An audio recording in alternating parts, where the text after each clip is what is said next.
Collected Essays. By George Orwell. The Spike. 1931.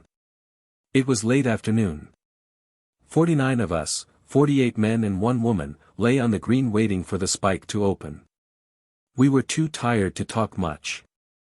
We just sprawled about exhaustedly, with homemade cigarettes sticking out of our scrubby faces.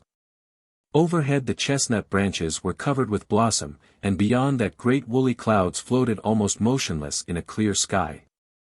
Littered on the grass, we seemed dingy, urban riffraff. We defiled the scene, like sardine tins and paper bags on the seashore. What talk there was ran on the tramp major of this spike. He was a devil, everyone agreed, a tartar, a tyrant, a bawling, blasphemous, uncharitable dog. You couldn't call your soul your own when he was about, and many a tramp had he kicked out in the middle of the night for giving a back answer. When you came to be searched, he fair held you upside down and shook you. If you were caught with tobacco there was hell to pay, and if you went in with money, which is against the law, God help you. I had 8 pence on me. For the love of Christ, mate, the old hands advised me, don't you take it in. You'd get 7 days for going into the spike with 8 pence. So I buried my money in a hole under the hedge, marking the spot with a lump of flint. Then we set about smuggling our matches and tobacco, for it is forbidden to take these into nearly all spikes, and one is supposed to surrender them at the gate. We hid them in our socks, except for the 20 or so % who had no socks, and had to carry the tobacco in their boots, even under their very toes. We stuffed our ankles with contraband until anyone seeing us might have imagined an outbreak of elephantiasis. But it is an unwritten law that even the sternest tramp majors do not search below the knee, and in the end only 1 man was caught. This was Scotty, a little hairy tramp with a bastard accent sired by Cockney out of Glasgow. His tin of cigarette ends fell out of his sock at the wrong moment, and was impounded. At 6, the gates swung open and we shuffled in. An official at the gate entered our names and other particulars in the register and took our bundles away from us. The woman was sent off to the workhouse, and we others into the spike. It was a gloomy, chilly, lime-washed place, consisting only of a bathroom and dining room and about 100 narrow stone cells. The terrible tramp major met us at the door and herded us into the bathroom to be stripped and searched. He was a gruff, soldierly man of 40 who gave the tramps no more ceremony than sheep at the dipping pond, shoving them this way and that and shouting oaths in their faces. But when he came to myself he looked hard at me, and said, "You are a gentleman." "I suppose so," I said. He gave me another long look. "Well, that's bloody bad luck, governor," he said, "that's bloody bad luck, that is." And thereafter he took it into his head to treat me with compassion, even with a kind of respect. It was a disgusting sight, that bathroom. All the indecent secrets of our underwear were exposed. The grime, the rents and patches, the bits of string doing duty for buttons, the layers upon layers of fragmentary garments, some of them mere collections of holes, held together by dirt. The room became a press of steaming nudity, the sweaty odors of the tramps competing with the sickly, subfecal stench native to the spike. Some of the men refused the bath, and washed only their toe rags, the horrid, greasy little clouts which tramps bind round their feet. Each of us had 3 minutes in which to bathe himself. 6 greasy, slippery roller towels had to serve for the lot of us. When we had bathed our own clothes were taken away from us, and we were dressed in the workhouse shirts, grey cotton things like nightshirts, reaching to the middle of the thigh. Then we were sent into the dining room, where supper was set out on the deal tables. It was the invariable spike meal, always the same, whether breakfast, dinner or supper, half a pound of bread, a bit of margarine and a pint of so-called tea. It took us 5 minutes to gulp down the cheap, noxious food. Then the tramp major served us with 3 cotton blankets each, and drove us off to our cells for the night. The doors were locked on the outside a little before 7 in the evening, and would stay locked for the next 12 hours. The cells measured 8 feet by 5, and had no lighting apparatus except a tiny barred window high up in the wall, and a spy hole in the door. There were no bugs, and we had bedsteads and straw paillasses, rare luxuries both. In many spikes one sleeps on a wooden shelf, and in some on the bare floor, with a rolled-up coat for pillow. With a cell to myself, and a bed, I was hoping for a sound night's rest. But I did not get it, for there is always something wrong in the spike, and the peculiar shortcoming here, as I discovered immediately, was the cold. May had begun, and in honor of the season, a little sacrifice to the gods of spring, perhaps, the authorities had cut off the steam from the hot pipes. The cotton blankets were almost useless. One spent the night in turning from side to side, falling asleep for 10 minutes and waking half frozen, and watching for dawn. As always happens in the spike, I had at last managed to fall comfortably asleep when it was time to get up. The tramp major came marching down the passage with his heavy tread, unlocking the doors and yelling to us to show a leg. Promptly the passage was full of squalid shirt-clad figures rushing for the bathroom, for there was only one tub full of water between us all in the morning, and it was first come first served. When I arrived 20 tramps had already washed their faces. I gave one glance at the black scum on top of the water, and decided to go dirty for the day. We hurried into our clothes, and then went to the dining room to bolt our breakfast. The bread was much worse than usual, because the military-minded idiot of a tramp major had cut it into slices overnight, so that it was as hard as ship's biscuit. But we were glad of our tea after the cold, restless night. I do not know what tramps would do without tea, or rather the stuff they miscall tea. It is their food, their medicine, their panacea for all evils. Without the half-goon or so of it that they suck down a day, I truly believe they could not face their existence. After breakfast we had to undress again for the medical inspection, which is a precaution against smallpox. It was 3/4 of an hour before the doctor arrived, and one had time now to look about him and see what manner of men we were. It was an instructive sight. We stood shivering naked to the waist in 2 long ranks in the passage. The filtered light, bluish and cold, lighted us up with unmerciful clarity. No one can imagine, unless he has seen such a thing, what pot-bellied, degenerate curs we looked. Shock heads, hairy, crumpled faces, hollow chests, flat feet, sagging muscles, every kind of malformation and physical rottenness were there. All were flabby and discolored, as all tramps are under their deceptive sunburn. 2 or 3 figures when there stay ineradicably in my mind. Old Daddy, aged 74, with his truss, and his red, watering eyes, a herring-gutted starveling with sparse beard and sunken cheeks, looking like the corpse of Lazarus in some primitive picture, an imbecile. Wandering hither and thither with vague giggles, coyly pleased because his trousers constantly slipped down and left him nude. But few of us were greatly better than these. There were not 10 decently built men among us, and half, I believe, should have been in hospital. This being Sunday, we were to be kept in the spike over the weekend.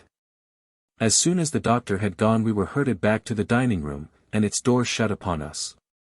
It was a lime-washed, stone-floored room, unspeakably dreary with its furniture of deal boards and benches, and its prison smell.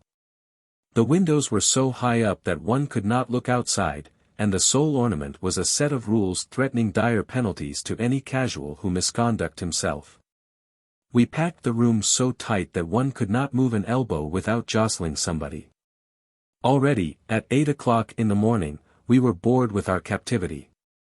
There was nothing to talk about except the petty gossip of the road, the good and bad spikes, the charitable and uncharitable counties, the iniquities of the police and the Salvation Army.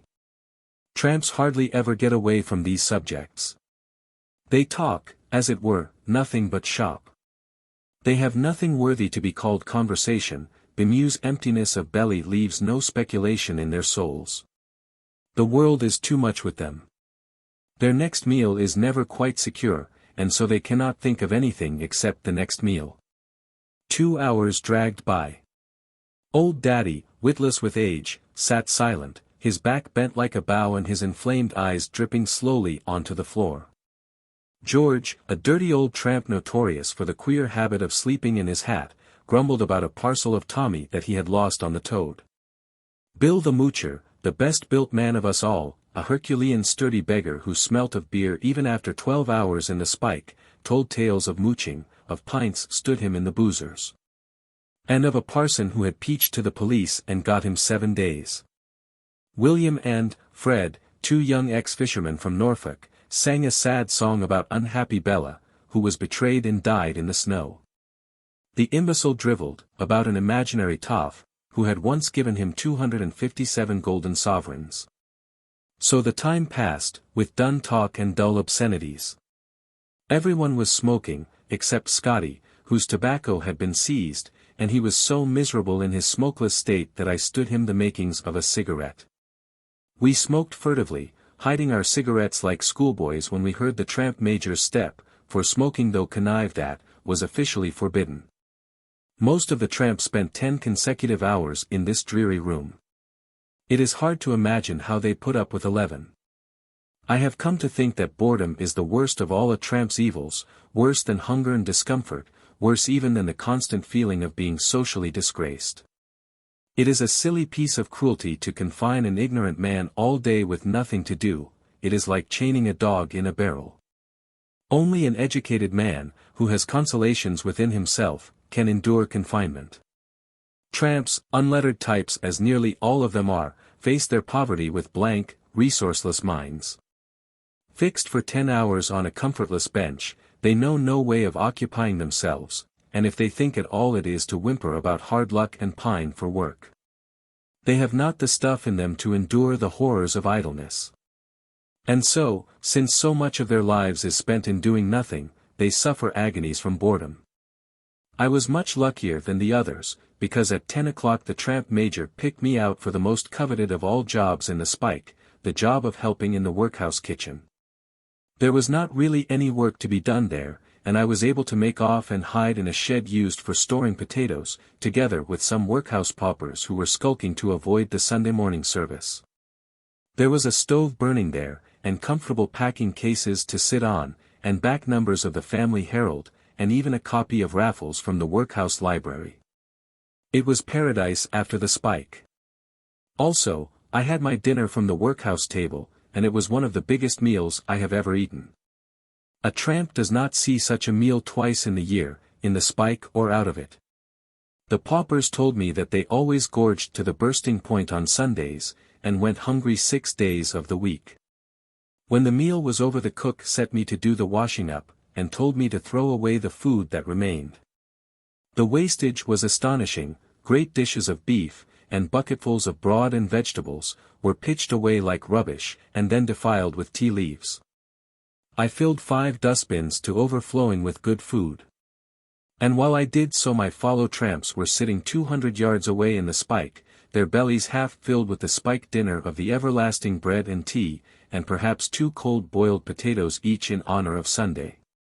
It appeared that the food was thrown away from deliberate policy, rather than that it should be given to the tramps.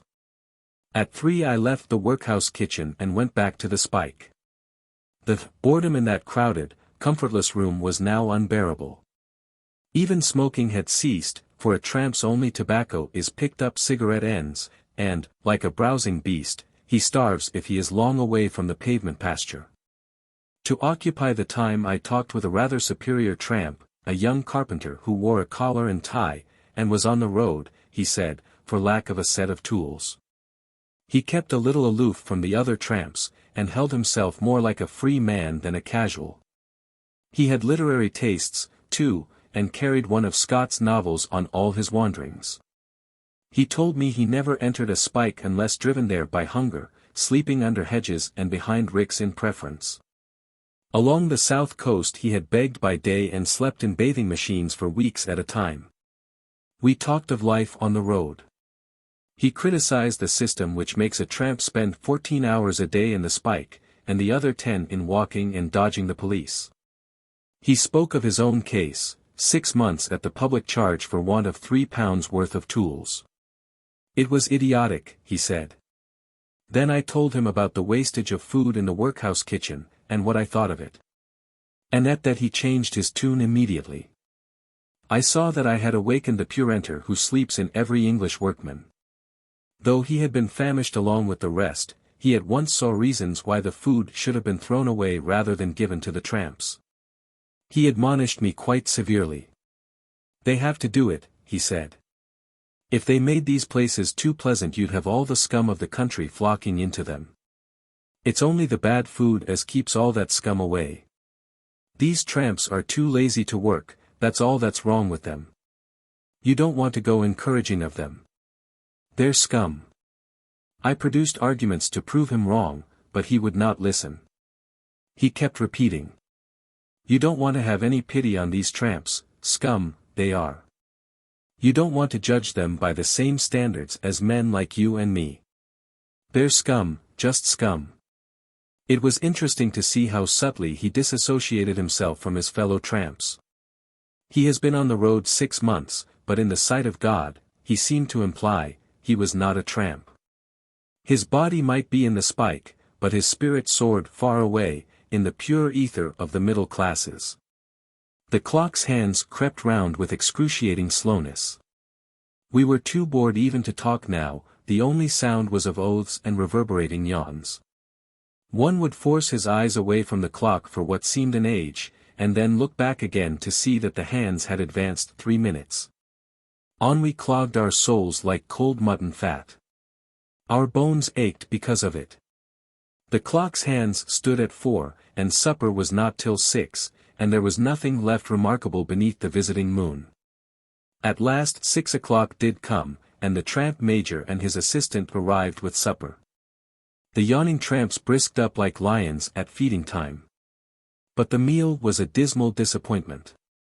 The bread, bad enough in the morning, was now positively uneatable. It was so hard that even the strongest jaws could make little impression on it.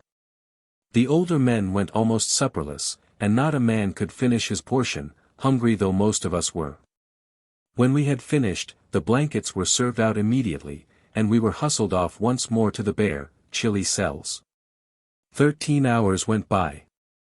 At 7 we were awakened, and rushed forth to squabble over the water in the bathroom, and bolt our ration of bread and tea. Our time in the spike was up, but we could riot go until the doctor had examined us again, for the authorities have a terror of smallpox and its distribution by tramps. The doctor kept us waiting 2 hours this time, and it was 10 o'clock before we finally escaped.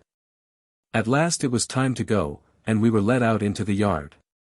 How bright everything looked, and how sweet the winds did blow, after the gloomy, reeking spike. The tramp major handed each man his bundle of confiscated possessions, and a hunk of bread and cheese for midday dinner, and then we took the road, hastening to get out of sight of the spike and its discipline. This was our interim of freedom. After a day and 2 nights of wasted time we had 8 hours or so to take our recreation, to scour the roads for cigarette ends, to beg, and to look for work. Also, we had to make our 10, 15, or it might be 20 miles to the next spike, where the game would begin anew. I disinterred my 8 pence and took the road with Nobby, a respectable, downhearted tramp who carried a spare pair of boots and visited all the labor exchanges. Our late companions were scattering north, south, cast and west, like bugs into a mattress. Only the imbecile loitered at the spike gates, until the tramp major had to chase him away. Nobby and I set out for Croydon. It was a quiet road, there were no cars passing, the blossom covered the chestnut trees like great wax candles. Everything was so quiet and smelt so clean, it was hard to realize that only a few minutes ago we had been packed with that band of prisoners in a stench of drains and soft soap. The others had all disappeared. We too seemed to be the only tramps on the road.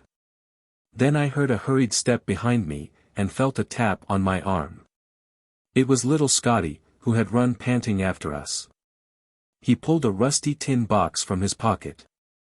He wore a friendly smile, like a man who is repaying an obligation. "Here we are, mate," he said cordially. "I owe you some fag ends. You stood me a smoke yesterday. The tramp major give me back my box of fag ends when we come out this morning. One good turn deserves another, here we are." And he put 4 sodden, debauched, loathly cigarette ends into my hand. "How do you find this book? Any thoughts about the book or the author? Any suggestion for improvement?" Please take a moment to share your thoughts in a comment. If you like it, share it with your friends who might enjoy it as well. Subscribe to keep in touch. Visit completeaudiobooks.com for more quality content. A hanging. 1931. It was in Burma, a sodden morning of the rains. A sickly light, like yellow tinfoil, was slanting over the high walls into the jail yard. We were waiting outside the condemned cells, a row of sheds fronted with double bars, like small animal cages. Each cell measured about 10 feet by 10 and was quite bare within except for a plank bed and a pot of drinking water. In some of them brown silent men were squatting at the inner bars, with their blankets draped round them. These were the condemned men, due to be hanged within the next week or two. One prisoner had been brought out of his cell. He was a Hindu, a puny wisp of a man, with a shaven head and vague liquid eyes. He had a thick, sprouting mustache, absurdly too big for his body, rather like the mustache of a comic man on the films. 6 tall Indian warders were guarding him and getting him ready for the gallows. 2 of them stood by with rifles and fixed bayonets, while the others handcuffed him, passed a chain through his handcuffs and fixed it to their belts, and lashed his arms tight to his sides. They crowded very close about him, with their hands always on him in a careful, caressing grip, as though all the while feeling him to make sure he was there. It was like men handling a fish which is still alive and may jump back into the water. But he stood quite unresisting, yielding his arms limply to the ropes, as though he hardly noticed what was happening. 8 o'clock struck and a bugle call, desolately thin in the wet air, floated from the distant barracks. The superintendent of the jail, who was standing apart from the rest of us, moodily prodding the gravel with his stick, raised his head at the sound. He was an army doctor, with a grey toothbrush mustache and a gruff voice. "For God's sake hurry up, Francis," he said irritably. "The man ought to have been dead by this time. Aren't you ready yet?" Francis, the head jailer, a fat Dravidian in a white drill suit and gold spectacles, waved his black hand. Yes, sir," he bubbled. "All is satisfactorily prepared. The hangman is waiting. We shall proceed. Well, quick march, then. The prisoners can't get their breakfast till this job's over." We set out for the gallows. 2 warders marched on either side of the prisoner, with their rifles at the slope. 2 others marched close against him, gripping him by arm and shoulder, as though at once pushing and supporting him. The rest of us, magistrates and the like, followed behind. Suddenly, when we had gone 10 yards, the procession stopped short without any order or warning. A dreadful thing had happened. A dog, come goodness knows whence, had appeared in the yard. It came bounding among us with a loud volley of barks, and leapt round us wagging its whole body, wild with glee at finding so many human beings together. It was a large woolly dog, half Airedale, half pariah. For a moment it pranced round us, and then, before anyone could stop it, it had made a dash for the prisoner, and jumping up tried to lick his face. Everyone stood aghast, too taken aback even to grab at the dog. "Who let that bloody brute in here?" said the superintendent angrily. "Catch it, someone." A warder, detached from the escort, charged clumsily after the dog, but it danced and gamboled just out of his reach, taking everything as part of the game. A young Eurasian jailer picked up a handful of gravel and tried to stone the dog away, but it dodged the stones and came after us again. Its yaps echoed from the jail wails. The prisoner, in the grasp of the 2 warders, looked on incuriously, as though this was another formality of the hanging. It was several minutes before someone managed to catch the dog. Then we put my handkerchief through its collar and moved off once more, with the dog still straining and whimpering. It was about 40 yards to the gallows. I watched the bare brown back of the prisoner marching in front of me. He walked clumsily with his bound arms, but quite steadily, with that bobbing gait of the Indian who never straightens his knees. At each step his muscles slid neatly into place, the lock of hair on his scalp danced up and down, his feet printed themselves on the wet gravel. And once, in spite of the men who gripped him by each shoulder, he stepped slightly aside to avoid a puddle on the path. It is curious, but till that moment I had never realized what it means to destroy a healthy, conscious man. When I saw the prisoner step aside to avoid the puddle, I saw the mystery, the unspeakable wrongness, of cutting a life short when it is in full tide. This man was not dying, he was alive just as we were alive. All the organs of his body were working, bowels digesting food, skin renewing itself, nails growing, tissues forming, all toiling away in solemn foolery. His nails would still be growing when he stood on the drop, when he was falling through the air with 1/10 of a second to live. His eyes saw the yellow gravel and the grey walls, and his brain still remembered, foresaw, reasoned even about puddles. He and we were a party of men walking together, seeing, hearing, feeling, understanding the same world. And in 2 minutes, with a sudden snap, one of us would be gone, one mind less, one world less. The gallows stood in a small yard, separate from the main grounds of the prison, and overgrown with tall prickly weeds. It was a brick erection like 3 sides of a shed, with planking on top, and above that 2 beams and a crossbar with the rope dangling.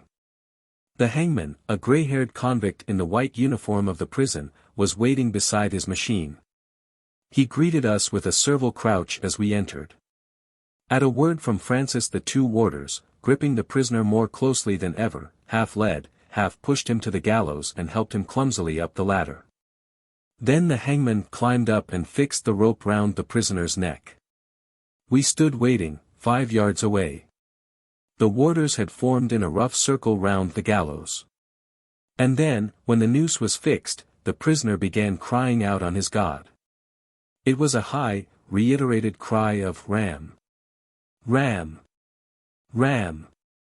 Ram, not urgent and fearful like a prayer or a cry for help, but steady, rhythmical, almost like the tolling of a bell. The dog answered the sound with a whine. The hangman, still standing on the gallows, produced a small cotton bag like a flour bag and drew it down over the prisoner's face. But the sound, muffled by the cloth, still persisted, over and over again, Ram! Ram! Ram! Ram! Ram! The hangman climbed down and stood ready, holding the lever. Minutes seemed to pass. The steady, muffled crying from the prisoner went on and on, Ram! Ram! Ram, never faltering for an instant. The superintendent, his head on his chest, was slowly poking the ground with his stick. Perhaps he was counting the cries, allowing the prisoner a fixed number, 50, perhaps, or 100. Everyone had changed color. The Indians had gone grey like bad coffee, and 1 or 2 of the bayonets were wavering. We looked at the lashed, hooded man on the drop, and listened to his cries, each cry another second of life. The same thought was in all our minds, oh, kill him quickly, get it over, stop that abominable noise. Suddenly the superintendent made up his mind. Throwing up his head, he made a swift motion with his stick. Chelo, he shouted almost fiercely. There was a clanking noise, and then dead silence. The prisoner had vanished, and the rope was twisting on itself. I let go of the dog, and it galloped immediately to the back of the gallows. But when it got there it stopped short, barked, and then retreated into a corner of the yard, where it stood among the weeds, looking timorously out at us. We went round the gallows to inspect the prisoner's body. He was dangling with his toes pointed straight downwards, very slowly revolving, as dead as a stone. The superintendent reached out with his stick and poked the bare body. It oscillated, slightly. "He's all right," said the superintendent. He backed out from under the gallows, and blew out a deep breath. The moody look had gone out of his face quite suddenly. He glanced at his wristwatch. 8 minutes past 8. "Well, that's all for this morning, thank God." The warders unfixed bayonets and marched away. The dog, sobered and conscious of having misbehaved itself, slipped after them. We walked out of the gallows yard, past the condemned cells with their waiting prisoners, into the big central yard of the prison. The convicts, under the command of warders armed with lathis, were already receiving their breakfast. They squatted in long rows, each man holding a tin pannikin, while two warders with buckets marched round ladling out rice. It seemed quite a homely, jolly scene, after the hanging. An enormous relief had come upon us now that the job was done. One felt an impulse to sing, to break into a run, to snigger. All at once everyone began chattering gaily. The Eurasian boy walking beside me nodded towards the way we had come, with a knowing smile. "Do you know, sir, our friend," he meant the dead man, when he heard his appeal had been dismissed, he pissed on the floor of his cell. From fright. "Kindly take one of my cigarettes, sir." "Do you not admire my new silver case, sir?" From the boxwallah, 2 rupees 8 annas. Classy European style. Several people laughed, at what, nobody seemed certain. Francis was walking by the superintendent, talking garrulously. "Well, sir, all has passed off with the utmost satisfactoriness. It was all finished, flick. Like that. It is not always so, no. I have known cases where the doctor was obliged to go beneath the gallows and pull the prisoner's legs to ensure decease. Most disagreeable. Wriggling about, eh? That's bad," said the superintendent. Sir, it is worse when they become refractory. One man, I recall, clung to the bars of his cage when we went to take him out. You will scarcely credit, sir, that it took 6 warders to dislodge him, 3 pulling at each leg. We reasoned with him.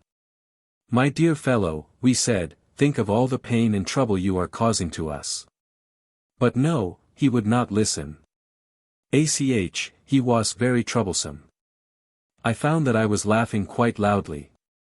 Everyone was laughing. Even the superintendent grinned in a tolerant way.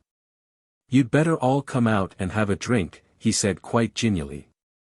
"I've got a bottle of whiskey in the car. We could do with it." We went through the big double gates of the prison, into the road. "Pulling at his legs," exclaimed a Burmese magistrate suddenly, and burst into a loud chuckling. We all began laughing again. At that moment Francis's anecdote seemed extraordinarily funny. We all had a drink together, native and European alike, quite amicably. The dead man was 100 yards away. Bookshop Memories.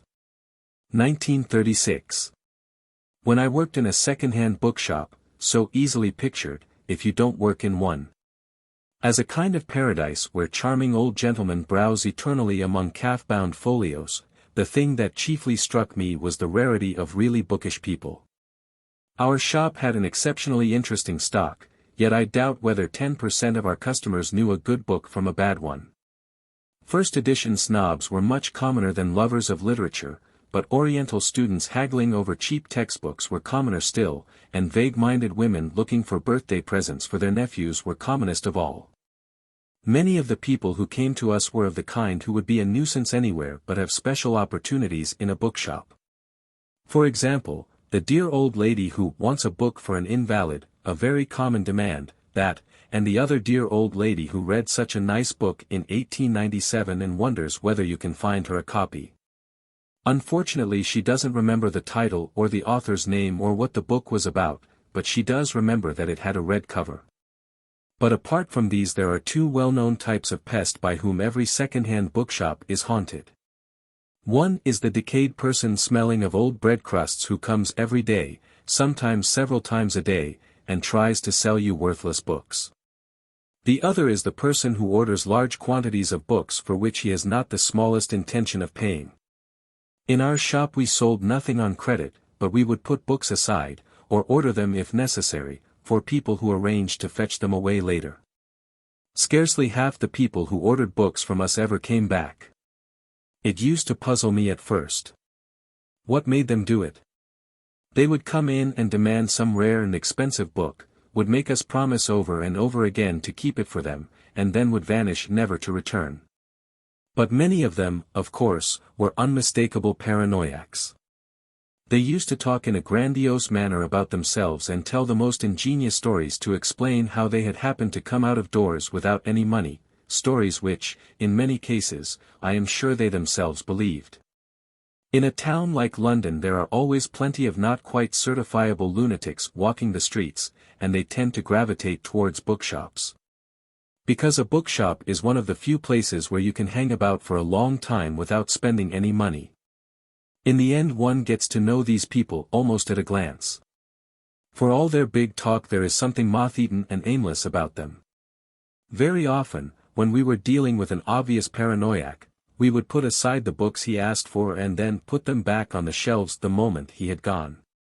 None of them, I noticed, ever attempted to take books away without paying for them.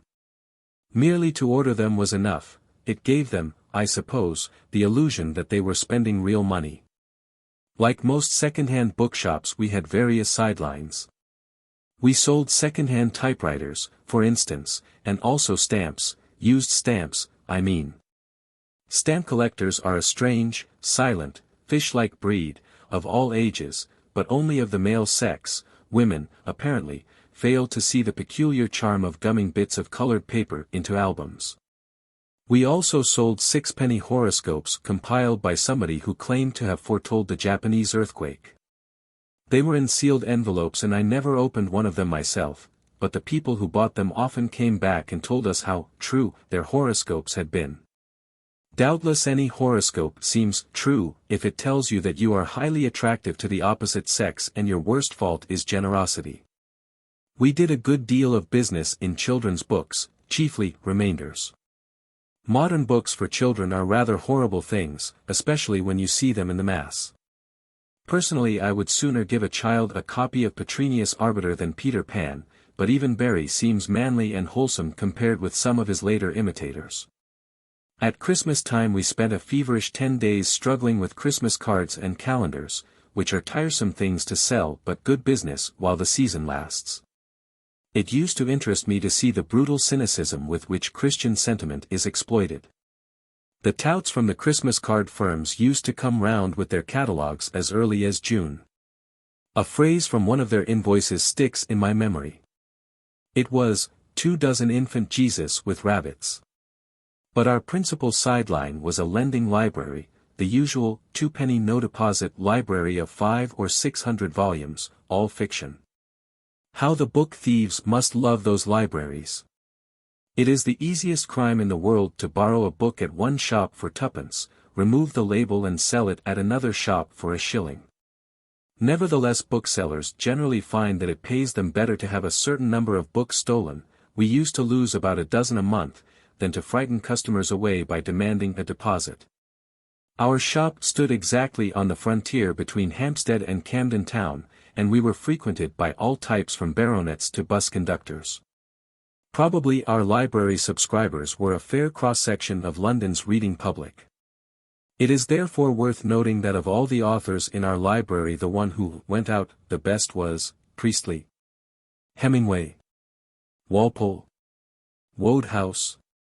No, Ethel M. Dell, with Warwick Deeping a good second and Geoffrey Farnell, I should say, third.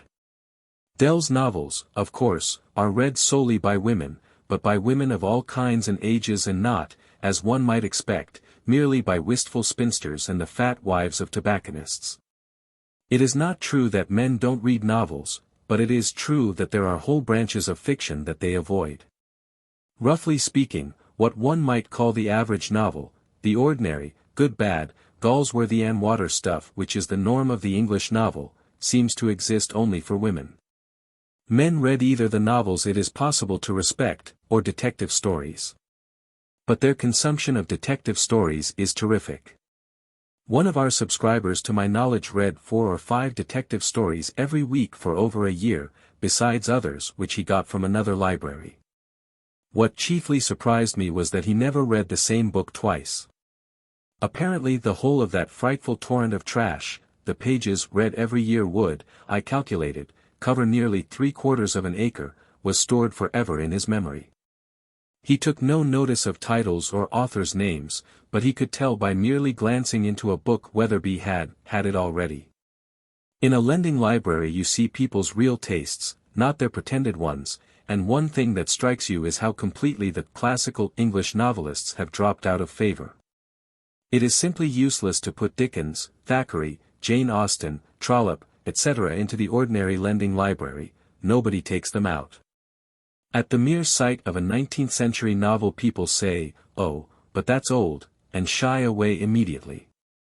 Yet it is always fairly easy to sell Dickens, just as it is always easy to sell Shakespeare.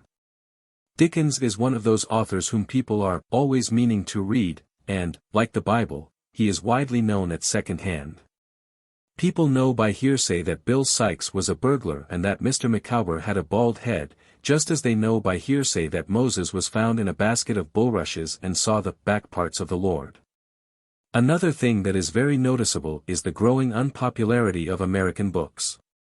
And another, the publishers get into a stew about this every 2 or 3 years, is the unpopularity of short stories. The kind of person who asks the librarian to choose a book for him nearly always starts by saying, "I don't want short stories," or "I do not desire little stories," as a German customer of ours used to put it. If you ask them why, they sometimes explain that it is too much fag to get used to a new set of characters with every story.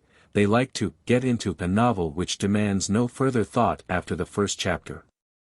I believe, though, that the writers are more to blame here than the readers. Most modern short stories, English and American, are utterly lifeless and worthless, far more so than most novels. The short stories which are stories are popular enough, v.d. H. Lawrence, whose short stories are as popular as his novels. Would I like to be a bookseller de métier? On the whole, in spite of my employer's kindness to me, and some happy days I spent in the shop, no. Given a good pitch and the right amount of capital, any educated person ought to be able to make a small secure living out of a bookshop. Unless one goes in for rare books, it is not a difficult trade to learn, and you start at a great advantage if you know anything about the insides of books. Most booksellers don't. You can get their measure by having a look at the trade papers where they advertise their wants. If you don't see an ad for Boswell's Decline and Fall, you are pretty sure to see one for The Mill on the Floss by T.S. Eliot. Also, it is a humane trade which is not capable of being vulgarized beyond a certain point. The combines can never squeeze the small independent bookseller out of existence as they have squeezed the grocer and the milkman. But the hours of work are very long. I was only a part-time employee, but my employer put in a 70-hour week, apart from constant expeditions out of hours to buy books, and it is an unhealthy life. As a rule, a bookshop is horribly cold in winter, because if it is too warm the windows get misted over, and a bookseller lives on his windows. And books give off more and nastier dust than any other class of objects yet invented, and the top of a book is the place where every bluebottle prefers to die.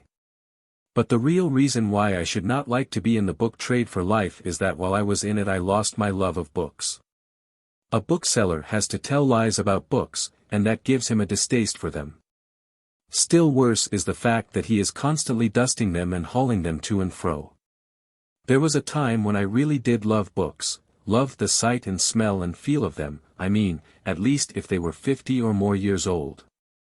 Nothing pleased me quite so much as to buy a job lot of them for $1 at a country auction. There is a peculiar flavor about the battered unexpected books you pick up in that kind of collection, minor 18th-century poets, out-of-date gazetteers, odd volumes of forgotten novels, bound numbers of ladies' magazines of the 60s. For casual reading, in your bath, for instance, or late at night when you are too tired to go to bed, or in the odd quarter of an hour before lunch, there is nothing to touch a back number of the Girl's Own paper. But as soon as I went to work in the bookshop I stopped buying books. Seen in the mass, 5 or 10,000 at a time, books were boring and even slightly sickening. Nowadays I do buy one occasionally, but only if it is a book that I want to read and can't borrow, and I never buy junk. The sweet smell of decaying paper appeals to me no longer. It is too closely associated in my mind with paranoiac customers and dead bluebottles. Shooting an elephant. 1936. In Moulmein, in Lower Burma, I was hated by large numbers of people, the only time in my life that I have been important enough for this to happen to me. I was subdivisional police officer of the town, and in an aimless, petty kind of way anti-European feeling was very bitter. No one had the guts to raise a riot, but if a European woman went through the bazaars alone, somebody would probably spit beetle juice over her dress. As a police officer, I was an obvious target and was baited whenever it seemed safe to do so. When a nimble Burman tripped me up on the football field and the referee, another Burman, looked the other way, the crowd yelled with hideous laughter. This happened more than once. In the end, the sneering yellow faces of young men that met me everywhere, the insults hooted after me when I was at a safe distance, got badly on my nerves. The young Buddhist priests were the worst of all. There were several thousands of them in the town, and none of them seemed to have anything to do except stand on street corners and jeer at Europeans. All this was perplexing and upsetting. For at that time I had already made up my mind that imperialism was an evil thing, and the sooner I chucked up my job and got out of it the better. Theoretically, and secretly, of course, I was all for the Burmese and all against their oppressors, the British. As for the job I was doing, I hated it more bitterly than I can perhaps make clear. In a job like that you see the dirty work of empire at close quarters. The wretched prisoners huddling in the stinking cages of the lockups, the grey, cowed faces of the long-term convicts, the scarred buttocks of the men who had been bogged with bamboos, all these oppressed me with an intolerable sense of guilt. But I could get nothing into perspective. I was young and ill-educated, and I had had to think out my problems in the utter silence that is imposed on every Englishman in the East. I did not even know that the British Empire is dying, still less did I know that it is a great deal better than the younger empires that are going to supplant it. All I knew was that I was stuck between my hatred of the empire I served and my rage against the evil-spirited little beasts who tried to make my job impossible. With one part of my mind I thought of the British Raj as an unbreakable tyranny, as something clamped down, in secula seculorum, upon the will of prostrate peoples. With another part one thought that the greatest joy in the world would be to drive a bayonet into a Buddhist priest's guts. Feelings like these are the normal byproducts of imperialism. Ask any Anglo-Indian official, if you can catch him off duty. One day something happened which in a roundabout way was enlightening. It was a tiny incident in itself, but it gave me a better glimpse than I had had before of the real nature of imperialism, the real motives for which despotic governments act. Early one morning the sub-inspector at a police station the other end of the town rang me up on the phone and said that an elephant was ravaging the bazaar. Would I please come and do something about it? I did not know what I could do, but I wanted to see what was happening, and I got onto a pony and started out. I took my rifle, an old .44 Winchester and much too small to kill an elephant, but I thought the noise might be useful in terrorem. Various Burmans stopped me on the way and told me about the elephant's doings. It was not, of course, a wild elephant, but a tame one which had gone must.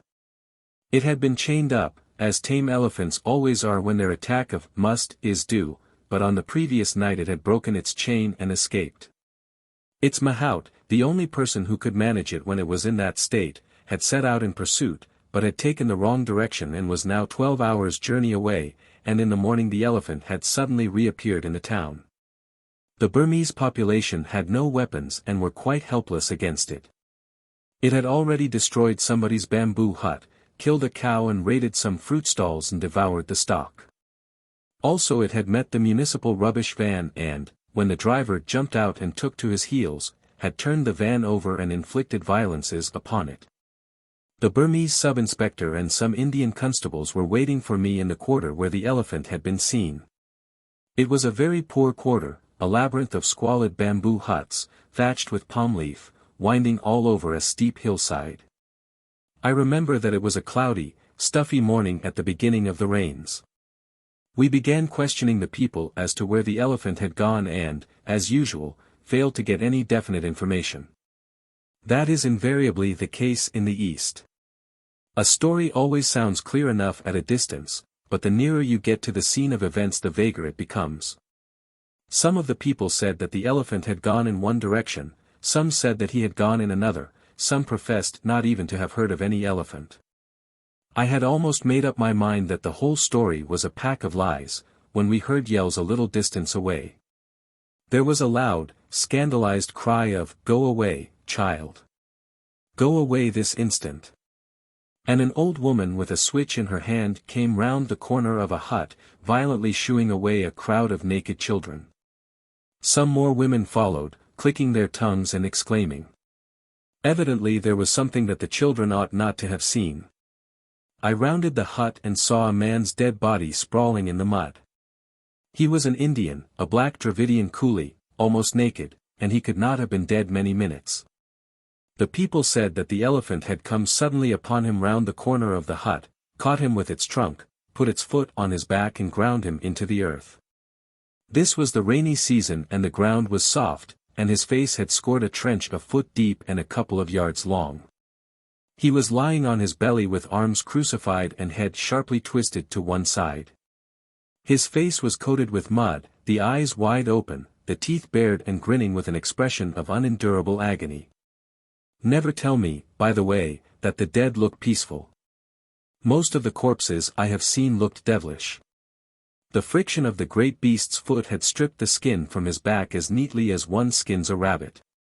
As soon as I saw the dead man I sent an orderly to a friend's house nearby to borrow an elephant rifle. I had already sent back the pony, not wanting it to go mad with fright and throw me if it smelt the elephant.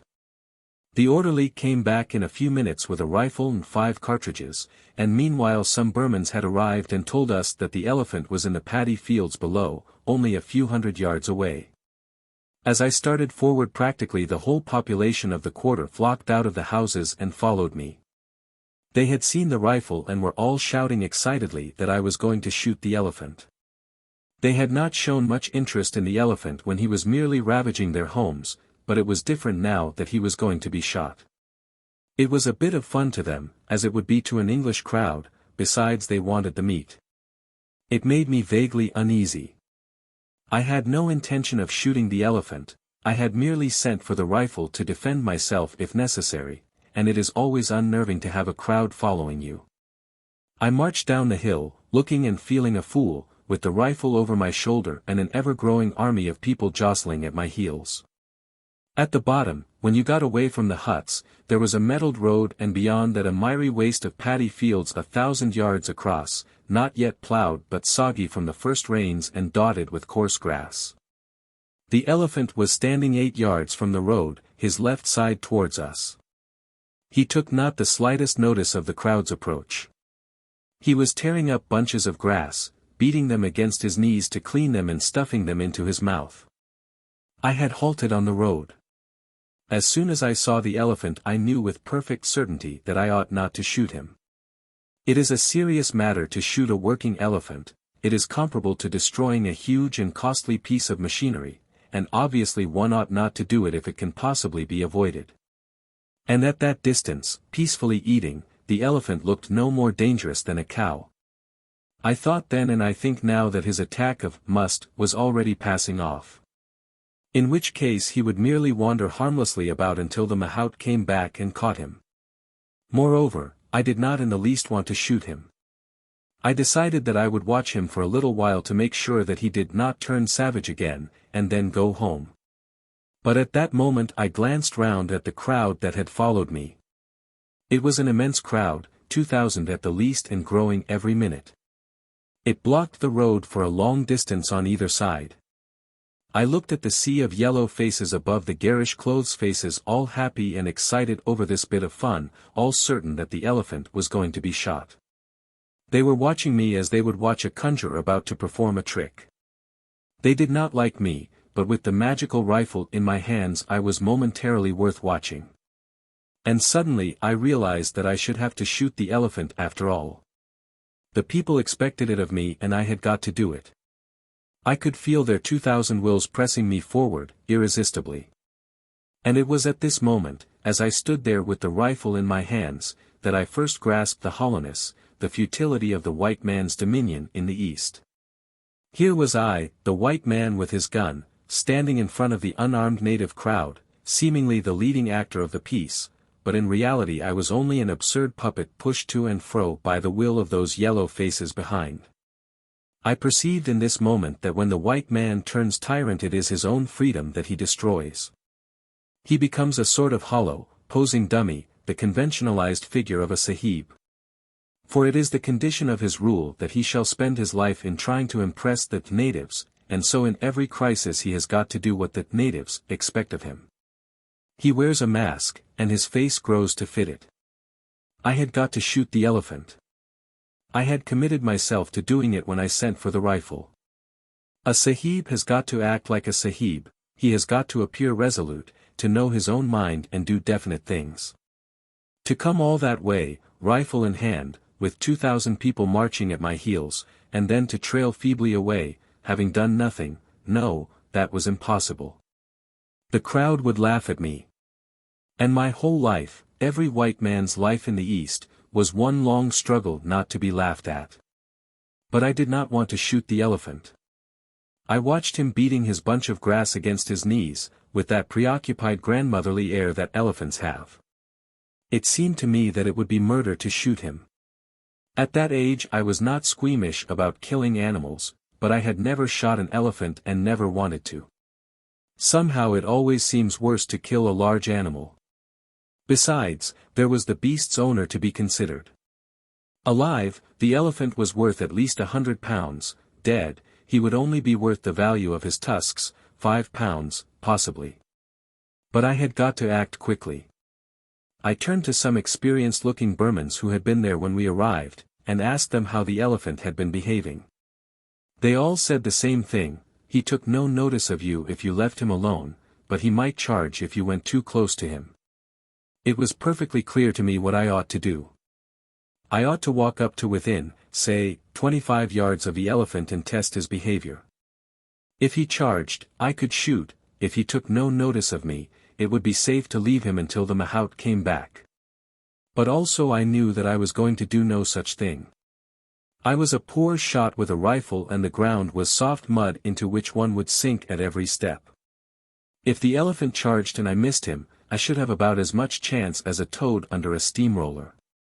But even then I was not thinking particularly of my own skin, only of the watchful yellow faces behind. For at that moment, with the crowd watching me, I was not afraid in the ordinary sense, as I would have been if I had been alone.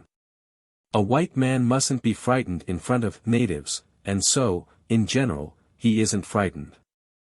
The sole thought in my mind was that if anything went wrong those 2,000 Burmans would see me pursued, caught, trampled on and reduced to a grinning corpse like that Indian up the hill. And if that happened it was quite probable that some of them would laugh. That would never do. There was only one alternative. I shoved the cartridges into the magazine and lay down on the road to get a better aim. The crowd grew very still, and a deep, low, happy sigh, as of people who see the theater curtain go up at last, breathed from innumerable throats. They were going to have their bit of fun after all. The rifle was a beautiful German thing with crosshair sights. I did not then know that in shooting an elephant one would shoot to cut an imaginary bar running from earhole to earhole. I ought, therefore, as the elephant was sideways on, to have aimed straight at his earhole. Actually I aimed several inches in front of this, thinking the brain would be further forward. When I pulled the trigger I did not hear the bang or feel the kick, one never does when a shot goes home, but I heard the devilish roar of glee that went up from the crowd. In that instant, in too short a time, one would have thought, even for the bullet to get there, a mysterious, terrible change had come over the elephant. He neither stirred nor fell, but every line of his body had altered. He looked suddenly stricken, shrunken, immensely old, as though the frightful impact of the bullet had paralyzed him without knocking him down. At last, after what seemed a long time, it might have been 5 seconds, I dare say, he sagged flabbily to his knees. His mouth slobbered. An enormous senility seemed to have settled upon him. One could have imagined him thousands of years old. I fired again into the same spot. At the second shot he did not collapse but climbed with desperate slowness to his feet and stood weakly upright, with legs sagging and head drooping. I fired a third time. That was the shot that did for him. You could see the agony of it jolt his whole body and knock the last remnant of strength from his legs. But in falling he seemed for a moment to rise, for as his hind legs collapsed beneath him he seemed to tower upward like a huge rock toppling, his trunk reaching skyward like a tree. He trumpeted, for the first and only time. And then down he came, his belly towards me, with a crash that seemed to shake the ground even where I lay. I got up. The Burmans were already racing past me across the mud. It was obvious that the elephant would never rise again, but he was not dead.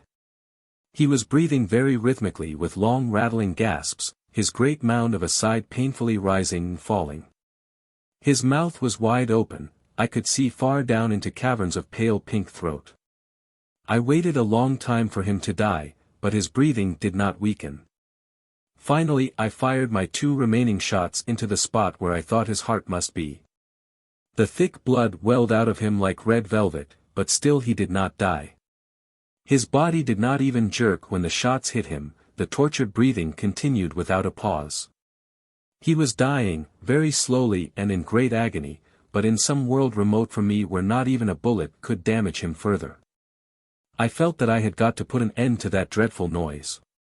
It seemed dreadful to see the great beast lying there, powerless to move and yet powerless to die, and not even to be able to finish him.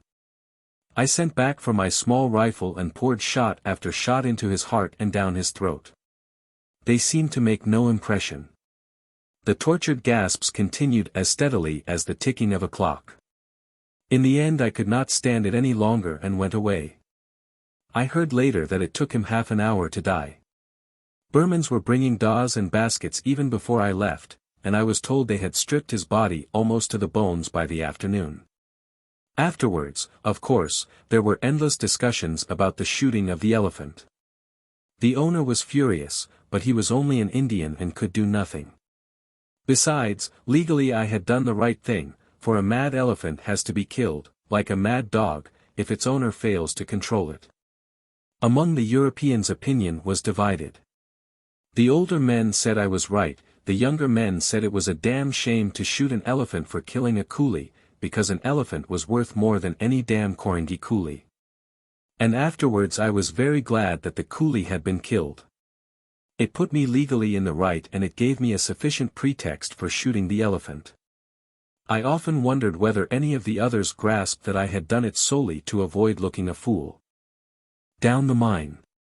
1937, from The Road to Wigan Pier.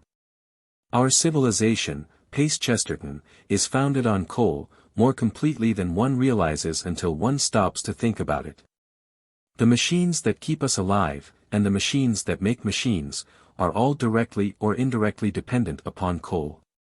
In the metabolism of the Western world the coal miner is second in importance only to the man who plows the soil. He is a sort of caryatid upon whose shoulders nearly everything that is not grimy is supported. For this reason the actual process by which coal is extracted is well worth watching, if you get the chance and are willing to take the trouble. When you go down a coal mine it is important to try and get to the coal face when the fillers are at work. This is not easy, because when the mine is working visitors are a nuisance and are not encouraged, but if you go at any other time, it is possible to come away with a totally wrong impression. On a Sunday, for instance, a mine seems almost peaceful. The time to go there is when the machines are roaring and the air is black with coal dust, and when you can actually see what the miners have to do. At those times the place is like hell, or at any rate like my own mental picture of hell. Most of the things one imagines in hell are if there, heat, noise, confusion, darkness, foul air, and, above all, unbearably cramped space. Everything except the fire, for there is no fire down there except the feeble beams of Davy lamps and electric torches which scarcely penetrate the clouds of coal dust. When you have finally got there, and getting there is in itself, I will explain that in a moment, you crawl through the last line of pit props and see opposite you a shiny black wall 3 or 4 feet high. This is the coal face. Overhead is the smooth ceiling made by the rock from which the coal has been cut, underneath is the rock again, so that the gallery you are in is only as high as the ledge of coal itself, probably not much more than a yard. The first impression of all, overmastering everything else for a while, is the frightful, deafening din from the conveyor belt which carries the coal away.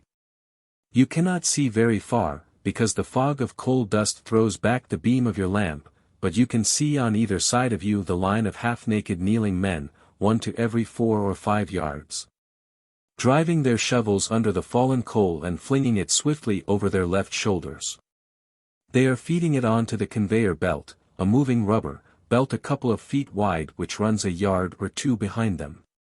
Down this belt a glittering river of coal races constantly. In a big mine it is carrying away several tons of coal every minute. It bears it off to some place in the main roads where it is shot into tubs holding half a ton, and thence dragged to the cages and hoisted to the outer air. It is impossible to watch the fillers at work without feeling a pang of envy for their toughness. It is a dreadful job that they do, an almost superhuman job by the standard of an ordinary person. For they are not only shifting monstrous quantities of coal, they are also doing it in a position that doubles or trebles the work. They have got to remain kneeling all the while. They could hardly rise from their knees without hitting the ceiling, and you can easily see by trying it what a tremendous effort this means. Shoveling is comparatively easy when you are standing up, because you can use your knee and thigh to drive the shovel along. Kneeling down, the whole of the strain is thrown upon your arm and belly muscles. And the other conditions do not exactly make things easier. There is the heat, it varies, but in some mines it is suffocating, and the coal dust that stuffs up your throat and nostrils and collects along your eyelids, and the unending rattle of the conveyor belt, which in that confined space is rather like the rattle of a machine gun. But the fillers look and work as though they were made of iron. They really do look like hammered iron statues, under the smooth coat of coal dust which clings to them from head to foot. It is only when you see miners down the mine and naked that you realize what splendid men they are. Most of them are small. Big men are at a disadvantage in that job, but nearly all of them have the most noble bodies. Wide shoulders tapering to slender supple waists, and small pronounced buttocks and sinewy thighs, with not an ounce of waist flesh anywhere. In the hotter mines they wear only a pair of thin drawers, clogs and knee pads. In the hottest mines of all, only the clogs and knee pads. You can hardly tell by the look of them whether they are young or old. They may be any age up to 60 or even 65, but when they are black and naked they all look alike. No one could do their work who had not a young man's body, and a figure fit for a guardsman at that. Just a few pounds of extra flesh on the waistline, and the constant bending would be impossible. You can never forget that spectacle once you have seen it, the line of bowed, kneeling figures, sooty black all over, driving their huge shovels under the coal with stupendous force and speed. They are on the job for 7.5 hours, theoretically without a break, for there is no time off. Actually they snatch a quarter of an hour or so at some time during the shift to eat the food they have brought with them, usually a hunk of bread and dripping and a bottle of cold tea. The first time I was watching the fillers at work I put my hand upon some dreadful slimy thing among the coal dust. It was a chewed quid of tobacco.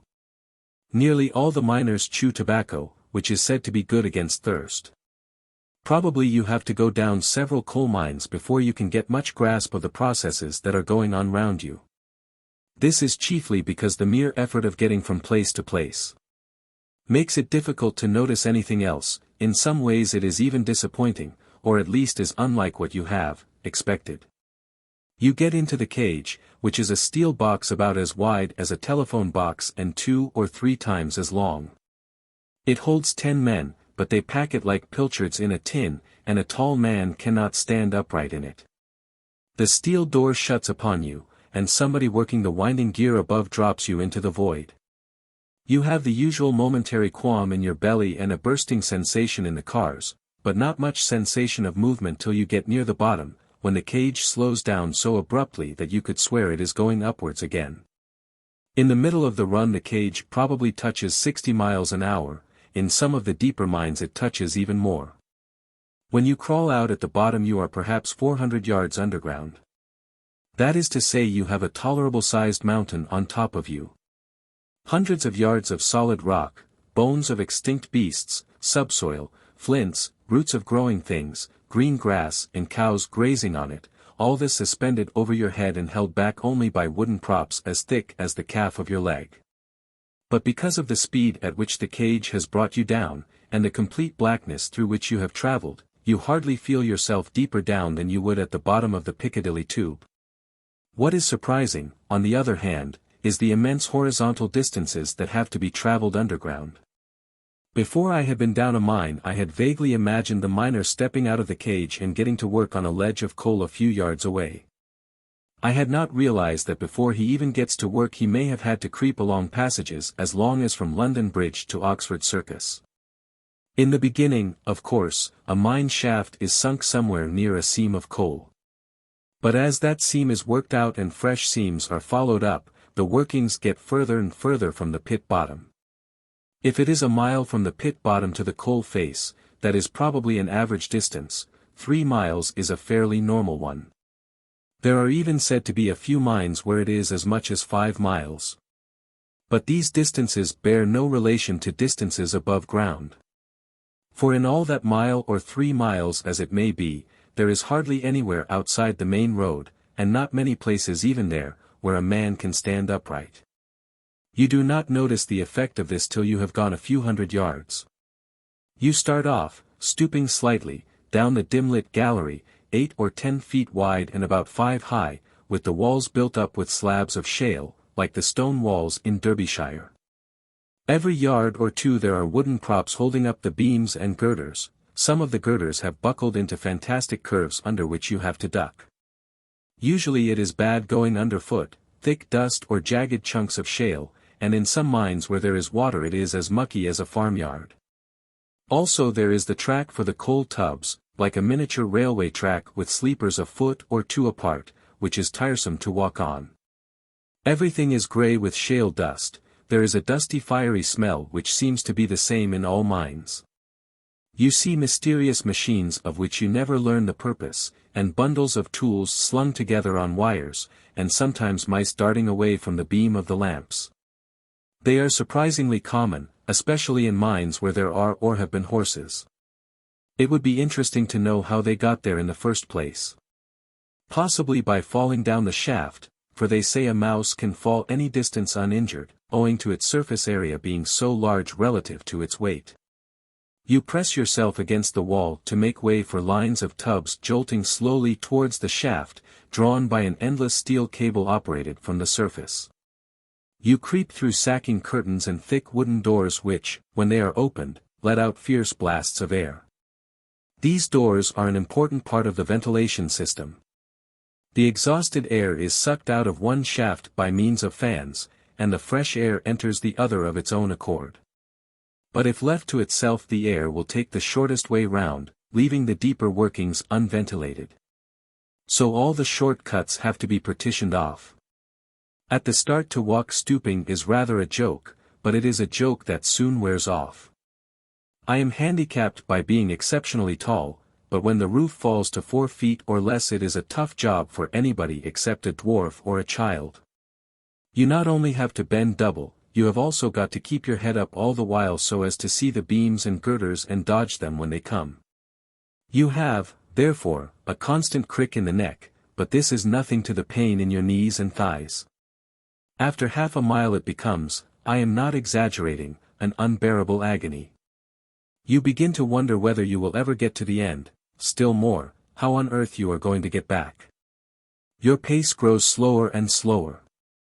You come to a stretch of a couple of 100 yards where it is all exceptionally low and you have to work yourself along in a squatting position. Then suddenly the roof opens out to a mysterious height, scene of an old fall of rock, probably, and for 20 whole yards you can stand upright.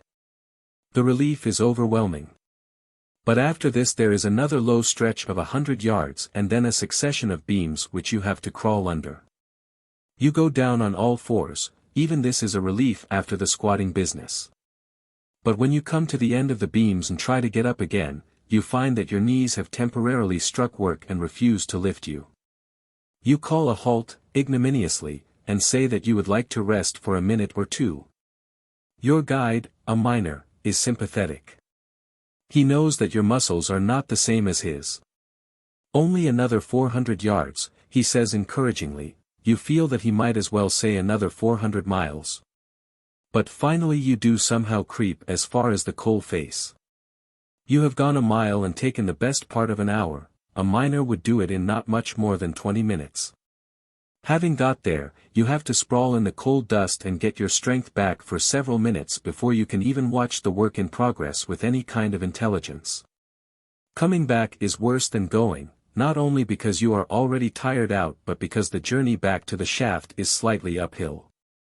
You get through the low places at the speed of a tortoise, and you have no shame now about calling a halt when your knees give way. Even the lamp you are carrying becomes a nuisance, and probably when you stumble you drop it. Whereupon, if it is a Davy lamp, it goes out. Ducking the beams becomes more and more of an effort, and sometimes you forget to duck. You try walking head down as the miners do, and then you bang your backbone. Even the miners bang their backbones fairly often. This is the reason why in very hot mines, where it is necessary to go about half naked, most of the miners have what they call buttons down the back, that is, a permanent scab on each vertebra. When the track is downhill, the miners sometimes fit their clogs, which are hollow underneath, onto the trolley rails and slide down. In mines where the traveling is very bad, all the miners carry sticks about 2.5 feet long, hollowed out below the handle. In normal places you keep your hand on top of the stick, and in the low places you slide your hand down into the hollow. These sticks are a great help, and the wooden crash helmets, a comparatively recent invention, are a godsend. They look like a French or Italian steel helmet, but they are made of some kind of pith and very light, and so strong, that you can take a violent blow on the head without feeling it. When finally you get back to the surface, you have been perhaps 3 hours underground and traveled 2 miles, and you are more exhausted than you would be by a 25-mile walk above ground. For a week afterwards your thighs are so stiff that coming downstairs is quite a difficult feat. You have to work your way down in a peculiar sidelong manner, without bending the knees. Your miner friends notice the stiffness of your walk and chaff you about it. How'd ta like to work down pit, etc. Yet even a miner who has been long away from work, from illness, for instance, when he comes back to the pit, suffers badly for the first few days. It may seem that I am exaggerating, though no one who has been down an old-fashioned pit, most of the pits in England are old-fashioned, and actually gone as far as the coal face, is likely to say so. But what I want to emphasize is this. Here is this frightful business of crawling to and fro, which to any normal person is a hard day's work in itself, and it is not part of the miner's work at all, it is merely an extra, like the city man's daily ride in the tube. The miner does that journey to and fro, and sandwiched in between there are 7.5 hours of savage work. I have never traveled much more than a mile to the coal face. But often it is 3 miles, in which case I and most people other than coal miners would never get there at all. This is the kind of point that one is always liable to miss. When you think of the coal mine you think of depth, heat, darkness, blackened figures hacking at walls of coal, you don't think, necessarily, of those miles of creeping to and fro. There is the question of time, also. A miner's working shift of 7.5 hours does not sound very long, but one has got to add on to it at least an hour a day for traveling, more often 2 hours and sometimes 3. Of course, the traveling is not technically work and the miner is not paid for it, but it is as like work as makes no difference. It is easy to say that miners don't mind all this. Certainly, it is not the same for them as it would be for you or me. They have done it since childhood, they have the right muscles hardened, and they can move to and fro underground with a startling and rather horrible agility. A miner puts his head down and runs, with a long swinging stride, through places where I can only stagger. At the workings you see them on all fours, skipping round the pit props almost like dogs. But it is quite a mistake to think that they enjoy it. I have talked about this to scores of miners and they all admit that the traveling is hard work. In any case, when you hear them discussing a pit among themselves, the traveling is always one of the things they discuss. It is said that a shift always returns from work faster than it goes. Nevertheless, the miners all say that it is the coming away after a hard day's work that is especially irksome. It is part of their work and they are equal to it, but certainly it is an effort. It is comparable, perhaps, to climbing a smallish mountain before and after your day's work. When you have been down in 2 or 3 pits you begin to get some grasp of the processes that are going on underground. I ought to say, by the way, that I know nothing whatever about the technical side of mining. I am merely describing what I have seen. Coal lies in thin seams between enormous layers of rock, so that essentially the process of getting it out is like scooping the central layer from a Neapolitan ice. In the old days the miners used to cut straight into the coal with pick and crowbar, a very slow job because coal, when lying in its virgin state, is almost as hard as rock. Nowadays the preliminary work is done by an electrically driven coal cutter, which in principle is an immensely tough and powerful band saw, running horizontally instead of vertically. With teeth a couple of inches long and half an inch or an inch thick. It can move backwards or forwards on its own power, and the men operating it can rotate it this way or that. Incidentally, it makes one of the most awful noises I have ever heard, and sends forth clouds of coal dust which make it impossible to see more than 2 to 3 feet and almost impossible to breathe. The machine travels along the coal face, cutting into the base of the coal and undermining it to the depth of 5 feet or 5 feet and a half. After this it is comparatively easy to extract the coal to the depth to which it has been undermined. Where it is difficult getting, however, it has also to be loosened with explosives. A man with an electric drill, like a rather small version of the drills used in street mending, bores holes at intervals in the coal, inserts blasting powder, plugs it with clay.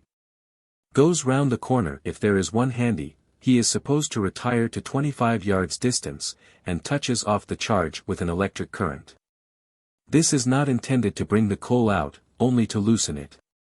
Occasionally, of course, the charge is too powerful, and then it not only brings the coal out but brings the roof down as well. After the blasting has been done the fillers can tumble the coal out, break it up and shovel it on to the conveyor belt. It comes out first in monstrous boulders which may weigh anything up to 20 tons. The conveyor belt shoots it on to tubs, and the tubs are shoved into the main road and hitched on to an endlessly revolving steel cable which drags them to the cage. Then they are hoisted, and at the surface the coal is sorted by being run over screens, and if necessary is washed as well. As far as possible the dirt, the shale, that is used for making the roads below. All what cannot be used is sent to the surface and dumped, hence the monstrous dirt heaps, like hideous grey mountains, which are the characteristic scenery of the coal areas. When the coal has been extracted to the depth to which the machine has cut, the coal face has advanced by 5 feet. Fresh props are put in to hold up the newly exposed roof, and during the next shift the conveyor belt is taken to pieces, moved 5 feet forward and reassembled. As far as possible the 3 operations of cutting, blasting and extraction are done in 3 separate shifts, the cutting in the afternoon, the blasting at night. There is a law, not always kept, that forbids its being done when other men are working nearby, and the filling in the morning shift, which lasts from 6 in the morning until 1:30. Even when you watch the process of coal extraction you probably only watch it for a short time, and it is not until you begin making a few calculations that you realize what a stupendous task the fillers are performing. Normally each man has to clear a space 4 or 5 yards wide. The cutter has undermined the coal to the depth of 5 feet, so that if the seam of coal is 3 or 4 feet high, each man has to cut out, break up and load on to the belt something between 7 and 12 cubic yards of coal. This is to say, taking a cubic yard as weighing 2,700 weight, that each man is shifting coal at a speed approaching 2 tons an hour. I have just enough experience of pick and shovel work to be able to grasp what this means. When I am digging trenches in my garden, if I shift 2 tons of earth during the afternoon, I feel that I have earned my tea. But earth is tractable stuff compared with coal, and I don't have to work kneeling down, 1,000 feet underground, in suffocating heat and swallowing coal dust with every breath I take, nor do I have to walk a mile bent double before I begin. The miner's job would be as much beyond my power as it would be to perform on a flying trapeze or to win the Grand National. I am not a manual laborer and please God I never shall be one, but there are some kinds of manual work that I could do if I had to. At a pitch I could be a tolerable road sweeper or an inefficient gardener or even a 10th-rate farm hand. But by no conceivable amount of effort or training could I become a coal miner. The work would kill me in a few weeks. Watching coal miners at work, you realize momentarily what different universes people inhabit. Down there where coal is dug is a sort of world apart which one can quite easily go through life without ever hearing about. Probably majority of people would even prefer not to hear about it. Yet it is the absolutely necessary counterpart of our world above. Practically everything we do, from eating an ice to crossing the Atlantic, and from baking a loaf to writing a novel, involves the use of coal, directly or indirectly. For all the arts of peace coal is needed. If war breaks out it is needed all the more. In time of revolution the miner must go on working or the revolution must stop, for revolution as much as reaction needs coal. Whatever may be happening on the surface, the hacking and shoveling have got to continue without a pause, or at any rate without pausing for more than a few weeks at the most. In order that Hitler may march the goose step, that the Pope may denounce Bolshevism, that the cricket crowds may assemble at Lord's, that the poets may scratch one another's backs, coal has got to be forthcoming. But on the whole we are not aware of it. We all know that we must have coal, but we seldom or never remember what coal getting involves. Here am I sitting writing in front of my comfortable coal fire. It is April but I still need a fire. Once a fortnight the coal cart drives up to the door and men in leather jerkins carry the coal indoors in stout sacks smelling of tar and shoot it clanking into the coal hole under the stairs. It is only very rarely, when I make a definite mental effort, that I connect this coal with that far-off labor in the mines. It is just coal, something that I have got to have. Black stuff that arrives mysteriously from nowhere in particular, like manna except that you have to pay for it. You could quite easily drive a car right across the north of England and never once remember that hundreds of feet below the road you are on the miners are hacking at the coal. Yet in a sense it is the miners who are driving your car forward. Their lamplit world down there is as necessary to the daylight world above as the root is to the flower. It is not long since conditions in the mines were worse than they are now. There are still living a few very old women who in their youth have worked underground, with the harness round their waists, and a chain that passed between their legs, crawling on all fours and dragging tubs of coal. They used to go on doing this even when they were pregnant. And even now, if coal could not be produced without pregnant women dragging it to and fro, I fancy we should let them do it rather than deprive ourselves of coal. But most of the time, of course, we should prefer to forget that they were doing it. It is so with all types of manual work, it keeps us alive, and we are oblivious of its existence. More than anyone else, perhaps, the miner can stand as the type of the manual worker, not only because his work is so exaggeratedly awful, but also because it is so vitally necessary and yet so remote from our experience, so invisible, as it were, that we are capable of forgetting it as we forget the blood in our veins. In a way it is even humiliating to watch coal miners working. It raises in you a momentary doubt about your own status as an intellectual and a superior person generally. For it is brought home to you, at least while you are watching, that it is only because miners sweat their guts out that superior persons can remain superior. You and I and the editor of the Times Lit. Sup. And the poets and the Archbishop of Canterbury and Comrade X, author of Marxism for Infants, all of us really owe the comparative decency of our lives to poor drudges underground, blackened to the eyes, with their throats full of coal dust, driving their shovels forward with arms and belly muscles of steel. North and South. 1937, from The Road to Wigan Pier. As you travel northward your eye, accustomed to the south or east, does not notice much difference until you are beyond Birmingham. In Coventry you might as well be in Finsbury Park, and the Bull Ring in Birmingham is not unlike Norwich Market, and between all the towns of the Midlands there stretches a villa civilization indistinguishable from that of the south. It is only when you get a little further north, to the pottery towns and beyond, that you begin to encounter the real ugliness of industrialism, an ugliness so frightful and so arresting that you are obliged, as it were, to come to terms with it. A slag heap is at best a hideous thing, because it is so planless and functionless. It is something just dumped on the earth, like the emptying of a giant's dustbin. On the outskirts of the mining towns there are frightful landscapes where your horizon is ringed completely round by jagged grey mountains. And underfoot is mud and ashes, and overhead the steel cables where tubs of dirt travel slowly across miles of country.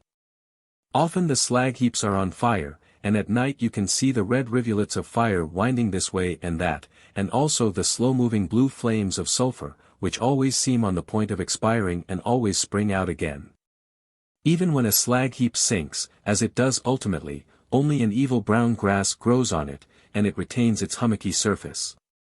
One in the slums of Wigan, used as a playground, looks like a choppy sea suddenly frozen. The flock mattress, it is called locally. Even centuries hence, when the plough drives over the places where coal was once mined, the sites of ancient slag heaps will still be distinguishable from an aeroplane. I remember a winter afternoon in the dreadful environs of Wigan. All round was the lunar landscape of slag heaps, and to the north, through the passes, as it were, between the mountains of slag, you could see the factory chimneys sending out their plumes of smoke. The canal path was a mixture of cinders and frozen mud, crisscrossed by the imprints of innumerable clogs, and all round, as far as the slag heaps in the distance, stretched the flashes, pools of stagnant water that had seeped into the hollows caused by the subsidence of ancient pits. It was horribly cold. The flashes were covered with ice the color of raw umber, the bargemen were muffled to the eyes in sacks, the lock gates wore beards of ice. It seemed a world from which vegetation had been banished. Nothing existed except smoke, shale, ice, mud, ashes, and foul water. But even Wigan is beautiful compared with Sheffield. Sheffield, I suppose, could justly claim to be called the ugliest town in the old world. Its inhabitants, who want it to be preeminent in everything, very likely do make that claim for it. It has a population of 500,000 and it contains fewer decent buildings than the average East Anglian village of 500. And the stench. If at rare moments you stop smelling sulfur, it is because you have begun smelling gas. Even the shallow river that runs through the town is usually bright yellow with some chemical or other. Once I halted in the street and counted the factory chimneys I could see.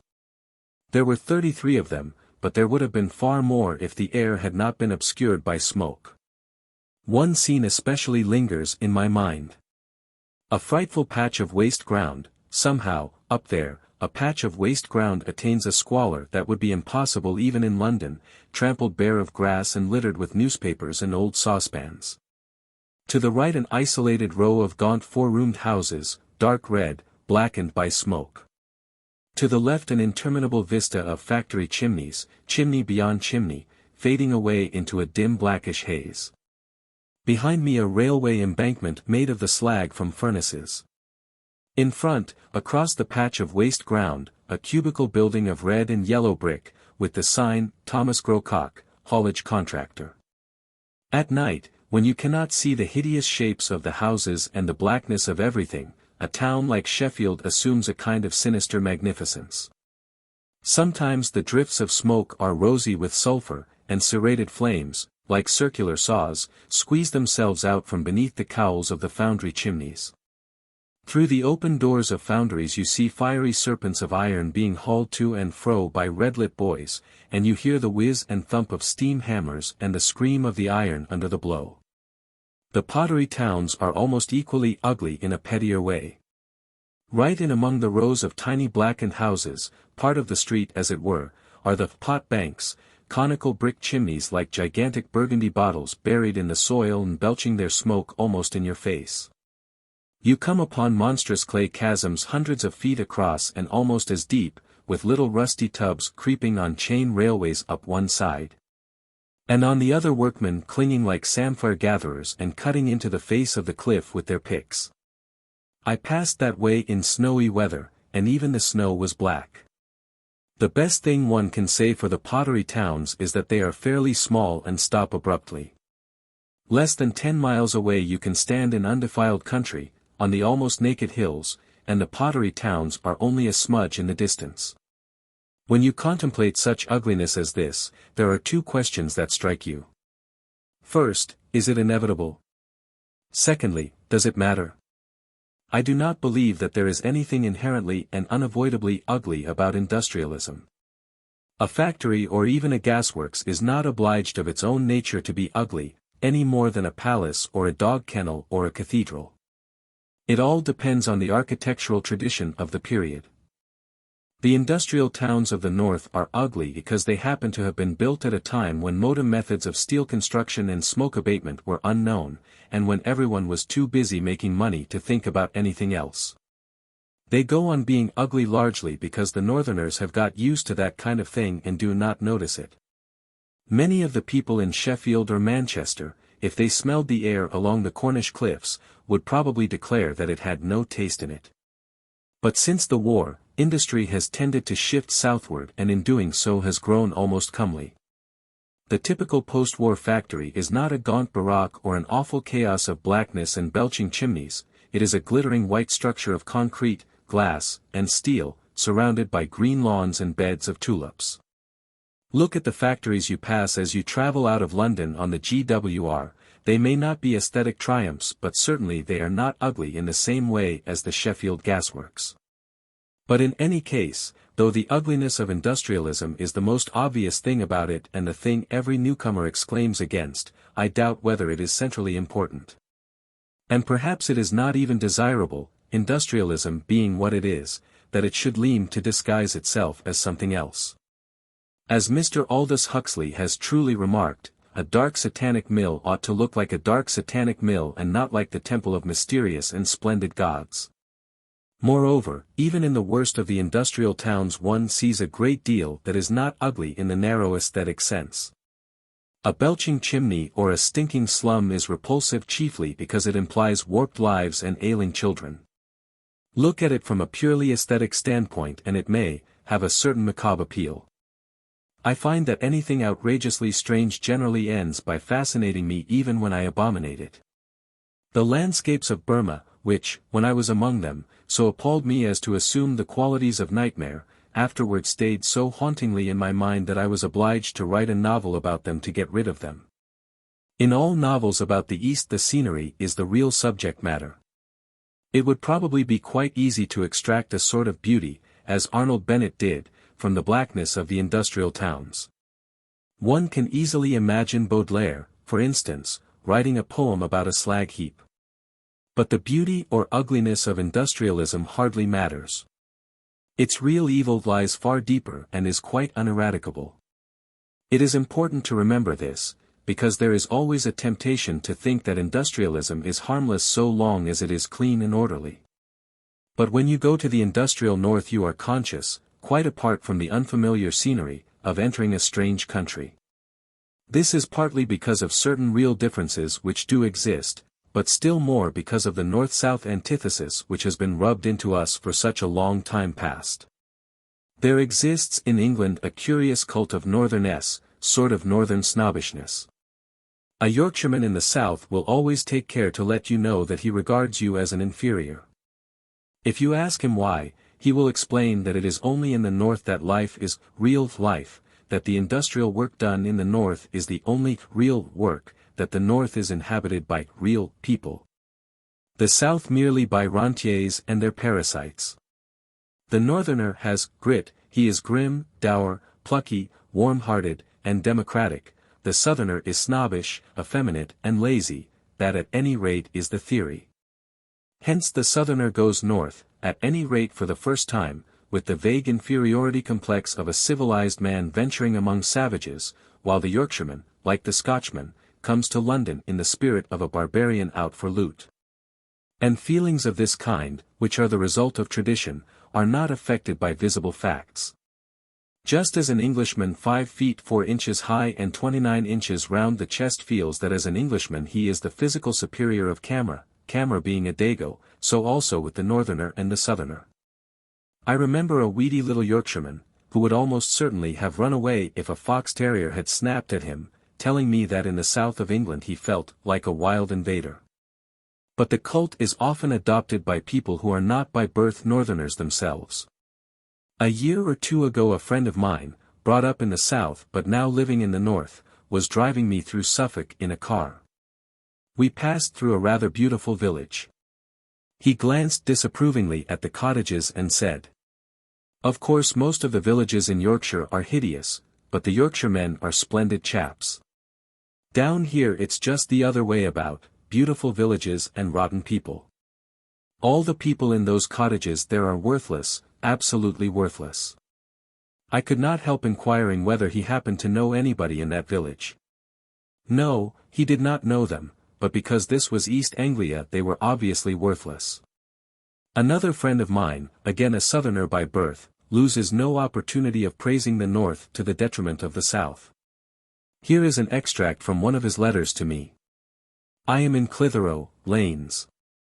I think running water is much more attractive in moor and mountain country than in the fat and sluggish South. The smug and silver Trent, Shakespeare says. And the Souther the smugger, I say." Here you have an interesting example of the northern cult.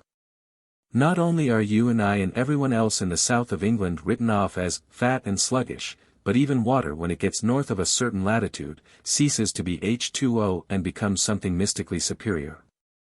But the interest of this passage is that its writer is an extremely intelligent man of advanced opinions who would have nothing but contempt for nationalism in its ordinary form. Put to him some such proposition as "one Britisher is worth 3 foreigners," and he would repudiate it with horror.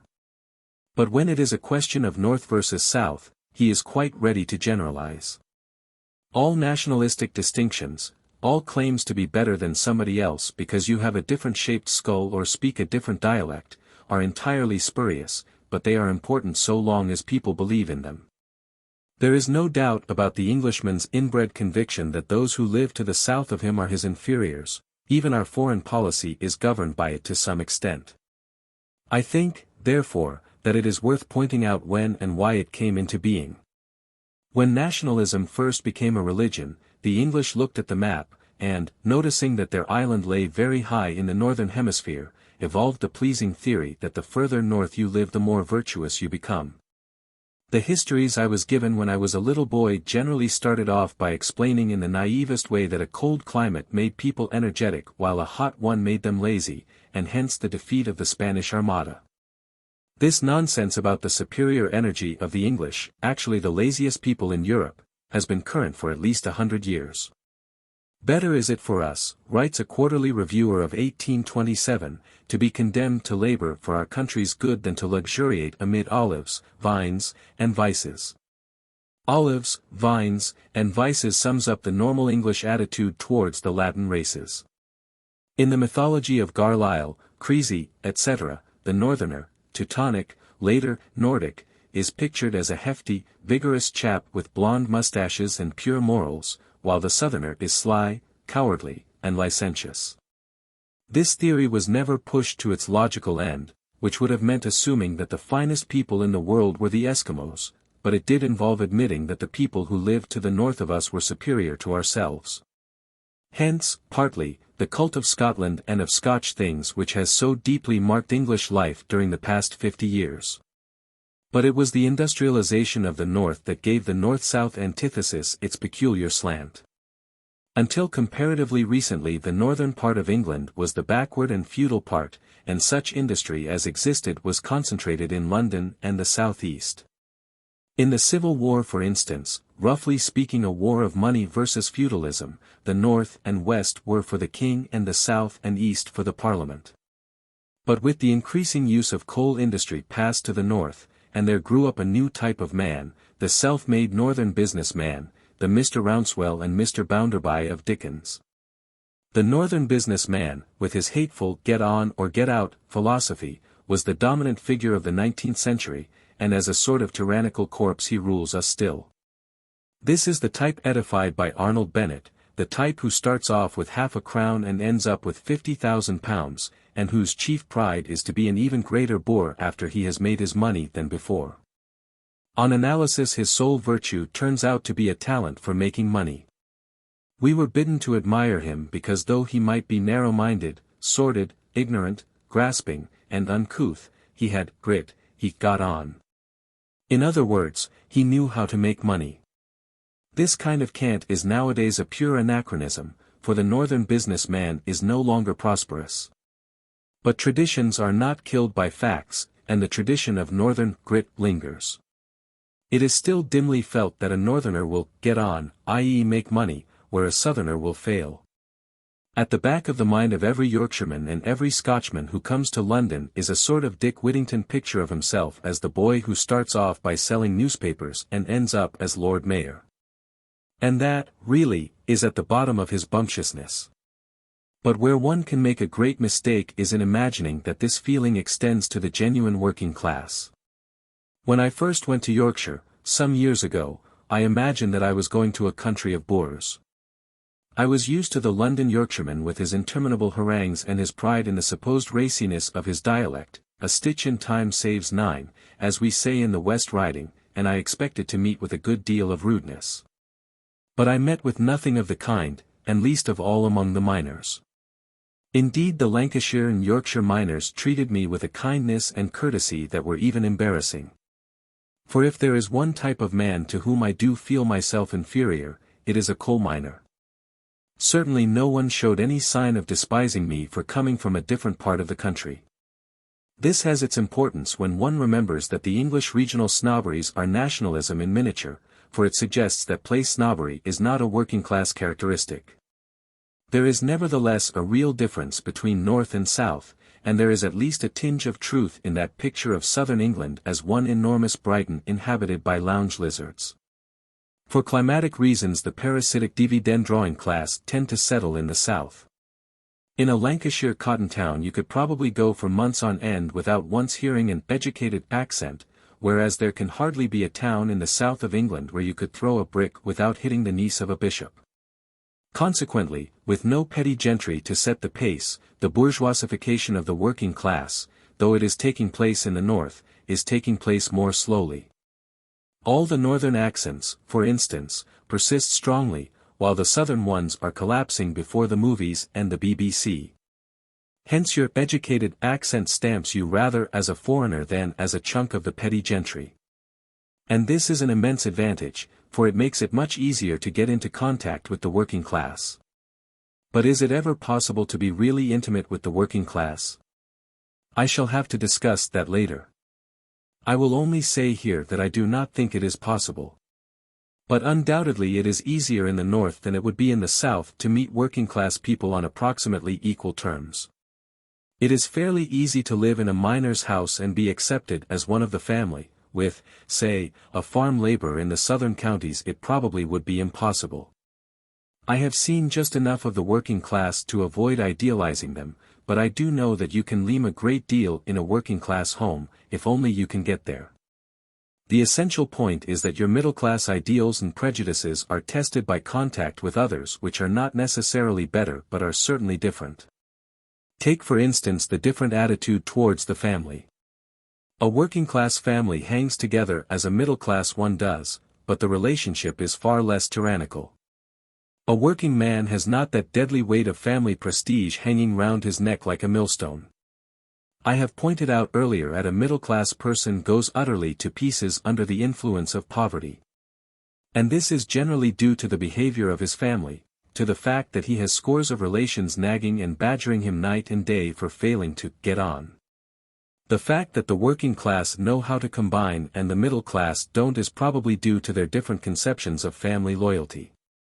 You cannot have an effective trade union of middle-class workers, because in times of strikes almost every middle-class wife would be egging her husband on to blackleg and get the other fellow's job. Another working-class characteristic, disconcerting at first, is their plain-spokenness towards anyone they regard as an equal. If you offer a working man something he doesn't want, he tells you that he doesn't want it. A middle-class person would accept it to avoid giving offense. And again, take the working-class attitude towards education. How different it is from ours, and how immensely sounder. Working people often have a vague reverence for learning in others, but where education touches their own lives they see through it and reject it by a healthy instinct. The time was when I used to lament over quite imaginary pictures of lads of 14 dragged protesting from their lessons and set to work at dismal jobs. It seemed to me dreadful that the doom of a job should descend upon anyone at 14. Of course I know now that there is not one working-class boy in 1,000 who does not pine for the day when he will leave school. He wants to be doing real work, not wasting his time on ridiculous rubbish like history and geography. To the working class, the notion of staying at school till you are nearly grown up seems merely contemptible and unmanly. The idea of a great big boy of 18, who ought to be bringing £1 a week home to his parents, going to school in a ridiculous uniform and even being caned for not doing his lessons. Just fancy a working-class boy of 18 allowing himself to be caned. He is a man when the other is still a baby. Ernest Pontifex, in Samuel Butler's Way of All Flesh, after he had had a few glimpses of real life, looked back on his public school and university education and found it a sickly, debilitating debauch. There is much in middle-class life that looks sickly and debilitating when you see it from a working-class angle. In a working-class home, I am not thinking at the moment of the unemployed, but of comparatively prosperous homes, you breathe a warm, decent, deeply human atmosphere which it is not so easy to find elsewhere. I should say that a manual worker, if he is in steady work and drawing good wages, and, if which gets bigger and bigger, has a better chance of being happy than an educated man.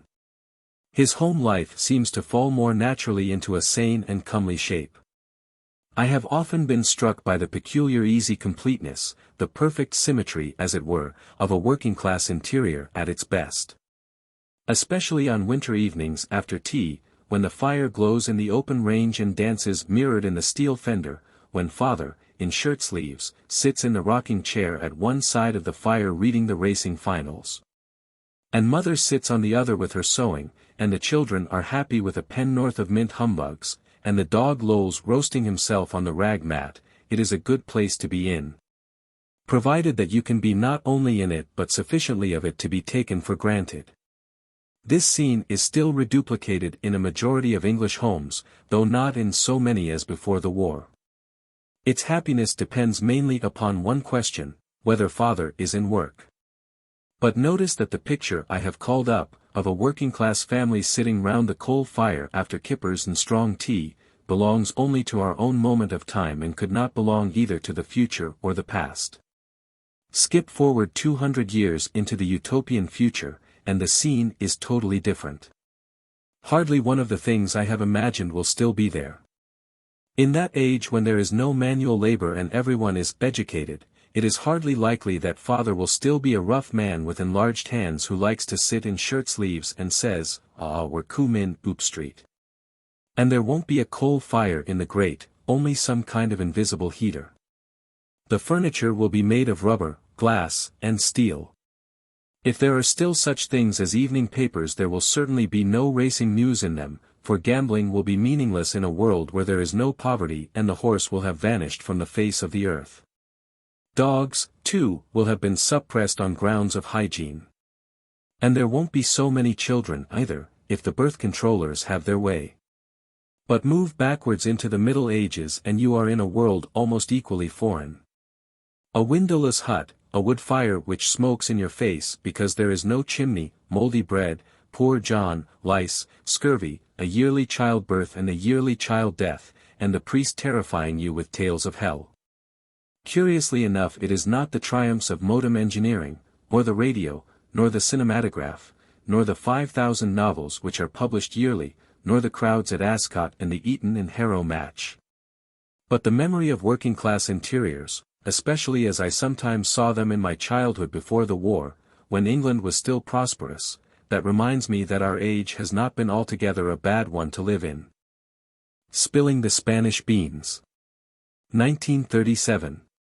The Spanish War has probably produced a richer crop of lies than any event since the Great War of 1914-18, but I honestly doubt. In spite of all those hecatombs of nuns who have been raped and crucified before the eyes of Daily Mail reporters, whether it is the pro-fascist newspapers that have done the most harm. It is the left-wing papers, the News Chronicle and the Daily Worker, with their far subtler methods of distortion, that have prevented the British public from grasping the real nature of the struggle. The fact which these papers have so carefully obscured is that the Spanish government, including the semi-autonomous Catalan government, is far more afraid of the revolution than of the fascists. It is now almost certain that the war will end with some kind of compromise, and there is even reason to doubt whether the government, which let Bilbao fail without raising a finger, wishes to be too victorious. But there is no doubt whatever about the thoroughness with which it is crushing its own revolutionaries. For some time past a reign of terror, forcible suppression of political parties, a stifling censorship of the press, ceaseless espionage and mass imprisonment without trial, has been in progress. When I left Barcelona in late June the jails were bulging. Indeed, the regular jails had long since overflowed and the prisoners were being huddled into empty shops and any other temporary dump that could be found for them. But the point to notice is that the people who are in prison now are not fascists but revolutionaries. They are there not because their opinions are too much to the right, but because they are too much to the left.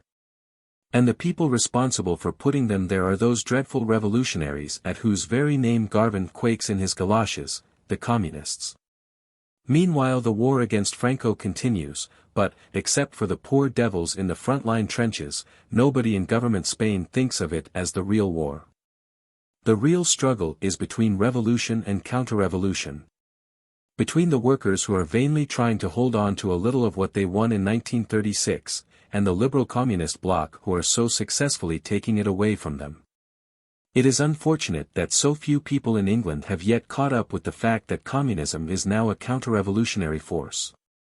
That communists everywhere are in alliance with bourgeois reformism and using the whole of their powerful machinery to crush or discredit any party that shows signs of revolutionary tendencies.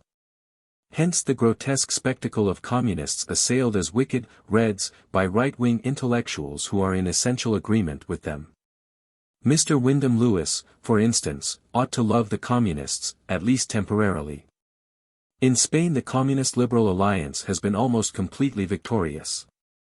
Of all that the Spanish workers won for themselves in 1936 nothing solid remains, except for a few collective farms and a certain amount of land seized by the peasants last year. And presumably even the peasants will be sacrificed later, when there is no longer any need to placate them. To see how the present situation arose, one has got to look back to the origins of the Civil War. Franco's bid for power differed from those of Hitler and Mussolini in that it was a military insurrection, comparable to a foreign invasion, and therefore had not much mass backing, though Franco has since been trying to acquire one. Its chief supporters, apart from certain sections of big business, were the landowning aristocracy in the huge, parasitic church. Obviously a rising of this kind will array against it various forces which are not in agreement on any other point. The peasant and the worker hate feudalism and clericalism, but so does the liberal bourgeois, who is not in the least opposed to a more modern version of fascism, at least so long as it isn't called fascism. The liberal bourgeois is genuinely liberal up to the point where his own interests stop. He stands for the degree of progress implied in the phrase, la caractère ouvert aux talents. For clearly he has no chance to develop in a feudal society where the worker and the peasant are too poor to buy goods, where industry is burdened with huge taxes to pay for bishops' vestments. And where every lucrative job is given as a matter of course to the friend of the catamite of the duke's illegitimate son. Hence, in the face of such a blatant reactionary as Franco, you get for a while a situation in which the worker and the bourgeois, in reality deadly enemies, are fighting side by side. This uneasy alliance is known as the Popular Front, or, in the communist press, to give it a spuriously democratic appeal, People's Front. It is a combination with about as much vitality, and about as much right to exist, as a pig with two heads or some other Barnum and Bailey monstrosity. In any serious emergency the contradiction implied in the Popular Front is bound to make itself felt. For even when the worker and the bourgeois are both fighting against fascism, they are not fighting for the same things. The bourgeois is fighting for bourgeois democracy, i.e. capitalism, the worker, in so far as he understands the issue, for socialism. And in the early days of the revolution the Spanish workers understood the issue very well. In the areas where fascism was defeated they did not content themselves with driving the rebellious troops out of the towns. They also took the opportunity of seizing land and factories and setting up the rough beginnings of a workers' government by means of local committees, workers' militias, police forces, and so forth. They made the mistake, however, possibly because most of the active revolutionaries were anarchists with a mistrust of all parliaments, of leaving the Republican government in nominal control. And, in spite of various changes in personnel, every subsequent government had been of approximately the same bourgeois reformist character. At the beginning this seemed not to matter, because the government, especially in Catalonia, was almost powerless and the bourgeoisie had to lie low or even, this was still happening when I reached Spain in December, to disguise themselves as workers. Later, as power slipped from the hands of the anarchists into the hands of the communists and right-wing socialists, the government was able to reassert itself. The bourgeoisie came out of hiding and the old division of society into rich and poor reappeared, not much modified. Henceforward every move, except a few dictated by military emergency, was directed towards undoing the work of the first few months of revolution. Out of the many illustrations I could choose, I will cite only one, the breaking up of the old workers' militias, which were organized on a genuinely democratic system, with officers and men receiving the same pay and mingling on terms of complete equality, and the substitution of the popular army, once again, in communist jargon, people's army, modeled as far as possible on an ordinary bourgeois army, with a privileged officer caste, immense differences of pay, etc. etc. Needless to say, this is given out as a military necessity, and almost certainly it does make for military efficiency, at least for a short period. But the undoubted purpose of the change was to strike a blow at equalitarianism. In every department the same policy has been followed, with the result that only a year after the outbreak of war and revolution you get what is in effect an ordinary bourgeois state, with, in addition, a reign of terror to preserve the status quo. This process would probably have gone less far if the struggle could have taken place without foreign interference. But the military weakness of the government made this impossible. In the face of France's foreign mercenaries they were obliged to turn to Russia for help, and though the quantity of arms supplied by Russia has been greatly exaggerated, in my first 3 months in Spain I saw only one Russian weapon. A solitary machine gun. The mere fact of their arrival brought the communists into power. To begin with, the Russian aeroplanes and guns, and the good military qualities of the international brigades, not necessarily communist but under communist control, immensely raised the communist prestige. But, more important, since Russia and Mexico were the only countries openly supplying arms, the Russians were able not only to get money for their weapons, but to extort terms as well. Put in their crudest form, the terms were, crush the revolution or you get no more arms. The reason usually given for the Russian attitude is that if Russia appeared to be abetting the revolution, the Franco-Soviet pact, and the hoped-for alliance with Great Britain, would be imperiled. It may be, also, that the spectacle of a genuine revolution in Spain would rouse unwanted echoes in Russia. The communists, of course, deny that any direct pressure has been exerted by the Russian government. But this, even if true, is hardly relevant, for the communist parties of all countries can be taken as carrying out Russian policy. And it is certain that the Spanish Communist Party, plus the right-wing socialists whom they control, plus the communist press of the whole world, have used all their immense and ever-increasing influence upon the side of counter-revolution. In the first half of this article I suggested that the real struggle in Spain, on the government side, has been between revolution and counter-revolution. That the government, though anxious enough to avoid being beaten by Franco, has been even more anxious to undo the revolutionary changes with which the outbreak of war was accompanied. Any communist would reject this suggestion as mistaken or willfully dishonest. He would tell you that it is nonsense to talk of the Spanish government crushing the revolution, because the revolution never happened. And that our job at present is to defeat fascism and defend democracy. And in this connection it is most important to see just how the communist anti-revolutionary propaganda works. It is a mistake to think that this has no relevance in England, where the Communist Party is small and comparatively weak. We shall see its relevance quickly enough if England enters into an alliance with the USSR. Or perhaps even earlier, for the influence of the Communist Party is bound to increase, visibly is increasing, as more and more of the capitalist class realize that latter-day communism is playing their game.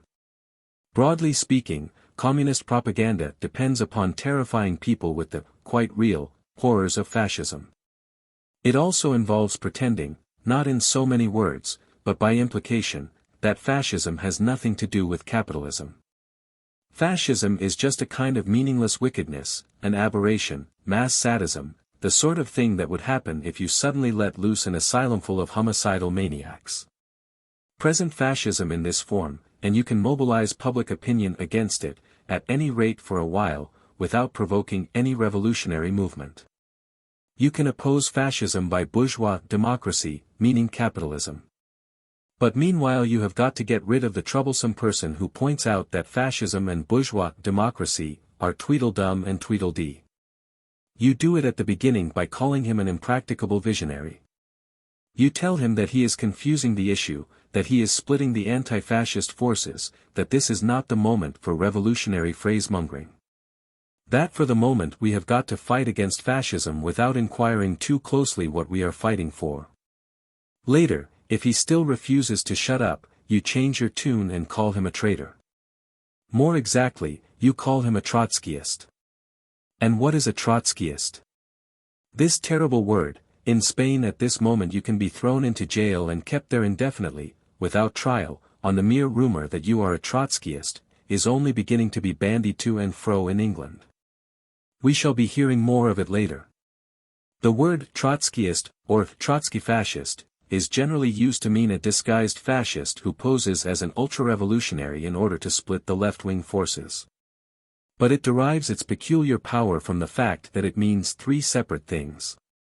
It can mean one who, like Trotsky, wished for world revolution.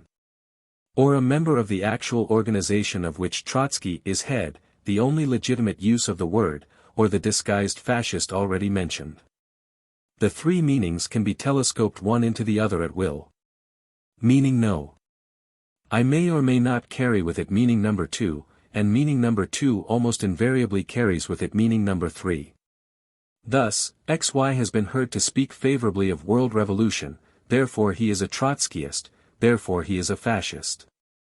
In Spain, to some extent even in England, anyone professing revolutionary socialism, i.e. professing the things the Communist Party professed until a few years ago, is under suspicion of being a Trotskyist in the pay of Franco or Hitler.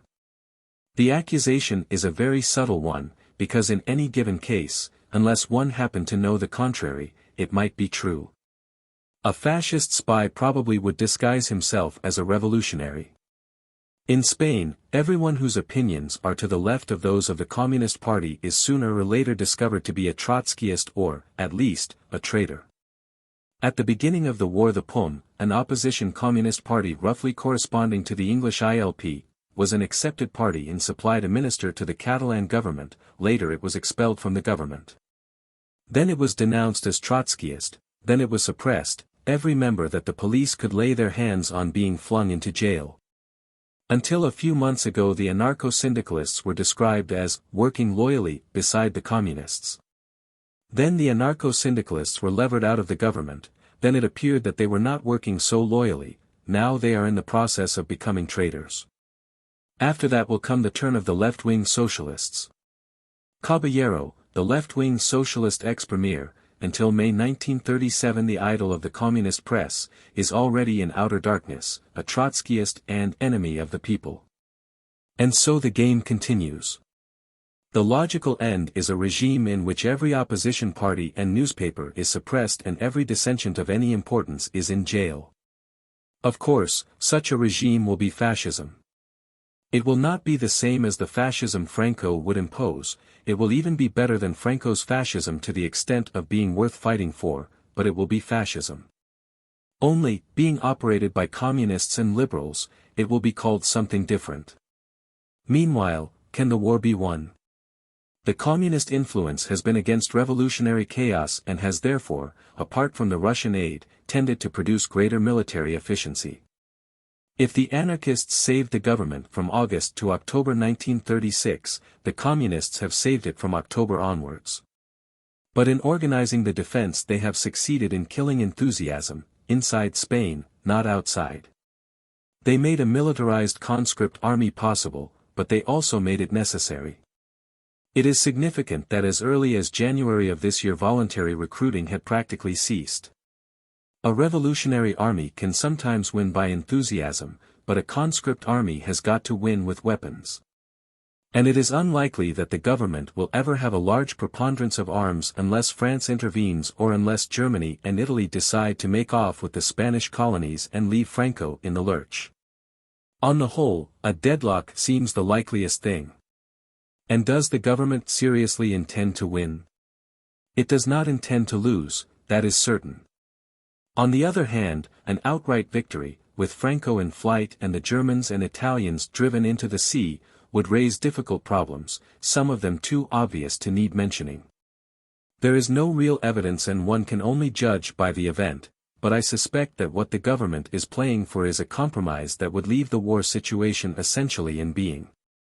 All prophecies are wrong, therefore this one will be wrong, but I will take a chance and say that though the war may end quite soon or may drag on for years, it will end with Spain divided up either by actual frontiers or into economic zones. Of course, such a compromise might be claimed as a victory by either side, or by both. All that I have said in this article would seem entirely commonplace in Spain, or even in France. Yet in England, in spite of the intense interest the Spanish War has aroused, there are very few people who have even heard of the enormous struggle that is going on behind the government lines. Of course, this is no accident. There has been a quite deliberate conspiracy, I could give detailed instances, to prevent the Spanish situation from being understood. People who ought to know better have lent themselves to the deception on the ground that if you tell the truth about Spain it will be used as fascist propaganda.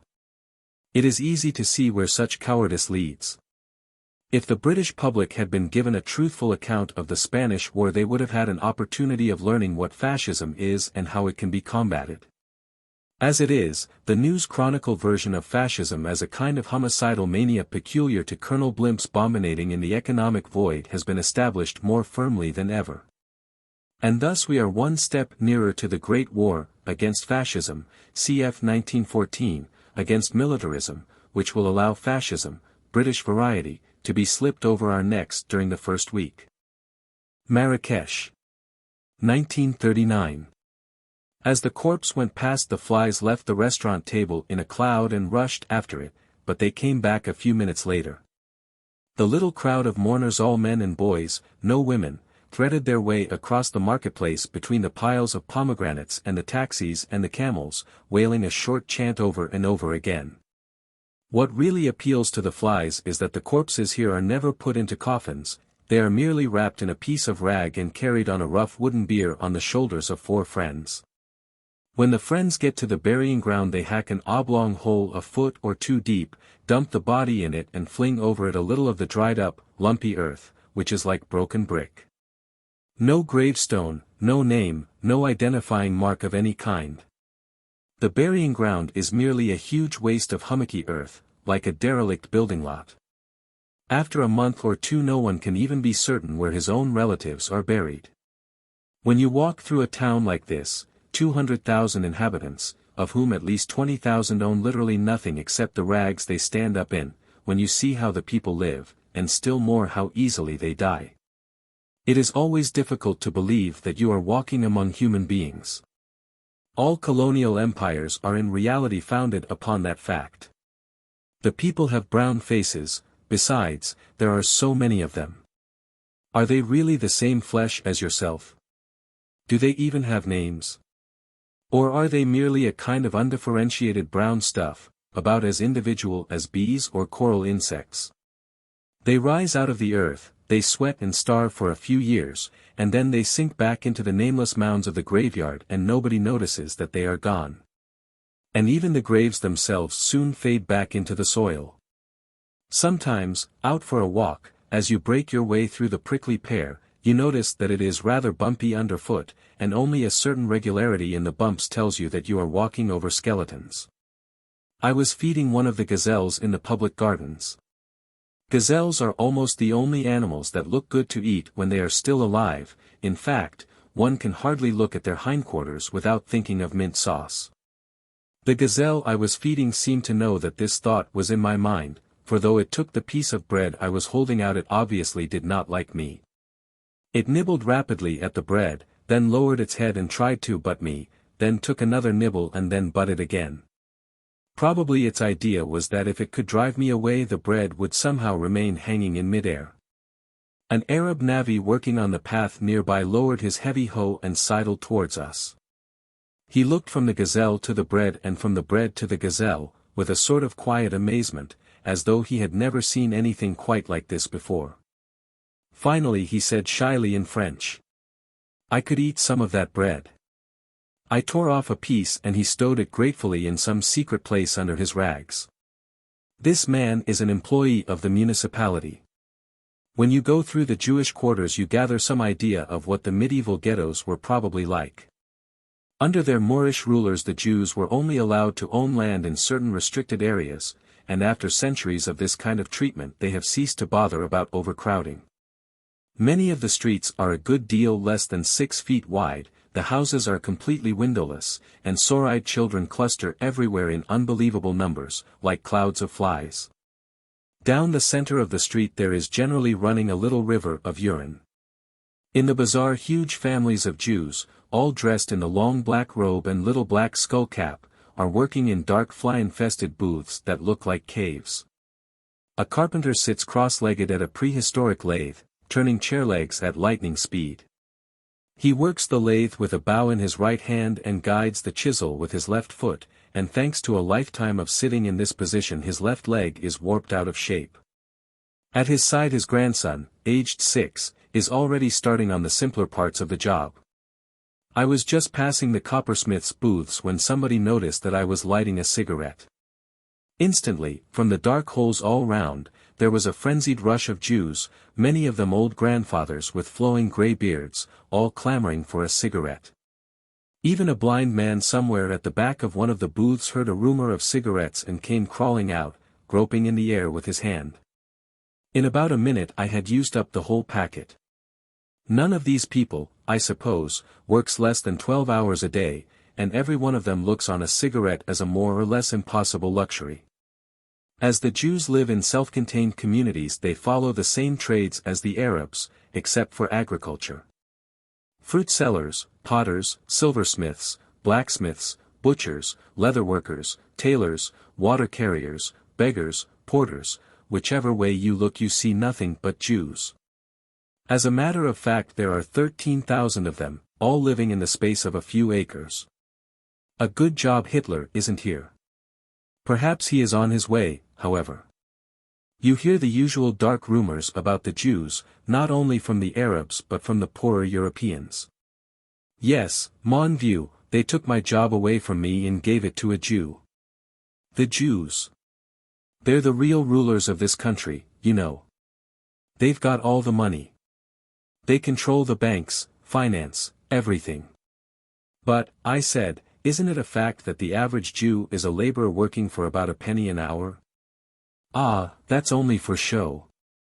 They're all moneylenders really. They're cunning, the Jews.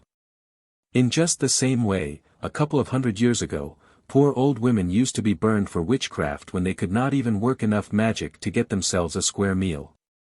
All people who work with their hands are partly invisible, and the more important the work they do, the less visible they are.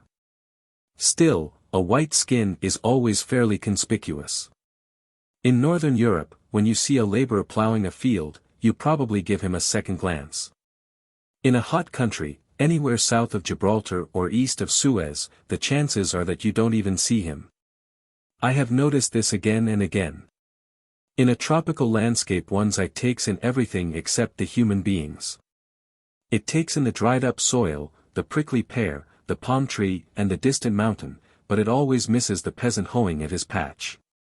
He is the same color as the earth, and a great deal less interesting to look at. It is only because of this that the starved countries of Asia and Africa are accepted as tourist resorts. No one would think of running cheap trips to the distressed areas. But where the human beings have brown skins their poverty is simply not noticed. What does Morocco mean to a Frenchman? An orange grove or a job in government service? Or to an Englishman? Camels, castles, palm trees, foreign legionnaires, brass trays and bandits. One could probably live here for years without noticing that for 9/10 of the people the reality of life is an endless, backbreaking struggle to wring a little food out of an eroded soil. Most of Morocco is so desolate that no wild animal bigger than a hare can live on it. Huge areas which were once covered with forest have turned into a treeless waste where the soil is exactly like broken-up brick. Nevertheless, a good deal of it is cultivated, with frightful labor. Everything is done by hand. Long lines of women, bent double like inverted capital LS, work their way slowly across the fields, tearing up the prickly weeds with their hands, and the peasant gathering lucerne for fodder pulls it up stalk by stalk instead of reaping it, thus saving an inch or two on each stalk. The plough is a wretched wooden thing, so frail that one can easily carry it on one's shoulder, and fitted underneath with a rough iron spike which stirs the soil to a depth of about 4 inches. This is as much as the strength of the animals is equal to. It is usual to plough with a cow and a donkey yoked together. 2 donkeys would not be quite strong enough, but on the other hand 2 cows would cost a little more to feed. The peasants possess no harrows, they merely plough the soil several times over in different directions, finally leaving it in rough furrows, after which the whole field has to be shaped with hoes into small oblong patches, to conserve water. Except for a day or two after the rare rainstorms there is never enough water. Along the edges of the field's channels are hacked out to a depth of 30 or 40 feet to get at the tiny trickles which run through the subsoil. Every afternoon a file of very old women passes down the road outside my house, each carrying a load of firewood. All of them are mummified with age and the sun, and all of them are tiny. It seems to be generally the case in primitive communities that the women, when they get beyond a certain age, shrink to the size of children. One day a poor old creature who could not have been more than 4 feet tall crept past me under a vast load of wood. I stopped her and put a 5-sou piece, a little more than a farthing, into her hand. She answered with a shrill wail, almost a scream, which was partly gratitude but mainly surprise. I suppose that from her point of view, by taking any notice of her, I seemed almost to be violating a law of nature. She accepted her status as an old woman, that is to say as a beast of burden.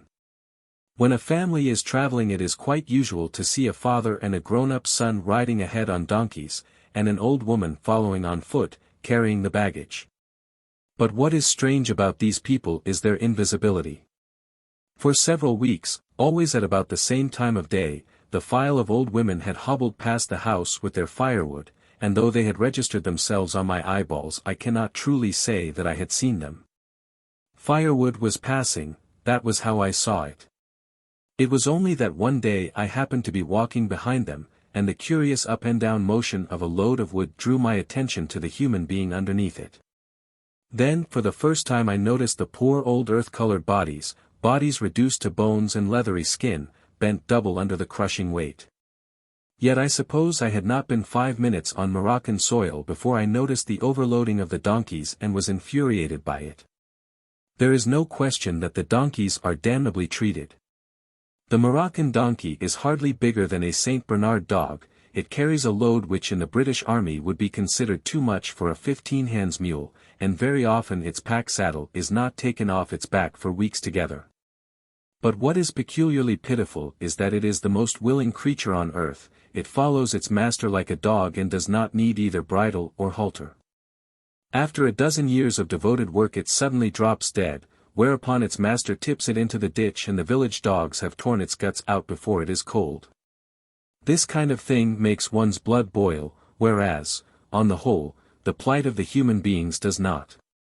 I am not commenting, merely pointing to a fact. People with brown skins are next door to invisible.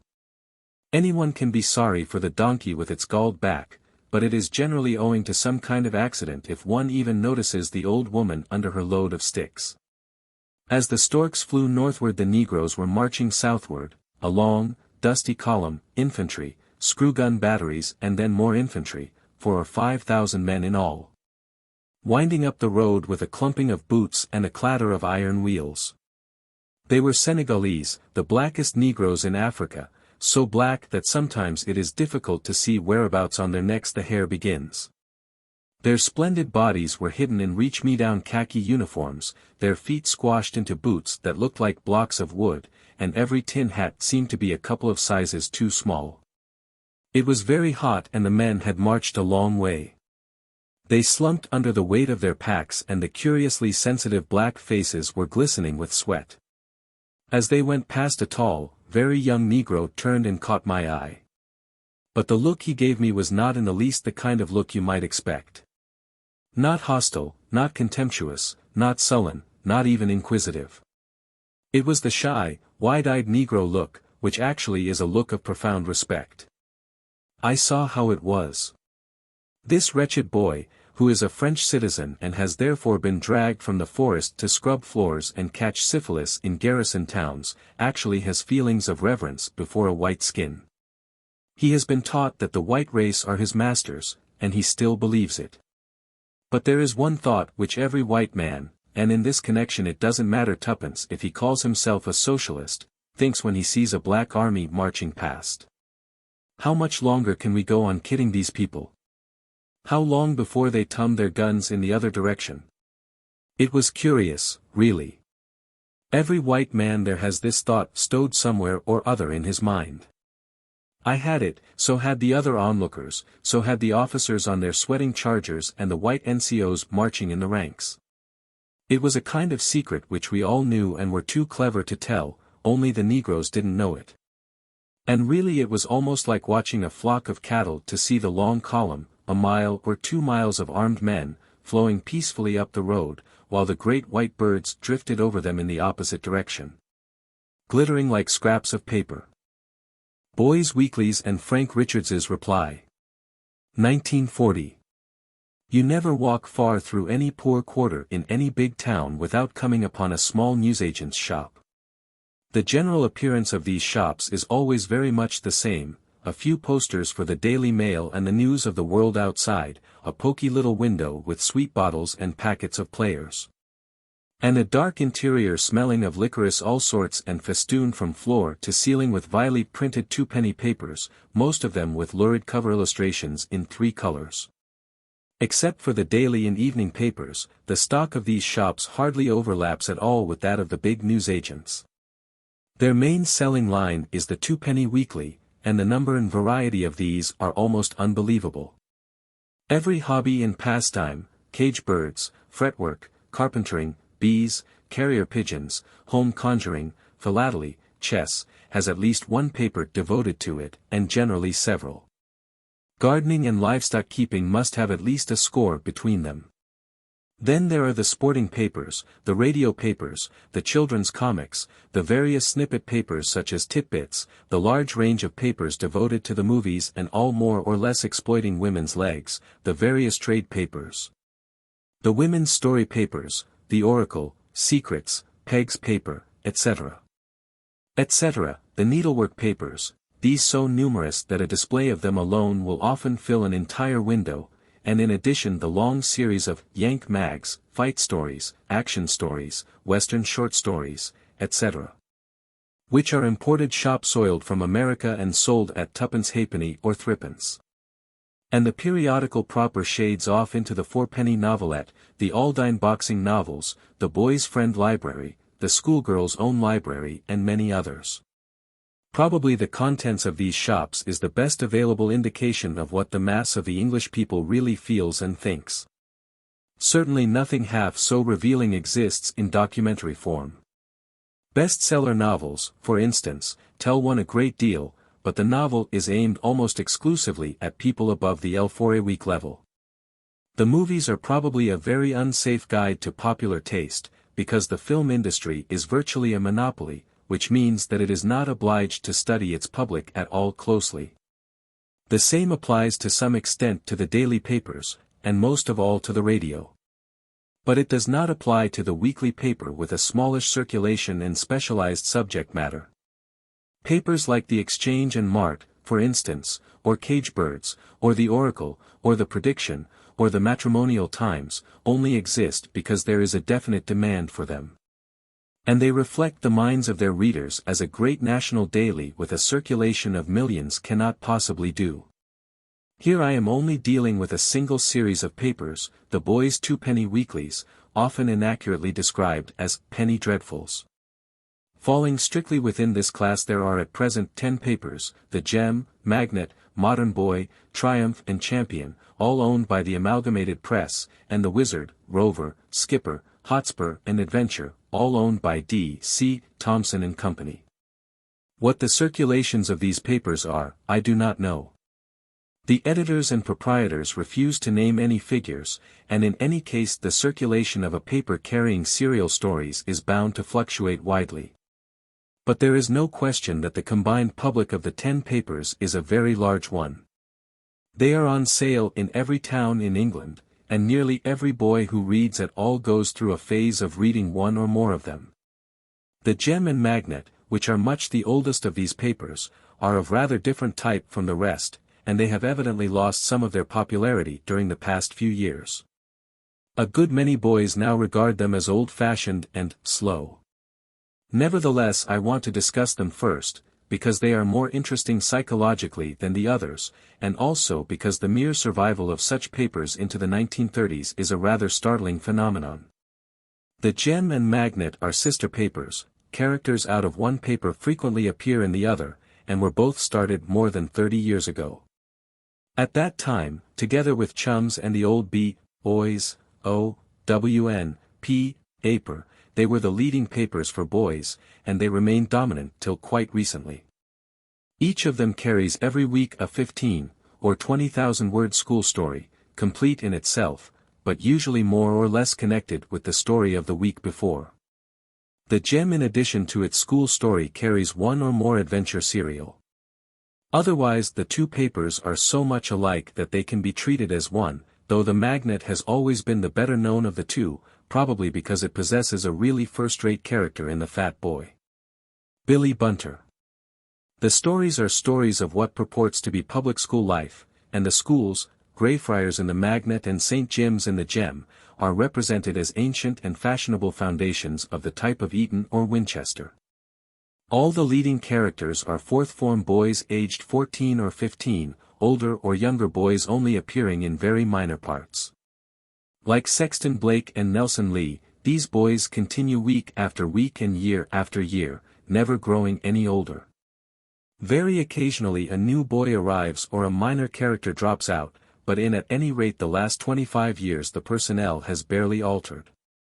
All the principal characters in both papers, Bob Cherry, Tom Mary, Harry Wharton, Johnny Bull, Billy Bunter and the rest of them, were at Greyfriars or St. Jim's long before the Great War, exactly the same age as at present. Having much the same kind of adventures and talking almost exactly the same dialect.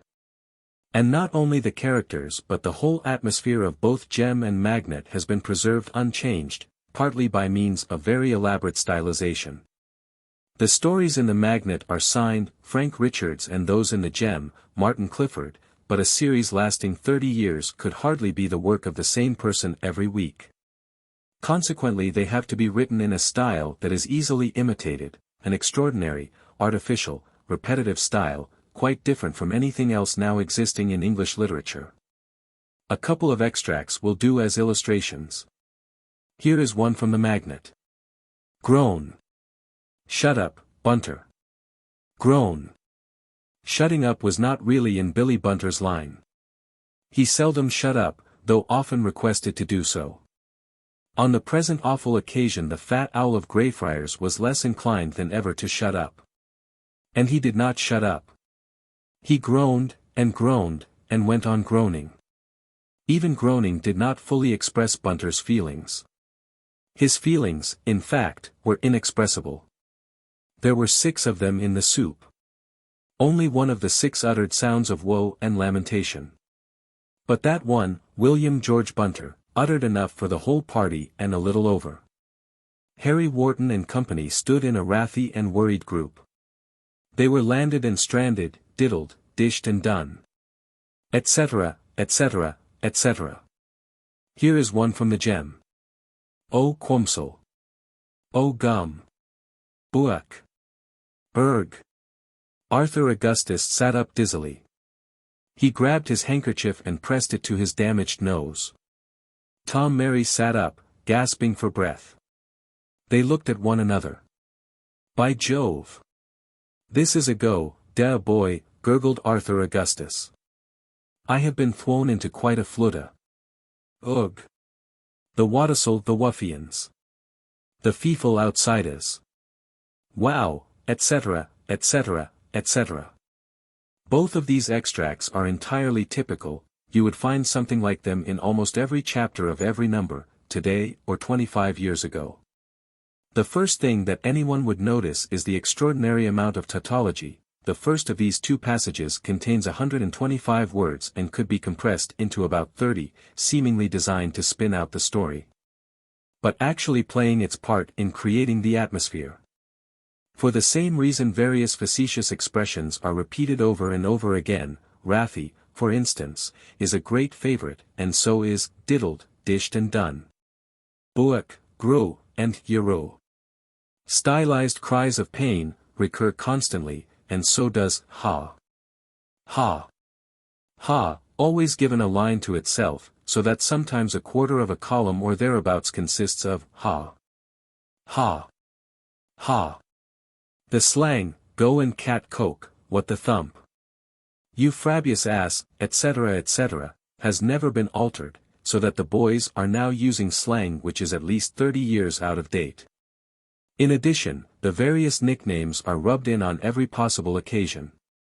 Every few lines we are reminded that Harry Wharton and company are the famous five. Bunter is always the fat owl or the owl of the remove. Vernon Smith is always the bounder of Greyfriars. Gussie, the Honourable Arthur Augustus Darcy, is always the swell of St. Jim's, and so on and so forth. There is a constant, untiring effort to keep the atmosphere intact and to make sure that every new reader learns immediately who is who. The result has been to make Greyfriars and St. Jim's into an extraordinary little world of their own, a world which cannot be taken seriously by anyone over 15, but which at any rate is not easily forgotten. By a debasement of the Dickens technique a series of stereotyped characters has been built up, in several cases very successfully. Billy Bunter, for instance, must be one of the best-known figures in English fiction. For the mere number of people who know him he ranks with Sexton Blake, Tarzan, Sherlock Holmes and a handful of characters in Dickens.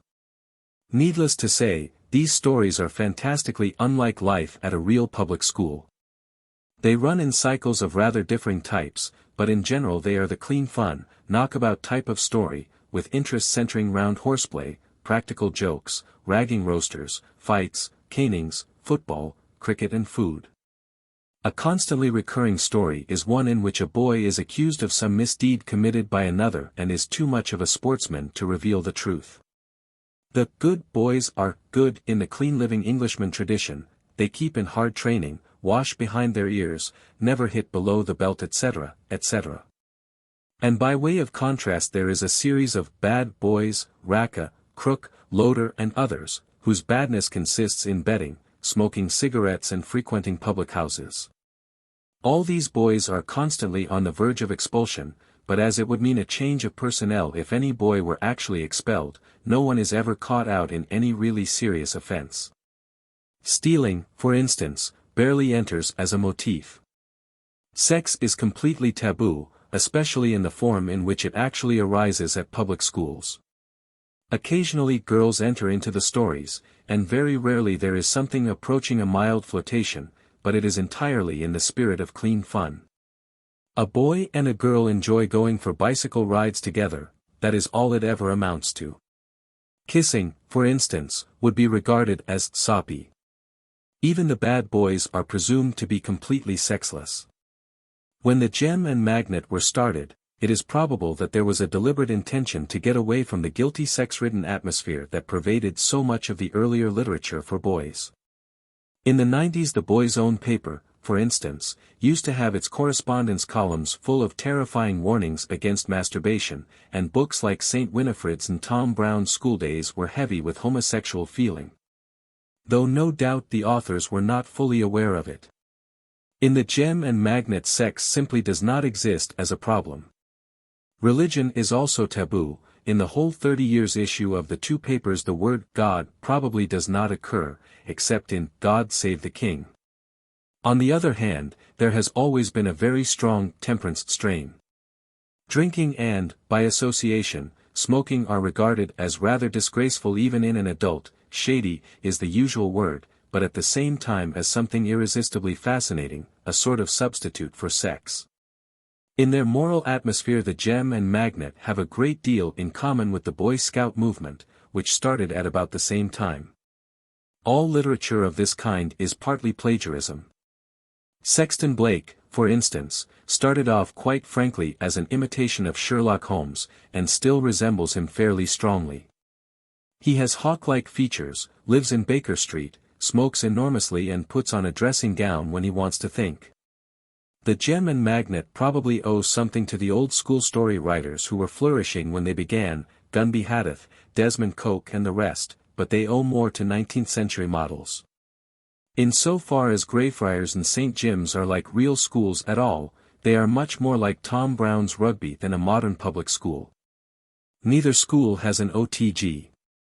For instance, games are not compulsory, and the boys are even allowed to wear what clothes they like. But without doubt the main origin of these papers is Stocky and Company.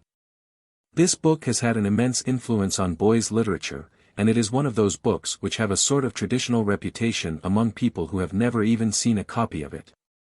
More than once in boys' weekly papers I have come across a reference to Stocky and Company in which the word was spelt Storky. Even the name of the chief comic among the Greyfriars masters, Mr. Prout, is taken from Stocky and Company. And so is much of the slang, jape, merry, giddy, biznay, business, frabious, don't, for, doesn't, all of them out of date even when gem and magnet started. There are also traces of earlier origins. The name, Greyfriars, is probably taken from Thackeray, and Gosling, the school porter in the Magnet, talks in an imitation of Dickens's dialect. With all this, the supposed glamour of public school life is played for all it is worth. There is all the usual paraphernalia, lock-up, roll call, house matches, fagging, prefects, cozy teas round the study fire, etc. etc. And constant reference to the old school, the old grey stones. Both schools were founded in the early 16th century, the team spirit of the Greyfriars men. As for the snob appeal, it is completely shameless. Each school has a titled boy or two whose titles are constantly thrust in the reader's face. Other boys have the names of well-known aristocratic families, Talbot, Manners, Lowther. We are forever being reminded that Gussie is the Honourable Arthur A. Darcy, son of Lord Eastwood, that Jack Blake is heir to Broad Acres, that Hari Jamset Ram Singh, nicknamed Inky, is the Nabob of Banipur, that Vernon Smith's father is a millionaire. Till recently the illustrations in both papers always depicted the boys in clothes imitated from those of Eton. In the last few years Greyfriars has changed over to blazers and flannel trousers, but St. Jim still sticks to the Eton jacket, and Gussie sticks to his top hat. In the school magazine which appears every week as part of the Magnet, Harry Wharton writes an article discussing the pocket money received by the fellows in the Remove, and reveals that some of them get as much as £5 a week. This kind of thing is a perfectly deliberate incitement to wealth fantasy. And here it is worth noticing a rather curious fact, and that is that the school story is a thing peculiar to England. So far as I know, there are extremely few school stories in foreign languages. The reason, obviously, is that in England education is mainly a matter of status. The most definite dividing line between the petite bourgeoisie and the working class is that the former pay for their education, and within the bourgeoisie there is another unbridgeable gulf between the public school and the private school. It is quite clear that there are tens and scores of thousands of people to whom every detail of life at a posh public school is wildly thrilling and romantic. They happen to be outside that mystic world of quadrangles and house colors, but they can yearn after it, daydream about it, live mentally in it for hours at a stretch. The question is, who are these people? Who reads the Gem and Magnet? Obviously one can never be quite certain about this kind of thing. All I can say from my own observation is this. Boys who are likely to go to public schools themselves generally read the Gem and Magnet, but they nearly always stop reading them when they are about 12. They may continue for another year from force of habit, but by that time they have ceased to take them seriously. On the other hand, the boys at very cheap private schools, the schools that are designed for people who can't afford a public school but consider the council schools common, continue reading the Gem and Magnet for several years longer. A few years ago I was a teacher at 2 of these schools myself. I found that not only did virtually all the boys read the Gem and Magnet, but that they were still taking them fairly seriously when they were 15 or even 16. These boys were the sons of shopkeepers, office employees and small business and professional men, and obviously it is this class that the Gem and Magnet are aimed at. But they are certainly read by working-class boys as well. They are generally on sale in the poorest quarters of big towns, and I have known them to be read by boys whom one might expect to be completely immune from public school glamour. I have seen a young coal miner, for instance, a lad who had already worked a year or 2 underground, eagerly reading the Gem. Recently I offered a batch of English papers to some British legionaries of the French Foreign Legion in North Africa. They picked out the Gem and Magnet first. Both papers are much read by girls, and the pen pals department of the Gem shows that it is read in every corner of the British Empire, by Australians, Canadians, Palestine Jews, Malays, Arabs, Straits Chinese, etc., etc. The editors evidently expect their readers to be aged round about 14, and the advertisements, milk chocolate, postage stamps, water pistols, blushing cured, home conjuring tricks, itching powder. The fine fun ring which runs a needle into your friend's hand, etc. etc. indicate roughly the same age. There are also the Admiralty advertisements, however, which call for youths between 17 and 22. And there is no question that these papers are also read by adults. It is quite common for people to write to the editor and say that they have read every number of the Gem or Magnet for the past 30 years.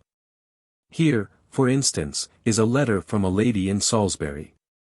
I can say of your splendid yarns of Harry Wharton and Company of Greyfriars, that they never fail to reach a high standard. Without doubt they are the finest stories of their type on the market today, which is saying a good deal. They seem to bring you face to face with nature. I have taken the Magnet from the start, and have followed the adventures of Harry Wharton and Company with rapt interest. I have no sons, but 2 daughters, and there's always a rush to be the first to read the grand old paper. My husband, too, was a staunch reader of the Magnet until he was suddenly taken away from us. It is well worth getting hold of some copies of the Gem and Magnet, especially the Gem, simply to have a look at the correspondence columns. What is truly startling is the intense interest with which the pettiest details of life at Greyfriars and St. Jim's are followed up. Here, for instance, are a few of the questions sent in by readers. What age is Dick Roylance? How old is St. Jim's? Can you give me a list of the Shell and their studies? How much did Darcy's monocle cost? How is it that fellows like Crook are in the Shell and decent fellows like yourself are only in the Fourth? What are the form captain's 3 chief duties? Who is the chemistry master at St. Jim's? From a girl, where is St. Jim's situated? Could you tell me how to get there, as I would love to see the building? Are you boys just phonies, as I think you are? It is clear that many of the boys and girls who write these letters are living a complete fantasy life. Sometimes a boy will write, for instance, giving his age, height, weight, chest and bicep measurements and asking which member of the Shell or Fourth form he most exactly resembles. The demand for a list of the studies on the Shell passage, with an exact account of who lives in each, is a very common one.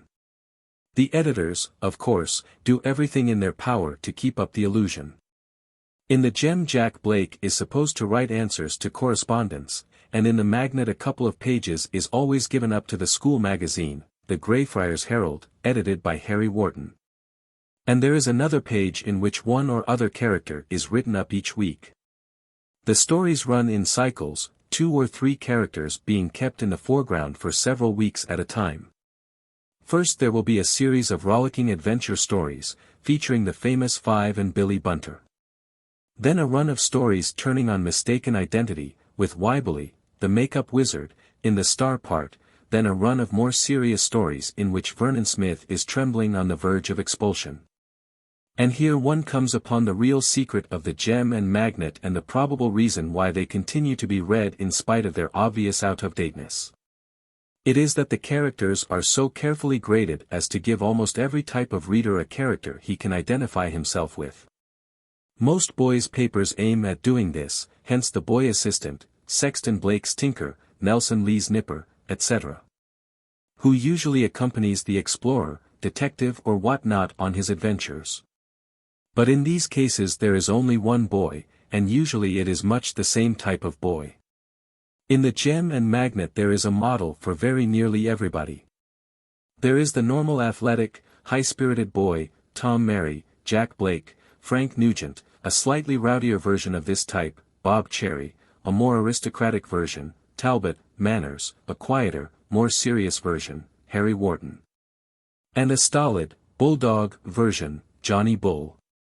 Then there is the reckless, daredevil type of boy, Vernon Smith, the definitely clever, studious boy, Mark Linley, Dick Penfold, and the eccentric boy who is not good at games but possesses some special talent, Skinner Weebly. And there is the scholarship boy, Tom Redwing, an important figure in this class of story because he makes it possible for boys from very poor homes to project themselves into the public school atmosphere. In addition there are Australian, Irish, Welsh, Manx, Yorkshire and Lancashire boys to play upon local patriotism. But the subtlety of characterization goes deeper than this. If one studies the correspondence columns one sees that there is probably no character in the Gem and Magnet whom some or other reader does not identify with, except the out-and-out comics, Coker, Billy Bunter, Fisher T. Fish, the money-grabbing American boy, and, of course, the Masters. Bunter, though in his origin he probably owed something to the fat boy in Pickwick, is a real creation. His tight trousers against which boots and canes are constantly thudding, his astuteness in search of food, his postal order which never turns up, have made him famous wherever the Union Jack waves. But he is not a subject for daydreams. On the other hand, another seeming figure of fun, Gussie, the Honorable Arthur Darcy, the swell of St. Jim's, is evidently much admired. Like everything else in the Gem and Magnet, Gussie is at least 30 years out of date. He is the Canute of the early 20th century or even the Masher of the 90s, by Jove, da boy, and, Weally, I shall be obliged to give you a feeful thwashin, the monocled idiot who made good on the fields of Mons and Legato. And his evident popularity goes to show how deep the snob appeal of this type is. English people are extremely fond of the titled ass, cf. Lord Peter Wimsey, who always turns up trumps in the moment of emergency. Here is a letter from one of Gussie's girl admirers. I think you're too hard on Gussie. I wonder he's still in existence, the way you treat him. He's my hero. Did you know I write lyrics?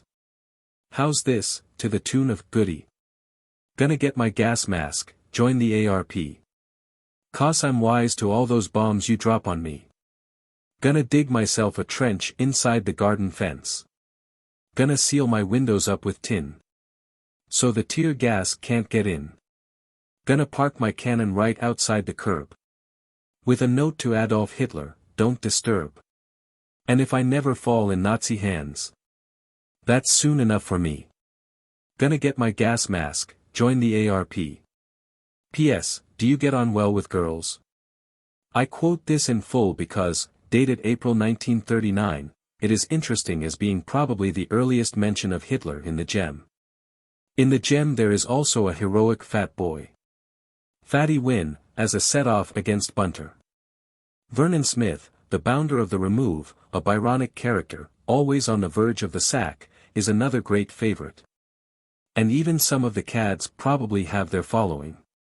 Loader, for instance, the rotter of the 6th, is a cad, but he is also a highbrow and given to saying sarcastic things about football and the team spirit. The boys of the Remove only think him all the more of a cad for this, but a certain type of boy would probably identify with him. Even Raka, Grouch and company are probably admired by small boys who think it diabolically wicked to smoke cigarettes. A frequent question in the correspondence column: what brand of cigarettes does Raka smoke? Naturally, the politics of the gem and magnet are conservative, but in a completely pre-1914 style, with no fascist tinge. In reality, their basic political assumptions are two: nothing ever changes, and foreigners are funny. In the gem of 1939, Frenchmen are still froggies and Italians are still dagos.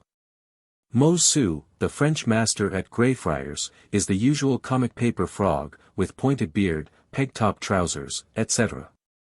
Inky, the Indian boy, though a Raja, and therefore possessing snob appeal, is also the comic babu of the Punch tradition. "The rofulness is not the proper caper, my esteemed Bob," said Inky. "Let dogs delight in the barkfulness and bitefulness, but the soft answer is the cracked pitcher that goes longest to a bird in the bush," as the English proverb remarks. Fisher T. Fish is the old-style stage Yankee, vol, I guess, etc., dating from a period of Anglo-American jealousy. One Lung, the Chinese boy, he has rather faded out of late, no doubt because some of the Magnet's readers are straights Chinese, is the 19th-century pantomime Chinaman, with saucer-shaped hat, pigtail and pidgin English. The assumption all along is not only that foreigners are comics who are put there for us to laugh at, but that they can be classified in much the same way as insects. That is why in all boys' papers, not only the gem and magnet, a Chinese is invariably portrayed with a pigtail. It is the thing you recognize him by, like the Frenchman's beard or the Italian's barrel organ. In papers of this kind it occasionally happens that when the setting of a story is in a foreign country some attempt is made to describe the natives as individual human beings. But as a rule it is assumed that foreigners of any one race are all alike and will conform more or less exactly to the following patterns. Frenchman, excitable. Wears beard, gesticulates wildly. Spaniard, Mexican, etc., sinister, treacherous. Arab, Afghan, etc., sinister, treacherous. Chinese, sinister, treacherous. Wears pigtail. Italian, excitable. Grinds barrel organ or carries stiletto. Swede, Dane, etc., kind-hearted, stupid. Negro, comic, very faithful. The working classes only enter into the gem and magnet as comics or semi-villains, racecourse touts, etc. As for class friction, trade unionism, strikes, slumps, unemployment, fascism and civil war, not a mention. Somewhere or other in the 30 years issue of the two papers you might perhaps find the word socialism. But you would have to look a long time for it. If the Russian Revolution is anywhere referred to, it will be indirectly. In the word bolshoi, meaning a person of violent disagreeable habits. Hitler and the Nazis are just beginning to make their appearance. In the sort of reference I quoted above. The war crisis of September 1938 made just enough impression to produce a story in which Mr. Vernon Smith, the Bounder's millionaire father, cashed in on the general panic by buying up country houses in order to sell them to crisis scuttlers. But that is probably as near to noticing the European situation as the gem and magnet will come. Until the war actually starts. That does not mean that these papers are unpatriotic, quite the contrary. Throughout the Great War the Gem and Magnet were perhaps the most consistently and cheerfully patriotic papers in England. Almost every week the boys caught a spy or pushed a conchi into the army. And during the rationing period, "Eat Less Bread" was printed in large type on every page. But their patriotism has nothing whatever to do with power politics or ideological warfare. It is more akin to family loyalty. And actually it gives one a valuable clue to the attitude of ordinary people, especially the huge untouched block of the middle class and the better-off working class. These people are patriotic to the middle of their bones. But they do not feel that what happens in foreign countries is any of their business. When England is in danger they rally to its defense as a matter of course, but in between times they are not interested. After all, England is always in the right and England always wins, so why worry? It is an attitude that has been shaken during the past 20 years. But not so deeply as is sometimes supposed. Failure to understand it is one of the reasons why left-wing political parties are seldom able to produce an acceptable foreign policy. The mental world of the gem and magnet, therefore, is something like this. The year is 1910, or 1940, but it is all the same. You are at Greyfriars, a rosy-cheeked boy of 14 in posh tailor-made clothes, sitting down to tea in your study on the removed passage after an exciting game of football which was won by an odd goal in the last half-minute. There is a cozy fire in the study, and outside the wind is whistling. The ivy clusters thickly round the old grey stones. The king is on his throne and the pound is worth a pound. Over in Europe the comic foreigners are jabbering and gesticulating, but the grim grey battleships of the British fleet are steaming up the channel, and at the outposts of empire the monocled Englishmen are holding the niggers at bay. Lord Mauleverer has just got another fiver and we are all settling down to a tremendous tea of sausages, sardines, crumpets, potted meat, jam and doughnuts. After tea we shall sit round the study fire having a good laugh at Billy Bunter and discussing the team for next week's match against Rookwood. Everything is safe, solid and unquestionable.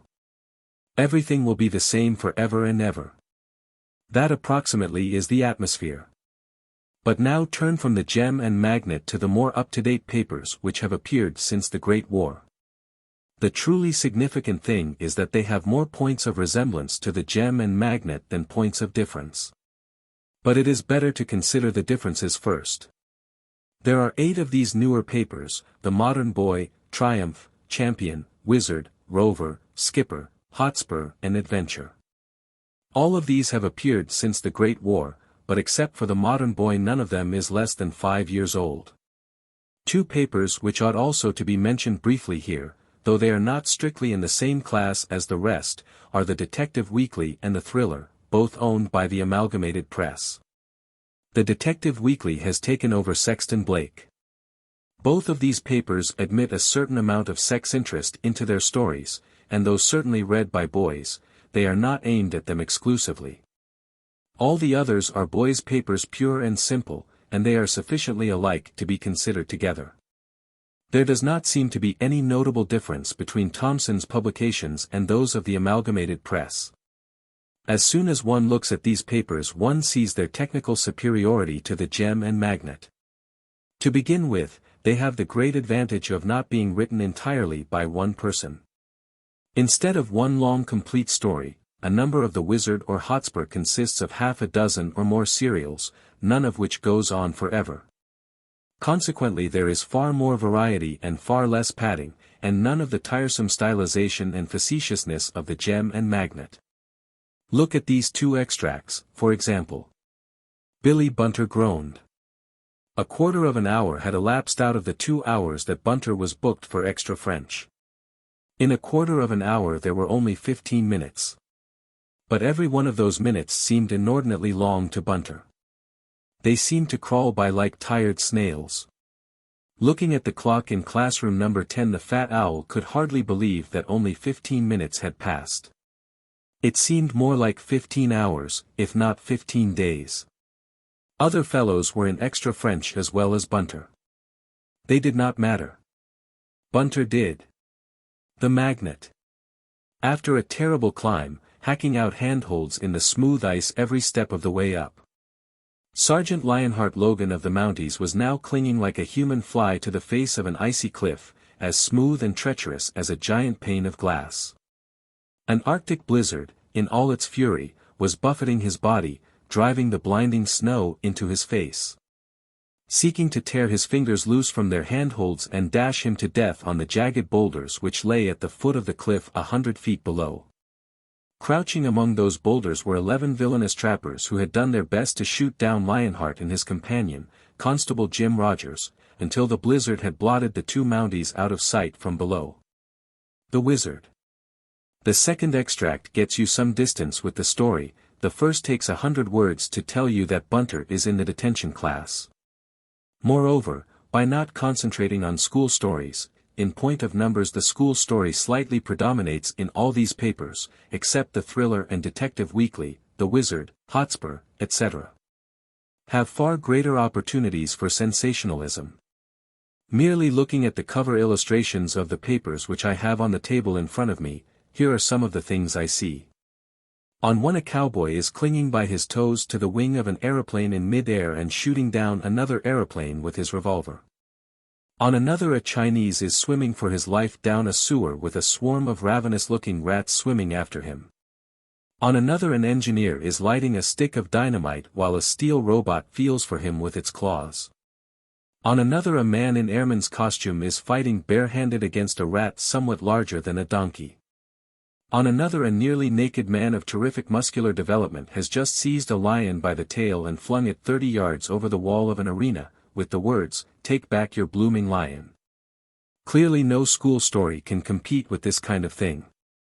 From time to time the school buildings may catch fire or the French master may turn out to be the head of an international anarchist gang, but in a general way the interest must center round cricket, school rivalries, practical jokes, etc.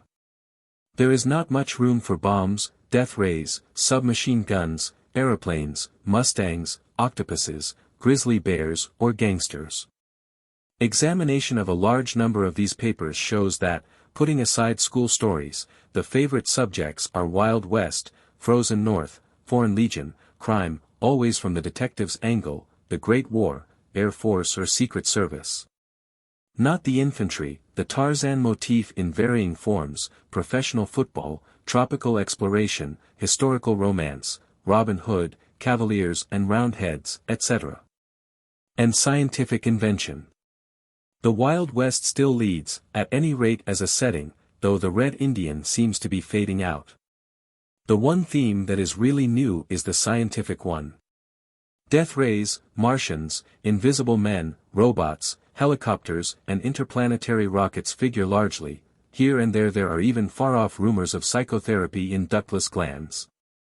Whereas the gem and magnet derive from Dickens and Kipling, the Wizard, Champion, Modern Boy, etc., owe a great deal to H. G. Wells, who, rather than Jules Verne, is the father of science-fiction. Naturally it is the magical Martian aspect of science that is most exploited, but one or two papers include serious articles on scientific subjects, besides quantities of informative snippets. Examples: a kauri tree in Queensland, Australia, is over 12,000 years old, nearly 50,000 thunderstorms occur every day, helium gas costs L1 per 1,000 cubic feet, there are over 500 varieties of spiders in Great Britain. London firemen use 14 million gallons of water annually, etc., etc. There is a marked advance in intellectual curiosity and, on the whole, in the demand made on the reader's attention.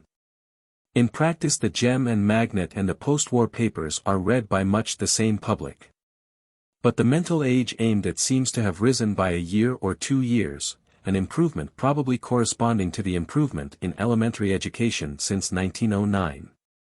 The other thing that has emerged in the post-war boys' papers, though not to anything like the extent one would expect, is bully worship and the cult of violence. If one compares the Gem and Magnet with a genuinely modern paper, the thing that immediately strikes one is the absence of the leader principle. There is no central dominating character. Instead there are 15 or 20 characters, all more or less on an equality, with whom readers of different types can identify. In the more modern papers this is not usually the case. Instead of identifying with a schoolboy of more or less his own age, the reader of the Skipper, Hotspur, etc. is led to identify with a G-man, with a foreign legionary, with some variant of Tarzan, with an air ace, a master spy, an explorer. A pugilist, at any rate with some single all-powerful character who dominates everyone about him and whose usual method of solving any problem is a sock on the jaw. This character is intended as a Superman, and as physical strength is the form of power that boys can best understand, he is usually a sort of human gorilla. In the Tarzan type of story he is sometimes actually a giant, 8 or 10 feet high. At the same time the scenes of violence in nearly all these stories are remarkably harmless and unconvincing. There is a great difference in tone between even the most bloodthirsty English paper and the threepenny Yank mags, fight stories, action stories, etc., not strictly boys' papers, but largely read by boys.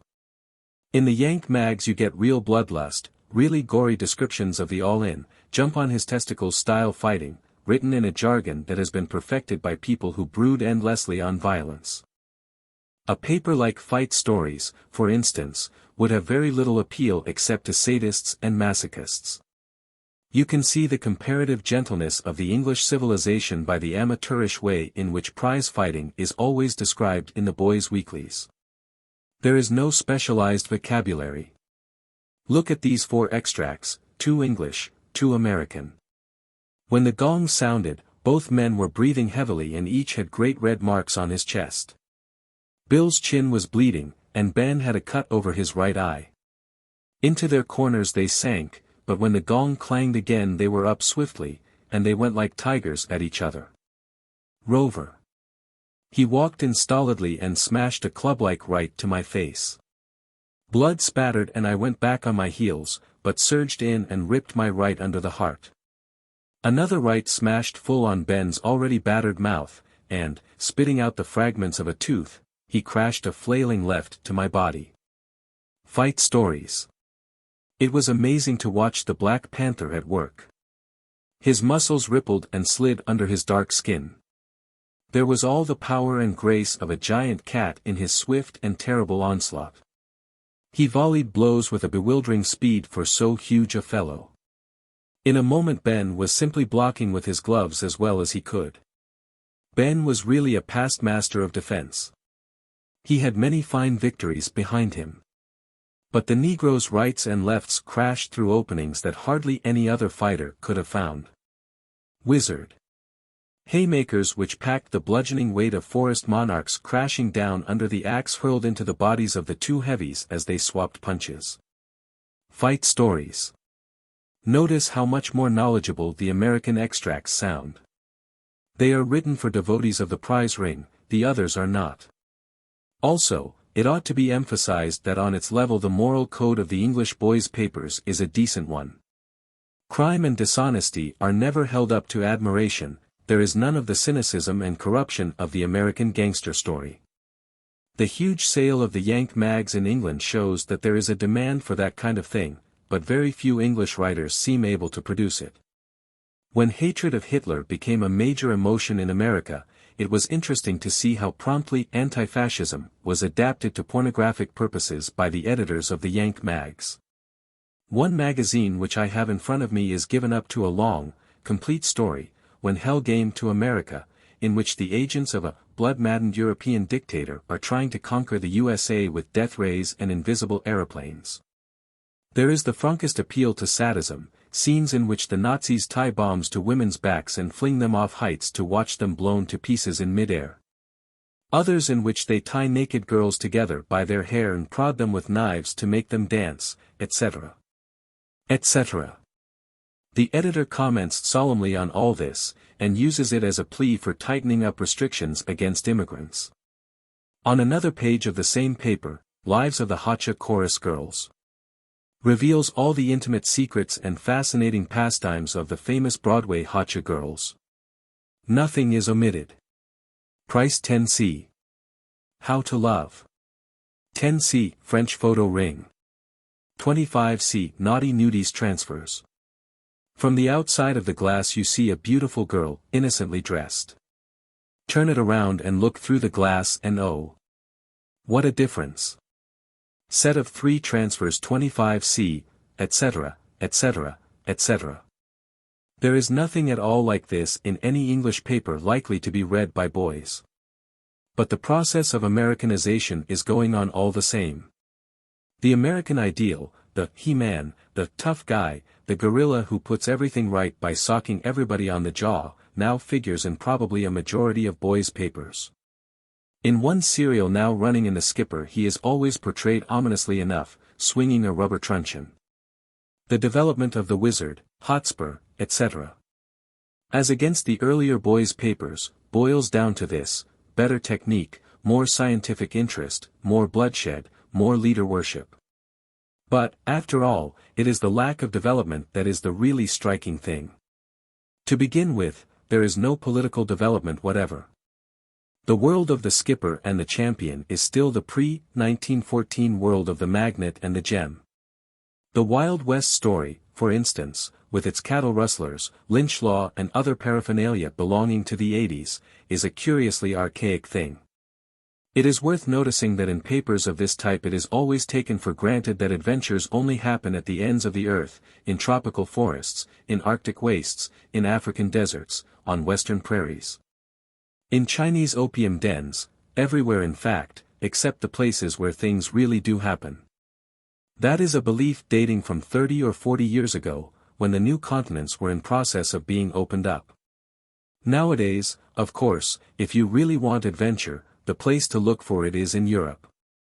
But apart from the picturesque side of the Great War, contemporary history is carefully excluded. And except that Americans are now admired instead of being laughed at, foreigners are exactly the same figures of fun that they always were. If a Chinese character appears, he is still the sinister pig-tailed opium smuggler of Saxe Romer, no indication that things have been happening in China since 1912, no indication that a war is going on there, for instance. If a Spaniard appears, he is still a dago or greaser who rolls cigarettes and stabs people in the back, no indication that things have been happening in Spain. Hitler and the Nazis have not yet appeared, or are barely making their appearance. There will be plenty about them in a little while, but it will be from a strictly patriotic angle, Britain versus Germany, with the real meaning of the struggle kept out of sight as much as possible. As for the Russian Revolution, it is extremely difficult to find any reference to it in any of these papers. When Russia is mentioned at all it is usually in an information snippet, example, there are 29,000 centenarians in the USSR. And any reference to the revolution is indirect and 20 years out of date.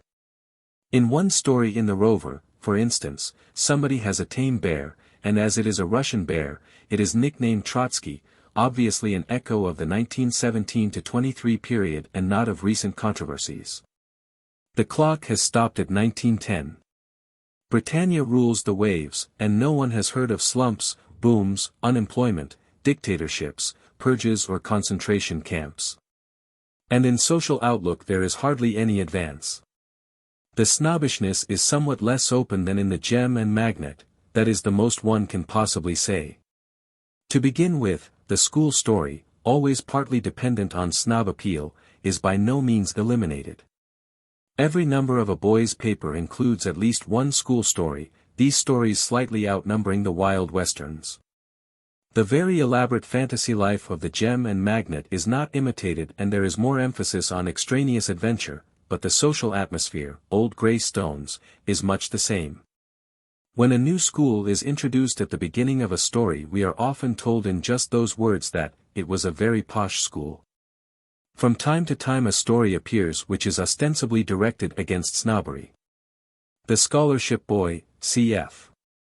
Tom Redwing in The Magnet, makes fairly frequent appearances, and what is essentially the same theme is sometimes presented in this form. There is great rivalry between two schools, one of which considers itself more posh than the other.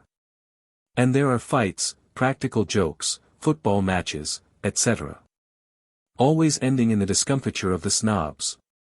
If one glances very superficially at some of these stories it is possible to imagine that a democratic spirit has crept into the boys' weeklies.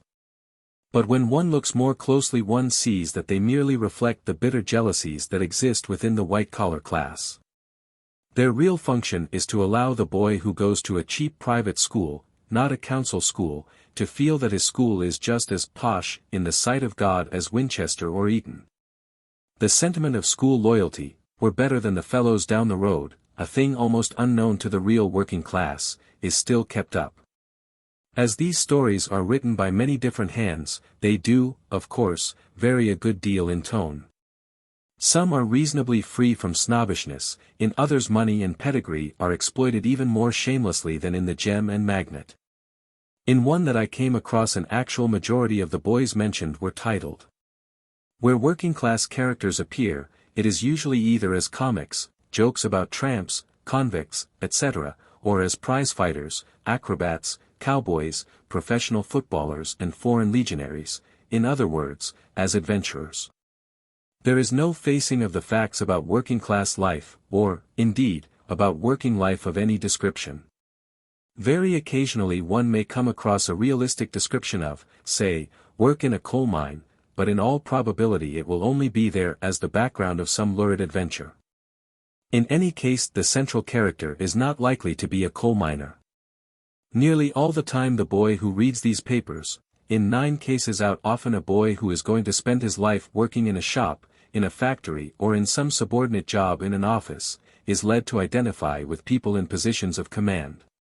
Above all with people who are never troubled by shortage of money. The Lord Peter Wimsey figure, the seeming idiot who drawls and wears a monocle but is always to the fore in moments of danger, turns up over and over again. This character is a great favorite in Secret Service stories. And, as usual, the heroic characters all have to talk BBC, they may talk Scottish or Irish or American, but no one in a star part is ever permitted to drop an H. Here it is worth comparing the social atmosphere of the boys' weeklies with that of the women's weeklies, the Oracle, the Family Star, Peg's Paper, etc. The women's papers are aimed at an older public and are read for the most part by girls who are working for a living. Consequently they are on the surface much more realistic. It is taken for granted, for example, that nearly everyone has to live in a big town and work at a more or less dull job. Sex, so far from being taboo, is the subject. The short, complete stories, the special feature of these papers, are generally of the came the dawn type. The heroine narrowly escapes losing her boy to a designing rival, or the boy loses his job and has to postpone marriage. But presently gets a better job. The changeling fantasy, a girl brought up in a poor home is really the child of rich parents, is another favorite. Where sensationalism comes in, usually in the serials, it arises out of the more domestic type of crime, such as bigamy, forgery, or sometimes murder, no Martians, death rays or international anarchist gangs. These papers are at any rate aiming at credibility, and they have a link with real life in their correspondence columns, where genuine problems are being discussed. Ruby M. Ayres's column of advice in the Oracle, for instance, is extremely sensible and well written. And yet the world of the Oracle and Peg's Paper is a pure fantasy world. It is the same fantasy all the time, pretending to be richer than you are. The chief impression that one carries away from almost every story in these papers is of a frightful, overwhelming refinement. Ostensibly the characters are working-class people, but their habits, the interiors of their houses, their clothes, their outlook and, above all, their speech are entirely middle class. They are all living at several pounds a week above their income. And needless to say, that is just the impression that is intended. The idea is to give the bored factory girl or worn-out mother of 5 a dream life in which she pictures herself, not actually as a duchess, that convention has gone out, but as, say, the wife of a bank manager. Not only is a 5 to 6 pound a week standard of life set up as the ideal, but it is tacitly assumed that that is how working-class people really do live. The major facts are simply not faced. It is admitted, for instance, that people sometimes lose their jobs, but then the dark clouds roll away and they get better jobs instead. No mention of unemployment as something permanent and inevitable, no mention of the dole, no mention of trade unionism. No suggestion anywhere that there can be anything wrong with the system as a system. There are only individual misfortunes, which are generally due to somebody's wickedness and can in any case be put right in the last chapter. Always the dark clouds roll away, the kind employer raises Alfred's wages, and there are jobs for everybody except the drunks. It is still the world of the wizard and the gem, except that there are orange blossoms instead of machine guns. The outlook inculcated by all these papers is that of a rather exceptionally stupid member of the Navy League in the year 1910. Yes, it may be said, but what does it matter? And in any case, what else do you expect? Of course no one in his senses would want to turn the so-called penny dreadful into a realistic novel or a socialist tract. An adventure story must of its nature be more or less remote from real life. But, as I have tried to make clear, the unreality of the wizard and the gem is not so artless as it looks. These papers exist because of a specialized demand, because boys at certain ages find it necessary to read about Martians, death rays, grizzly bears and gangsters. They get what they are looking for, but they get it wrapped up in the illusions which their future employers think suitable for them. To what extent people draw their ideas from fiction is disputable.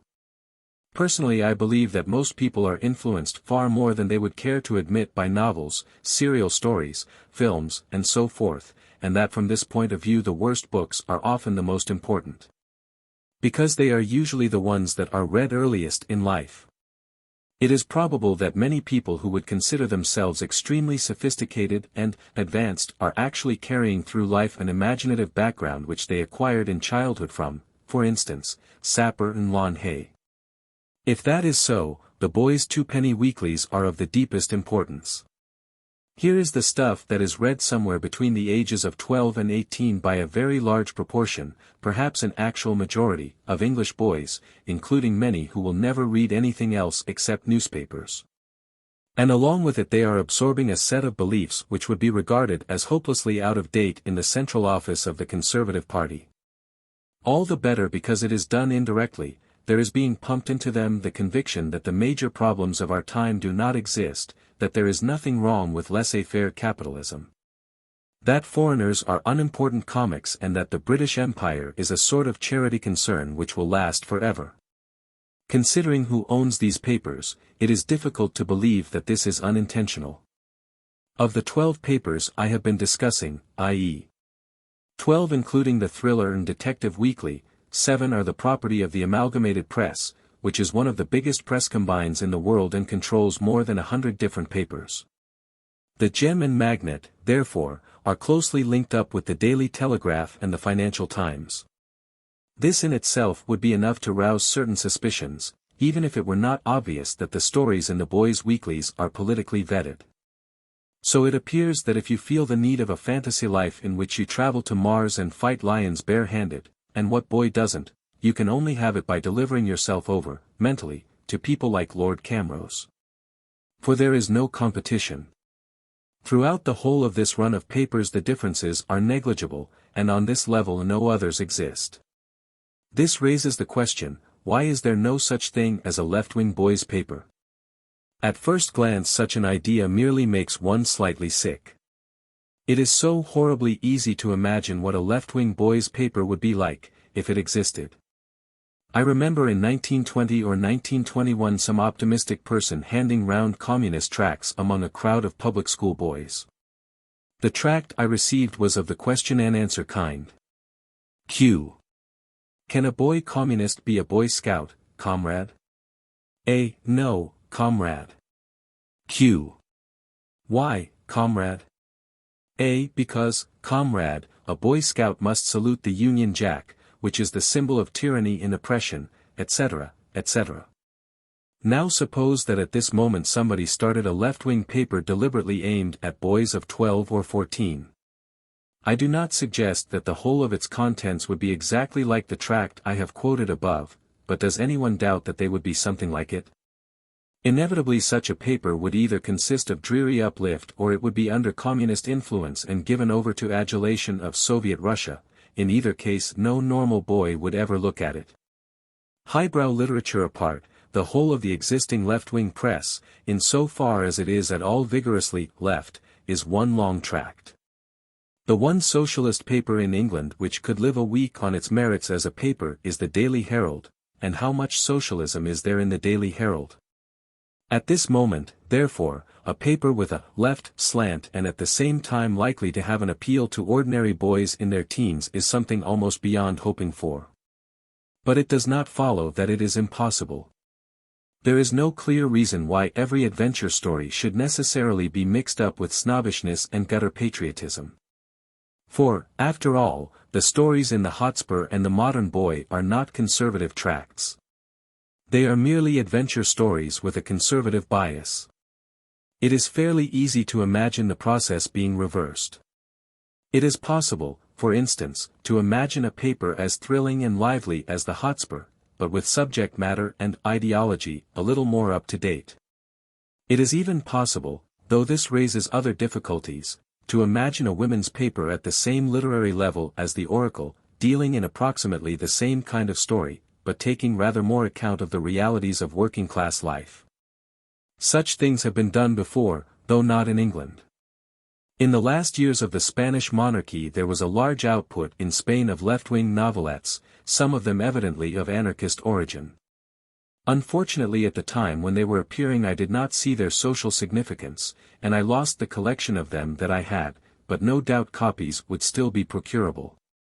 In get-up and style of story they were very similar to the English fourpenny novelette, except that their inspiration was left. If, for instance, a story described police pursuing anarchists through the mountains, it would be from the point of view of the anarchist and not of the police. An example nearer to hand is the Soviet film Chapayev, which has been shown a number of times in London. Technically, by the standards of the time when it was made, Chapayev is a first-rate film, but mentally, in spite of the unfamiliar Russian background, it is not so very remote from Hollywood.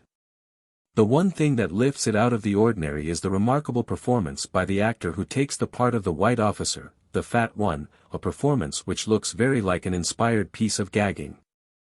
Otherwise the atmosphere is familiar. All the usual paraphernalia is there, heroic fight against odds, escape at the last moment, shots of galloping horses, love interest, comic relief. The film is in fact a fairly ordinary one, except that its tendency is left. In a Hollywood film of the Russian Civil War the whites would probably be angels and the reds demons. In the Russian version the reds are angels and the whites demons. That is also a lie, but, taking the long view, it is a less pernicious lie than the other. Here several difficult problems present themselves. Their general nature is obvious enough, and I do not want to discuss them. I am merely pointing to the fact that, in England, popular imaginative literature is a field that left-wing thought has never begun to enter. All fiction from the novels in the mushroom libraries downwards is censored in the interests of the ruling class. And boys' fiction above all, the blood and thunder stuff which nearly every boy devours at some time or other, is sodden in the worst illusions of 1910. The fact is only unimportant if one believes that what is read in childhood leaves no impression behind. Lord Camrose and his colleagues evidently believe nothing of the kind, and, after all, Lord Camrose ought to know. Charles Dickens.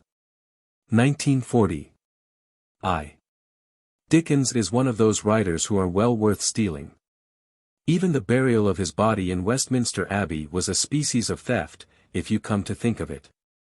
When Chesterton wrote his introductions to the Everyman edition of Dickens's works, it seemed quite natural to him to credit Dickens with his own highly individual brand of medievalism, and more recently a Marxist writer, Mr. T.A. Jackson, has made spirited efforts to turn Dickens into a bloodthirsty revolutionary. The Marxist claims him as almost a Marxist, the Catholic claims him as almost a Catholic, and both claim him as a champion of the proletariat, or the poor, as Chesterton would have put it. On the other hand, Nadezhda Krupskaya, in her little book on Lenin, relates that towards the end of his life Lenin went to see a dramatized version of the Cricket on the Hearth, and found Dickens's middle-class sentimentality so intolerable that he walked out in the middle of a scene. Taking middle class to mean what Krupskaya might be expected to mean by it, this was probably a truer judgment than those of Chesterton and Jackson. But it is worth noticing that the dislike of Dickens implied in this remark is something unusual. Plenty of people have found him unreadable, but very few seem to have felt any hostility towards the general spirit of his work. Some years later Mr. Beckhofer Roberts published a full-length attack on Dickens in the form of a novel, This Side Idolatry, but it was a merely personal attack, concerned for the most part with Dickens's treatment of his wife. It dealt with incidents which not one in 1,000 of Dickens's readers would ever hear about, and which no more invalidates his work than the second-best bed invalidates Hamlet. All that the book really demonstrated was that a writer's literary personality has little or nothing to do with his private character. It is quite possible that in private life Dickens was just the kind of insensitive egoist that Mr. Beckhofer Roberts makes him appear. But in his published work there is implied a personality quite different from this, a personality which has won him far more friends than enemies. It might well have been otherwise, for even if Dickens was a bourgeois, he was certainly a subversive writer, a radical, one might truthfully say a rebel. Everyone who has read widely in his work has felt this. Gissing, for instance, the best of the writers on Dickens, was anything but a radical himself, and he disapproved of this strain in Dickens and wished it were not there, but it never occurred to him to deny it. In Oliver Twist, Hard Times, Bleak House, Little Dorrit, Dickens attacked English institutions with a ferocity that has never since been approached. Yet he managed to do it without making himself hated, and, more than this, the very people he attacked have swallowed him so completely that he has become a national institution himself. In its attitude towards Dickens, the English public has always been a little like the elephant which feels a blow with a walking stick as a delightful tickling. Before I was 10 years old I was having Dickens ladled down my throat by schoolmasters in whom even at that age I could see a strong resemblance to Mr. Creakle, and one knows without needing to be told that lawyers delight in Sergeant Buzfuz and that Little Dorrit is a favorite in the Home Office. Dickens seems to have succeeded in attacking everybody and antagonizing nobody. Naturally this makes one wonder whether after all there was something unreal in his attack upon society. Where exactly does he stand, socially, morally, and politically? As usual, one can define his position more easily if one starts by deciding what he was not. In the first place he was not, as Messrs. Chesterton and Jackson seem to imply, a proletarian writer. To begin with, he does not write about the proletariat, in which he merely resembles the overwhelming majority of novelists, past and present. If you look for the working classes in fiction, and especially English fiction, all you find is a hole. This statement needs qualifying, perhaps. For reasons that are easy enough to see, the agricultural laborer, in England a proletarian, gets a fairly good showing in fiction, and a great deal has been written about criminals, derelicts and, more recently, the working-class intelligentsia. But the ordinary town proletariat, the people who make the wheels go round, have always been ignored by novelists. When they do find their way between the covers of a book, it is nearly always as objects of pity or as comic relief. The central action of Dickens's stories almost invariably takes place in middle-class surroundings. If one examines his novels in detail one finds that his real subject matter is the London commercial bourgeoisie and their hangers-on, lawyers, clerks, tradesmen, innkeepers, small craftsmen, and servants. He has no portrait of an agricultural worker, and only one, Stephen Blackpool in Hard Times, of an industrial worker. The Plornishes in Little Dorrit are probably his best picture of a working-class family. The Peggottys, for instance, hardly belong to the working class, but on the whole he is not successful with this type of character. If you ask any ordinary reader which of Dickens's proletarian characters he can remember, the three he is almost certain to mention are Bill Sikes, Sam Weller, and Mrs. Gamp. A burglar, a valet, and a drunken midwife, not exactly a representative cross-section of the English working class. Secondly, in the ordinarily accepted sense of the word, Dickens is not a revolutionary writer. But his position here needs some defining. Whatever else Dickens may have been, he was not a hole-and-corner soul-saver, the kind of well-meaning idiot who thinks that the world will be perfect if you amend a few bylaws and abolish a few anomalies. It is worth comparing him with Charles Reade, for instance. Reade was a much better informed man than Dickens, and in some ways more public-spirited. He really hated the abuses he could understand, he showed them up in a series of novels which for all their absurdity are extremely readable, and he probably helped to alter public opinion on a few minor but important points. But it was quite beyond him to grasp that, given the existing form of society, certain evils cannot be remedied. Fasten upon this or that minor abuse, expose it, drag it into the open, bring it before a British jury, and all will be well. That is how he sees it.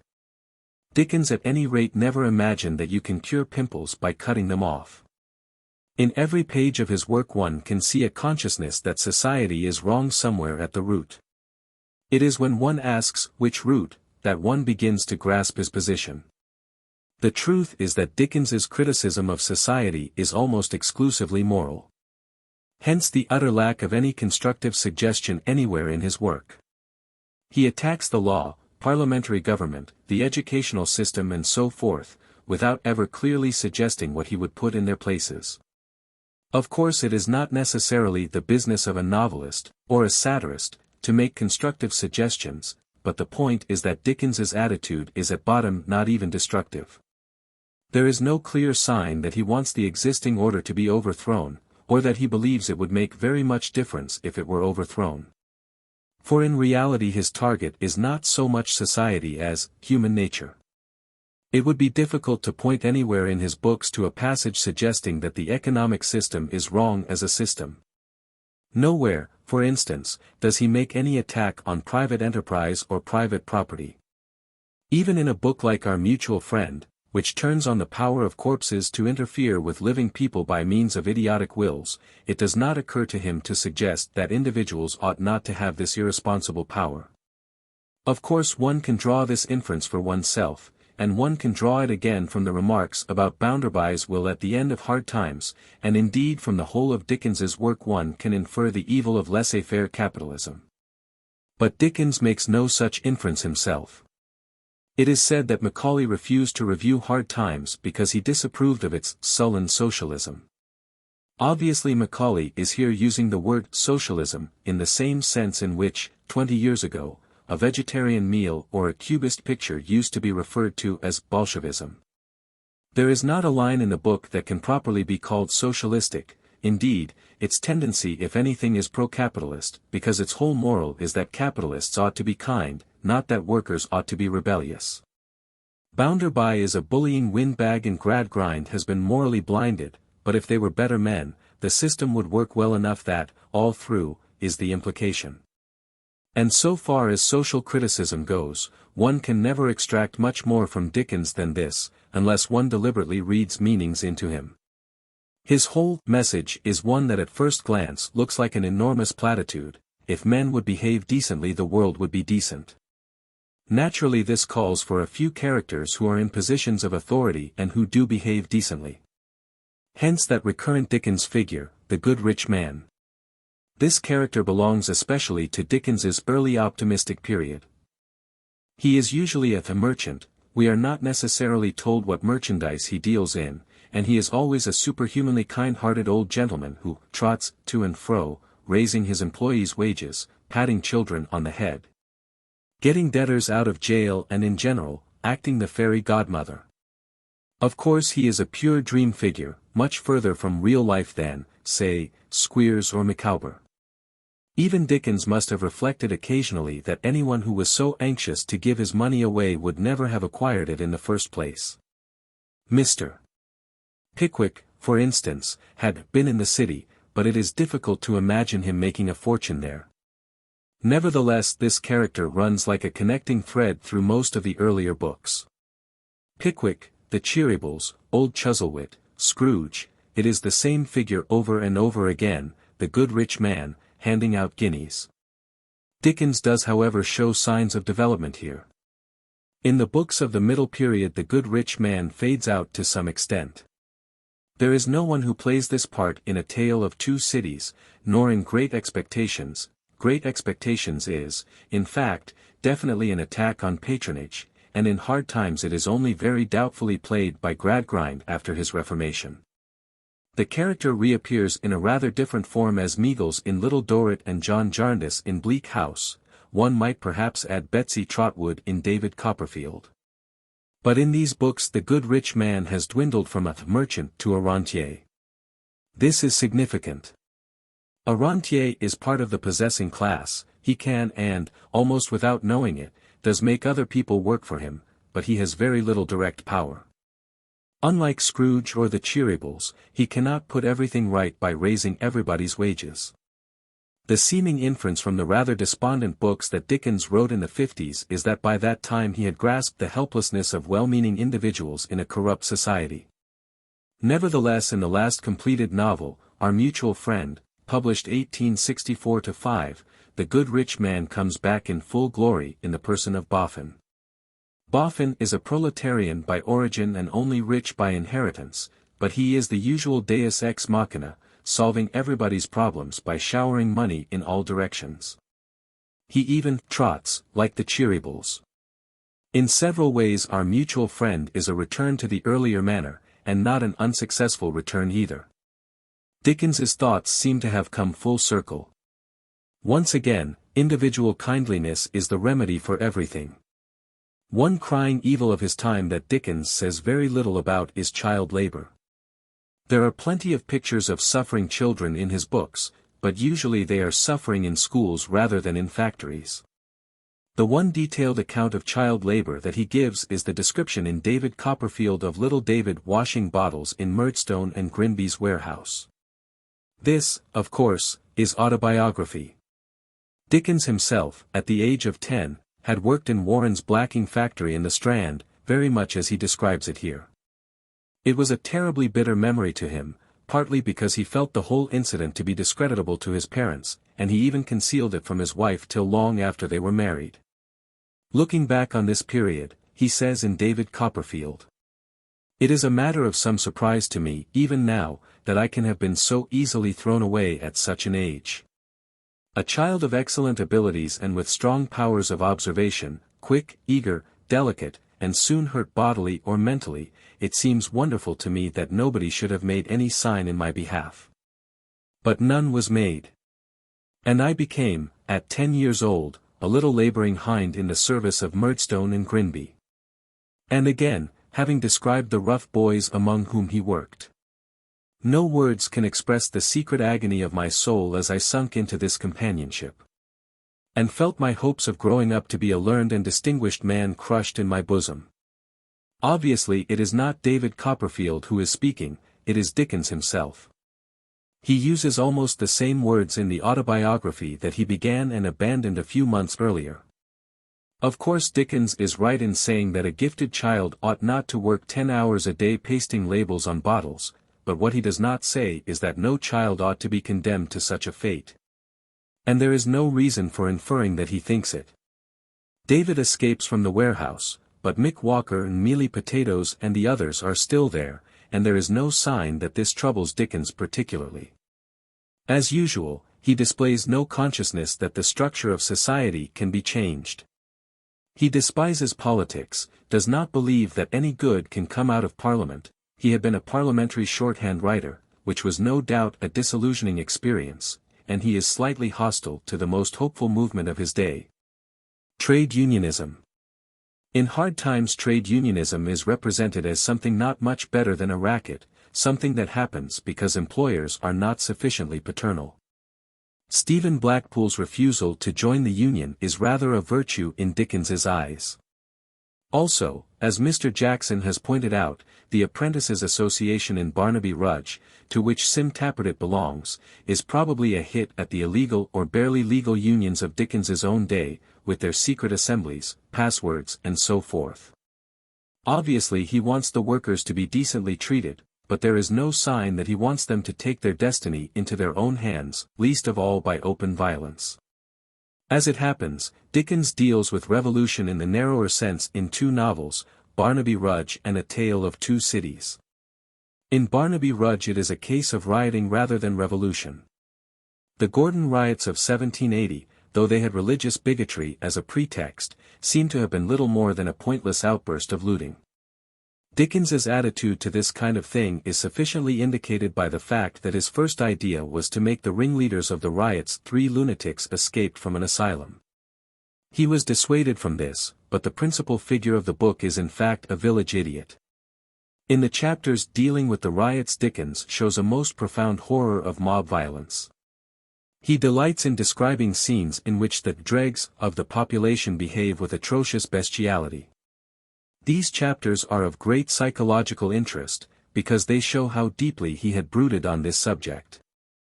The things he describes can only have come out of his imagination, for no riots on anything like the same scale had happened in his lifetime. Here is one of his descriptions, for instance. If Bedlam gates had been flung open wide, there would not have issued forth such maniacs as the frenzy of that night had made. There were men there who danced and trampled on the beds of flowers as though they trod down human enemies, and wrenched them from their stalks, like savages who twisted human necks. There were men who cast their lighted torches in the air, and suffered them to fall upon their heads and faces, blistering the skin with deep unseemly burns. There were men who rushed up to the fire, and paddled in it with their hands as if in water, and others who were restrained by force from plunging in, to gratify their deadly longing. On the skull of one drunken lad, not 20, by his looks, who lay upon the ground with a bottle to his mouth, the lead from the roof came streaming down in a shower of liquid fire, white hot, melting his head like wax. But of all the howling throng not one learnt mercy from, or sickened at, these sights, nor was the fierce, besotted, senseless rage of one man glutted.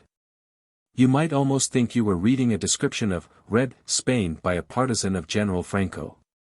One ought, of course, to remember that when Dickens was writing, the London mob still existed.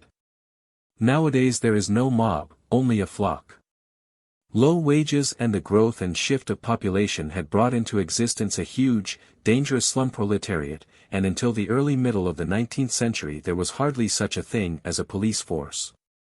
When the brickbats began to fly there was nothing between shuttering your windows and ordering the troops to open fire.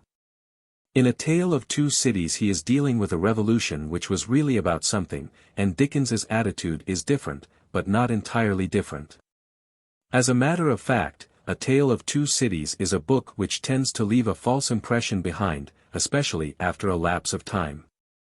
The one thing that everyone who has read A Tale of Two Cities remembers is the Reign of Terror. The whole book is dominated by the guillotine, tumbrils thundering to and fro, bloody knives, heads bouncing into the basket, and sinister old women knitting as they watch. Actually these scenes only occupy a few chapters, but they are written with terrible intensity, and the rest of the book is rather slow going. But A Tale of Two Cities is not a companion volume to The Scarlet Pimpernel. Dickens sees clearly enough that the French Revolution was bound to happen and that many of the people who were executed deserved what they got. If, he says, you behave as the French aristocracy had behaved, vengeance will follow. He repeats this over and over again.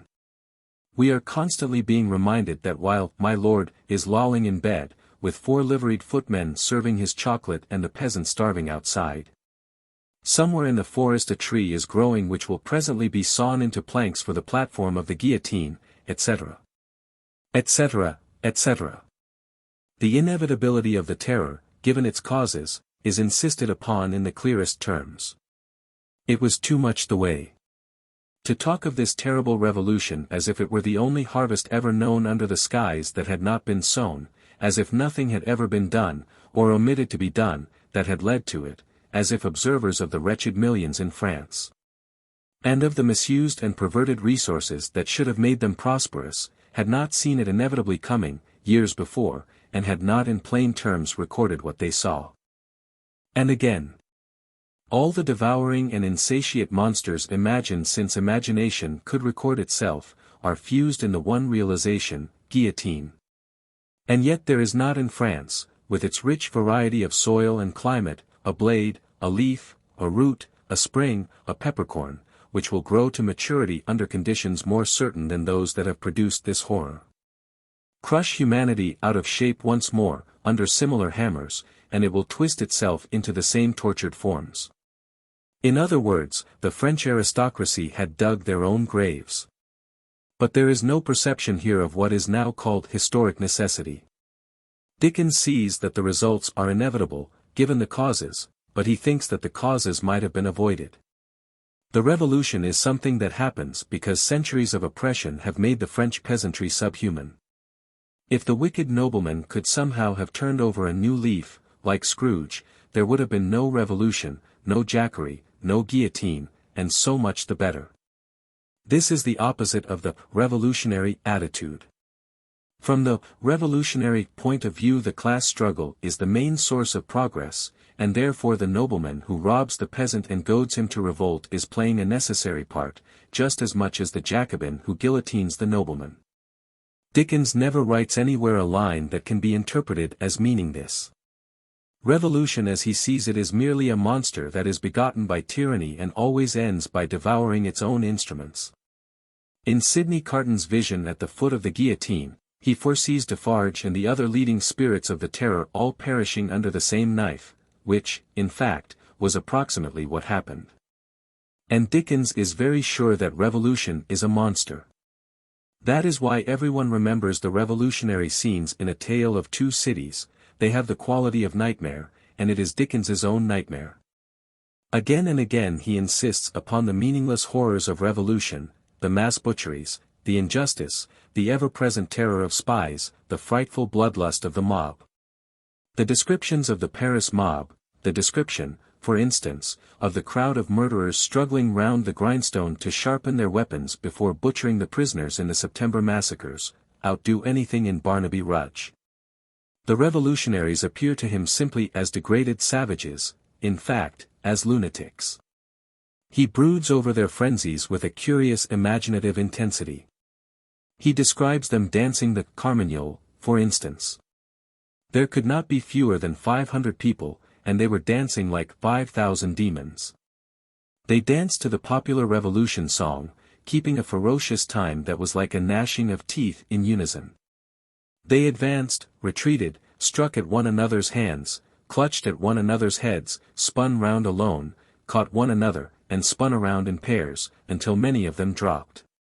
Suddenly they stopped again, paused, struck out the time afresh, forming into lines the width of the public way, and, with their heads low down and their hands high up, swooped screaming off. No fight could have been half so terrible as this dance. It was so emphatically a fallen sport, a something, once innocent, delivered over to all devilry. He even credits some of these wretches with a taste for guillotining children. The passage I have abridged above ought to be read in full. It and others like it show how deep was Dickens's horror of revolutionary hysteria. Notice, for instance, that touch, with their heads low down and their hands high up, etc., and the evil vision it conveys. Madame Defarge is a truly dreadful figure, certainly Dickens's most successful attempt at a malignant character. Defarge and others are simply the new oppressors who have risen in the destruction of the old. The revolutionary courts are presided over by the lowest, cruelest and worst populace, and so on and so forth. All the way through Dickens insists upon the nightmare insecurity of a revolutionary period, and in this he shows a great deal of prescience. A law of the suspected, which struck away all security for liberty or life, and delivered over any good and innocent person to any bad and guilty one. Prisons gorged with people who had committed no offense, and could obtain no hearing. It would apply pretty accurately to several countries today. The apologists of any revolution generally try to minimize its horrors. Dickens's impulse is to exaggerate them, and from a historical point of view he has certainly exaggerated. Even the Reign of Terror was a much smaller thing than he makes it appear. Though he quotes no figures, he gives the impression of a frenzied massacre lasting for years, whereas in reality the whole of the terror, so far as the number of deaths goes, was a joke compared with one of Napoleon's battles. But the bloody knives and the tumbrils rolling to and fro create in his mind a special sinister vision which he has succeeded in passing on to generations of readers. Thanks to Dickens, the very word tumbril has a murderous sound. One forgets that a tumbril is only a sort of farm cart. To this day, to the average Englishman, the French Revolution means no more than a pyramid of severed heads. It is a strange thing that Dickens, much more in sympathy with the ideas of the Revolution than most Englishmen of his time, should have played a part in creating this impression. If you hate violence and don't believe in politics, the only remedy remaining is education. Perhaps society is past praying for, but there is always hope for the individual human being, if you can catch him young enough. This belief partly accounts for Dickens's preoccupation with childhood. No one, at any rate no English writer, has written better about childhood than Dickens. In spite of all the knowledge that has accumulated since, in spite of the fact that children are now comparatively sanely treated, no novelist has shown the same power of entering into the child's point of view. I must have been about 9 years old when I first read David Copperfield. The mental atmosphere of the opening chapters was so immediately intelligible to me that I vaguely imagined they had been written by a child. And yet when one rereads the book as an adult and sees the Murdstones, for instance, dwindle from gigantic figures of doom into semi-comic monsters, these passages lose nothing. Dickens has been able to stand both inside and outside the child's mind, in such a way that the same scene can be wild burlesque or sinister reality, according to the age at which one reads it. Look, for instance, at the scene in which David Copperfield is unjustly suspected of eating the mutton chops. Or the scene in which Pip, in Great Expectations, coming back from Miss Havisham's house and finding himself completely unable to describe what he has seen, takes refuge in a series of outrageous lies, which, of course, are eagerly believed. All the isolation of childhood is there. And how accurately he has recorded the mechanisms of the child's mind, its visualizing tendency, its sensitiveness to certain kinds of impression. Pip relates how in his childhood his ideas about his dead parents were derived from their tombstones. The shape of the letters on my father's gave me an odd idea that he was a square, stout, dark man, with curly black hair. From the character and turn of the inscription, also Georgiana, wife of the above, I drew a childish conclusion that my mother was freckled and sickly. To 5 little stone lozenges, each about 1.5 feet long, which were arranged in a neat row beside their grave, and were sacred to the memory of 5 little brothers of mine. I am indebted for a belief I religiously entertained that they had all been born on their backs with their hands in their trouser pockets, and had never taken them out in this state of existence. There is a similar passage in David Copperfield. After biting Mr. Murdstone's hand, David is sent away to school and obliged to wear on his back a placard saying, "Take care of him. He bites." He looks at the door in the playground where the boys have carved their names, and from the appearance of each name he seems to know in just what tone of voice the boy will read out the placard. There was one boy, a certain J. Steerforth, who cut his name very deep and very often, who, I conceived, would read it in a rather strong voice, and afterwards pull my hair. There was another boy, one Tommy Traddles, who I dreaded would make game of it, and pretend to be dreadfully frightened of me. There was a third, George Demple, who I fancied would sing it. When I read this passage as a child, it seemed to me that those were exactly the pictures that those particular names would call up. The reason, of course, is the sound associations of the words, Demple, Temple, Traddles, probably skedaddle. But how many people, before Dickens, had ever noticed such things? A sympathetic attitude towards children was a much rarer thing in Dickens's day than it is now. The early 19th century was not a good time to be a child.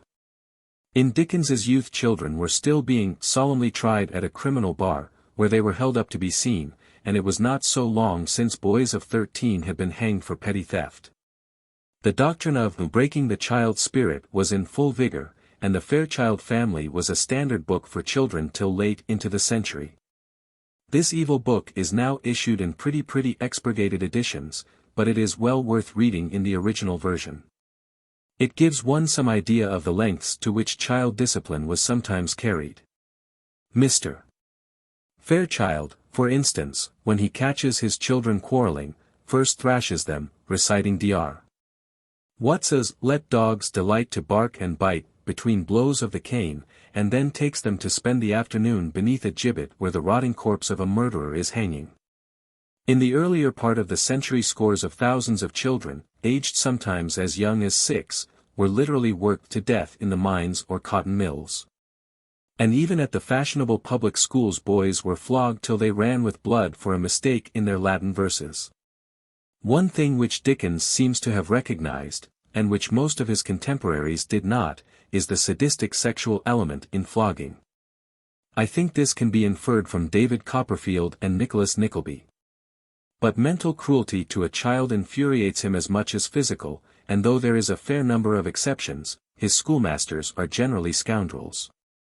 Except for the universities and the big public schools, every kind of education then existing in England gets a mauling at Dickens's hands. There is Dr. Blimber's Academy, where little boys are blown up with Greek until they burst, and the revolting charity schools of the period, which produced specimens like Noah Claypole and Uriah Heep, and Salem House, and Dotheboys Hall. And the disgraceful little dame school kept by Mr. Wopsle's great-aunt. Some of what Dickens says remains true even today. Salem House is the ancestor of the modern prep school, which still has a good deal of resemblance to it, and as for Mr. Wopsle's great-aunt, some old fraud of much the same stamp is carrying on at this moment in nearly every small town in England. But, as usual, Dickens's criticism is neither creative nor destructive. He sees the idiocy of an educational system founded on the Greek lexicon and the wax-ended cane. On the other hand, he has no use for the new kind of school that is coming up in the 50s and 60s, the modern school, with its gritty insistence on facts. What, then, does he want? As always, what he appears to want is a moralized version of the existing thing, the old type of school, but with no caning, no bullying or undefeating, and not quite so much Greek. Dr. Strong's school, to which David Copperfield goes after he escapes from Murdstone and Grimby's, is simply Salem House with the vices left out and a good deal of old grey stones atmosphere thrown in. Dr. Strong's was an excellent school. As different from Mr. Creakle's as good as from evil. It was very gravely and decorously ordered, and on a sound system, with an appeal, in everything, to the honor and good faith of the boys, which worked wonders. We all felt that we had a part in the management of the place, and in sustaining its character and dignity.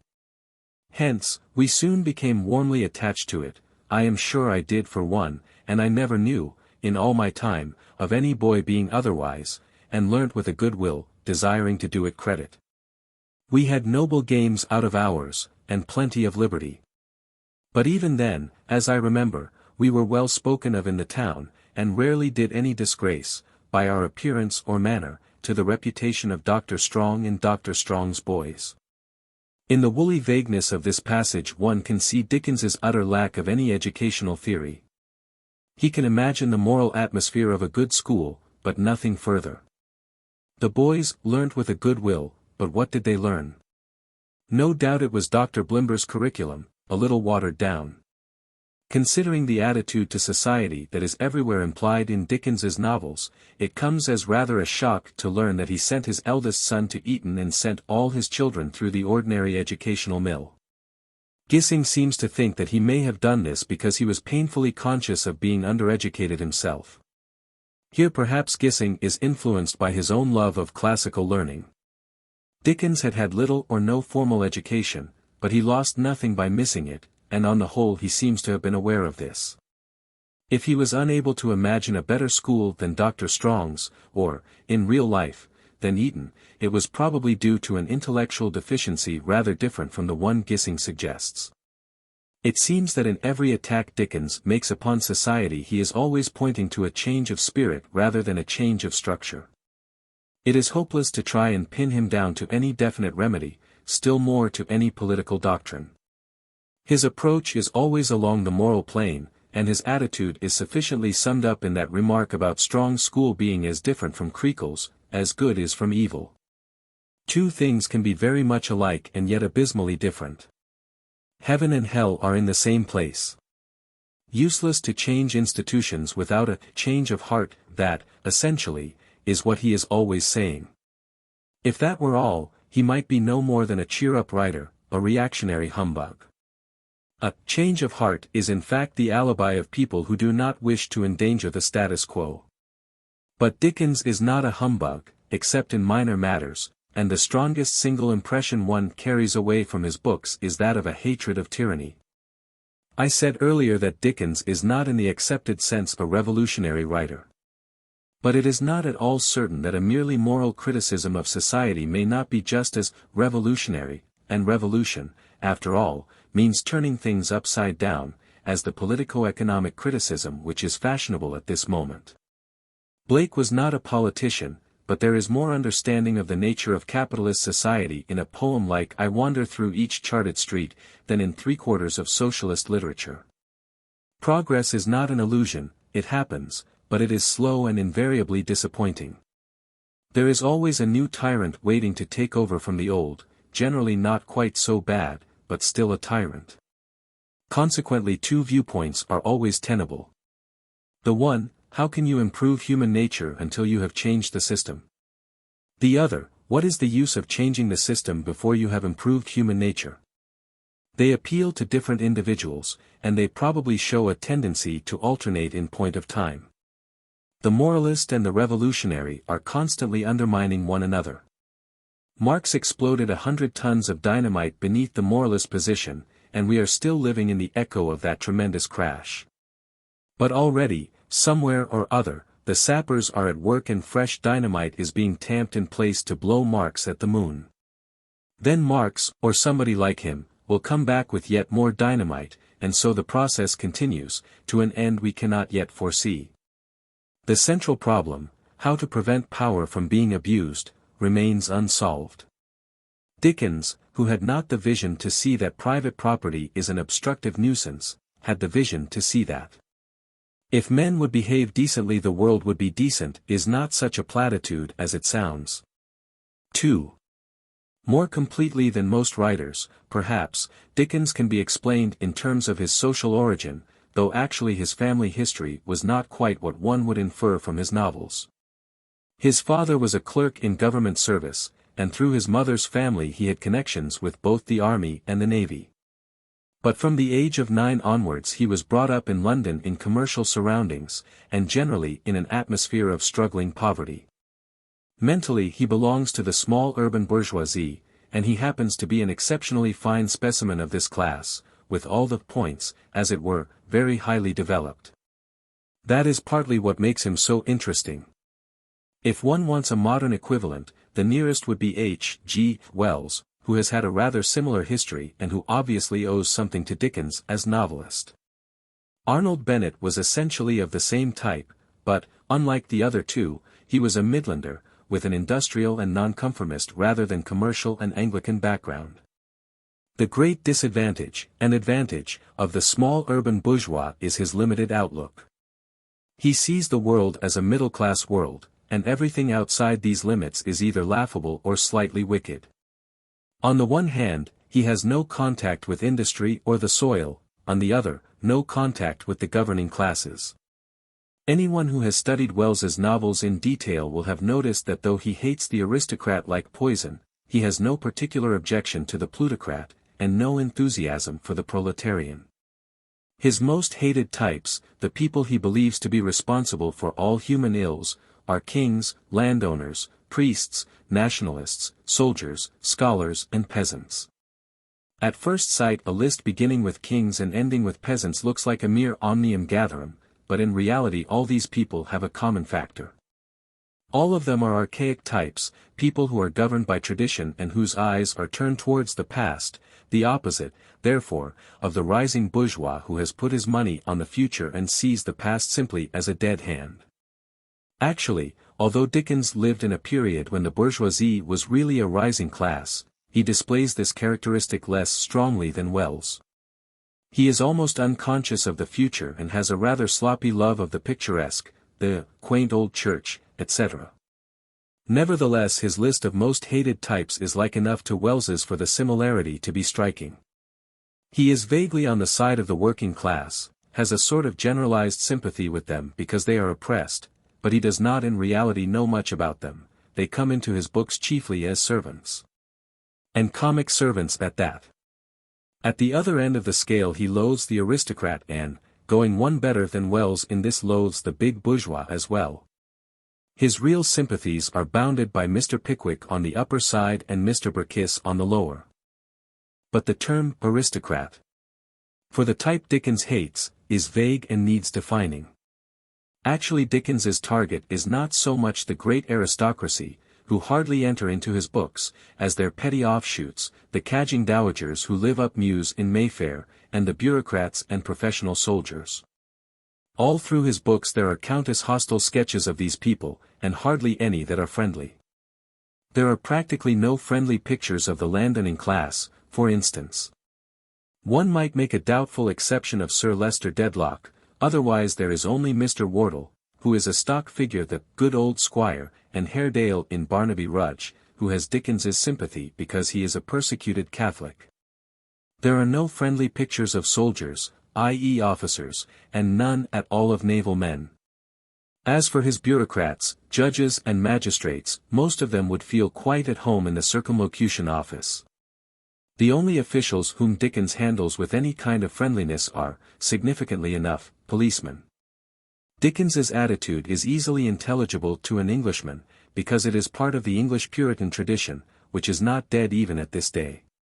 The class Dickens belonged to, at least by adoption, was growing suddenly rich after a couple of centuries of obscurity. It had grown up mainly in the big towns, out of contact with agriculture, and politically impotent. Government, in its experience, was something which either interfered or persecuted. Consequently, it was a class with no tradition of public service and not much tradition of usefulness. What now strikes us as remarkable about the new moneyed class of the 19th century is their complete irresponsibility. They see everything in terms of individual success, with hardly any consciousness that the community exists. On the other hand, a tight barnacle, even when he was neglecting his duties, would have some vague notion of what duties he was neglecting. Dickens's attitude is never irresponsible, still less does he take the money-grubbing smiles in line. But at the back of his mind there is usually a half-belief that the whole apparatus of government is unnecessary. Parliament is simply Lord Cuddle and Sir Thomas Doodle, the Empire is simply Major Bagstock and his Indian servant, the Army is simply Colonel Chowser and Dr. Slammer. The public services are simply Bumble and the Circumlocution Office, and so on and so forth. What he does not see, or only intermittently sees, is that Cuddle and Doodle and all the other corpses left over from the 18th century are performing a function which neither Pickwick nor Boffin would ever bother about. And of course this narrowness of vision is in one way a great advantage to him, because it is fatal for a caricaturist to see too much. From Dickens's point of view, good society is simply a collection of village idiots. What a crew! Lady Tippins, Mrs. Gowan, Lord Verisopht, the Honourable Bob Stables, Mrs. Sparsit, whose husband was a Powler, the tight barnacles, Nupkins. It is practically a casebook in lunacy. But at the same time his remoteness from the landowning military bureaucratic class incapacitates him for full-length satire. He only succeeds with this class when he depicts them as mental defectives. The accusation which used to be made against Dickens in his lifetime, that he could not paint a gentleman, was an absurdity, but it is true in this sense, that what he says against the gentleman class is seldom very damaging. Sir Mulberry Hawk, for instance, is a wretched attempt at the wicked baronet type. Harthouse in Hard Times is better, but he would be only an ordinary achievement for Trollope or Thackeray. Trollope's thoughts hardly move outside the gentleman class, but Thackeray has the great advantage of having a foot in two moral camps. In some ways his outlook is very similar to Dickens's. Like Dickens, he identifies with the puritanical moneyed class against the card-playing, debt-bilking aristocracy. The 18th century, as he sees it, is sticking out into the 19th in the person of the wicked Lord Steyne. Vanity Fair is a full-length version of what Dickens did for a few chapters in Little Dorrit. But by origins and upbringing Thackeray happens to be somewhat nearer to the class he is satirizing. Consequently he can produce such comparatively subtle types as, for instance, Major Pendennis and Rawdon Crawley. Major Pendennis is a shallow old snob, and Rawdon Crawley is a thick-headed ruffian who sees nothing wrong in living for years by swindling tradesmen.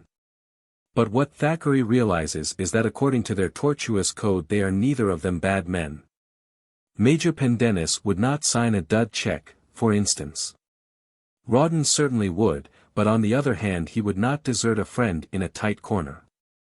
Both of them would behave well on the field of battle, a thing that would not particularly appeal to Dickens. The result is that at the end one is left with a kind of amused tolerance for Major Pendennis and with something approaching respect for Rawdon. And yet one sees, better than any diatribe could make one, the utter rottenness of that kind of cadging, toadying life on the fringes of smart society. Dickens would be quite incapable of this. In his hands both Rawdon and the Major would dwindle to traditional caricatures. And, on the whole, his attacks on good society are rather perfunctory. The aristocracy and the big bourgeoisie exist in his books chiefly as a kind of noises off, a haw-hawing chorus somewhere in the wings, like Podsnap's dinner parties. When he produces a really subtle and damaging portrait, like John Dorrit or Harold Skimpole, it is generally of some rather middling, unimportant person. One very striking thing about Dickens, especially considering the time he lived in, is his lack of vulgar nationalism. All peoples who have reached the point of becoming nations tend to despise foreigners, but there is not much doubt that the English-speaking races are the worst offenders. One can see this from the fact that as soon as they become fully aware of any foreign race they invent an insulting nickname for it. Wop, Dago, Froggy, Squarehead, Kike, Sheeny, Nigger, Wog, Chink, Greaser, Yellowbelly, these are merely a selection. Any time before 1870 the list would have been shorter, because the map of the world was different from what it is now, and there were only 3 or 4 foreign races that had fully entered into the English consciousness. But towards these, and especially towards France, the nearest and best hated nation, the English attitude of patronage was so intolerable that English arrogance and xenophobia are still a legend. And of course they are not a completely untrue legend even now. Till very recently nearly all English children were brought up to despise the southern European races, and history as taught in schools was mainly a list of battles won by England. But one has got to read, say, the Quarterly Review of the 30s to know what boasting really is. Those were the days when the English built up their legend of themselves as sturdy islanders and stubborn hearts of oak, and when it was accepted as a kind of scientific fact that one Englishman was the equal of 3 foreigners.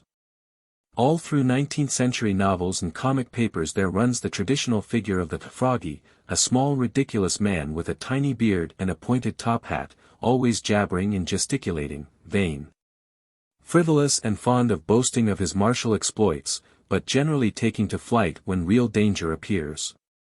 Over against him was John Bull, the sturdy English yeoman, or, a more public school version, the strong, silent Englishman, of Charles Kingsley, Tom Hughes and others.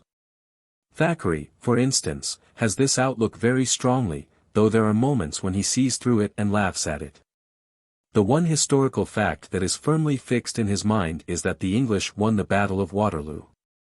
One never reads far in his books without coming upon some reference to it. The English, as he sees it, are invincible because of their tremendous physical strength, due mainly to living on beef. Like most Englishmen of his time, he has the curious illusion that the English are larger than other people. Thackeray, as it happened, was larger than most people.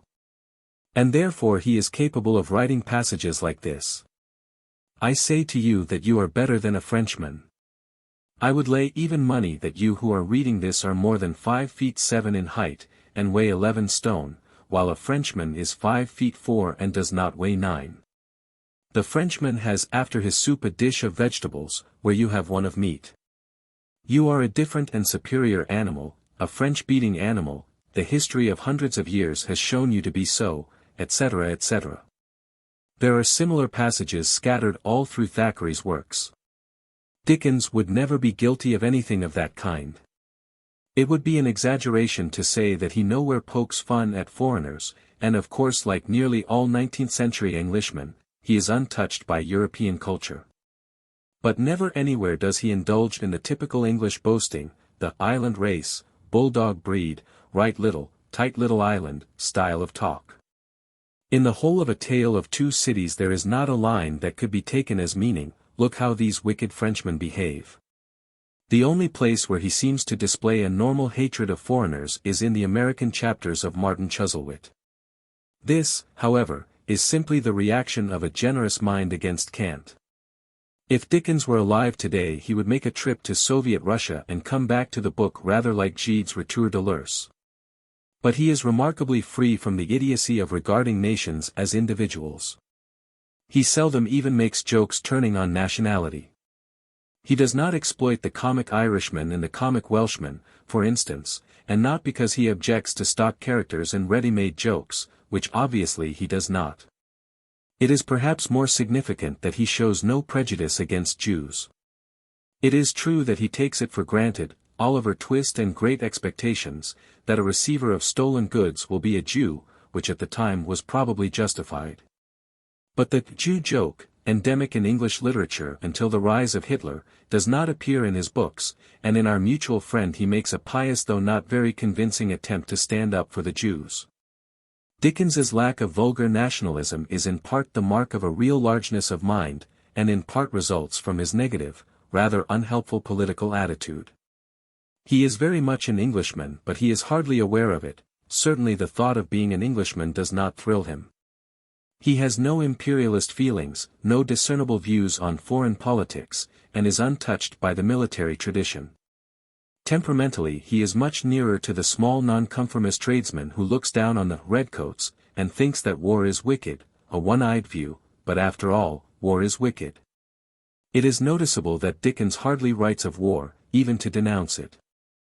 With all his marvelous powers of description, and of describing things he had never seen, he never describes a battle, unless one counts the attack on the Bastille in A Tale of Two Cities. Probably the subject would not strike him as interesting, and in any case he would not regard a battlefield as a place where anything worth settling could be settled. It is one up to the lower middle class, Puritan mentality. 3. Dickens had grown up near enough to poverty to be terrified of it, and in spite of his generosity of mind, he is not free from the special prejudices of the shabby genteel. It is usual to claim him as a popular writer, a champion of the oppressed masses. So he is, so long as he thinks of them as oppressed, but there are two things that condition his attitude. In the first place, he is a South of England man, and a Cockney at that, and therefore out of touch with the bulk of the real oppressed masses, the industrial and agricultural labourers.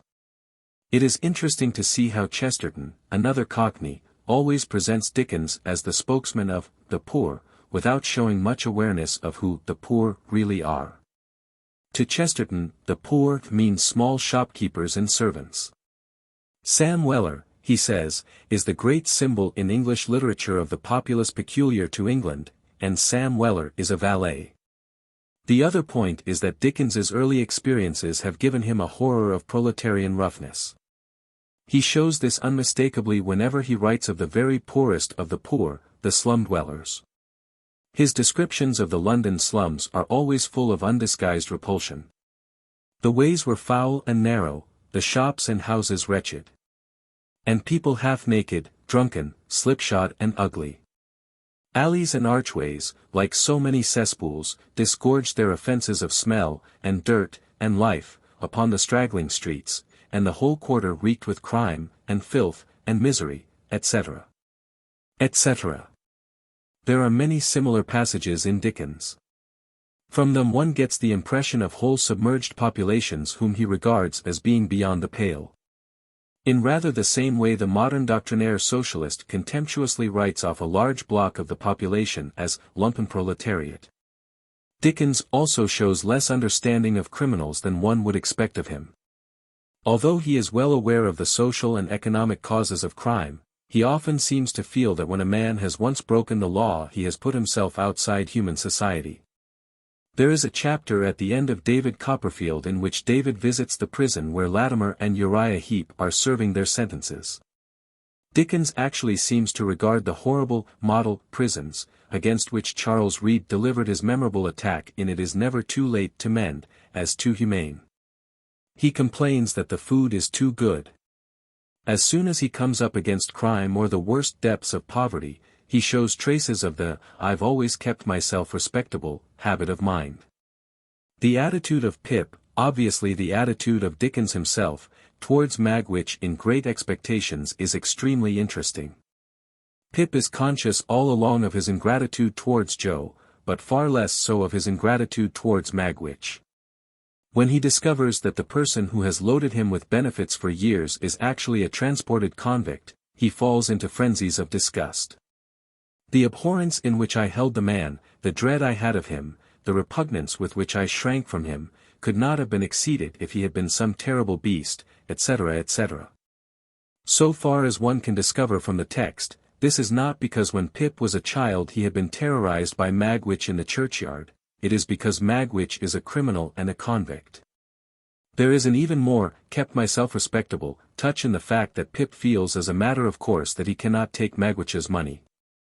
The money is not the product of a crime, it has been honestly acquired. But it is an ex-convict's money and therefore tainted. There is nothing psychologically false in this either. Psychologically, the latter part of Great Expectations is about the best thing Dickens ever did. Throughout this part of the book one feels, yes, that is just how Pip would have behaved. But the point is that in the matter of Magwitch, Dickens identifies with Pip, and his attitude is at bottom snobbish. The result is that Magwitch belongs to the same queer class of characters as Falstaff and, probably, Don Quixote, characters who are more pathetic than the author intended.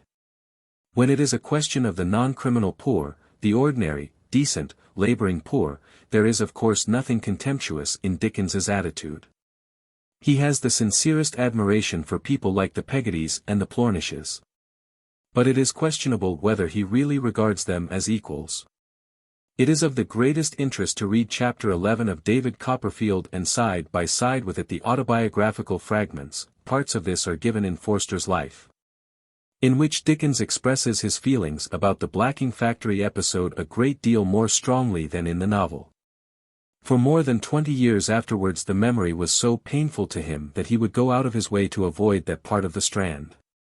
He says that to pass that way made me cry, after my eldest child could speak. The text makes it quite clear that what hurt him most of all, then and in retrospect, was the enforced contact with low associates. No words can express the secret agony of my soul as I sunk into this companionship. Compared these everyday associates with those of my happier childhood.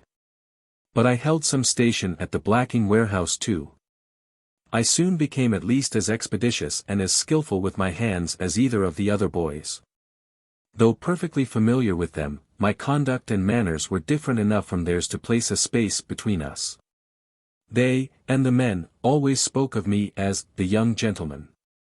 A certain man used to call me Charles sometimes in speaking to me, but I think it was mostly when we were very confidential. Cole Green uprose once, and rebelled against the young gentleman usage, but Bob Fagin settled him speedily. It was as well that there should be a space between us, you see. However much Dickens may admire the working classes, he does not wish to resemble them. Given his origins, and the time he lived in, it could hardly be otherwise. In the early 19th century class animosities may have been no sharper than they are now, but the surface differences between class and class were enormously greater.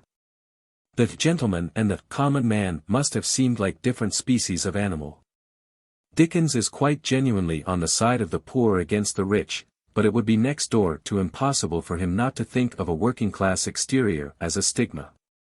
In one of Tolstoy's fables the peasants of a certain village judge every stranger who arrives from the state of his hands. If his palms are hard from work, they let him in, if his palms are soft, out he goes. This would be hardly intelligible to Dickens, all his heroes have soft hands. His younger heroes, Nicholas Nickleby, Martin Chuzzlewit, Edward Chester, David Copperfield, John Harmon, are usually of the type known as walking gentlemen. He likes a bourgeois exterior and a bourgeois, not aristocratic, accent. One curious symptom of this is that he will not allow anyone who is to play a heroic part to speak like a working man. A comic hero like Sam Weller, or a merely pathetic figure like Stephen Blackpool, can speak with a broad accent, but the jeune premier always speaks the equivalent of BBC. This is so, even when it involves absurdities. Little Pip, for instance, is brought up by people speaking broad Essex, but talks upper-class English from his earliest childhood. Actually he would have talked the same dialect as Joe, or at least as Mrs. Gargery. So also with Biddy Wopsle, Lizzie Hexam, Sissy Jupe, Oliver Twist, one ought perhaps to add Little Dorrit. Even Rachel in Hard Times has barely a trace of Lancashire accent, an impossibility in her case. One thing that often gives the clue to a novelist's real feelings on the class question is the attitude he takes up when class collides with sex. This is a thing too painful to be lied about, and consequently it is one of the points at which the "I'm not a snob" pose tends to break down.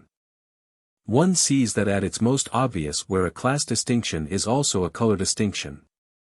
And something resembling the colonial attitude, native women are fair game, white women are sacrosanct, exists in a veiled form in all white communities, causing bitter resentment on both sides. When this issue arises, novelists often revert to crude class feelings which they might disclaim at other times. A good example of class-conscious reaction is a rather forgotten novel, The People of Clopton, by Andrew Barton. The author's moral code is quite clearly mixed up with class hatred. He feels the seduction of a poor girl by a rich man to be something atrocious, a kind of defilement, something quite different from her seduction by a man in her own walk of life. Trollope deals with this theme twice, The Three Clerks and the Small House at Allington, and, as one might expect, entirely from the upper-class angle. As he sees it, an affair with a barmaid or a landlady's daughter is simply an entanglement to be escaped from. Trollope's moral standards are strict, and he does not allow the seduction actually to happen, but the implication is always that a working-class girl's feelings do not greatly matter. In The Three Clerks he even gives the typical class reaction by noting that the girl smells. Meredith, Rhoda Fleming, takes more the class-conscious viewpoint. Thackeray, as often, seems to hesitate.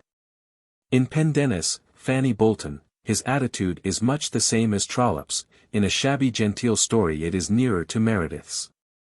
One could divine a great deal about Trollope's social origin, or Meredith's, or Barton's, merely from their handling of the class-sex theme. So one can with Dickens, but what emerges, as usual, is that he is more inclined to identify himself with the middle class than with the proletariat. The one incident that seems to contradict this is the tale of the young peasant girl in Dr. Manette's manuscript In a Tale of Two Cities. This, however, is merely a costume piece put in to explain the implacable hatred of Madame Defarge, which Dickens does not pretend to approve of. In David Copperfield, where he is dealing with a typical 19th-century seduction, the class issue does not seem to strike him as paramount. It is a law of Victorian novels that sexual misdeeds must not go unpunished, and so Steerforth is drowned on Yarmouth sands, but neither Dickens, nor old Peggotty, nor even Ham seems to feel that Steerforth has added to his offence by being the son of rich parents. The Steerforths are moved by class motives, but the Peggottys are not even in the scene between Mrs. Steerforth and old Peggotty. If they were, of course, they would probably turn against David as well as against Steerforth. In Our Mutual Friend Dickens treats the episode of Eugene Wrayburn and Lizzie Hexam very realistically and with no appearance of class bias. According to the "Unhand Me" monster tradition, Lizzie ought either to spurn Eugene or to be ruined by him and throw herself off Waterloo Bridge. Eugene ought to be either a heartless betrayer or a hero resolved upon defying society. Neither behaves in the least like this. Lizzie is frightened by Eugene's advances and actually runs away from him, but hardly pretends to dislike them. Eugene is attracted by her, has too much decency to attempt seducing her and dare not marry her because of his family. Finally they are married and no one is any the worse, except Mrs. Twemlow, who will lose a few dinner engagements. It is all very much as it might have happened in real life. But a class-conscious novelist would have given her to Bradley Headstone. But when it is the other way about, when it is a case of a poor man aspiring to some woman who is above him, Dickens instantly retreats into the middle-class attitude. He is rather fond of the Victorian notion of a woman with a capital W, being above a man. Pip feels that Estella is above him, Esther Summerson is above Guppy, Little Dorrit is above John Chivery, Lucy Manette is above Sidney Carton. In some of these the aboveness is merely moral, but in others it is social. There is a scarcely mistakable class reaction when David Copperfield discovers that Uriah Heep is plotting to marry Agnes Wickfield. The disgusting Uriah suddenly announces that he is in love with her. "Oh, Master Copperfield, with what a pure affection do I love the ground my Agnes walks on. I believe I had the delirious idea of seizing the red-hot poker out of the fire, and running him through with it. It went from me with a shock, like a ball fired from a rifle, but the image of Agnes, outraged by so much as a thought of this red-headed animal's, remained in my mind, when I looked at him. Sitting all awry as if his mean soul griped his body, and made me giddy. I believe Agnes Wickfield to be as far above you, David says later on, and as far removed from all your aspirations, as the moon herself. Considering how Heap's general lowness, his servile manners, dropped H's, and so forth, has been rubbed in throughout the book, there is not much doubt about the nature of Dickens's feelings. Heap, of course, is playing a villainous part, but even villains have sexual lives. It is the thought of the pure Agnes in bed with a man who drops his H's that really revolts Dickens. But his usual tendency is to treat a man in love with a woman who is above him as a joke. It is one of the stock jokes of English literature, from Malvolio onwards. Guppy in Bleak House is an example, John Chivery is another, and there is a rather ill-natured treatment of this theme in the soirée in Pickwick Papers. Here Dickens describes the Bath footmen as living a kind of fantasy life, holding dinner parties in imitation of their betters, and deluding themselves that their young mistresses are in love with them. This evidently strikes him as very comic.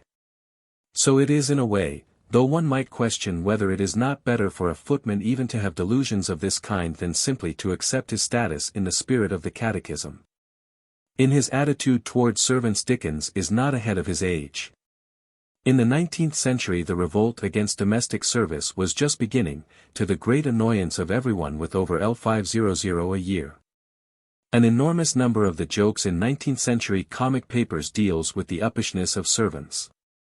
For years Punch ran a series of jokes called servant gallisms, all turning on the then astonishing fact that a servant is a human being. Dickens is sometimes guilty of this kind of thing himself.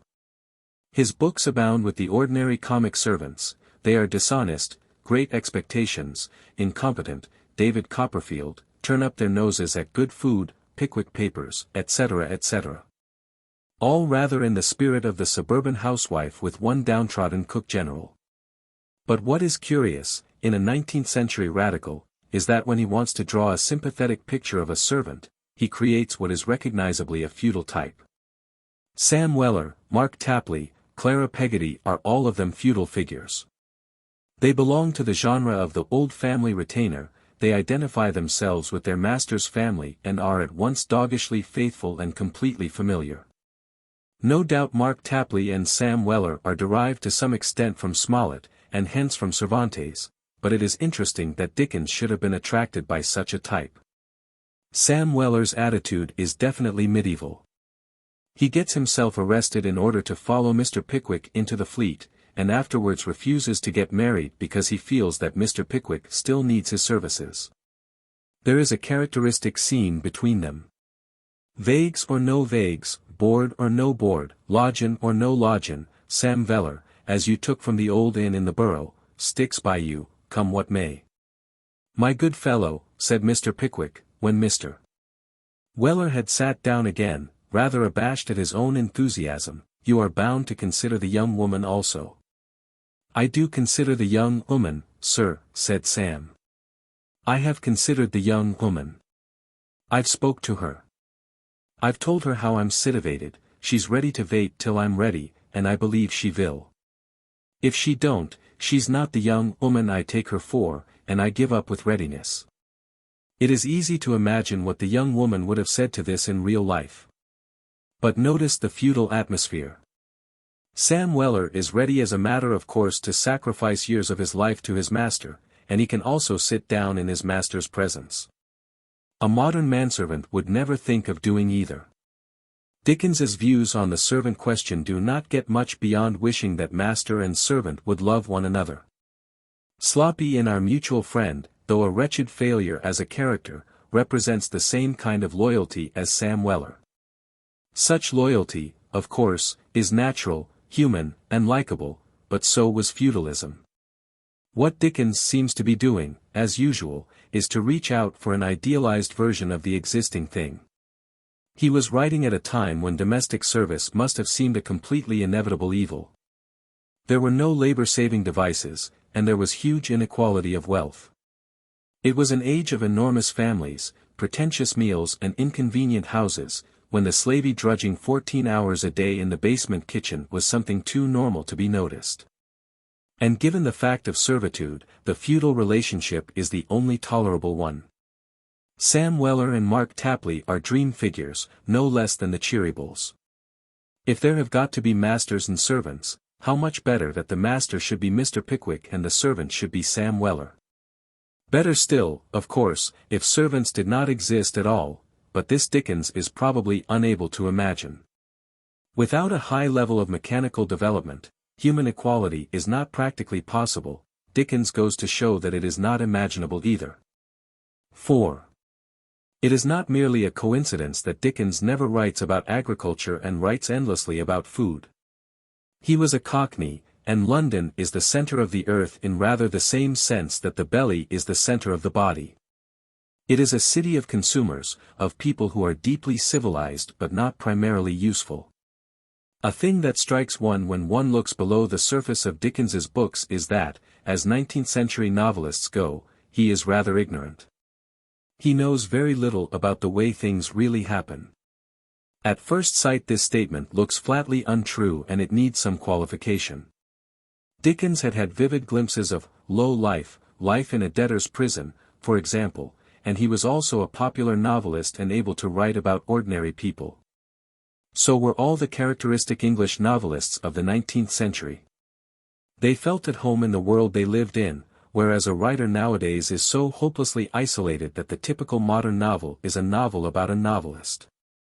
Even when Joyce, for instance, spends a decade or so in patient efforts to make contact with the common man, his common man finally turns out to be a Jew, and a bit of a highbrow at that. Dickens at least does not suffer from this kind of thing. He has no difficulty in introducing the common motives, love, ambition, avarice, vengeance and so forth. What he does not noticeably write about, however, is work. In Dickens's novels anything in the nature of work happens off stage. The only one of his heroes who has a plausible profession is David Copperfield, who is first a shorthand writer and then a novelist, like Dickens himself. With most of the others, the way they earn their living is very much in the background. Pip, for instance, goes into business in Egypt. We are not told what business, and Pip's working life occupies about half a page of the book. Clennam has been in some unspecified business in China, and later goes into another barely specified business with Joyce. Martin Chuzzlewit is an architect, but does not seem to get much time for practicing. In no case do their adventures spring directly out of their work. Here the contrast between Dickens and, say, Trollope is startling. And one reason for this is undoubtedly that Dickens knows very little about the professions his characters are supposed to follow. What exactly went on in Gradgrind's factories? How did Podsnap make his money? How did Myrtle work his swindles? One knows that Dickens could never follow up the details of parliamentary elections and stock exchange rackets as Trollope could. As soon as he has to deal with trade, finance, industry, or politics he takes refuge in vagueness, or in satire. This is the case even with legal processes, about which actually he must have known a good deal. Compare any lawsuit in Dickens with the lawsuit in Orley Farm, for instance. And this partly accounts for the needless ramifications of Dickens's novels, the awful Victorian plot. It is true that not all his novels are alike in this. A Tale of Two Cities is a very good and fairly simple story, and so in its different ways is Hard Times, but these are just the two which are always rejected as not like Dickens, and incidentally they were not published in monthly numbers. The two first-person novels are also good stories, apart from their subplots.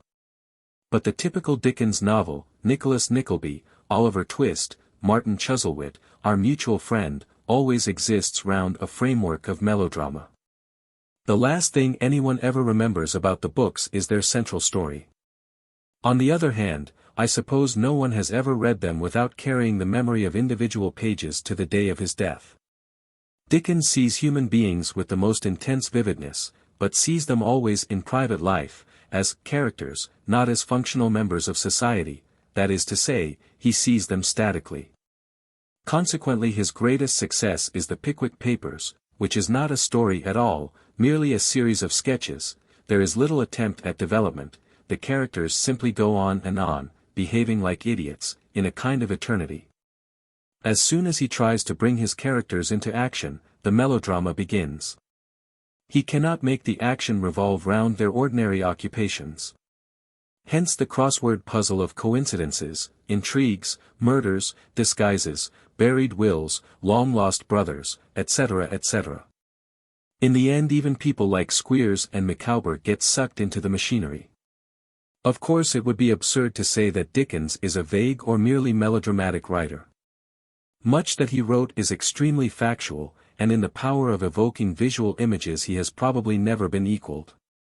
When Dickens has once described something you see it for the rest of your life. But in a way the concreteness of his vision is a sign of what he is missing.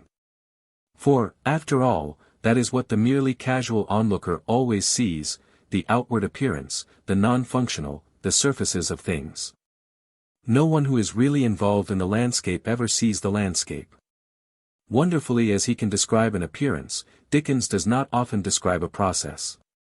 The vivid pictures that he succeeds in leaving in one's memory are nearly always the pictures of things seen in leisure moments, in the coffee rooms of country inns or through the windows of a stagecoach. The kind of things he notices are inn signs, brass doorknockers, painted jugs, the interiors of shops and private houses, clothes, faces and, above all, food. Everything is seen from the consumer angle. When he writes about Folkestone he manages to evoke, in just a few paragraphs, the atmosphere of a Lancashire town as a slightly disgusted southern visitor would see it. It had a black canal in it, and a river that ran purple with evil-smelling dye, and vast piles of buildings full of windows where there was a rattling and a trembling all day long. Where the piston of the steam engine worked monotonously up and down, like the head of an elephant in a state of melancholy madness. That is as near as Dickens ever gets to the machinery of the mills. An engineer or a cotton broker would see it differently, but then neither of them would be capable of that impressionistic touch about the heads of the elephants. In a rather different sense his attitude to life is extremely unphysical. He is a man who lives through his eyes and ears rather than through his hands and muscles. Actually his habits were not so sedentary as this seems to imply. In spite of rather poor health and physique, he was active to the point of restlessness. Throughout his life he was a remarkable walker, and he could at any rate carpenter well enough to put up stage scenery. But he was not one of those people who feel a need to use their hands. It is difficult to imagine him digging at a cabbage patch, for instance.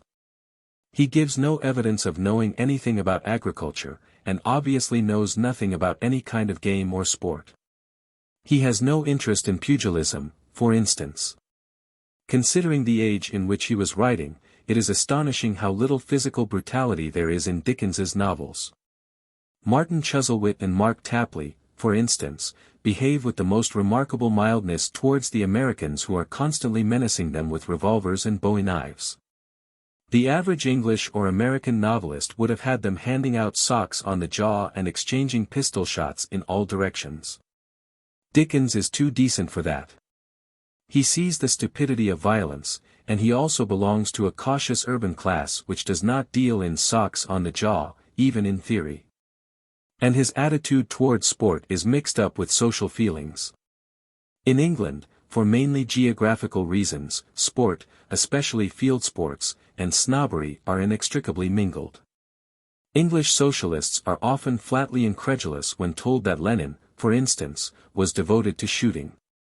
In their eyes, shooting, hunting, etc., are simply snobbish observances of the landed gentry.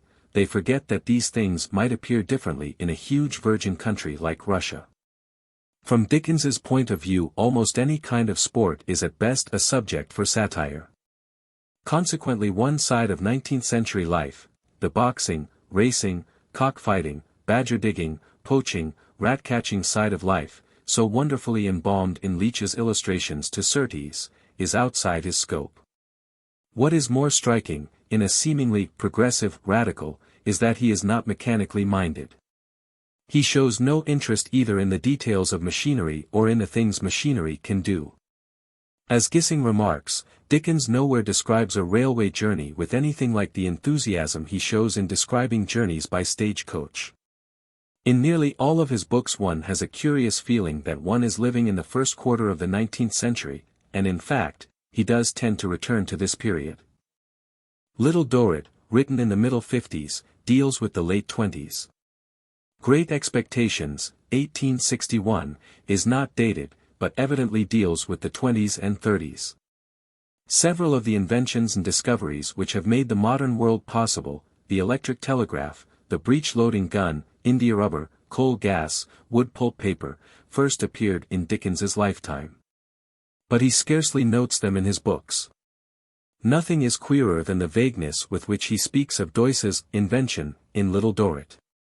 It is represented as something extremely ingenious and revolutionary, of great importance to his country and his fellow creatures, and it is also an important minor link in the book, yet we are never told what the invention is. On the other hand, Doyce's physical appearance is hit off with the typical Dickens touch. He has a peculiar way of moving his thumb, a way characteristic of engineers. After that, Doyce is firmly anchored in one's memory. But, as usual, Dickens has done it by fastening on something external. There are people, Tennyson is an example, who lack the mechanical faculty but can see the social possibilities of machinery. Dickens has not this stamp of mind. He shows very little consciousness of the future. When he speaks of human progress it is usually in terms of moral progress, men growing better. Probably he would never admit that men are only as good as their technical development allows them to be. At this point the gap between Dickens and his modern analogue, H. G. Wells, is at its widest. Wells wears the future round his neck like a millstone, but Dickens's unscientific cast of mind is just as damaging in a different way. What it does is to make any positive attitude more difficult for him. He is hostile to the feudal, agricultural past and not in real touch with the industrial present. Well, then, all that remains is the future, meaning science, progress, and so forth, which hardly enters into his thoughts. Therefore, while attacking everything in sight, he has no definable standard of comparison. As I have pointed out already, he attacks the current educational system with perfect justice, and yet, after all, he has no remedy to offer except kindlier schoolmasters. Why did he not indicate what a school might have been? Why did he not have his own sons educated according to some plan of his own, instead of sending them to public schools to be stuffed with Greek? Because he lacked that kind of imagination. He has an infallible moral sense, but very little intellectual curiosity. And here one comes upon something which really is an enormous deficiency in Dickens, something that really does make the 19th century seem remote from us, that he has no idea of work. With the doubtful exception of David Copperfield, merely Dickens himself, one cannot point to a single one of his central characters who is primarily interested in his job. His heroes work in order to make a living and to marry the heroine, not because they feel a passionate interest in one particular subject. Martin Chuzzlewit, for instance, is not burning with zeal to be an architect. He might just as well be a doctor or a barrister. In any case, in the typical Dickens novel, the deus ex machina enters with a bag of gold in the last chapter and the hero is absolved from further struggle. The feeling, this is what I came into the world to do. Everything else is uninteresting. I will do this even if it means starvation, which turns men of differing temperaments into scientists, inventors, artists, priests, explorers and revolutionaries. This motif is almost entirely absent from Dickens's books. He himself, as is well known, worked like a slave and believed in his work as few novelists have ever done.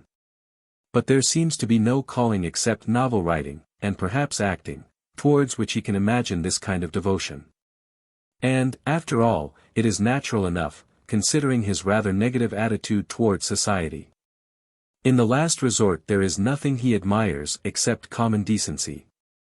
Science is uninteresting and machinery is cruel and ugly, the heads of the elephants. Business is only for ruffians like Bounderby. As for politics, leave that to the tight barnacles. Really there is no objective except to marry the heroine, settle down, live solvently and be kind. And you can do that much better in private life. Here, perhaps, one gets a glimpse of Dickens's secret imaginative background. What did he think of as the most desirable way to live?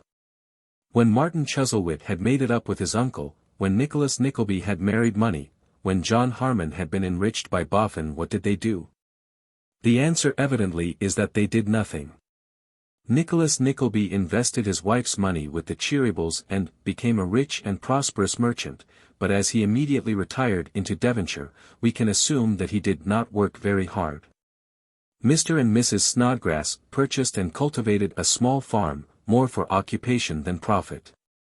That is the spirit in which most of Dickens's books end, a sort of radiant idleness. Where he appears to disapprove of young men who do not work, Harthouse, Harry Gowan, Richard Carstone, Raeburn before his Reformation, it is because they are cynical and immoral or because they are a burden on somebody else. If you are good, and also self-supporting, there is no reason why you should not spend 50 years in simply drawing your dividends. Home life is always enough. And, after all, it was the general assumption of his age. The genteel sufficiency, the competence, the gentleman of independent means, or, in easy circumstances, the very phrases tell one all about the strange, empty dream of the 18th and 19th century middle bourgeoisie. It was a dream of complete idleness. Charles Reade conveys its spirit perfectly in the ending of Hard Cash. Alfred Hardy, hero of Hard Cash, is the typical 19th century novel hero, public school style, with gifts which Reade describes as amounting to genius. He is an old Etonian and a scholar of Oxford, he knows most of the Greek and Latin classics by heart, he can box with prize-fighters and win the diamond sculls at Henley. He goes through incredible adventures in which, of course, he behaves with faultless heroism, and then, at the age of 25, he inherits a fortune, marries his Julia Dodd and settles down in the suburbs of Liverpool. In the same house as his parents-in-law. They all live together, Albion Villa, thanks to Alfred. Oh, you happy little villa. You were as like paradise as any mortal dwelling can be. A day came, however, when your walls could no longer hold all the happy inmates. Julia presented Alfred with a lovely boy. Enter 2 nurses and the villa showed symptoms of bursting. 2 months more, and Alfred and his wife overflowed into the next villa. It was but 20 yards off, and there was a double reason for the migration. As often happens after a long separation, Heaven bestowed on Captain and Mrs. Dodd another infant to play about their knees, etc. etc. etc. This is the type of the Victorian happy ending, a vision of a huge, loving family of 3 or 4 generations, all crammed together in the same house and constantly multiplying, like a bed of oysters. What is striking about it is the utterly soft, sheltered, effortless life that it implies. It is not even a violent idleness, like Squire Western's. That is the significance of Dickens's urban background and his non-interest in the blackguardly sporting military side of life. His heroes, once they had come into money and settled down, would not only do no work. They would not even ride, hunt, shoot, fight duels, elope with actresses or lose money at the races. They would simply live at home in feather-bed respectability, and preferably next door to a blood relation living exactly the same life. The first act of Nicholas, when he became a rich and prosperous merchant, was to buy his father's old house. As time crept on, and there came gradually about him a group of lovely children, it was altered and enlarged. But none of the old rooms were ever pulled down, no old tree was ever rooted up, nothing with which there was any association of bygone times was ever removed or changed. Within a stone's throw was another retreat enlivened by children's pleasant voices too, and here was Kate, the same true, gentle creature, the same fond sister, the same in the love of all about her, as in her girlish days. It is the same incestuous atmosphere as in the passage quoted from Reade. And evidently this is Dickens's ideal ending. It is perfectly attained in Nicholas Nickleby, Martin Chuzzlewit and Pickwick, and it is approximated to in varying degrees in almost all the others. The exceptions are Hard Times and Great Expectations, the latter actually has a happy ending, but it contradicts the general tendency of the book, and it was put in at the request of Bulwer Lytton. The ideal to be striven after, then, appears to be something like this: £100,000, a quaint old house with plenty of ivy on it, a sweetly womanly wife, a horde of children, and no work. Everything is safe, soft, peaceful and, above all, domestic. In the moss-grown churchyard down the road are the graves of the loved ones who passed away before the happy ending happened. The servants are comic and feudal, the children prattle round your feet, the old friends sit at your fireside, talking of past days, there is the endless succession of enormous meals, the cold punch and sherry negus. The feather beds and warming pans, the Christmas parties with charades and blind man's buff. But nothing ever happens, except the yearly childbirth. The curious thing is that it is a genuinely happy picture, or so Dickens is able to make it appear. The thought of that kind of existence is satisfying to him. This alone would be enough to tell one that more than 100 years have passed since Dickens's first book was written. No modern man could combine such purposelessness with so much vitality. By this time anyone who is a lover of Dickens, and who has read as far as this, will probably be angry with me. I have been discussing Dickens simply in terms of his message, and almost ignoring his literary qualities. But every writer, especially every novelist, has a message, whether he admits it or not, and the minutest details of his work are influenced by it. All art is propaganda. Neither Dickens himself or the majority of Victorian novelists would have thought of denying this. On the other hand, not all propaganda is art.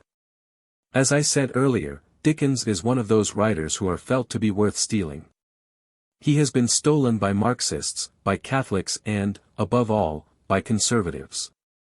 The question is, what is there to steal? Why does anyone care about Dickens? Why do I care about Dickens?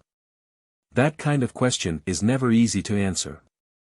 As a rule, an aesthetic preference is either something inexplicable or it is so corrupted by non-aesthetic motives as to make one wonder whether the whole of literary criticism is not a huge network of humbug. In Dickens's case the complicating factor is his familiarity. He happens to be one of those great authors who are ladled down everyone's throat in childhood. At the time this causes rebellion and vomiting, but it may have different after-effects in later life. For instance, nearly everyone feels a sneaking affection for the patriotic poems that he learned by heart as a child, Ye Mariners of England, The Charge of the Light Brigade, and so forth. What one enjoys is not so much the poems themselves as the memories they call up. And with Dickens the same forces of association are at work. Probably there are copies of one or two of his books lying about in an actual majority of English homes.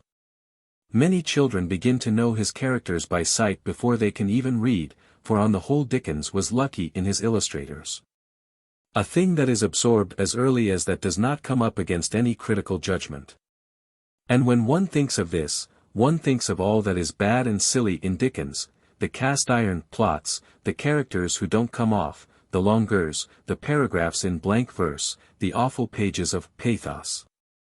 And then the thought arises, when I say I like Dickens, do I simply mean that I like thinking about my childhood? Is Dickens merely an institution? If so, he is an institution that there is no getting away from.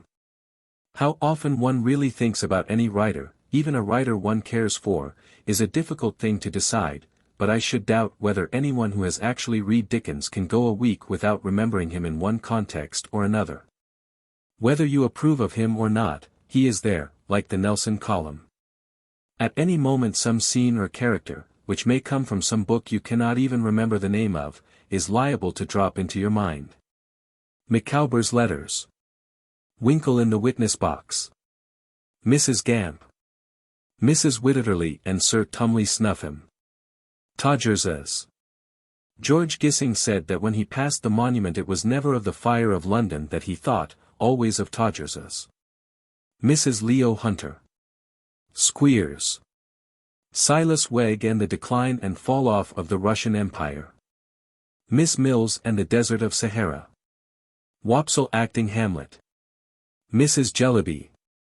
Mantalini, Jerry Cruncher, Burkiss, Pumblechook, Tracy Tupman, Skimpole, Joe Gargery, Pecksniff, and so it goes on and on. It is not so much a series of books, it is more like a world. And not a purely comic world either, for part of what one remembers in Dickens is his Victorian morbidness and necrophilia and the blood and thunder scenes, the death of Sykes, Crook's spontaneous combustion, Fagin in the condemned cell. The women knitting round the guillotine. To a surprising extent all this has entered even into the minds of people who do not care about it. A music hall comedian can, or at any rate could quite recently, go on the stage and impersonate Micawber or Mrs. Gamp with a fair certainty of being understood, although not 1 in 20 of the audience had ever read a book of Dickens's right through. Even people who affect to despise him quote him unconsciously. Dickens is a writer who can be imitated, up to a certain point.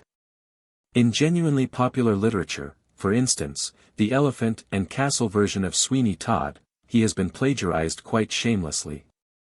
What has been imitated, however, is simply a tradition that Dickens himself took from earlier novelists and developed, the cult of character, i.e. eccentricity.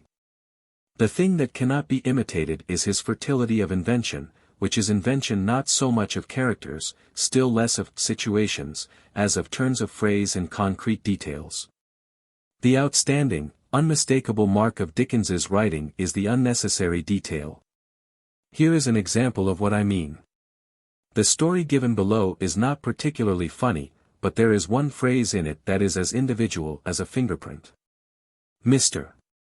Jack Hopkins, at Bob Sawyer's party, is telling the story of the child who swallowed its sister's necklace.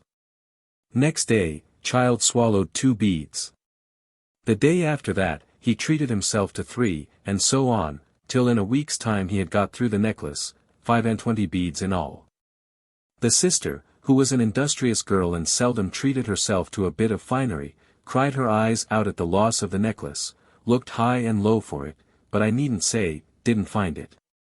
A few days afterwards, the family were at dinner, baked shoulder of mutton and potatoes under it, the child, who wasn't hungry, was playing about the room, when suddenly there was the devil of a noise, like a small hailstorm.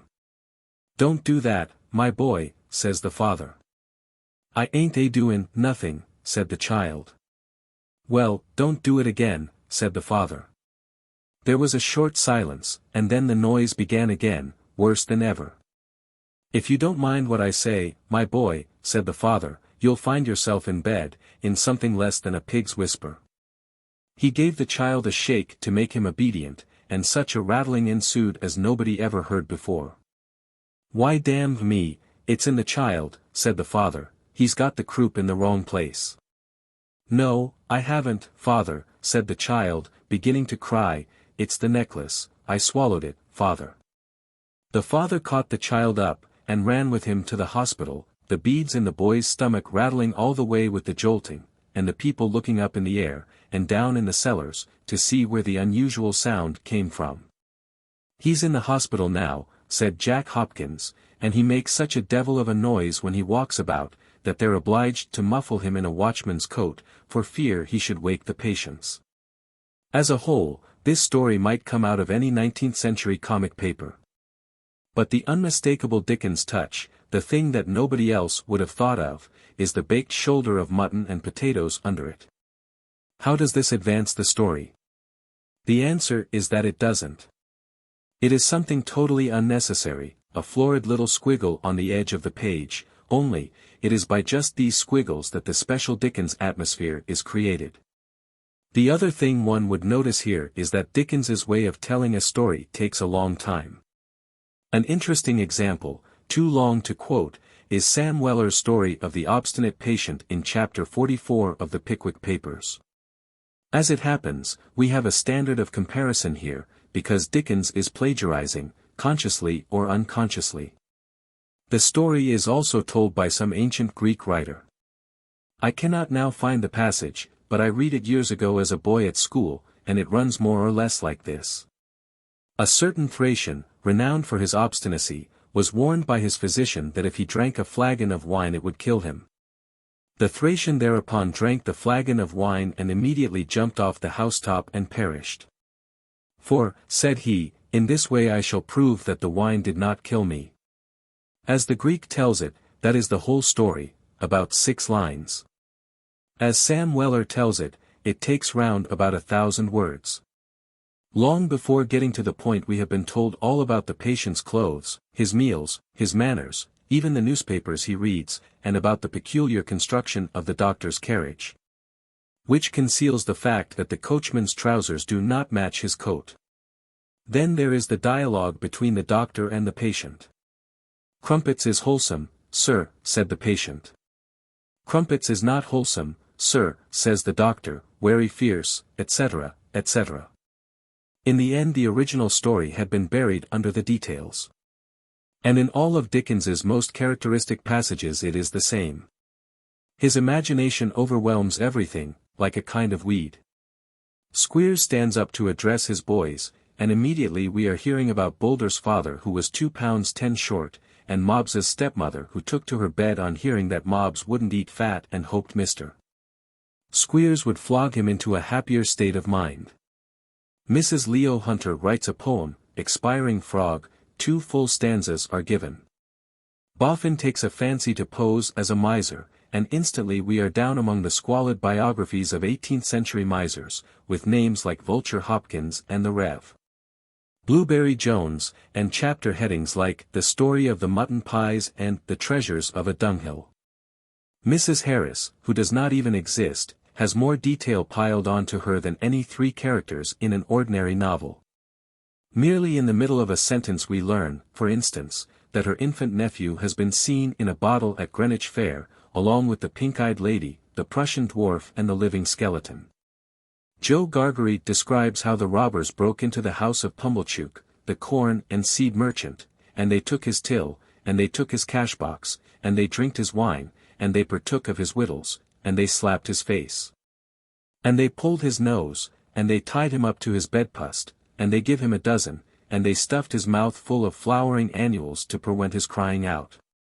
Once again the unmistakable Dickens touch, the flowering annuals, but any other novelist would only have mentioned about half of these outrages. Everything is piled up and up, detail on detail, embroidery on embroidery. It is futile to object that this kind of thing is rococo, one might as well make the same objection to a wedding cake. Either you like it or you do not like it. Other 19th-century writers, Surtees, Barham, Thackeray, even Marryat, have something of Dickens's profuse, overflowing quality, but none of them on anything like the same scale.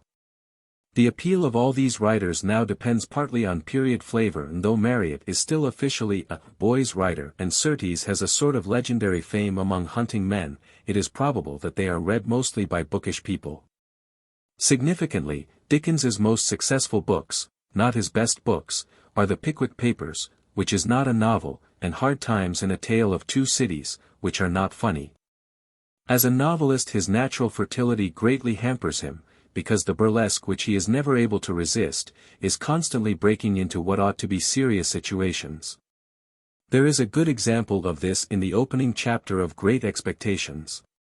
The escaped convict, Magwitch, has just captured the 6-year-old Pip in the churchyard. The scene starts terrifyingly enough, from Pip's point of view. The convict, smothered in mud and with his chain trailing from his leg, suddenly starts up among the tombs, grabs the child, turns him upside down and robs his pockets. Then he begins terrorizing him into bringing full and a file. He held me by the arms in an upright position on the top of the stone, and went on in these fearful terms. You bring me, tomorrow morning early, that file and them wittles. You bring the lot to me, at that old battery over yonder. You do it and you never dare to say a word or dare to make a sign concerning your having seen such a person as me, or any person somever, and you shall be let to live. You fail, or you go for my words in any particular, no matter how small it is, and your heart and liver shall be tore out, roasted and ate. Now, I ain't alone, as you may think I am. There's a young man hid with me, in comparison with which young man I am a angel. That young man hears the words I speak. That young man has a secret way peculiar to himself, of getting at a boy, and at his heart, and at his liver. It is in vain for a boy to attempt to hide himself from that young man. A boy may lock his doors, may be warm in bed, may tuck himself up, may draw the clothes over his head, may think himself comfortable and safe, but that young man will softly creep his way to him and tear him open. I am keeping that young man from harming you at the present moment, but with great difficulty. I find it very hard to hold that young man off of your inside. Now, what do you say? Here Dickens has simply yielded to temptation. To begin with, no starving and hunted man would speak in the least like that. Moreover, although the speech shows a remarkable knowledge of the way in which a child's mind works, its actual words are quite out of tune with what is to follow. It turns Magwitch into a sort of pantomime wicked uncle, or, if one sees him through the child's eyes, into an appalling monster. Later in the book he is to be represented as neither, and his exaggerated gratitude, on which the plot turns, is to be incredible because of just this speech. As usual, Dickens's imagination has overwhelmed him. The picturesque details were too good to be left out. Even with characters who are more of a piece than Magwitch he is liable to be tripped up by some seductive phrase.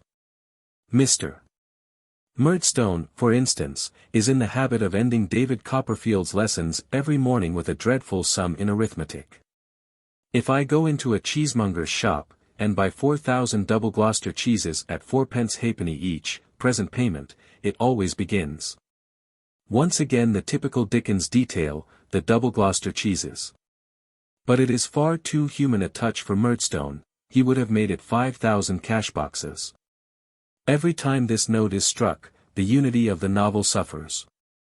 Not that it matters very much, because Dickens is obviously a writer whose parts are greater than his wholes. He is all fragments, all details, rotten architecture, but wonderful gargoyles, and never better than when he is building up some character who will later on be forced to act inconsistently. Of course it is not usual to urge against Dickens that he makes his characters behave inconsistently. Generally he is accused of doing just the opposite. His characters are supposed to be mere types, each crudely representing some single trait and fitted with a kind of label by which you recognize him.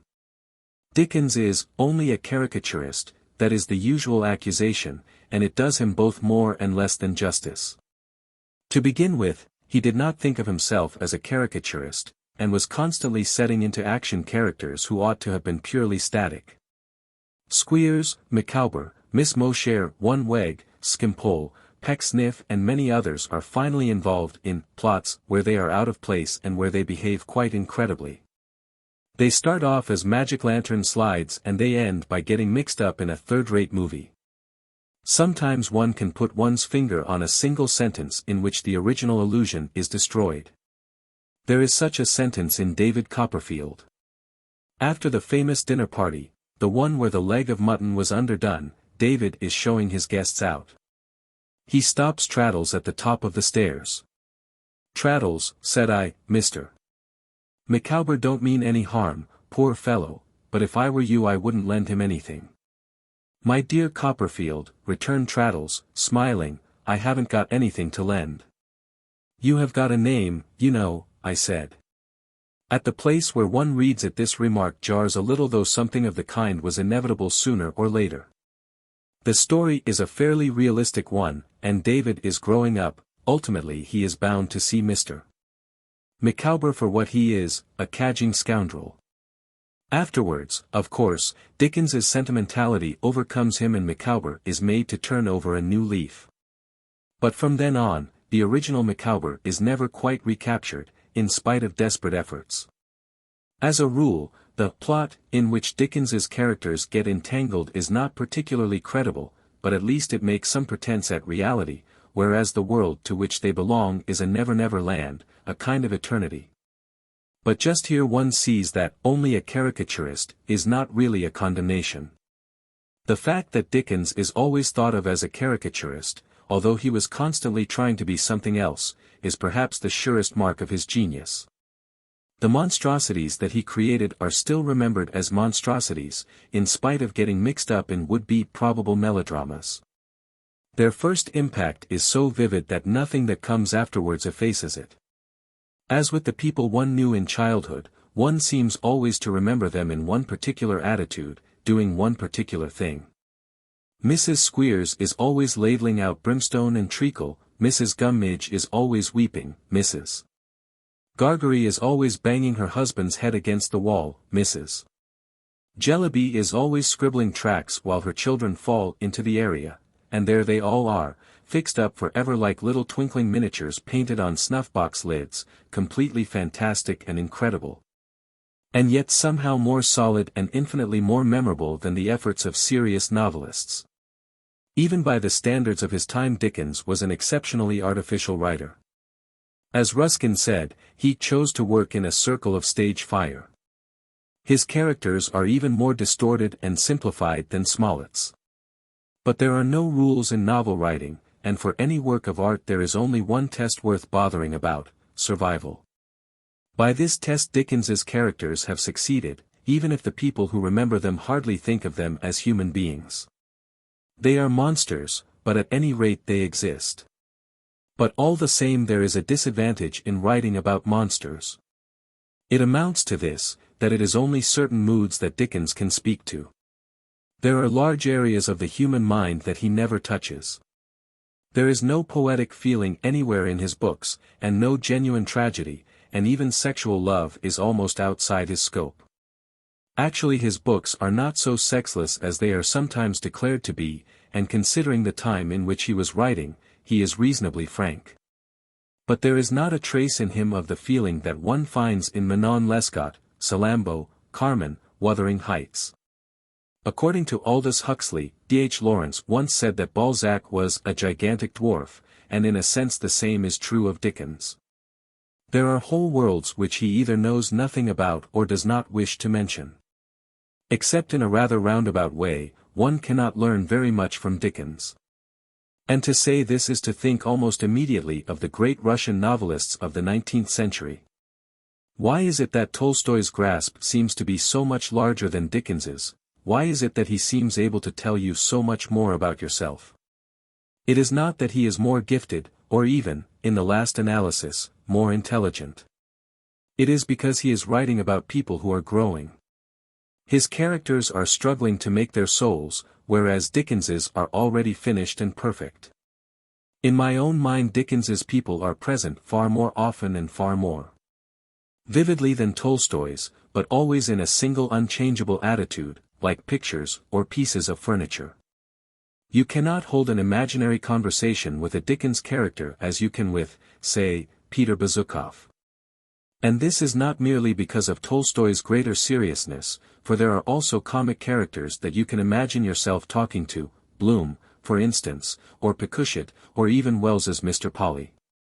It is because Dickens's characters have no mental life. They say perfectly the thing that they have to say, but they cannot be conceived as talking about anything else. They never learn, never speculate. Perhaps the most meditative of his characters is Paul Dombey, and his thoughts are mush. Does this mean that Tolstoy's novels are better than Dickens's? The truth is that it is absurd to make such comparisons in terms of better and worse. If I were forced to compare Tolstoy with Dickens, I should say that Tolstoy's appeal will probably be wider in the long run, because Dickens is scarcely intelligible outside the English-speaking culture. On the other hand, Dickens is able to reach simple people, which Tolstoy is not. Tolstoy's characters can cross a frontier, Dickens can be portrayed on a cigarette card. But one is no more obliged to choose between them than between a sausage and a rose. Their purposes barely intersect. 6. If Dickens had been merely a comic writer, the chances are that no one would now remember his name. Or at best a few of his books would survive in rather the same way as books like Frank Fairley, Mr. Verdant Green and Mrs.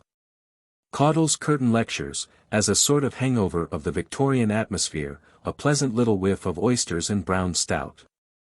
Who has not felt sometimes that it was a pity that Dickens ever deserted the vein of Pickwick for things like Little Dorrit and Hard Times? What people always demand of a popular novelist is that he shall write the same book over and over again, forgetting that a man who would write the same book twice could not even write it once. Any writer who is not utterly lifeless moves upon a kind of parabola, and the downward curve is implied in the upper one. Joyce has to start with the frigid competence of Dubliners and end with the dream language of Finnegan's Wake, but Ulysses and Portrait of the Artist are part of the trajectory. The thing that drove Dickens forward into a form of art for which he was not really suited, and at the same time caused us to remember him, was simply the fact that he was a moralist, the consciousness of having something to say. He is always preaching a sermon, and that is the final secret of his inventiveness. For you can only create if you can care. Types like Squeers and Micawber could not have been produced by a hack writer looking for something to be funny about. A joke worth laughing at always has an idea behind it, and usually a subversive idea. Dickens is able to go on being funny because he is in revolt against authority, and authority is always there to be laughed at. There is always room for one more custard pie. His radicalism is of the vaguest kind, and yet one always knows that it is there. That is the difference between being a moralist and a politician. He has no constructive suggestions, not even a clear grasp of the nature of the society he is attacking, only an emotional perception that something is wrong. All he can finally say is, behave decently, which, as I suggested earlier, is not necessarily so shallow as it sounds. Most revolutionaries are potential Tories, because they imagine that everything can be put right by altering the shape of society. Once that change is effected, as it sometimes is, they see no need for any other. Dickens has not this kind of mental coarseness. The vagueness of his discontent is the mark of its permanence. What he is out against is not this or that institution, but, as Chesterton put it, an expression on the human face. Roughly speaking, his morality is the Christian morality, but in spite of his Anglican upbringing he was essentially a Bible Christian, as he took care to make plain when writing his will. In any case he cannot properly be described as a religious man. He believed, undoubtedly, but religion in the devotional sense does not seem to have entered much into his thoughts. Too, where he is Christian is in his quasi-instinctive siding with the oppressed against the oppressors. As a matter of course he is on the side of the underdog, always and everywhere. To carry this to its logical conclusion one has got to change sides when the underdog becomes an upper dog, and in fact Dickens does tend to do so. He loathes the Catholic Church, for instance, but as soon as the Catholics are persecuted, Barnaby Rudge, he is on their side. He loathes the aristocratic class even more, but as soon as they are really overthrown, the revolutionary chapters in A Tale of Two Cities, his sympathies swing round. Whenever he departs from this emotional attitude he goes astray. A well-known example is at the ending of David Copperfield, in which everyone who reads it feels that something has gone wrong. What is wrong is that the closing chapters are pervaded, faintly but not noticeably, by the cult of success. It is the gospel according to Smiles, instead of the gospel according to Dickens. The attractive, out-at-elbow characters are got rid of, Micawber makes a fortune, Heap gets into prison. Both of these events are flagrantly impossible, and even Dora is killed off to make way for Agnes. If you like, you can read Dora as Dickens's wife and Agnes as his sister-in-law, but the essential point is that Dickens has turned respectable and done violence to his own nature. Perhaps that is why Agnes is the most disagreeable of his heroines, the real legless angel of Victorian romance, almost as bad as Thackeray's Laura. No grown-up person can read Dickens without feeling his limitations, and yet there does remain his native generosity of mind, which acts as a kind of anchor and nearly always keeps him where he belongs. It is probably the central secret of his popularity. A good-tempered antinomianism rather of Dickens's type is one of the marks of Western popular culture. One sees it in folk stories and comic songs, in dream figures like Mickey Mouse and Popeye the Sailor, both of them variants of Jack the Giant Killer, in the history of working-class socialism. In the popular protests, always ineffective but not always a sham, against imperialism, in the impulse that makes a jury award excessive damages when a rich man's car runs over a poor man. It is the feeling that one is always on the wrong side of the underdog, on the side of the weak against the strong. In one sense it is a feeling that is 50 years out of date. The common man is still living in the mental world of Dickens, but nearly every modern intellectual has gone over to some or other form of totalitarianism. From the Marxist or fascist point of view, nearly all that Dickens stands for can be written off as bourgeois morality. But in moral outlook no one could be more bourgeois than the English working classes. The ordinary people in the Western countries have never entered, mentally, into the world of realism and power politics. They may do so before long, in which case Dickens will be as out of date as the cab horse. But in his own age and ours he has been popular chiefly because he was able to express in a comic, simplified and therefore memorable form the native decency of the common man. And it is important that from this point of view people of very different types can be described as common. In a country like England, in spite of its class structure, there does exist a certain cultural unity. All through the Christian ages, and especially since the French Revolution, the Western world has been haunted by the idea of freedom and equality. It is only an idea, but it has penetrated to all ranks of society. The most atrocious injustices, cruelties, lies, snobberies exist everywhere, but there are not many people who can regard these things with the same indifference as, say, a Roman slave owner. Even the millionaire suffers from a vague sense of guilt, like a dog eating a stolen leg of mutton. Nearly everyone, whatever his actual conduct may be, responds emotionally to the idea of human brotherhood. Dickens voiced a code which was and on the whole still is believed in, even by people who violate it. It is difficult otherwise to explain why he could be both read by working people, a thing that has happened to no other novelist of his stature, and buried in Westminster Abbey. When one reads any strongly individual piece of writing, one has the impression of seeing a face somewhere behind the page. It is not necessarily the actual face of the writer. I feel this very strongly with Swift, with Defoe, with Fielding, Stendhal, Thackeray, Flaubert, though in several cases I do not know what these people look like and do not want to know. What one sees is the face that the writer ought to have.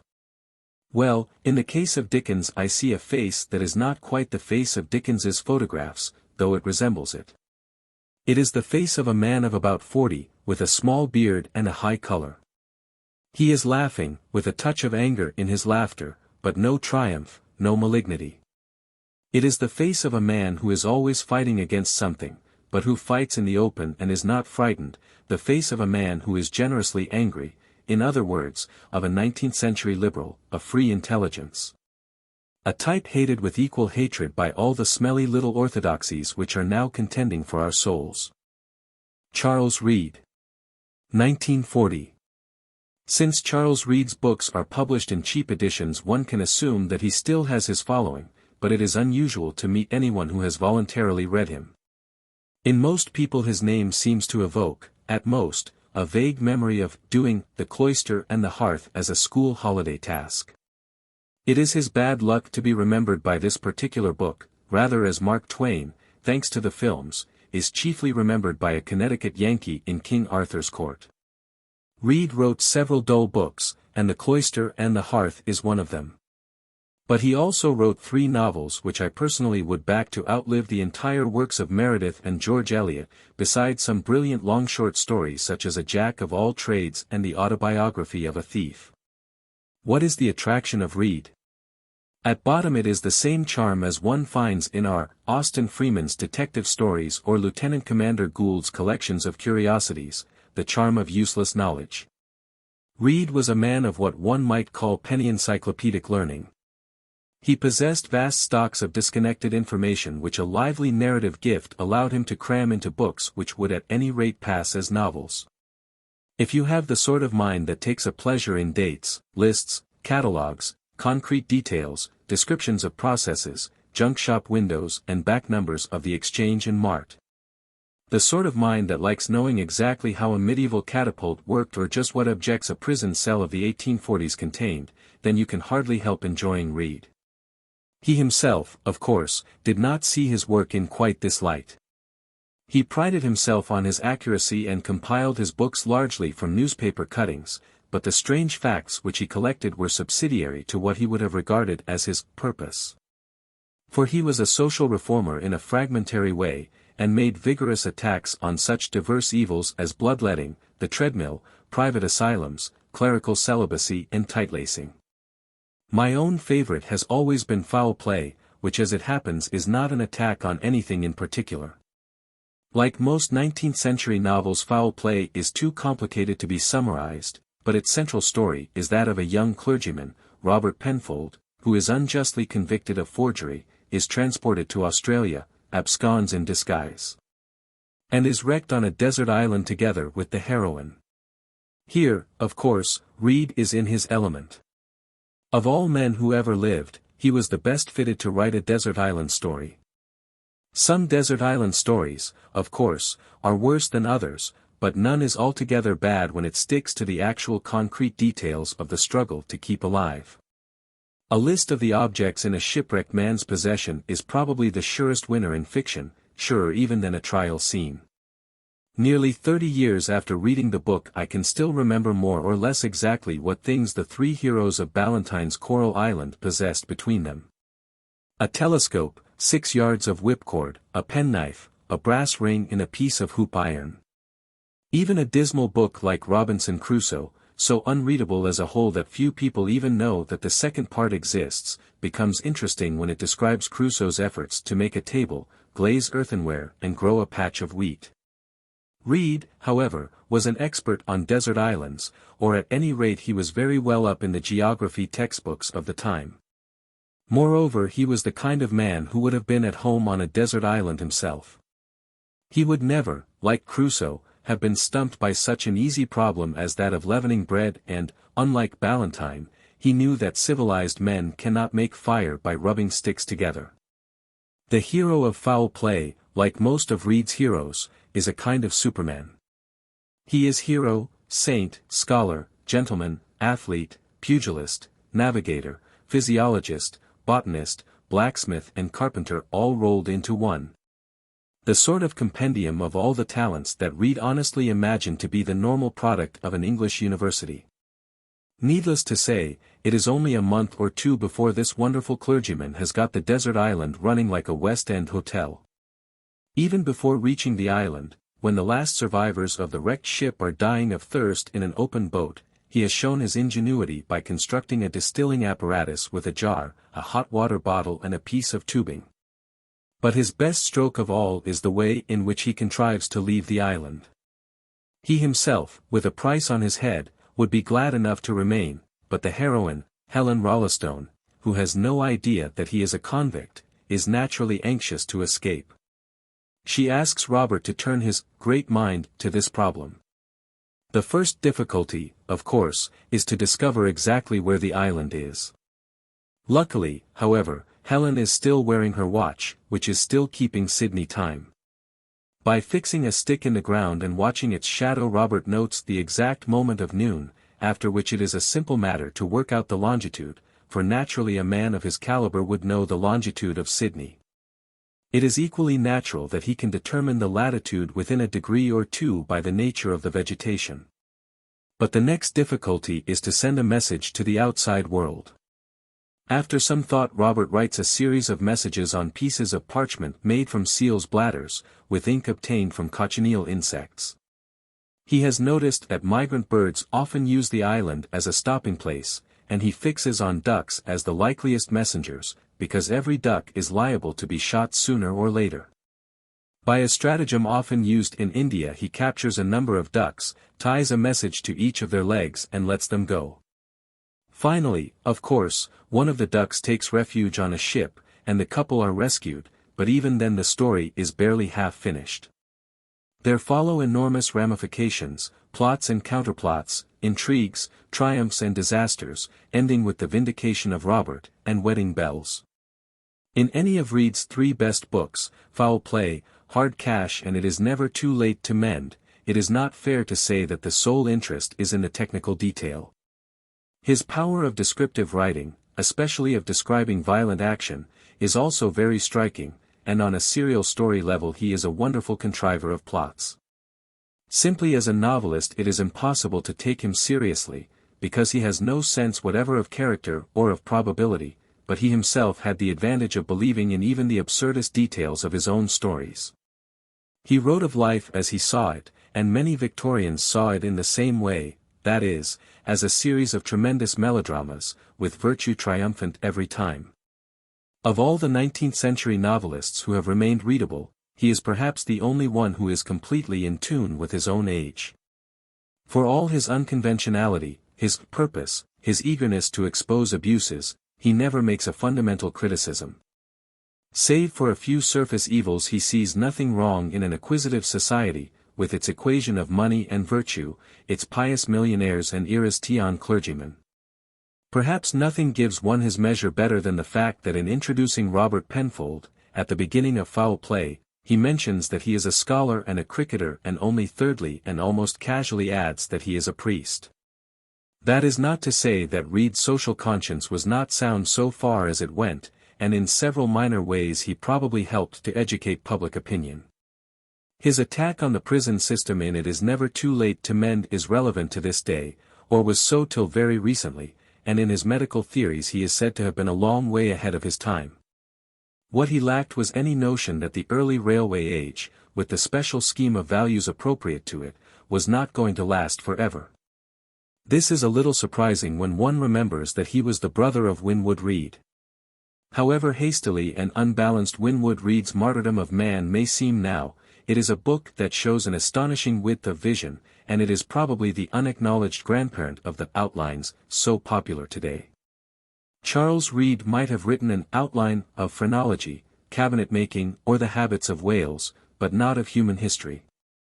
He was simply a middle-class gentleman with a little more conscience than most, a scholar who happened to prefer popular science to the classics. Just for that reason he is one of the best escape novelists we have. Foul Play and Hard Cash would be good books to send to a soldier enduring the miseries of trench warfare, for instance. There are no problems in them, no genuine messages, merely the fascination of a gifted mind functioning within very narrow limits, and offering as complete a detachment from real life as a game of chess or a jigsaw puzzle. Inside the Whale. 1940. When Henry Miller's novel, Tropic of Cancer, appeared in 1935, it was greeted with rather cautious praise, obviously conditioned in some cases by a fear of seeming to enjoy pornography. Among the people who praised it were T.S. Eliot, Herbert Read, Aldous Huxley, John Dos Passes, Ezra Pound, on the whole, not the writers who are in fashion at this moment. And in fact the subject matter of the book, and to a certain extent its mental atmosphere, belonged to the 20s rather than to the 30s. Tropic of Cancer is a novel in the first person, or autobiography in the form of a novel, whichever way you like to look at it. Miller himself insists that it is straight autobiography, but the tempo and method of telling the story are those of a novel. It is a story of the American Paris, but not along quite the usual lines, because the Americans who figure in it happen to be people without money. During the boom years, when dollars were plentiful and the exchange value of the franc was low, Paris was invaded by such a swarm of artists, writers, students, dilettanti, sightseers, debauches, and plain idlers as the world has probably never seen. In some quarters of the town the so-called artists must actually have outnumbered the working population. Indeed, it has been reckoned that the late 20s there were as many as 30,000 painters in Paris, most of them impostors. The populace had grown so hardened to artists that gruff-voiced lesbians in corduroy breeches and young men in Grecian or medieval costume could walk the streets without attracting a glance. And along the Seine bank's Notre Dame it was almost impossible to pick one's way between the sketching stools. It was the age of dark horses and neglected genii. The phrase on everybody's lips was, "Quan je serai Lance." As it turned out, nobody was Lance. The slump descended like another ice age, the cosmopolitan mob of artists vanished. And the huge Montparnasse cafés which only 10 years ago were filled till the small hours by hordes of shrieking poseurs have turned into darkened tombs in which there are not even any ghosts. It is this world, described in, among other novels, Wyndham Lewis's Tar, that Miller is writing about, but he is dealing only with the underside of it. The lumpenproletarian fringe which has been able to survive the slump because it is composed partly of genuine artists and partly of genuine scoundrels. The neglected genii, the paranoiacs who are always going to write the novel that will knock Proust into a cocked hat, are there, but they are only genii in the rather rare moments when they are not scouting about for the next meal. For the most part it is a story of bug-ridden rooms in working men's hotels, of fights, drinking bouts, cheap brothels, Russian refugees, cadging, swindling, and temporary jobs. And the whole atmosphere of the poor quarters of Paris as a foreigner sees them, the cobbled alleys, the sour reek of refuse, the bistros with their greasy zinc counters and worn brick floors, the green waters of the Seine. The blue cloaks of the Republican Guard, the crumbling iron urinals, the peculiar Swedish smell of the metro stations, the cigarettes that come to pieces, the pigeons in the Luxembourg gardens, it is all there. Or at any rate the feeling of it is there. On the face of it no material could be less promising. When Tropic of Cancer was published the Italians were marching into Abyssinia and Hitler's concentration camps were already bulging. The intellectual foci of the world were Rome, Moscow, and Berlin. It did not seem to be a moment at which a novel of outstanding value was likely to be written about American deadbeats cadging drinks in the Latin Quarter. Of course a novelist is not obliged to write directly about contemporary history, but a novelist who simply disregards the major public events of the moment is generally either a footler or a plain idiot. From a mere account of the subject matter of Tropic of Cancer most people would probably assume it to be no more than a bit of naughty left over from the 20s. Actually, nearly everyone who read it saw at once that it was nothing of the kind, but a very remarkable book. How or why remarkable? That question is never easy to answer.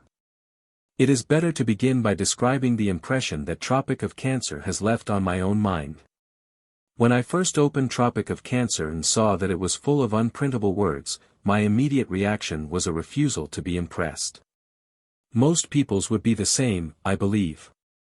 Nevertheless, after a lapse of time the atmosphere of the book, besides innumerable details, seemed to linger in my memory in a peculiar way. A year later Miller's second book, Black Spring, was published.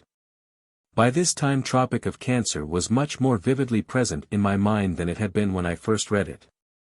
My first feeling about Black Spring was that it showed a falling off, and it is a fact that it has not the same unity as the other book. Yet after another year there were many passages in Black Spring that had also rooted themselves in my memory. Evidently these books are of the sort to leave a flavor behind them, books that create a world of their own, as the saying goes. The books that do this are not necessarily good books, they may be good bad books like Raffles or the Sherlock Holmes stories, or perverse and morbid books like Wuthering Heights or The House with the Green Shutters. But now and again there appears a novel which opens up a new world not by revealing what is strange, but by revealing what is familiar. The truly remarkable thing about Ulysses, for instance, is the commonplaceness of its material. Of course there is much more in Ulysses than this, because Joyce is a kind of poet and also an elephantine pedant, but his real achievement has been to get the familiar onto paper. He dared, for it is a matter of daring just as much as of technique, to expose the imbecilities of the inner mind, and in doing so he discovered an America which was under everybody's nose. Here is a whole world of stuff which you suppose to be of its nature incommunicable, and somebody has managed to communicate it. The effect is to break down, at any rate momentarily, the solitude in which the human being lives. When you read certain passages in Ulysses you feel that Joyce's mind and your mind are one, that he knows all about you though he has never heard your name, that there's some world outside time and space in which you and he are together. And though he does not resemble Joyce in other ways, there is a touch of this quality in Henry Miller. Not everywhere, because his work is very uneven, and sometimes, especially in Black Spring, tends to slide away into more verbiage or into the squashy universe of the surrealists. But read him for 5 pages, 10 pages, and you feel the peculiar relief that comes not so much from understanding as from being understood. He knows all about me, you feel, he wrote this specially for me. It is as though you could hear a voice speaking to you, a friendly American voice, with no humbug in it, no moral purpose, merely an implicit assumption that we are all alike. For the moment you have got away from the lies and simplifications, the stylized, marionette-like quality of ordinary fiction, even quite good fiction, and are dealing with the recognizable experiences of human beings. But what kind of experience? What kind of human beings? Miller is writing about the man in the street, and it is incidentally rather a pity that it should be a street full of brothers. That is the penalty of leaving your native land. It means transferring your roots into shallower soil. Exile is probably more damaging to a novelist than to a painter or even a poet, because its effect is to take him out of contact with working life and narrow down his range to the street, the café, the church, the brothel and the studio. On the whole, in Miller's books you are reading about people living the expatriate life, people drinking, talking, meditating, and fornicating, not about people working, marrying, and bringing up children.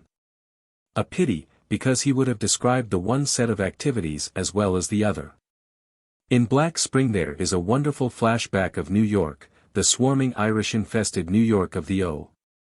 Henry period, but the Paris scenes are the best, and, granted their utter worthlessness as social types. The drunks and deadbeats of the cafes are handled with a feeling for character and a mastery of technique that are unapproached in any at all recent novel. All of them are not only credible but completely familiar, you have the feeling that all their adventures have happened to yourself. Not that they are anything very startling in the way of adventures. Henry gets a job with a melancholy Indian student, gets another job at a dreadful French school during a cold snap when the lavatories are frozen solid, goes on drinking bouts in Le Havre with his friend Collins, the sea captain. Goes to brothels where there are wonderful negresses, talks with his friend Van Norden, the novelist, who has got the great novel of the world in his head but can never bring himself to begin writing it. His friend Karl, on the verge of starvation, is picked up by a wealthy widow who wishes to marry him. There are interminable Hamlet-like conversations in which Karl tries to decide which is worse, being hungry or sleeping with an old woman. In great detail he describes his visits to the widow, how he went to the hotel dressed in his best, how before going in he neglected to urinate, so that the whole evening was one long crescendo of torment etc., etc. And after all, none of it is true, the widow doesn't even exist, Karl has simply invented her in order to make himself seem important. The whole book is in this vein, more or less. Why is it that these monstrous trivialities are so engrossing? Simply because the whole atmosphere is deeply familiar, because you have all the while the feeling that these things are happening to you. And you have this feeling because somebody has chosen to drop the Geneva language of the ordinary novel and drag the real politic of the inner mind into the open. In Miller's case it is not so much a question of exploring the mechanisms of the mind as of owning up to everyday facts and everyday emotions. For the truth is that many ordinary people, perhaps an actual majority, do speak and behave in just the way that is recorded here. The callous coarseness with which the characters in Tropic of Cancer talk is very rare in fiction, but it is extremely common in real life. Again and again I have heard just such conversations from people who were not even aware that they were talking coarsely. It is worth noticing that Tropic of Cancer is not a young man's book. Miller was in his 40s when it was published, and though since then he has produced 3 or 4 others, it is obvious that this first book had been lived with for years. It is one of those books that are slowly matured in poverty and obscurity, by people who know what they have got to do and therefore are able to wait. The prose is astonishing, and in parts of Black Spring is even better. Unfortunately I cannot quote, unprintable words occur almost everywhere.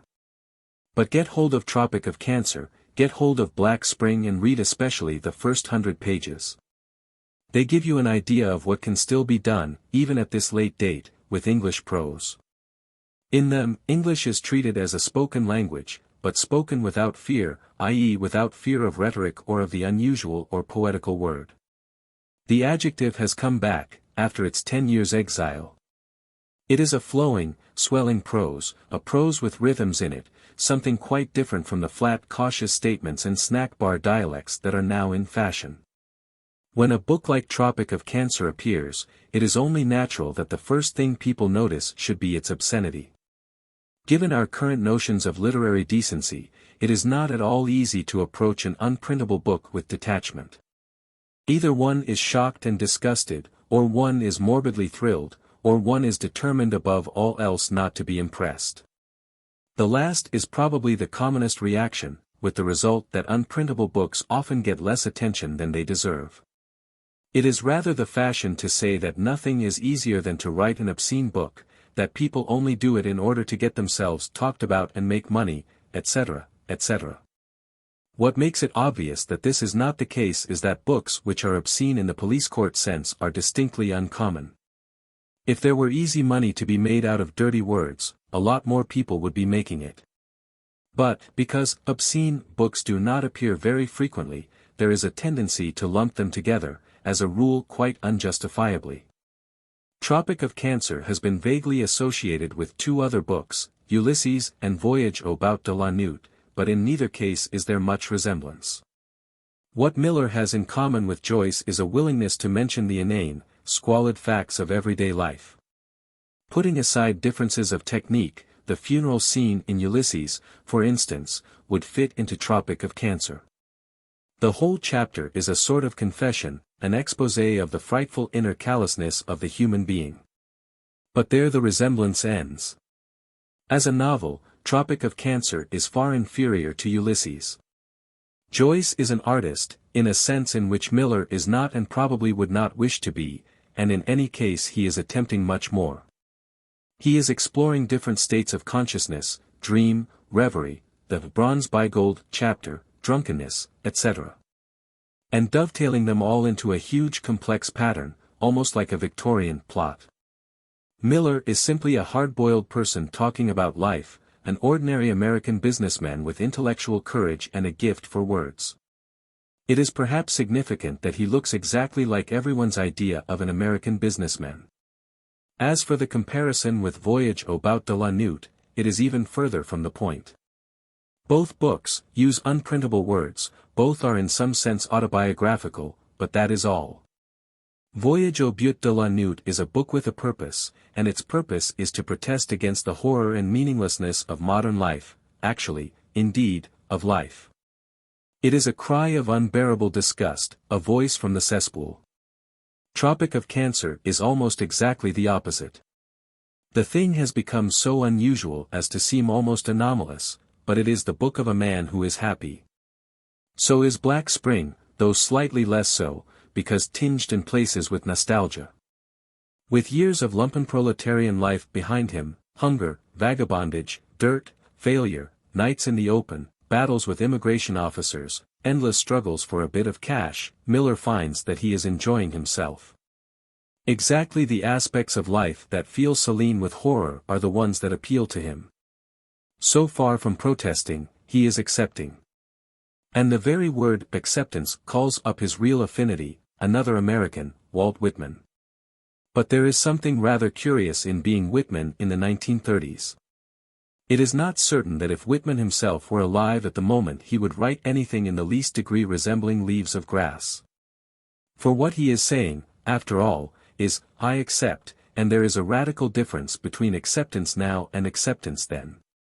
Whitman was writing in a time of unexampled prosperity, but more than that, he was writing in a country where freedom was something more than a word. The democracy, equality, and comradeship that he is always talking about are not remote ideals, but something that existed in front of his eyes.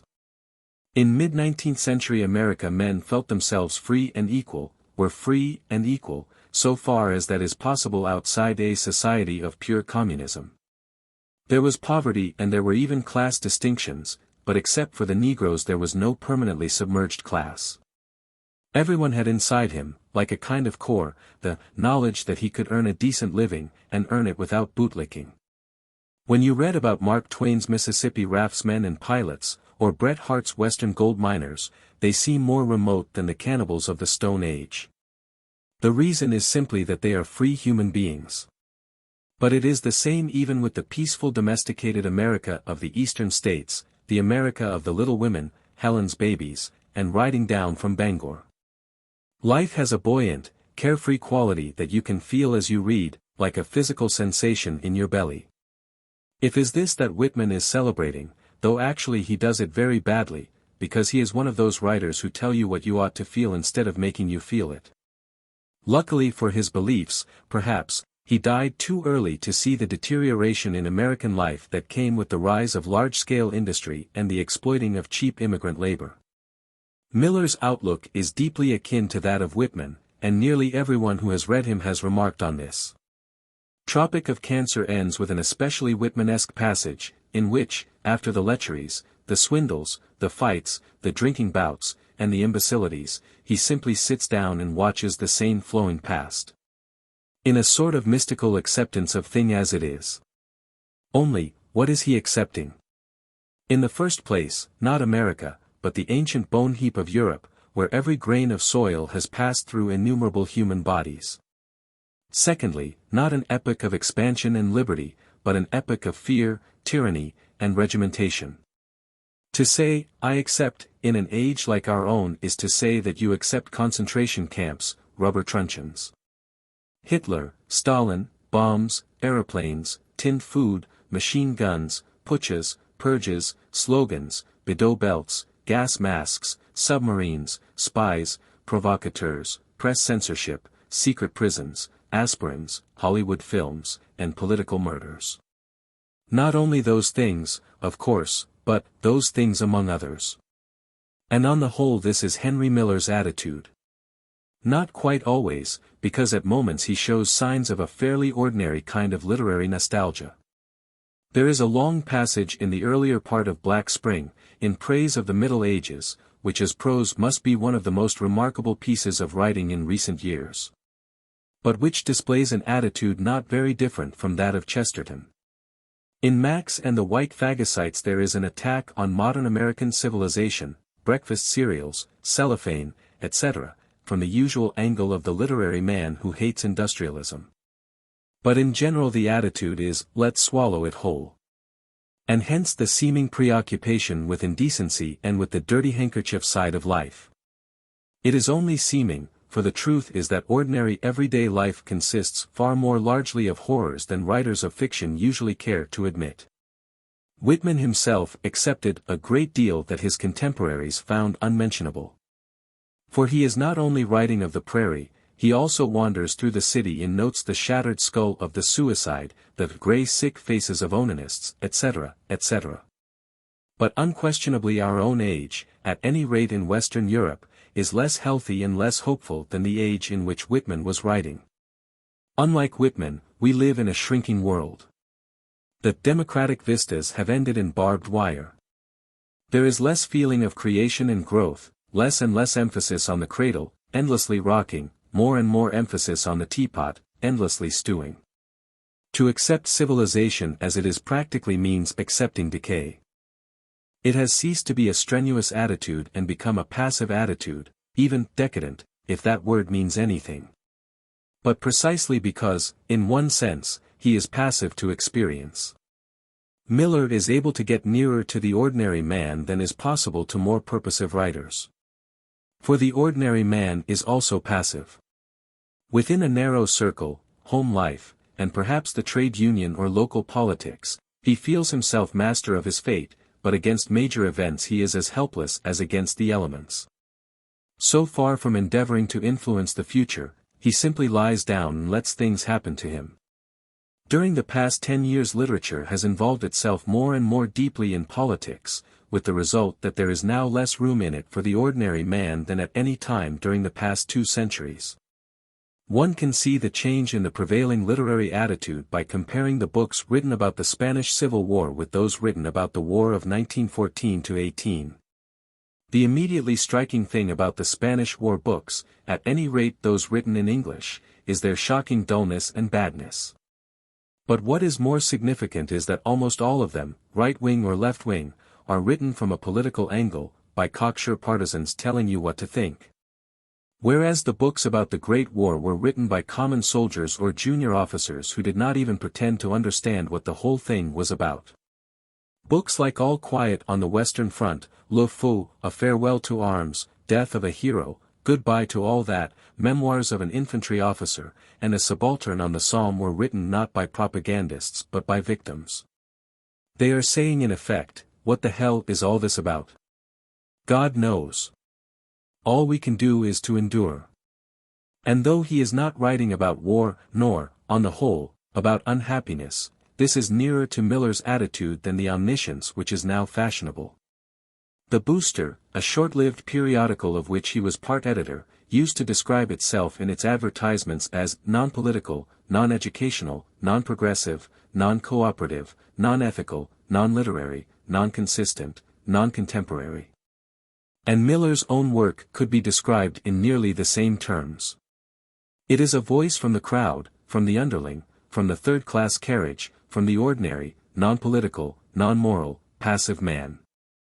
I have been using the phrase, ordinary man, rather loosely, and I have taken it for granted that the ordinary man exists, a thing now denied by some people. I do not mean that the people Miller is writing about constitute a majority, still less that he is writing about proletarians. No English or American novelist has as yet seriously attempted that. And again, the people in Tropic of Cancer fall short of being ordinary to the extent that they are idle, disreputable, and more or less artistic. As I have said already, this a pity, but it is the necessary result of expatriation. Miller's ordinary man is neither the manual worker nor the suburban householder, but the derelict, the déclassé, the adventurer, the American intellectual without roots and without money. Still, the experiences even of this type overlap fairly widely with those of more normal people. Milter has been able to get the most out of his rather limited material because he has had the courage to identify with it.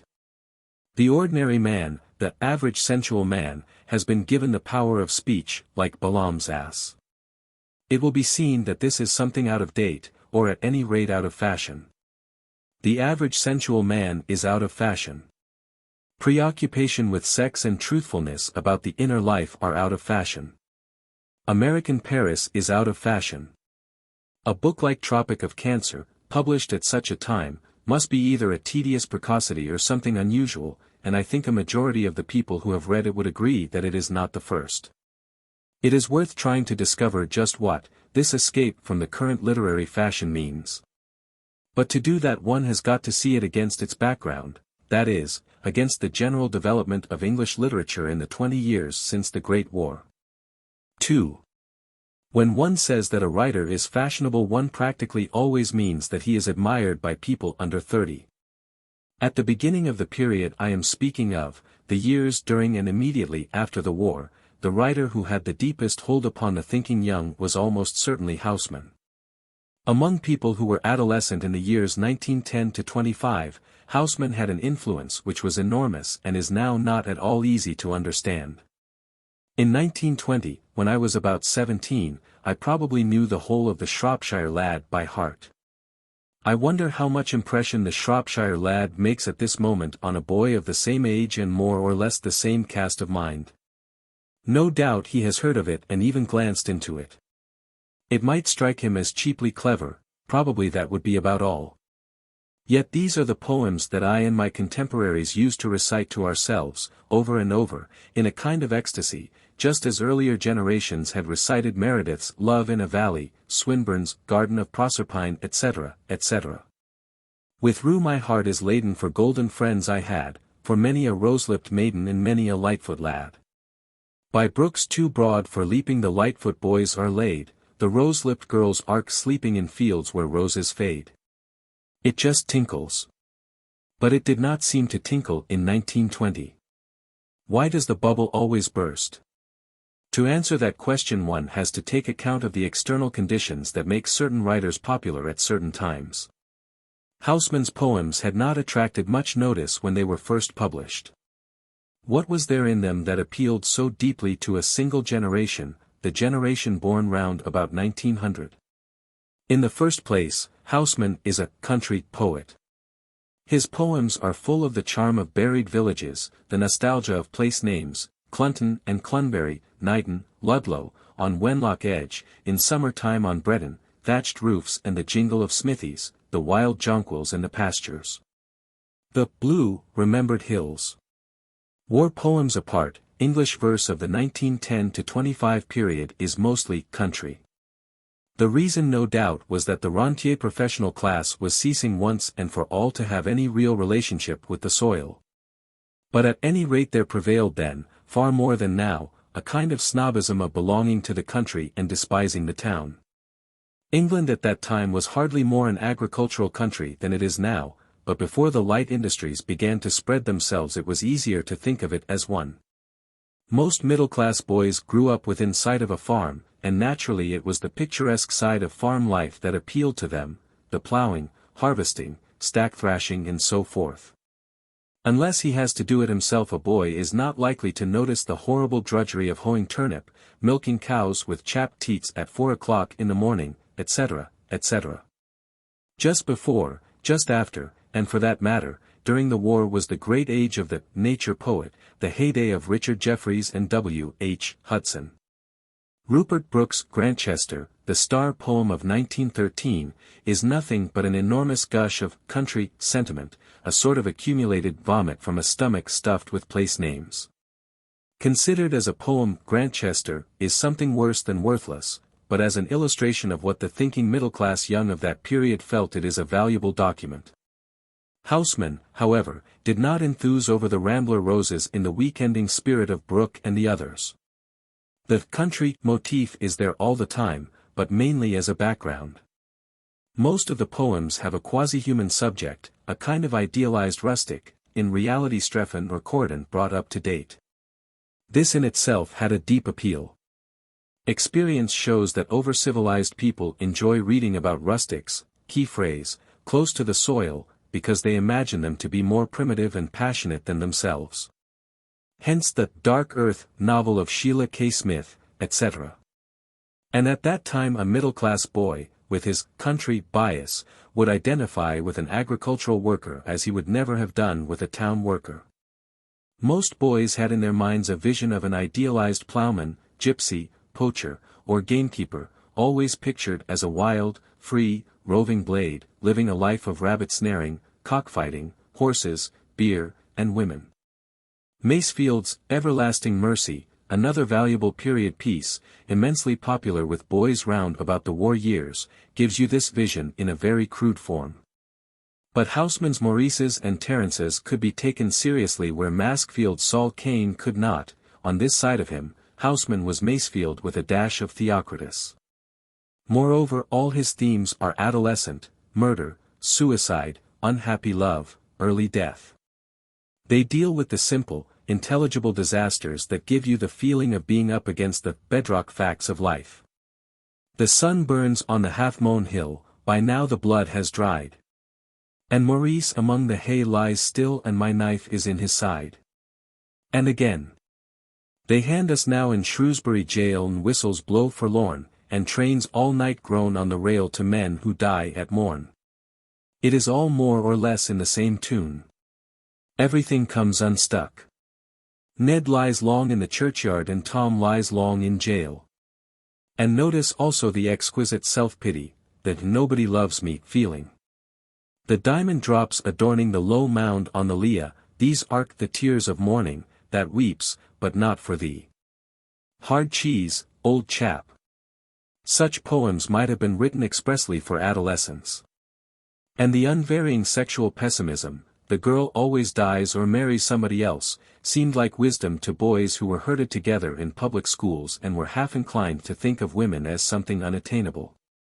Whether Houseman ever had the same appeal for girls I doubt. In his poems the woman's point of view is not considered, she is merely the nymph, the siren, the treacherous half-human creature who leads you a little distance and then gives you the slip. But Houseman would not have appealed so deeply to the people who were young in 1920 if it had not been for another strain in him, and that was his blasphemous, antinomian, cynical strain. The fight that always occurs between the generations was exceptionally bitter at the end of the Great War. This was partly due to the war itself and partly it was an indirect result of the Russian Revolution, but an intellectual struggle was in any case due at about that date. Owing probably to the ease and security of life in England, which even the war hardly disturbed, many people whose ideas were formed in the 80s or earlier had carried them quite unmodified into the 1920s. Meanwhile, so far as the younger generation was concerned, the official beliefs were dissolving like sand castles. The slump in religious belief, for instance, was spectacular. For several years the old-young antagonism took on a quality of real hatred. What was left of the war generation had crept out of the massacre to find their elders still bellowing the slogans of 1914, and a slightly younger generation of boys were writhing under dirty-minded celibate schoolmasters. It was to these that Houseman appealed, with his implied sexual revolt and his personal grievance against God. He was patriotic, it was true, but in a harmless old-fashioned way, to the tune of red coats and God Save the Queen rather than steel helmets and Hang the Kaiser. And he was satisfyingly anti-Christian. He stood for a kind of bitter, defiant paganism, the conviction that life is short and the gods are against you, which exactly fitted the prevailing mood of the young. And all in charming fragile verse that was composed almost entirely of words of one syllable. It will be seen that I have discussed Houseman as though he were merely a propagandist, an utterer of maxims and quotable bits. Obviously he was more than that. There is no need to underrate him now because he was overrated a few years ago. Although one gets into trouble nowadays for saying so, there are a number of his poems, Into My Heart an Air That Kills, for instance, and Is My Team Plowing, that are not likely to remain long out of favor. But at bottom it is always a writer's tendency, his purpose, his message, that makes him liked or disliked. The proof of this is the extreme difficulty of seeing any literary merit in a book that seriously damages your deepest beliefs. And no book is ever truly neutral. Some or other tendency is always discernible, in verse as much as in prose, even if it does no more than determine the form and the choice of imagery. But poets who attain wide popularity, Uke Houseman, are as a rule definitely gnomic writers. After the war, after Houseman and the nature poets, there appears a group of writers of completely different tendency, Joyce, Eliot, Pound, Lawrence, Wyndham, Lewis, Aldous Huxley, Lytton Strachey. So far as the middle and late 20s go, these are the movement, as surely as the Auden-Spender group have been the movement during the past few years. It is true that not all of the gifted writers of the period can be fitted into the pattern. E. M. Forster, for instance, though he wrote his best book in 1923 or thereabouts, was essentially pre-war, and Yeats does not seem in either of his phases to belong to the 20s. Others who were still living, Moore, Conrad, Bennett, Wells, Norman Douglas, had shot their bolt before the war ever happened. On the other hand, a writer who should be added to the group, though in the narrowly literary sense he hardly belongs, is Somerset Maughamy. Of course the dates do not fit exactly. Most of these writers had already published books before the war, but they can be classified as post-war in the same sense that the younger men now writing are post-slump. Equally, of course, you could read through most of the literary papers of the time without grasping that these people are the movement. Even more then than at most times the big shots of literary journalism were busy pretending that the age before last had not come to an end. Squire ruled the London Mercury, Gibbs and Walpole were the gods of the lending libraries, there was a cult of cheeriness and manliness, beer and cricket, briar pipes and monogamy. And it was at all times possible to earn a few guineas by writing an article denouncing highbrows. But all the same it was the despised highbrows who had captured the young. The wind was blowing from Europe, and long before 1930 it had blown the beer and cricket school naked, except for their knighthoods. But the first thing one would notice about the group of writers I have named above is that they do not look like a group. Moreover, several of them would strongly object to being coupled with several of the others. Lawrence and Eliot were in reality antipathetic. Huxley worshipped Lawrence but was repelled by Joyce. Most of the others would have looked down on Huxley, Strachey, and Maugham, and Lewis attacked everyone in turn. Indeed, his reputation as a writer rests largely on these attacks. And yet there is a certain temperamental similarity, evident enough now, though it would not have been so a dozen years ago. What it amounts to is pessimism of outlook. But it is necessary to make clear what is meant by pessimism.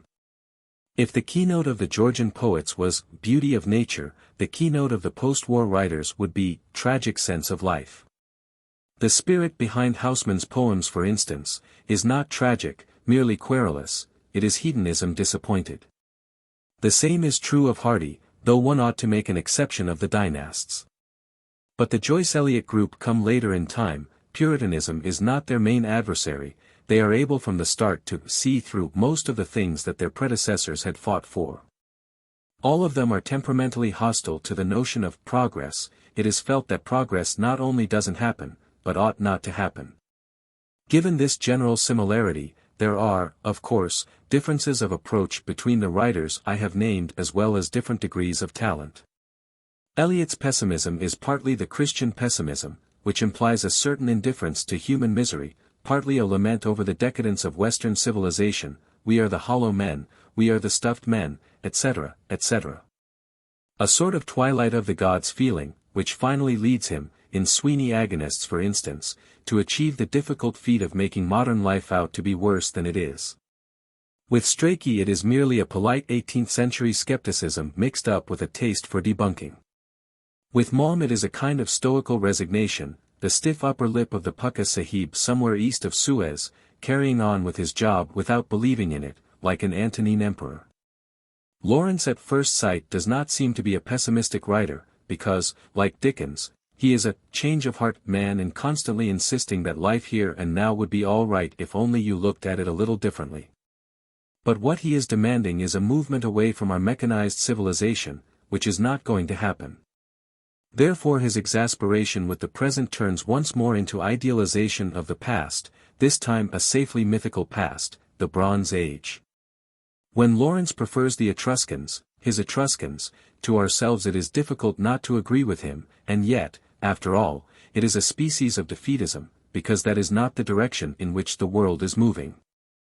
The kind of life that he is always pointing to, a life centering round the simple mysteries, sex, earth, fire, water, blood, is merely a lost cause. All he has been able to produce, therefore, is a wish that things would happen in a way in which they are manifestly not going to happen. A wave of generosity or a wave of death, he says, but it is obvious that there are no waves of generosity this side of the horizon. So he flees to Mexico, and then dies at 45, a few years before the wave of death gets going. It will be seen that once again I am speaking of these people as though they were not artists, as though they were merely propagandists putting a message across. And once again it is obvious that all of them are more than that. It would be absurd, for instance, to look on Ulysses as merely a show-up of the horror of modern life, the dirty Daily Mail era, as Pound put it. Joyce actually is more of a pure artist than most writers. But Ulysses could not have been written by someone who was merely dabbling with word patterns, it is the product of a special vision of life, the vision of a Catholic who has lost his faith. What Joyce is saying is, here is life without God. Just look at it, and his technical innovations, important though they are primarily to serve this purpose. But what is noticeable about all these writers is that what purpose they have is very much up in the air. There is no attention to the urgent problems of the moment, above all no politics in the narrower sense. Our eyes are directed to Rome, to Byzantium, to Montparnasse, to Mexico, to the Etruscans, to the subconscious, to the solar plexus, to everywhere except the places where things are actually happening. When one looks back at the 20s, nothing is queerer than the way in which every important event in Europe escaped the notice of the English intelligentsia. The Russian Revolution, for instance, all but vanishes from the English consciousness between the death of Lenin and the Ukraine famine, about 10 years. Throughout those years Russia means Tolstoy, Dostoevsky, and exiled counts driving taxicabs. Italy means picture galleries, ruins, churches, and museums, but not black shirts. Germany means films, nudism, and psychoanalysis, but not Hitler, of whom hardly anyone had heard till 1931. In cultured circles art for art's sakeing extended practically to a worship of the meaningless. Literature was supposed to consist solely in the manipulation of words. To judge a book by its subject matter was the unforgivable sin, and even to be aware of its subject matter was looked on as a lapse of a taste. About 1928, in one of the 3 genuinely funny jokes that Punch has produced since the Great War, an intolerable youth is pictured informing his aunt that he intends to write. "And what are you going to write about, dear?" asks the aunt. "My dear aunt," says the youth crushingly, "one doesn't write about anything, one just writes." The best writers of the 20s did not subscribe to this doctrine, their purpose is in most cases fairly overt, but it is usually purpose along moral religious cultural lines. Also, when translatable into political terms, it is in no case left. In one way or another the tendency of all the writers in this group is conservative. Lewis, for instance, spent years in frenzied witch-smellings after Bolshevism, which he was able to detect in very unlikely places. Recently he has changed some of his views, perhaps influenced by Hitler's treatment of artists, but it is safe to bet that he will not go very far leftward. Pound seems to have plumped definitely for fascism, at any rate the Italian variety. Eliot has remained aloof, but if forced at the pistol's point to choose between fascism and some more democratic form of socialism, would probably choose fascism. Huxley starts off with the usual despair of life, then, under the influence of Lawrence's dark abdomen, tries something called life worship, and finally arrives at pacifism, a tenable position, and at this moment an honorable one. But probably in the long run involving rejection of socialism. It is also noticeable that most of the writers in this group have a certain tenderness for the Catholic Church, though not usually of a kind that an Orthodox Catholic would accept. The mental connection between pessimism and a reactionary outlook is no doubt obvious enough. What is perhaps less obvious is just why the leading writers of the 20s were predominantly pessimistic. Why always the sense of decadence, the skulls and cactuses, the yearning after lost faith and impossible civilizations? Was it not, after all, because these people were writing in an exceptionally comfortable epoch? It is just in such times that cosmic despair can flourish. People with empty bellies never despair of the universe, nor even think about the universe, for that matter.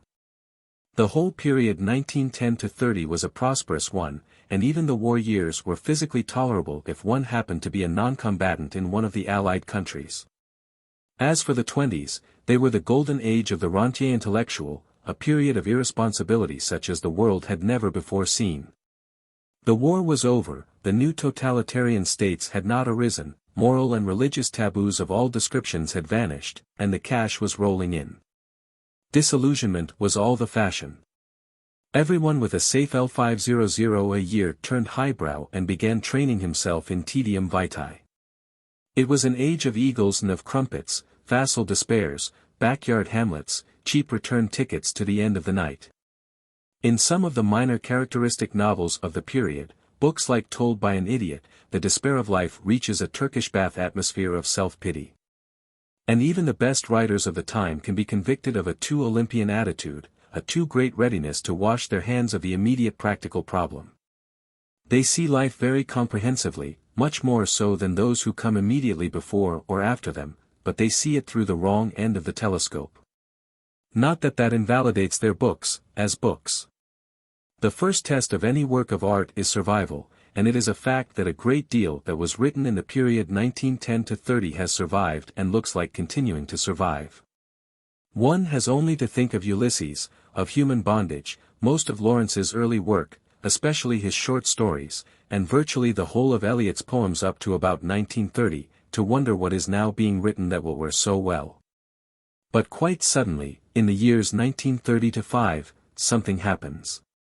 The literary climate changes. A new group of writers, Auden and Spender and the rest of them, has made its appearance, and although technically these writers owe something to their predecessors, their tendency is entirely different. Suddenly we have got out of the twilight of the gods into a sort of Boy Scout atmosphere of bare knees and community singing. The typical literary man ceases to be a cultured expatriate with a leaning towards the church, and becomes an eager-minded schoolboy with a leaning towards communism. If the keynote of the writers of the 20s is tragic sense of life, the keynote of the new writers is serious purpose. The differences between the two schools are discussed at some length in Mr. Lewis MacNeice's book Modern Poetry. This book is, of course, written entirely from the angle of the younger group and takes the superiority of their standards for granted. According to Mr. MacNeice, the poets of new signatures, free unlike Yeats and Eliot, are emotionally partisan. Yeats proposed to turn his back on desire and hatred, Eliot sat back and watched other people's emotions with ennui and an ironical self-pity. The whole poetry, on the other hand, of Auden, Spender, and Day-Lewis implies that they have desires and hatreds of their own and, further, that they think some things ought to be desired and others hated. And again, the poets of new signatures have swung back to the Greek preference for information or statement. Then first requirement is to have something to say, and after that you must say it as well as you can. In other words, purpose has come back, the younger writers have gone into politics. As I have pointed out already, Eliot and company are not really so nonpartisan as Mr. McNeice seems to suggest. Still, it is broadly true that in the 20s the literary emphasis was more on technique and less on subject matter than it is now. The leading figures in this group are Auden, Spender, Day-Lewis, McNeice, and there is a long string of writers of more or less the same tendency: Isherwood, John Layman, Arthur Calder Marshall, Edward Upward, Ali Brown, Philip Henderson, and many others. As before, I am lumping them together simply according to tendency. Obviously there are very great variations in talent. But when one compares these writers with the Joyce Eliot generation, the immediately striking thing is how much easier it is to form them into a group. Technically they are closer together, politically they are almost indistinguishable, and their criticisms of one another's work have always been, to put it mildly, good-natured. The outstanding writers of the 20s were of very varied origins, few of them had passed through the ordinary English educational mill. Incidentally, the best of them, barring Lawrence, were not Englishmen. And most of them had had at some time to struggle against poverty, neglect, and even downright persecution. On the other hand, nearly all the younger writers fit easily into the public school University Bloomsbury pattern. The few who are of proletarian origin are of the kind that is déclassé early in life, first by means of scholarships and then by the bleaching tub of London culture. It is significant that several of the writers in this group have been not only boys but, subsequently, masters at public schools. Some years ago I described Auden as a sort of gutless Kipling. As criticism this was quite unworthy, indeed it was merely a spiteful remark, but it is a fact that in Auden's work, especially his earlier work, an atmosphere of uplift, something rather like Kipling's "If or Newbolt's play up, and play the game," never seems to be very far away. Take, for instance, a poem like "You're Leaving Now, and It's Up to You Boys." It is pure scoutmaster, the exact note of the 10-minute straight talk on the dangers of self-abuse. No doubt there is an element of parody that he intends, but there is also a deeper resemblance that he does not intend. And of course the rather priggish note that is common to most of these writers is a symptom of release. By throwing pure art overboard they have freed themselves from the fear of being laughed at and vastly enlarged their scope. The prophetic side of Marxism, for example, is new material for poetry and has great possibilities. We are nothing, we have fallen into the dark and shall be destroyed. Think though, that in this darkness we hold the secret hub of an idea whose living sunlit will revolves in future years outside. Spender, Trial of a Judge. But at the same time, by being Marxized literature has moved no nearer to the masses. Even allowing for the time lag, Auden and Spender are somewhat farther from being popular writers than Joyce and Eliot, let alone Lawrence. As before, there are many contemporary writers who are outside the current, but there is not much doubt about what is the current. For the middle and late 30s, Auden, Spender and company are the movement, just as Joyce, Eliot and company were for the 20s. And the movement is in the direction of some rather ill-defined thing called communism. As early as 1934 or 1935 it was considered eccentric in literary circles not to be more or less left. And in another year or two there had grown up a left-wing orthodoxy that made a certain set of opinions absolutely de rigueur on certain subjects. The idea had begun to gain ground, vide Edward Upward and others, that a writer must either be actively left or write badly. Between 1935 and 1939 the Communist Party had an almost irresistible fascination for any writer under 40. It became as normal to hear that so-and-so had joined, as it had been a few years earlier, when Roman Catholicism was fashionable, to hear that so-and-so had been received. For about 3 years, in fact, the central stream of English literature was more or less directly under communist control. How was it possible for such a thing to happen? And at the same time, what is meant by communism? It is better to answer the second question first.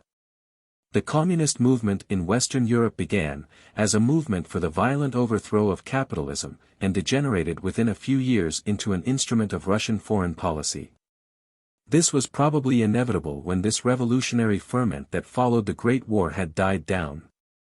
So far as I know, the only comprehensive history of this subject in English is Franz Borkenau's book, The Communist International. What Borkenau's facts even more than his deductions make clear is that communism could never have developed along its present lines if any revolutionary feeling had existed in the industrialized countries. In England, for instance, it is obvious that no such feeling has existed for years past.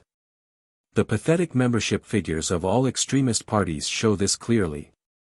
It is only natural, therefore, that the English communist movement should be controlled by people who are mentally subservient to Russia and have no real aim except to manipulate British foreign policy in the Russian interest. Of course, such an aim cannot be openly admitted, and it is this fact that gives the Communist Party its very peculiar character. The more vocal kind of communist is in effect a Russian publicity agent posing as an international socialist. It is a pose that is easily kept up at normal times, but becomes difficult in moments of crisis, because of the fact that the USSR is no more scrupulous in its foreign policy than the rest of the great powers. Alliances, changes of front etc., which only make sense as part of the game of power politics, have to be explained and justified in terms of international socialism. Every time Stalin swaps partners, Marxism has to be hammered into a new shape.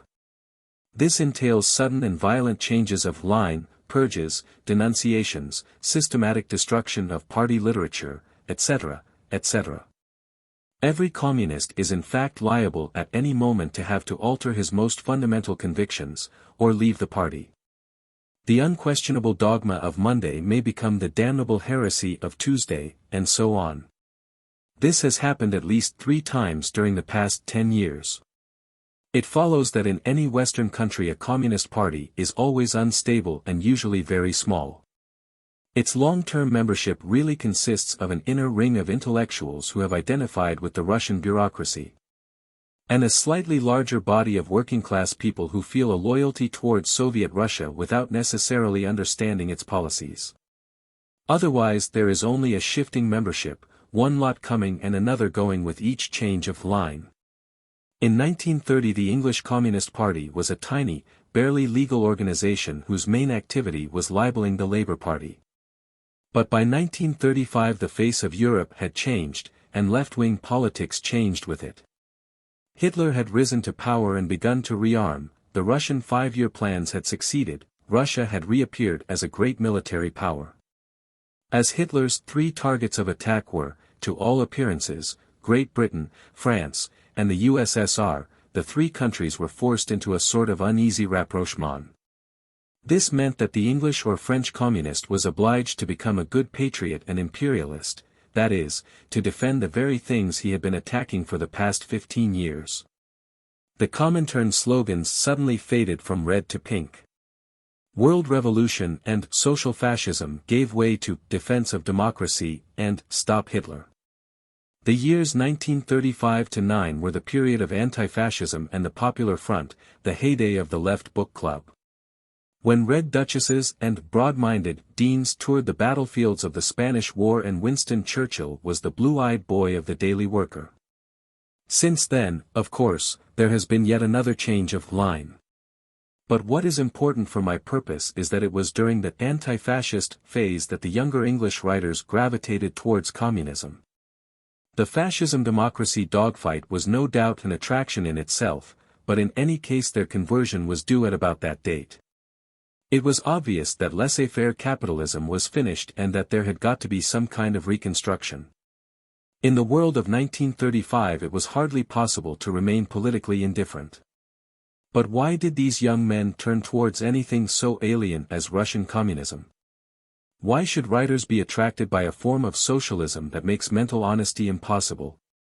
The explanation really lies in something that had already made itself felt before the slump and before Hitler: middle-class unemployment. Unemployment is not merely a matter of not having a job. Most people can get a job of sorts, even at the worst of times. The trouble was that by about 1930 there was no activity, except perhaps scientific research, the arts, and left-wing politics, that a thinking person could believe in. The debunking of Western civilization had reached its climax and disillusionment was immensely widespread. Who now could take it for granted to go through life in the ordinary middle-class way, as a soldier, a clergyman, a stockbroker, an Indian civil servant, or what not? And how many of the values by which our grandfathers lived could not be taken seriously? Patriotism, religion, the empire, the family, the sanctity of marriage, the old-school tie, birth, breeding, honor, discipline, anyone of ordinary education could turn the whole lot of them inside out in 3 minutes.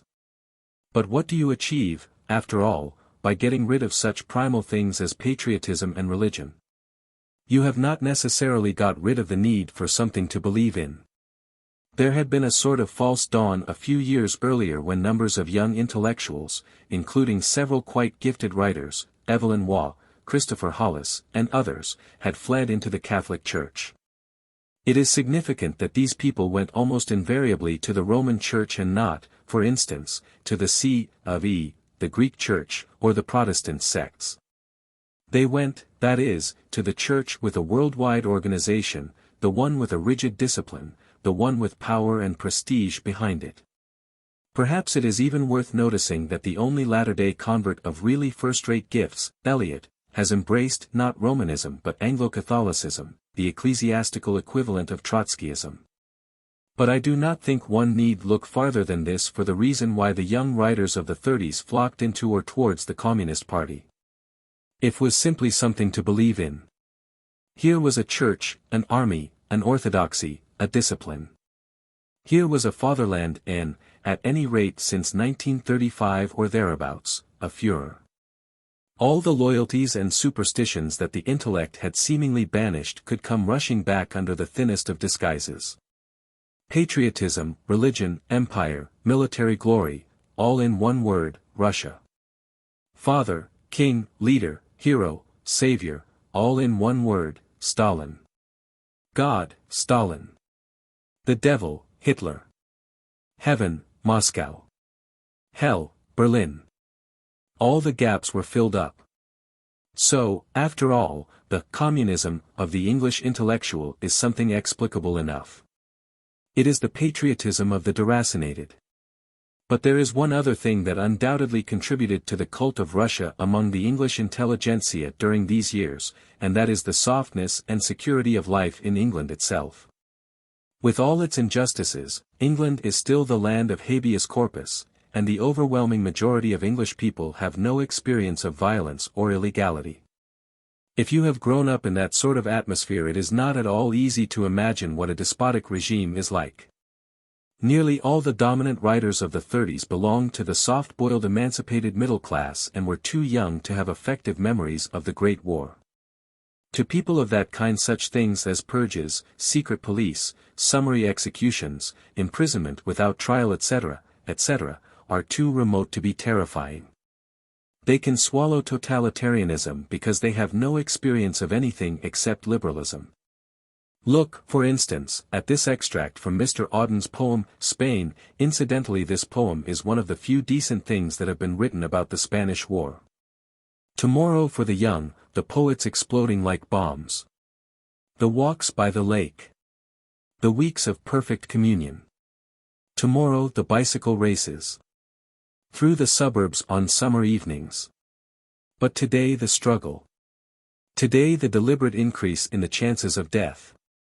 The conscious acceptance of guilt in the necessary murder.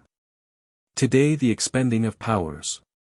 On the flat ephemeral pamphlet and the boring meeting. The second stanza is intended as a sort of thumbnail sketch of a day in the life of a good party man. In the morning a couple of political murders, a 10 minutes interlude to stifle bourgeois remorse, and then a hurried luncheon and a busy afternoon and evening chalking walls and distributing leaflets. All very edifying. But notice the phrase, necessary murder. It could only be written by a person to whom murder is at most a word. Personally, I would not speak so lightly of murder. It so happens that I have seen the bodies of numbers of murdered men. I don't mean killed in battle, I mean murdered.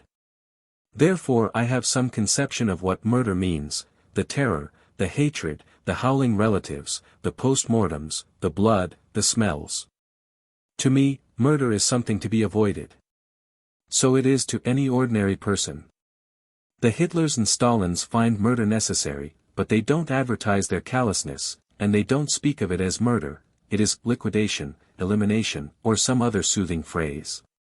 Mr. Auden's brand of amoralism is only possible if you are the kind of person who is always somewhere else when the trigger is pulled. So much of left-wing thought is a kind of playing with fire by people who don't even know that fire is hot. The warmongering to which the English intelligentsia gave themselves up in the period 1935–9 was largely based on a sense of personal immunity. The attitude was very different in France, where the military service is hard to dodge and even literary men know the weight of a pack. Towards the end of Mr. Cyril Connolly's recent book, Enemies of Promise, there occurs an interesting and revealing passage. The first part of the book is, more or less, an evaluation of present-day literature. Mr. Connolly belongs exactly to the generation of the writers of the movement, and with not many reservations their values are his values. It is interesting to notice that among prose writers he admires chiefly those specializing in violence, the would-be tough American school, Hemingway, etc. The latter part of the book, however, is autobiographical and consists of an account, fascinatingly accurate, of life at a preparatory school in Eton in the years 1910–20. Mr. Connolly ends by remarking, "Were I to deduce anything from my feelings on leaving Eton, it might be called the theory of permanent adolescence. It is the theory that the experiences undergone by boys at the great public schools are so intense as to dominate their lives and to arrest their development." When you read the second sentence in this passage, your natural impulse is to look for the misprint. Presumably there is a "not left out" or something. But no, not a bit of it. He means it. And what is more, he is merely speaking the truth, in an inverted fashion. Cultured, middle-class life has reached a depth of softness at which a public school education, 5 years in a lukewarm bath of snobbery, can actually be looked back upon as an eventful period. To nearly all the writers who have counted during the 30s, what more has ever happened than Mr. Connolly records in Enemies of Promise? It is the same pattern all the time: public school, university, a few trips abroad, then London. Hunger, hardship, solitude, exile, war, prison, persecution, manual labor, hardly even words. No wonder that the huge tribe known as the right-left people found it so easy to condone the Pergenogpus side of the Russian regime and the horrors of the first 5-year plan. They were so gloriously incapable of understanding what it all meant. By 1937 the whole of the intelligentsia was mentally at war. Left-wing thought had narrowed down to anti-fascism, i.e. to a negative, and a torrent of hate literature directed against Germany and the politicians supposedly friendly to Germany was pouring from the press. The thing that, to me, was truly frightening about the war in Spain was not such violence as I witnessed, nor even the party feuds behind the lines, but the immediate reappearance in left-wing circles of the mental atmosphere of the Great War. The very people who for 20 years had sniggered over their own superiority to war hysteria were the ones who rushed straight back into the mental slum of 1915. All the familiar wartime idiocies, spy hunting, orthodoxy sniffing, sniff, sniff. Are you a good anti-fascist? The retailing of atrocity stories came back into vogue as though the intervening years had never happened. Before the end of the Spanish War, and even before Munich, some of the better of the left-wing writers were beginning to squirm. Neither Auden nor, on the whole, Spender wrote about the Spanish War in quite the vein that was expected of them. Since then there has been a change of feeling and much dismay and confusion, because the actual course of events has made nonsense of the left-wing orthodoxy of the last few years. But then it did not need very great acuteness to see that much of it was nonsense from the start. There is no certainty, therefore, that the next orthodoxy to emerge will be any better than the last. On the whole, the literary history of the 30s seems to justify the opinion that a writer does well to keep out of politics. For any writer who accepts or partially accepts the discipline of a political party is sooner or later faced with the alternative: toe the line, or shut up. It is, of course, possible to toe the line and go on writing, after a fashion. Any Marxist can demonstrate with the greatest of ease that bourgeois liberty of thought is an illusion. But when he has finished his demonstration, there remains the psychological fact that without this bourgeois liberty the creative powers wither away. In the future a totalitarian literature may arise, but it will be quite different from anything we can now imagine. Literature as we know it is an individual thing, demanding mental honesty and a minimum of censorship. And this is even truer of prose than of verse. It is probably not a coincidence that the best writers of the 30s have been poets. The atmosphere of orthodoxy is always damaging to prose, and above all it is completely ruinous to the novel, the most anarchical of all forms of literature. How many Roman Catholics have been good novelists? Even the handful one could name have usually been bad Catholics. The novel is practically a Protestant form of art. It is a product of the free mind, of the autonomous individual. No decade in the past 150 years has been so barren of imaginative prose as the 1930s. There have been good poems, good sociological works, brilliant pamphlets, but practically no fiction of any value at all. From 1933 onwards the mental climate was increasingly against it. Anyone sensitive enough to be touched by the zeitgeist was also involved in politics. Not everyone, of course, was definitely in the political racket, but practically everyone was on its periphery and more or less mixed up in propaganda campaigns and squalid controversies. Communists and near-communists had a disproportionately large influence in the literary reviews. It was a time of labels, slogans, and evasions. At the worst moments you were expected to lock yourself up in a constipating little cage of lies. At the best a sort of voluntary censorship, ought I to say this? Is it pro-fascist? Was at work in nearly everyone's mind.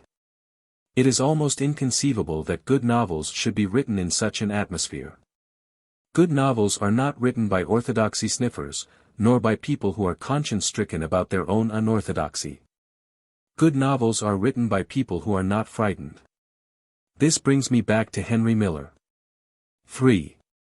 If this were a likely moment for the launching of schools literature, Henry Miller might be the starting point of a new school. He does at any rate mark an unexpected swing of the pendulum. In his books one gets right away from the political animal and back to a viewpoint not only individualistic but completely passive, the viewpoint of a man who believes the world process to be outside his control and who in any case hardly wishes to control it. I first met Miller at the end of 1936, when I was passing through Paris on my way to Spain.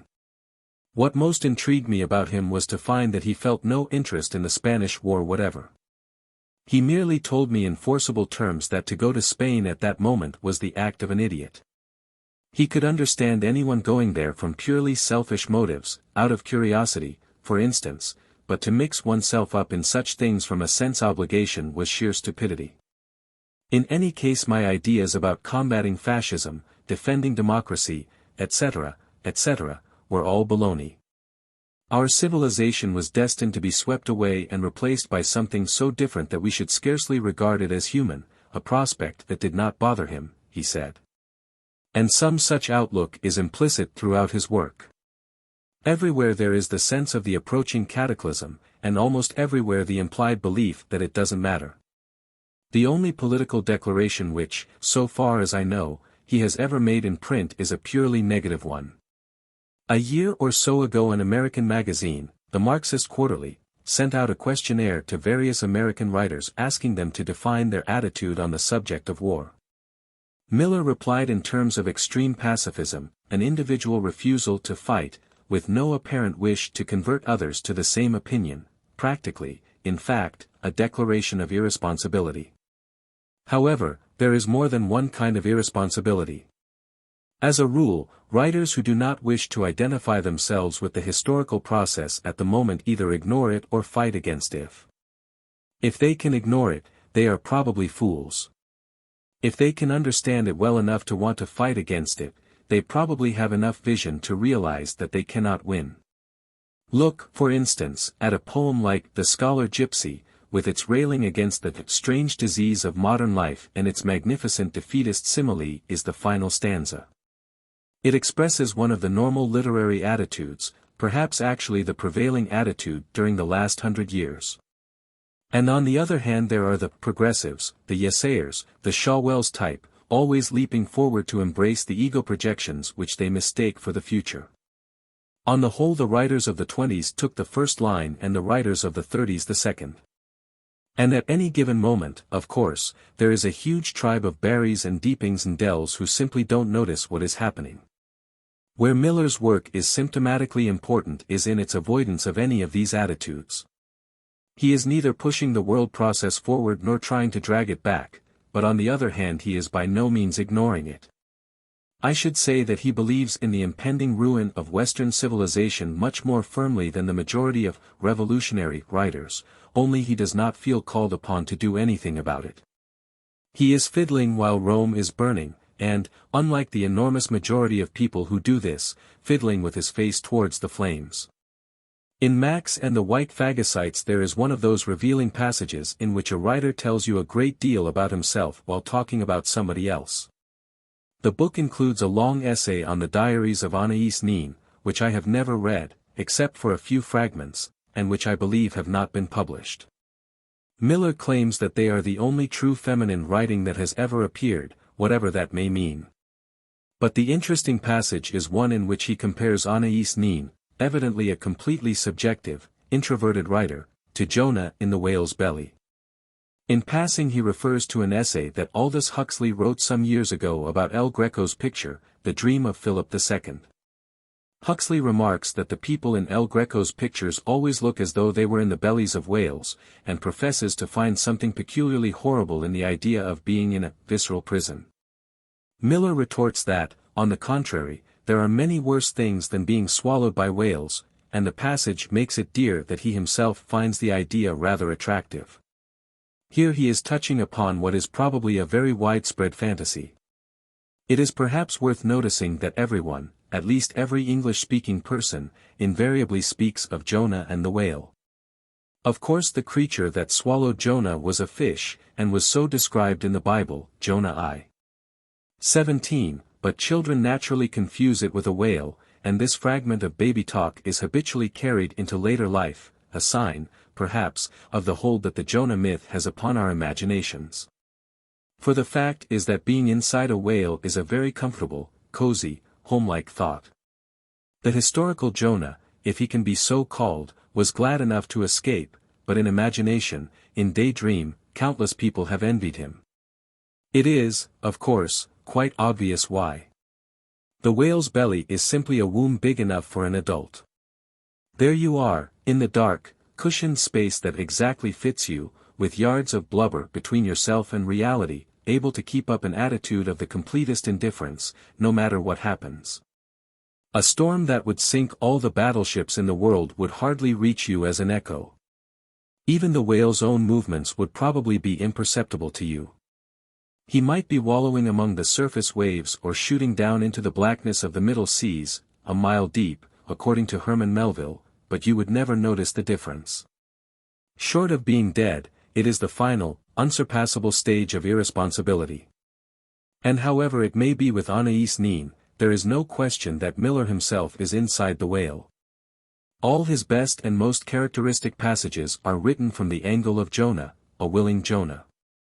Not that he is especially introverted, quite the contrary. In his case the whale happens to be transparent.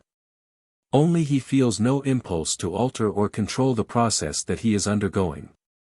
He has performed the essential Jonah act of allowing himself to be swallowed, remaining passive, accepting. It will be seen what this amounts to. It is a species of quietism, implying either complete unbelief or else a degree of belief amounting to mysticism. The attitude is, Je men foes, or, though he slay me, yet will I trust in him, whichever way you like to look at it. For practical purposes both are identical, the moral in either case being, sit on your bum. But in a time like ours, is this a defensible attitude? Notice that it is almost impossible to refrain from asking this question. At the moment of writing, we are still in a period in which it is taken for granted that books ought always to be positive, serious, and constructive. A dozen years ago this idea would have been greeted with titters. My dear aunt, one doesn't write about anything, one just writes. Then the pendulum swung away from the frivolous notion that art is merely technique, but it swung a very long distance, to the point of asserting that a book can only be good if it is founded on a true vision of life. Naturally, the people who believe this also believe that they are in possession of the truth themselves. Catholic critics, for instance, tend to claim that books are only good when they are of Catholic tendency. Marxist critics make the same claim more boldly for Marxist books. For instance, Mr. Edward Upward, a Marxist interpretation of literature, in The Mind in Chains. Literary criticism which aims at being Marxist must proclaim that no book written at the present time can be good unless it is written from a Marxist or near-Marxist viewpoint. Various other writers have made similar or comparable statements. Mr. Upward italicizes, at the present time, because he realizes that you cannot, for instance, dismiss Hamlet on the ground that Shakespeare was not a Marxist. Nevertheless, his interesting essay only glances very shortly at this difficulty. Much of the literature that comes to us out of the past is permeated by and in fact founded on beliefs, the belief in the immortality of the soul, for example, which now seem to us false and in some cases contemptibly silly. Yet if is good literature, if survival is any test, Mr. Upward would no doubt answer that a belief which was appropriate several centuries ago might be inappropriate and therefore stultifying now. But this does not get one much farther, because it assumes that in any age there will be one body of belief which is the current approximation to truth, and that the best literature of the time will be more or less in harmony with it. Actually, no such uniformity has ever existed. In 17th-century England, for instance, there was a religious and political cleavage which distinctly resembled the left-right antagonism of today. Looking back, most modern people would feel that the bourgeois Puritan viewpoint was a better approximation to truth than the Catholic feudal one. But it is certainly not the case that all or even a majority of the best writers of the time were Puritans. And more than this, there exist good writers whose worldview would in any age be recognized false and silly. Edgar Allan Poe is an example. Poe's outlook is at best a wild romanticism and at worst is not far from being insane in the literal clinical sense. Why is it, then, that stories like The Black Cat, The Telltale Heart, The Fall of the House of Usher and so forth, which might very nearly have been written by a lunatic, do not convey a feeling of falsity? Because they are true within a certain framework, they keep the rules of their own peculiar world, like a Japanese picture. But it appears that to write successfully about such a world you have got to believe in it. One sees the difference immediately if one compares Poe's tales with what is, in my opinion, an insincere attempt to work up a similar atmosphere, Julian Green's Minuet.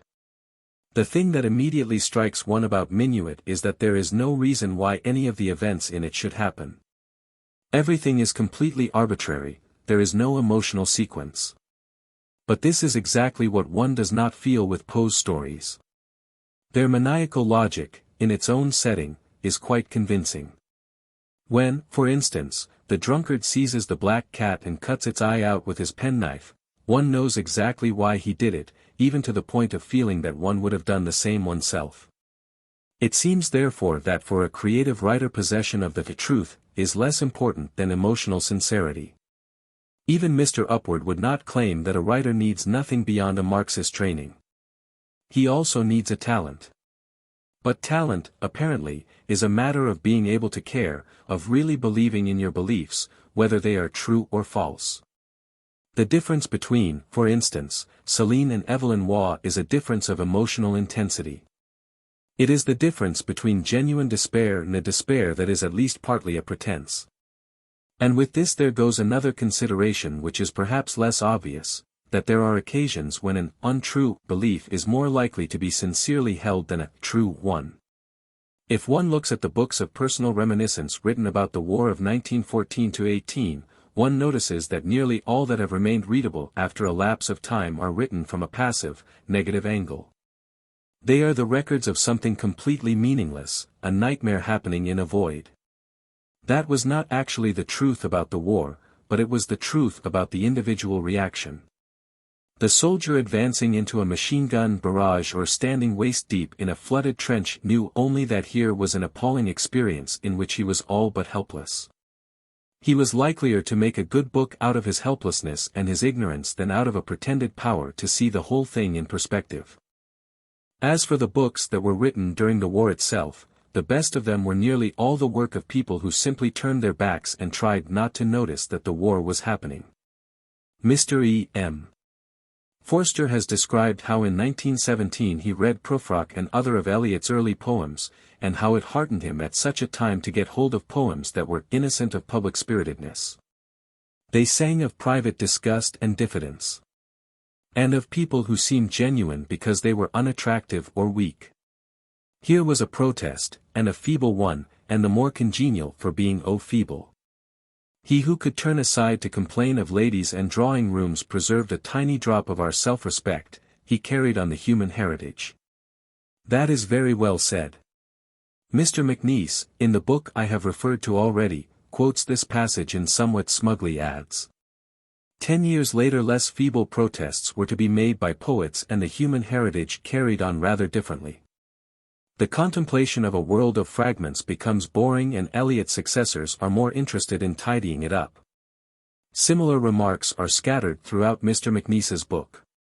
What he wishes us to believe is that Eliot's successors, meaning Mr. McNeice and his friends, have in some way protested more effectively than Eliot did by publishing Prufrock at the moment when the Allied armies were assaulting the Hindenburg Line. Just where these protests are to be found I do not know. But in the contrast between Mr. Forster's comment and Mr. McNeice's lies all the difference between a man who knows what the 1914-18 war was like and a man who barely remembers it. The truth is that in 1917 there was nothing that a thinking and a sensitive person could do, except to remain human, if possible. And a gesture of helplessness, even of frivolity, might be the best way of doing that. If I had been a soldier fighting in the Great War, I would sooner have got hold of Prufrock than the first 100,000 or Horatio Bottomley's letters to the boys in the trenches. I should have felt, like Mr. Forster, that by simply standing aloof and keeping touch with pre-war emotions, Eliot was carrying on the human heritage. What a relief it would have been at such a time, to read about the hesitations of a middle-aged highbrow with a bald spot. So different from bayonet drill. After the bombs and the food queues and the recruiting posters, a human voice. What a relief. But, after all, the war of 1914-18 was only a heightened moment in an almost continuous crisis. At this date it hardly even needs a war to bring home to us the disintegration of our society and the increasing helplessness of all decent people. It is for this reason that I think that the passive, non-cooperative attitude implied in Henry Miller's work is justified. Whether or not it is an expression of what people ought to feel, it probably comes somewhere near to expressing what they do feel. Once again it is the human voice among the bomb explosions, a friendly American voice, innocent of public-spiritedness. No sermons, merely the subjective truth. And along those lines, apparently, it is still possible for a good novel to be written. Not necessarily an edifying novel, but a novel worth reading and likely to be remembered after it is read. While I have been writing this essay, another European war has broken out. It will either last several years and tear Western civilization to pieces, or it will end inconclusively and prepare the way for yet another war which will do the job once and for all. But war is only peace intensified. What is quite obviously happening, war or no war, is the breakup of laissez-faire capitalism and of the liberal Christian culture. Until recently the full implications of this were not foreseen, because it was generally imagined that socialism could preserve and even enlarge the atmosphere of liberalism. It is now beginning to be realized how false this idea was. Almost certainly we are moving into an age of totalitarian dictatorships, an age in which freedom of thought will be at first a deadly sin and later on a meaningless abstraction. The autonomous individual is going to be stamped out of existence. But this means that literature, in the form in which we know it, must suffer at least a temporary death. The literature of liberalism is coming to an end and the literature of totalitarianism has not yet appeared and is barely imaginable. As for the writer, he is sitting on a melting iceberg, he is merely an anachronism, a hangover from the bourgeois age, as surely doomed as the hippopotamus. Miller seems to me a man out of the common because he saw and proclaimed this fact a long while before most of his contemporaries, at a time, indeed, when many of them were actually burbling about a renaissance of literature. Wyndham Lewis had said years earlier that the major history of the English language was finished, but he was basing this on different and rather trivial reasons. But from now onwards the all-important fact for the creative writer's going to be that this is not a writer's world. That does not mean that he cannot help to bring the new society into being, but he can take no part in the process as a writer. For as a writer he is a liberal, and what is happening is the destruction of liberalism. It seems likely, therefore, that in the remaining years of free speech any novel worth reading will follow more or less along the lines that Miller has followed. I do not mean in technique or subject matter, but in implied outlook. The passive attitude will come back, and it will be more consciously passive than before. Progress and reaction have both turned out to be swindles. Seemingly there is nothing left but quietism, robbing reality of its terrors by simply submitting to it. Get inside the whale, or rather, admit you are inside the whale, for you are, of course. Give yourself over to the world process, stop fighting against it or pretending that you control it, simply accept it, endure it, record it. That seems to be the formula that any sensitive novelist is now likely to adopt. A novel on more positive, constructive lines, and not emotionally spurious, is at present very difficult to imagine. But do I mean by this that Miller is a great author, a new hope for English prose? Nothing of the kind.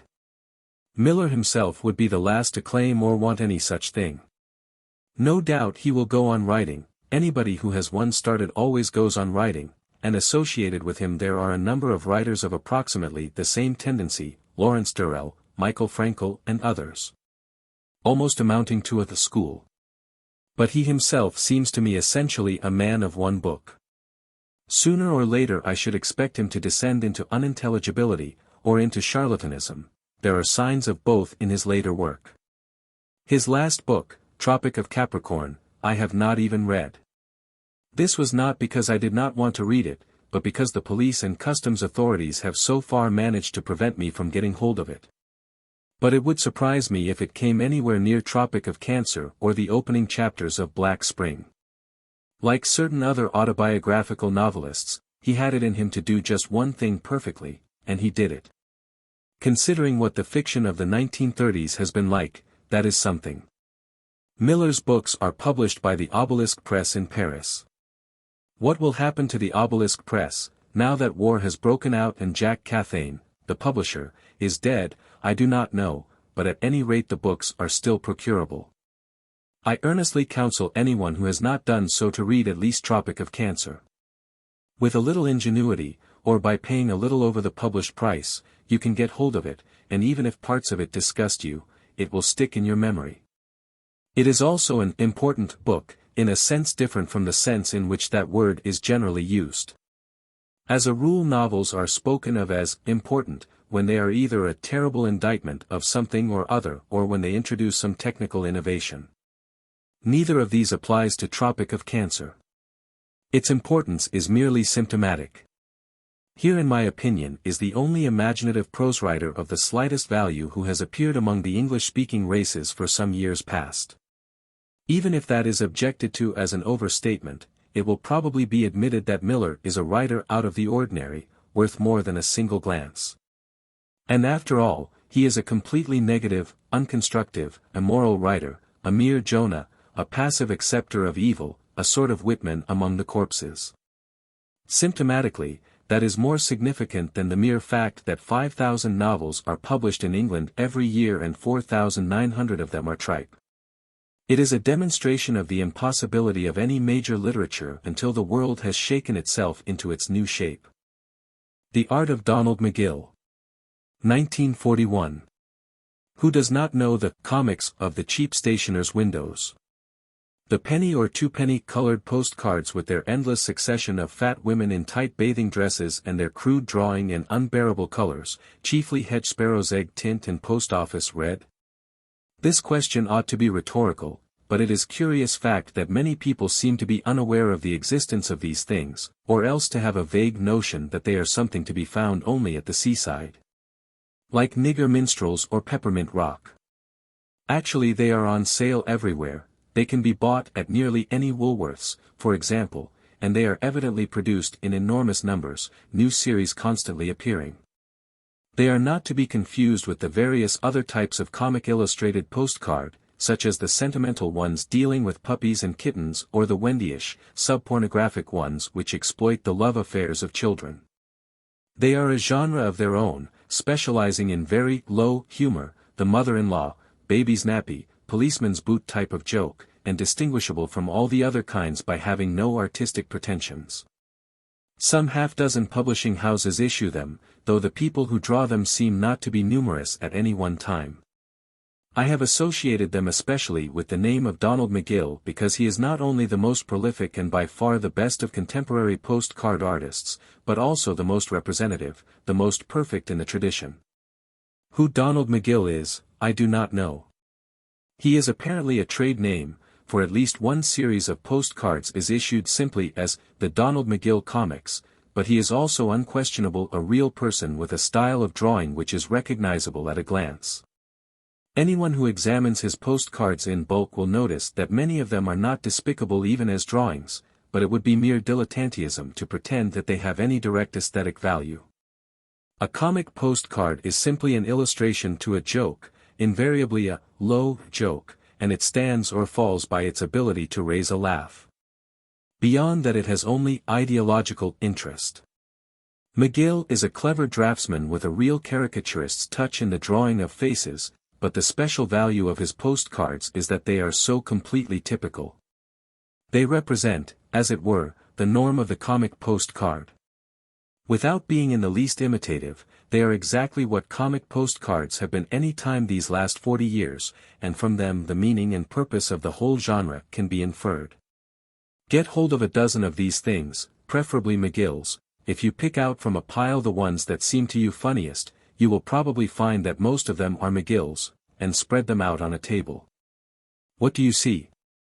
Your first impression is of overpowering vulgarity. This is quite apart from the ever-present obscenity, and apart also from the hideousness of the colors. They have an utter lowness of mental atmosphere which comes out not only in the nature of the jokes but, even more, in the grotesque, staring, blatant quality of the drawings. The designs, like those of a child, are full of heavy lines and empty spaces, and all the figures in them, every gesture and attitude, are deliberately ugly, the faces grinning and vacuous, the women monstrously parroted. With bottoms like Hottentots. Your second impression, however, is of indefinable familiarity. What do these things remind you of? What are they so like? In the first place, of course, they remind you of the barely different postcards which you probably gazed at in your childhood. But more than this, what you are really looking at is something as traditional as Greek tragedy, a sort of subworld of smacked bottoms and scrawny mothers-in-law which is a part of Western European consciousness. Not that the jokes, taken one by one, are necessarily stale. Not being debarred from smuttiness, comic postcards repeat themselves less often than the joke columns in reputable magazines, but their basic subject matter, the kind of joke they are aiming at, never varies. A few are genuinely witty, in a Max Millerish style. Examples. I like seeing experienced girls home. But I'm not experienced. You're not home yet. I've been struggling for years to get a fur coat. How did you get yours? I left off struggling. Judge, you are prevaricating, sir. Did you or did you not sleep with this woman? Respondent, not a wink, my lord. In general, however, they are not witty, but humorous, and it must be said for McGill's postcards, in particular, that the drawing is often a good deal funnier than the joke beneath it. Obviously the outstanding characteristic of comic cards is their obscenity, and I must discuss that more fully later. But I give here a rough analysis of their habitual subject matter, with such explanatory remarks as seem to be needed. Sex. More than half, perhaps 3/4, of the jokes are sex jokes, ranging from the harmless to the all but unprintable. First favorite is probably the illegitimate baby. Typical captions: could you exchange this lucky charm for a baby's feeding bottle? She didn't ask me to the christening, so I'm not going to the wedding. Also newlyweds, old maids, nude statues and women in bathing dresses. All of these are ipso facto funny, mere mention of them being enough to raise a laugh. The cuckoldry joke is seldom exploited, and there are no references to homosexuality. Conventions of the sex joke. Marriage only benefits women. Every man is plotting seduction and every woman is plotting marriage. No woman ever remained unmarried voluntarily. 2. Sex appeal vanishes at about the age of 25. Well-preserved and good-looking people beyond their first youth are never represented. The amorous honeymooning couple reappear as the grim-visaged wife and shapeless, mustachioed, red-nosed husband, no intermediate stage being allowed for. Home life. Next to sex, the henpecked husband is the favorite joke. Typical caption: did they get an X-ray of your wife's jaw at the hospital? No, they got a moving picture instead. Conventions. There is no such thing as a happy marriage. 2. No man ever gets the better of a woman in argument. Drunkenness. Both drunkenness and teetotalism are ipso facto funny. Conventions. All drunken men have optical illusions. 2. Drunkenness is something peculiar to middle-aged men. Drunken youths or women are never represented. WC jokes, there is not a large number of these. Chamber pots are ipso facto funny, and so are public lavatories. A typical postcard captioned "A Friend in Need" shows a man's hat blown off his head and disappearing down the steps of a ladies' lavatory. Inter-working class snobbery. Much in these postcards suggests that they are aimed at the better-off working class and poorer middle class. There are many jokes turning on malapropisms, illiteracy, dropped H's and the rough manners of slum dwellers. Countless postcards show draggled hags of the stage charwoman type exchanging unladylike abuse. Typical repartee: I wish you were a statue and I was a pigeon. A certain number produced since the war treat evacuation from the anti-evacuee angle. There are the usual jokes about tramps, beggars and criminals, and the comic maidservant appears fairly frequently. Also the comic navvy, bargee, etc., but there are no anti-trade union jokes. Broadly speaking, everyone with much over or much under L5 a week is regarded as laughable. The swell is almost as automatically a figure of fun as the slum dweller. Stock figures, foreigners seldom or never appear. The chief locality joke is the Scotsman, who is almost inexhaustible. The lawyer is always a swindler, the clergyman always a nervous idiot who says the wrong thing. The canute or masher still appears, almost as in Edwardian days, in out-of-date looking evening clothes and an opera hat, or even spats and a knobby cane. Another survival is the suffragette, one of the big jokes of the pre-1914 period and too valuable to be relinquished. She has reappeared, unchanged in physical appearance, as the feminist lecturer or temperance fanatic. A feature of the last few years is the complete absence of anti-Jew postcards. The Jew joke, always somewhat more ill-natured than the Scotch joke, disappeared abruptly soon after the rise of Hitler. Politics, any contemporary event, cult or activity which has comic possibilities, for example, free love, feminism, ARP, nudism, rapidly finds its way into the picture postcards, but their general atmosphere is extremely old-fashioned. The implied political outlook is a radicalism appropriate to about the year 1900. At normal times they are not only not patriotic, but go in for a mild guying of patriotism, with jokes about God Save the King, the Union Jack, etc. The European situation only began to reflect itself in them at some time in 1939, and first did so through the comic aspects of ARP. Even at this date few postcards mention the war except in ARP. Jokes: fat woman stuck in the mouth of Anderson's shelter, wardens neglecting their duty while young woman undresses at window she has forgotten to black out, etc., etc. A few express anti-Hitler sentiments of a not very vindictive kind. One, not McGill's, shows Hitler with the usual hypertrophied backside, bending down to pick a flower. Caption: What would you do, chums? This is about as high a flight of patriotism as any postcard is likely to attain. Unlike the twopenny weekly papers, comic postcards are not the product of any great monopoly company, and evidently they are not regarded as having any importance in forming public opinion. There is no sign in them of any attempt to induce an outlook acceptable to the ruling class. Here one comes back to the outstanding, all-important feature of comic postcards, their obscenity. It is by this that everyone remembers them, and it is also central to their purpose, though not in a way that is immediately obvious. A recurrent, almost dominant motif in comic postcards is the woman with the stuck-out behind. In perhaps half of them, or more than half, even when the point of the joke has nothing to do with sex, the same female figure appears. A plump, voluptuous figure with the dress clinging to it as tightly as another skin and with breasts or buttocks grossly overemphasized according to which way it is turned. There can be no doubt that these pictures lift the lid off a very widespread repression, natural enough in a country whose women when young tend to be slim to the point of skimpiness. But at the same time the McGill postcard, and this applies to all other postcards in this genre, is not intended as pornography but, a subtler thing, as a skit on pornography. The Hottentot figures of the women are caricatures of the Englishman's secret ideal, not portraits of it.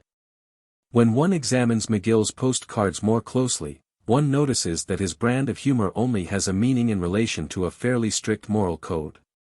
Whereas in papers like Esquire, for instance, or La Vie Parisienne, the imaginary background of the jokes is always promiscuity, the utter breakdown of all standards. The background of the McGill postcard is marriage. The four leading jokes are nakedness, illegitimate babies, old maids and newly married couples, none of which would seem funny in a really dissolute or even sophisticated society. The postcards dealing with honeymoon couples always have the enthusiastic indecency of those village weddings where it is still considered screamingly funny to sew bells to the bridal bed. In one, for example, a young bridegroom is shown getting out of bed the morning after his wedding night. "The first morning in our own little home, darling," he is saying, "I'll go and get the milk and paper and bring you up a cup of tea." Inset is a picture of the front doorstep. On it are 4 newspapers and 4 bottles of milk. This is obscene, if you like, but it is not immoral. Its implication, and this is just the implication the Esquire or the New Yorker would avoid at all costs, is that marriage is something profoundly exciting and important, the biggest event in the average human being's life. So also with jokes about nagging wives and tyrannous mothers-in-law. They do at least imply a stable society in which marriage is indissoluble and family loyalty taken for granted. And bound up with this is something I noted earlier, the fact there are no pictures, or hardly any, of good-looking people beyond their first youth. There is the spooning couple and the middle-aged, cat and dog couple, but nothing in between. The liaison, the illicit but more or less decorous love affair which used to be the stock joke of French comic papers, is not a postcard subject. And this reflects, on a comic level, the working-class outlook which takes it as a matter of course that youth and adventure, almost, indeed, individual life, end with marriage. One of the few authentic class differences, as opposed to class distinctions, still existing in England is that the working classes age very much earlier. They do not live less long, provided that they survive their childhood, nor do they lose their physical activity earlier, but they do lose very early their youthful appearance. This fact is observable everywhere, but can be most easily verified by watching one of the higher age groups registering for military service. The middle and upper-class members look, on average, 10 years younger than the others. It is usual to attribute this to the harder lives that the working classes have to live, but it is doubtful whether any such difference now exists as would account for it. More probably the truth is that the working classes reach middle age earlier because they accept it earlier. For to look young after, say, 30 is largely a matter of wanting to do so. This generalization is less true of the better paid workers, especially those who live in council houses and labor-saving flats, but it is true enough even of them to point to a difference of outlook. And in this, as usual, they are more traditional, more in accord with the Christian past than the well-to-do women who try to stay young at 40 by means of physical jerks, cosmetics and avoidance of childbearing. The impulse to cling to youth at all costs, to attempt to preserve your sexual attraction, to see even in middle age a future for yourself and not merely for your children, is a thing of recent growth and has only precariously established itself. It will probably disappear again when our standard of living drops and our birth rate rises. Youth's stuff will not endure expresses the normal, traditional attitude. It is this ancient wisdom that McGill and his colleagues are reflecting, no doubt unconsciously, when they allow for no transition stage between the honeymoon couple and those glamourless figures, mum and dad. I have said that at least half of McGill's postcards are sex jokes, and a proportion, perhaps 10%, are far more obscene than anything else that is now printed in England. Newsagents are occasionally prosecuted for selling them, and there would be many more prosecutions if the broadest jokes were not invariably protected by double meanings. A single example will be enough to show how this is done. In one postcard, captioned "They didn't believe her," a young woman is demonstrating, with her hands held apart, something about 2 feet long to a couple of open-mouthed acquaintances. Behind her on the wall is a stuffed fish in a glass case, and beside that is a photograph of a nearly naked athlete. Obviously it is not the fish that she is referring to, but this could never be proved. Now, it is doubtful whether there is any paper in England that would print a joke of this kind, and certainly there is no paper that does so habitually. There is an immense amount of pornography of a mild sort, countless illustrated papers cashing in on women's legs, but there is no popular literature specializing in the vulgar, farcical aspect of sex. On the other hand, jokes exactly like McGill's are the ordinary small change of the revue and music hall stage, and are also to be heard on the radio, at moments when the censor happens to be nodding. In England the gap between what can be said and what can be printed is rather exceptionally wide. Remarks and gestures which hardly anyone objects to on the stage would raise a public outcry if any attempt were made to reproduce them on paper. Compare Max Miller's stage patter with his weekly column in the Sunday Dispatch. The comic postcards are the only existing exception to this rule, the only medium in which really low humor is considered to be printable. Only in postcards and on the variety stage can the stuck-out behind, dog and lamppost, baby's nappy type of joke be freely exploited. Remembering that, one sees what function these postcards, in their humble way, are performing.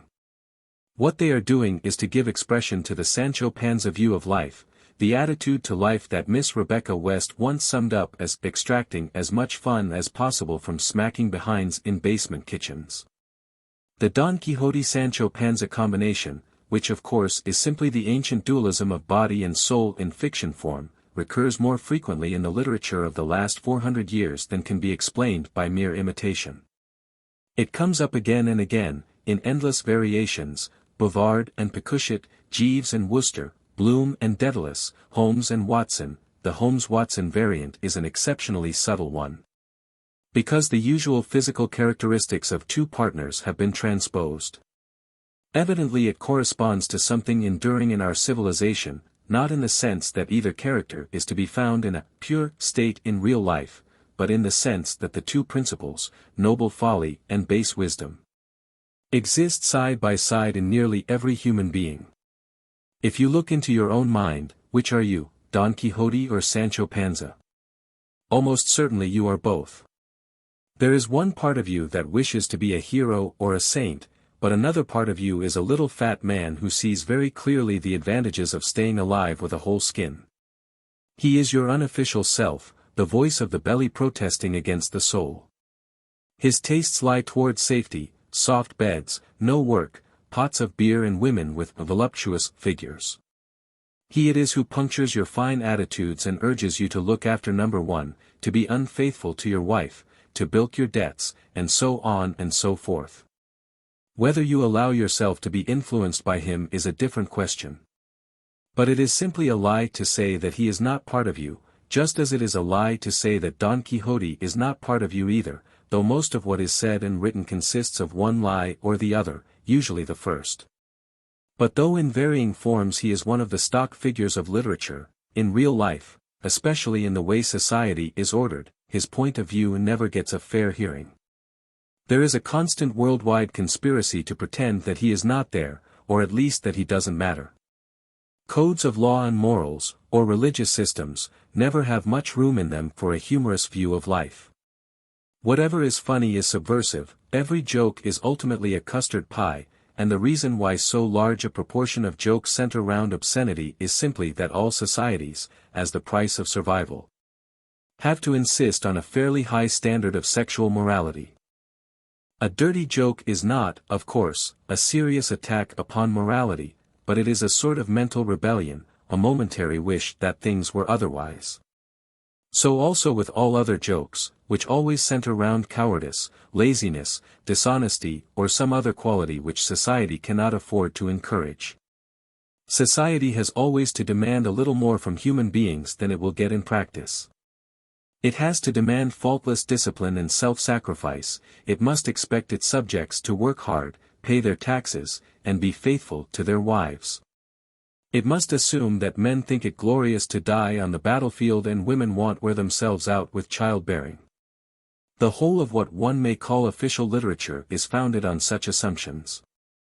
I never read the proclamations of generals before battle, the speeches of flirters and prime ministers, the solidarity songs of public schools and left-wing political parties, national anthems, temperance tracts, papal encyclicals and sermons against gambling and contraception, without seeming to hear in the background a chorus of raspberries from all the millions of common men to whom these high sentiments make no appeal.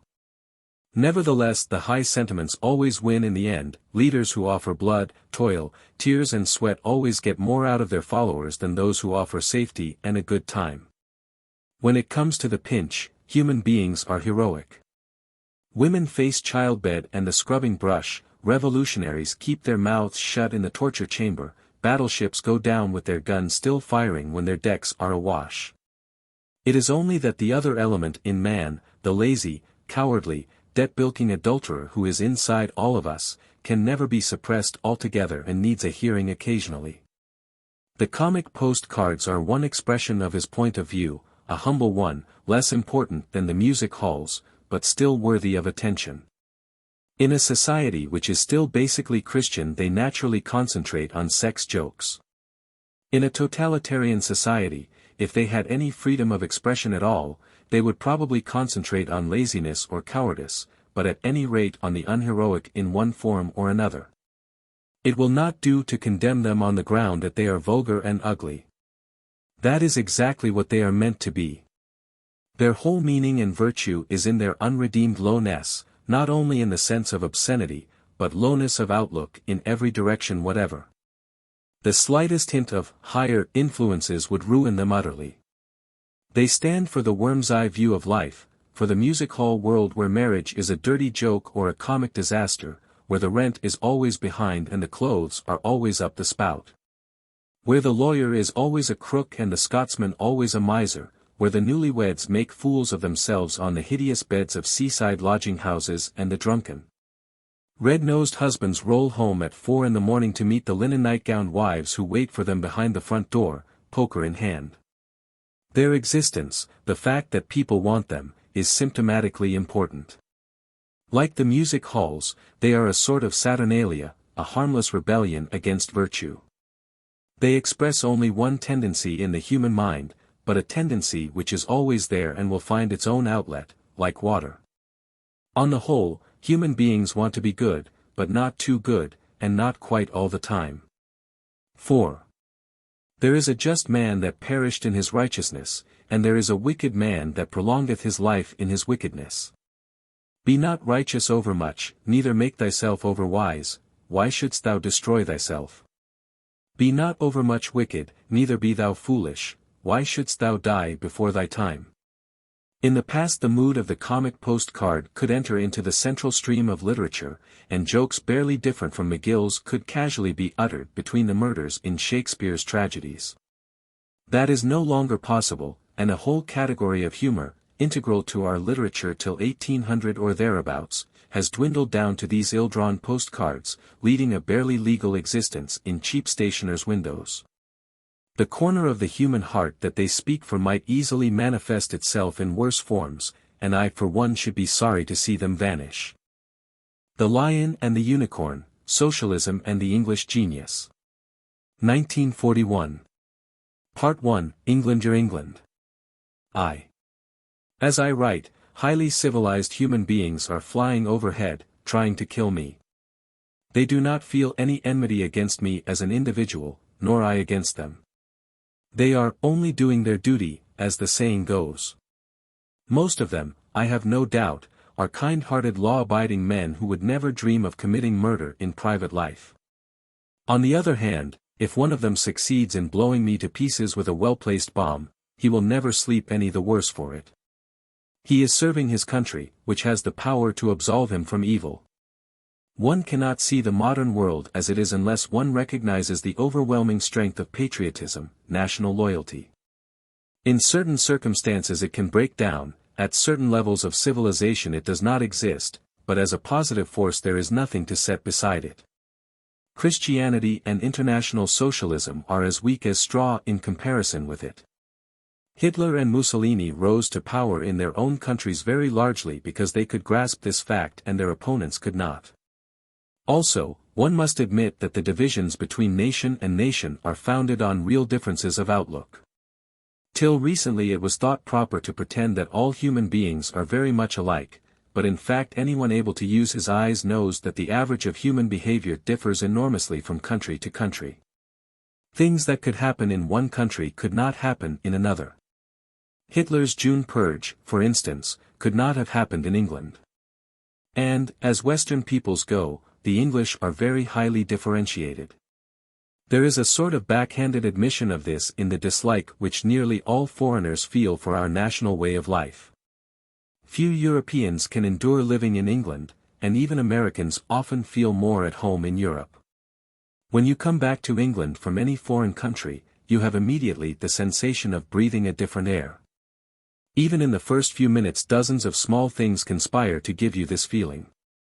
The beer is bitterer, the coins are heavier, the grass is greener, the advertisements are more blatant. The crowds in the big towns, with their mild knobby faces, their bad teeth and gentle manners, are different from a European crowd. Then the vastness of England swallows you up, and you lose for a while your feeling that the whole nation has a single identifiable character. Are there really such things as nations? Are we not 46 million individuals, all different? And the diversity of it, the chaos.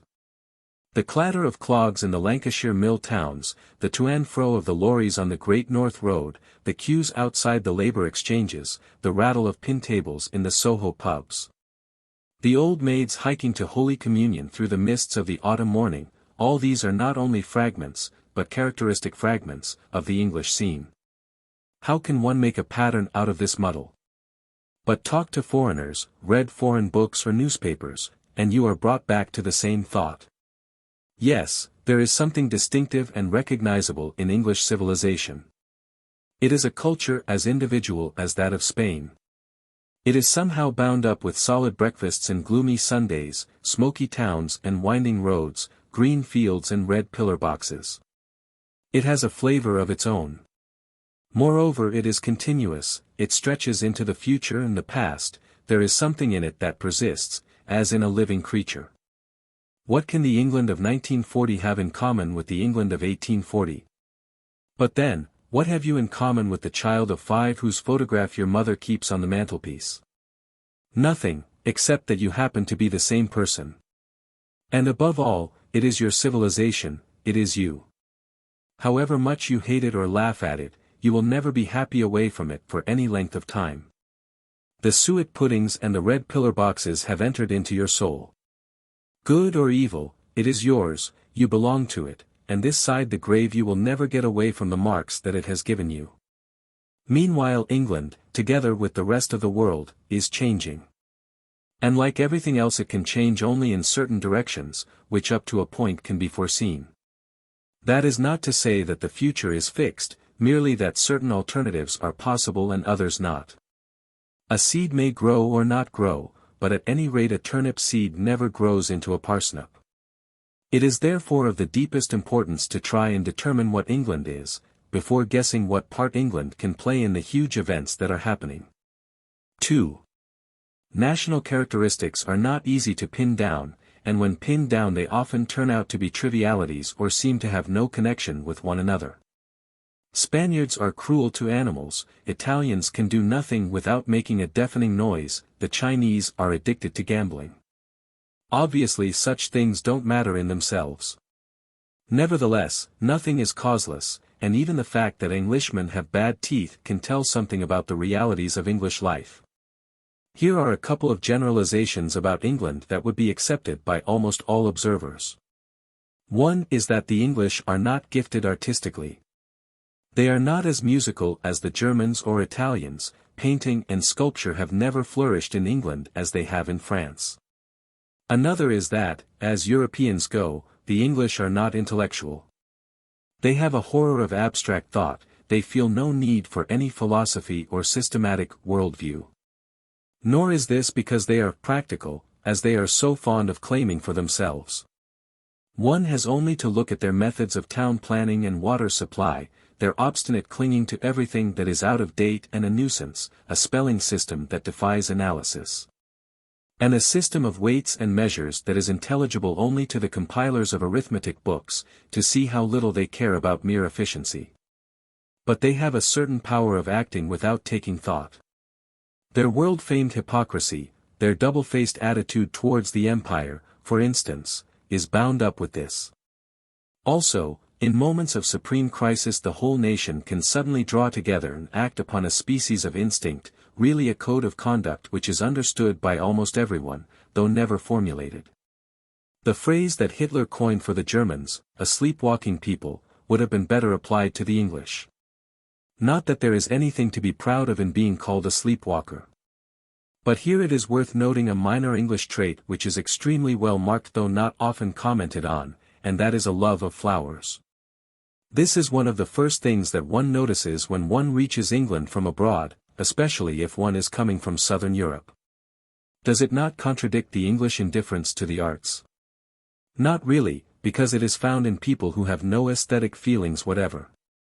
What it does link up with, however, is another English characteristic which is so much a part of us that we barely notice it, and that is the addiction to hobbies and spare-time occupations, the privateness of English life. We are a nation of flower lovers, but also a nation of stamp collectors, pigeon fanciers, amateur carpenters, coupon snippers, darts players, crossword puzzle fans. All the culture that is most truly native centers round things which even when they are communal are not official, the pub, the football match, the back garden, the fireside, and the nice cup of tea. The liberty of the individual is still believed in, almost as in the 19th century. But this has nothing to do with economic liberty, the right to exploit others for profit. It is the liberty to have a home of your own, to do what you like in your spare time, to choose your own amusements instead of having them chosen for you from above. The most hateful of all names in an English ear is Nosy Parker. It is obvious, of course, that even this purely private liberty is a lost cause. Like all other modern people, the English are in process of being numbered, labeled, conscripted, coordinated. But the pull of their impulses is in the other direction, and the kind of regimentation that can be imposed on them will be modified in consequence. No party rallies, no youth movements, no colored shirts, no Jew baiting or spontaneous demonstrations. No Gestapo either, in all probability. But in all societies the common people must live to some extent against the existing order. The genuinely popular culture of England is something that goes on beneath the surface, unofficially and more or less frowned on by the authorities. One thing one notices if one looks directly at the common people, especially in the big towns, is that they are not puritanical. They are inveterate gamblers, drink as much beer as their wages will permit, are devoted to bawdy jokes, and use probably the foulest language in the world. They have to satisfy these tastes in the face of astonishing, hypocritical laws, licensing laws, lottery acts, etc., which are designed to interfere with everybody but in practice allow everything to happen. Also, the common people are without definite religious belief, and have been so for centuries. The Anglican Church never had a real hold on them, it was simply a preserve of the landed gentry, and the nonconformist sects only influenced minorities. And yet they have retained a deep tinge of Christian feeling, while almost forgetting the name of Christ. The power worship which is the new religion of Europe, and which has infected the English intelligentsia, has never touched the common people. They have never caught up with power politics. The realism, which is preached in Japanese and Italian newspapers would horrify them. One can learn a good deal about the spirit of England from the comic-colored postcards that you see in the windows of cheap stationers' shops. These things are a sort of diary upon which the English people have unconsciously recorded themselves. Their old-fashioned outlook, their graded snobberies, their mixture of bawdiness and hypocrisy, their extreme gentleness, their deeply moral attitude to life, are all mirrored there. The gentleness of the English civilization is perhaps its most marked characteristic. You notice it the instant you set foot on English soil. It is a land where the bus conductors are good-tempered and the policemen carry no revolvers. In no country inhabited by white men is it easier to shove people off the pavement. And with this goes something that is always written off by European observers as decadence or hypocrisy, the English hatred of war and militarism. It is rooted deep in history, and it is strong in the lower middle class as well as the working class. Successive wars have shaken it but not destroyed it. Well within living memory it was common for the redcoats to be booed at in the streets and for the landlords of respectable public houses to refuse to allow soldiers on the premises. In peacetime, even when there are 2 million unemployed, it is difficult to fill the ranks of the tiny standing army, which is officered by the country gentry and a specialized stratum of the middle class. And manned by farm laborers and slum proletarians. The mass of the people are without military knowledge or tradition, and their attitude towards war is invariably defensive. No politician could rise to power by promising them conquests or military glory, no hymn of hate has ever made any appeal to them. In the last war the songs which the soldiers made up and sang of their own accord were not vengeful but humorous and mock defeatist for. The only enemy they ever named was the sergeant major. In England all the boasting and flag-wagging, the "Rule Britannia" stuff, is done by small minorities. The patriotism of the common people is not vocal or even conscious. They do not retain among their historical memories the name of a single military victory. English literature, like other literatures, is full of battle poems, but it is worth noticing that the ones that have won for themselves a kind of popularity are always a tale of disasters and retreats. There is no popular poem about Trafalgar or Waterloo, for instance. Sir John Moore's army at Corunna, fighting a desperate rearguard action before escaping overseas, just like Dunkirk, has more appeal than a brilliant victory. The most stirring battle poem in English is about a brigade of cavalry which charged in the wrong direction. And of the last war, the 4 names which have really engraved themselves on the popular memory are Mons, Ypres, Gallipoli, and Passchendaele, every time a disaster. The names of the great battles that finally broke the German armies are simply unknown to the general public. The reason why the English anti-militarism disgusts foreign observers is that it ignores the existence of the British Empire. It looks like sheer hypocrisy. After all, the English have absorbed a quarter of the earth and held on to it by means of a huge navy. How dare they then turn round and say that war is wicked? It is quite true that the English are hypocritical about their empire. In the working class this hypocrisy takes the form of not knowing that the empire exists. But their dislike of standing armies is a perfectly sound instinct.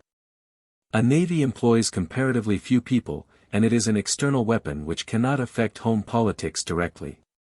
Military dictatorships exist everywhere, but there is no such thing as a naval dictatorship.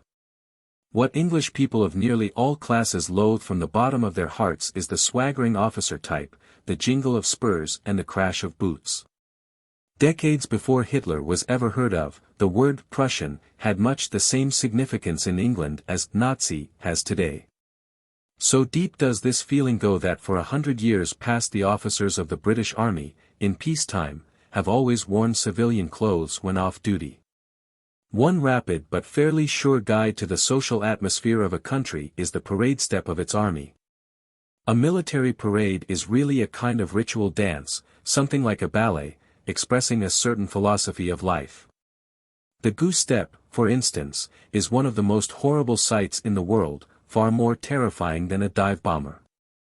It is simply an affirmation of naked power.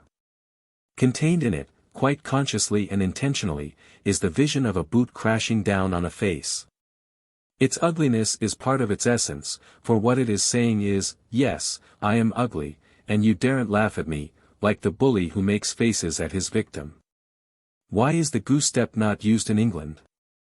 There are, heaven knows, plenty of army officers who would be only too glad to introduce some such thing. It is not used because the people in the street would laugh.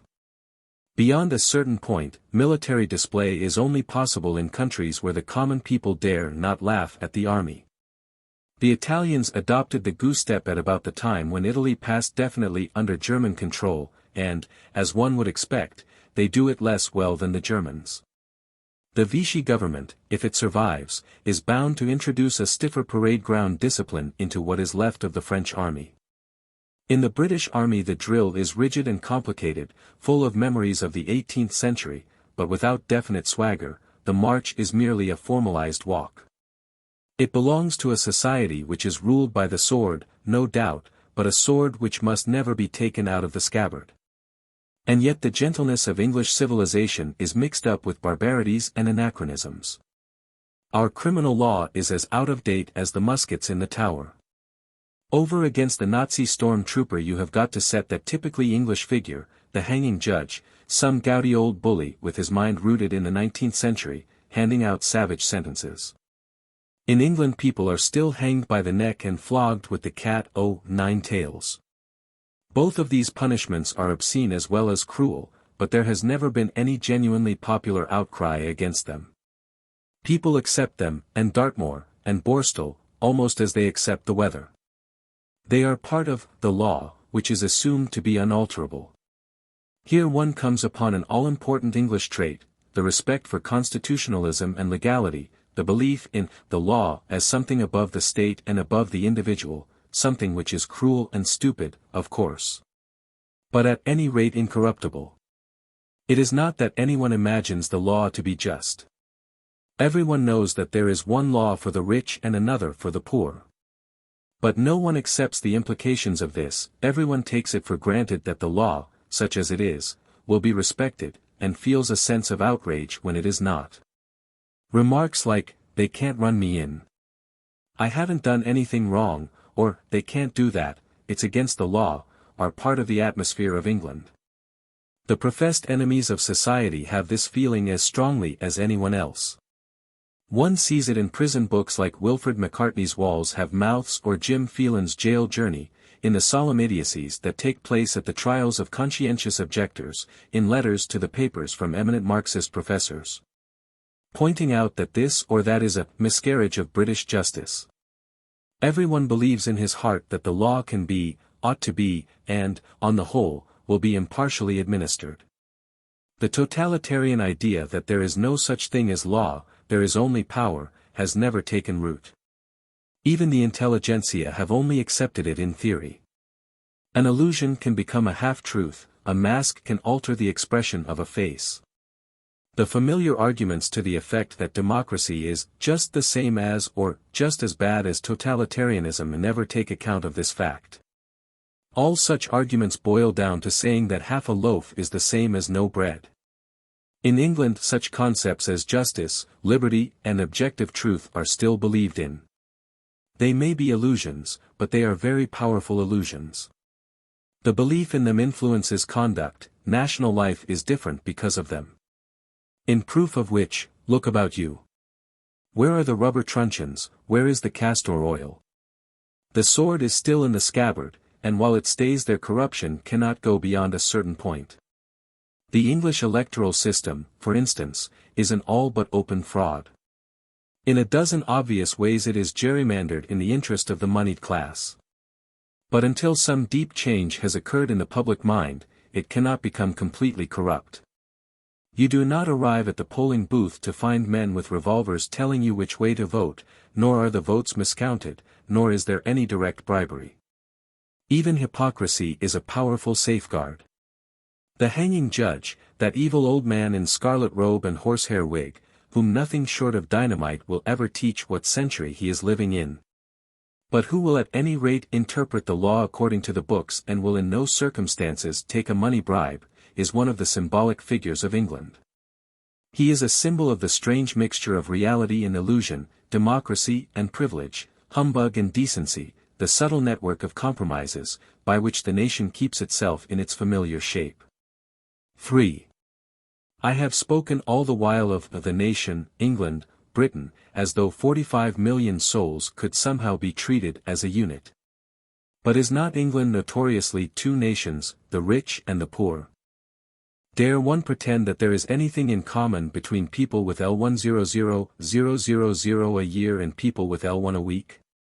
And even Welsh and Scottish readers are likely to have been offended because I have used the word England oftener than Britain.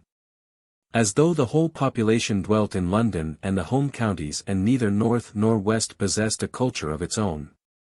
One gets a better view of this question if one considers the minor point first. It is quite true that the so-called races of Britain feel themselves to be very different from one another. A Scotsman, for instance, does not thank you if you call him an Englishman. You can see the hesitation we feel on this point by the fact that we call our islands by no less than 6 different names: England, Britain, Great Britain, the British Isles, the United Kingdom and, in very exalted moments, Albion. Even the differences between North and South England loom large in our own eyes. But somehow these differences fade away the moment that any two Britons are confronted by a European. It is very rare to meet a foreigner, other than an American, who can distinguish between English and Scots or even English and Irish.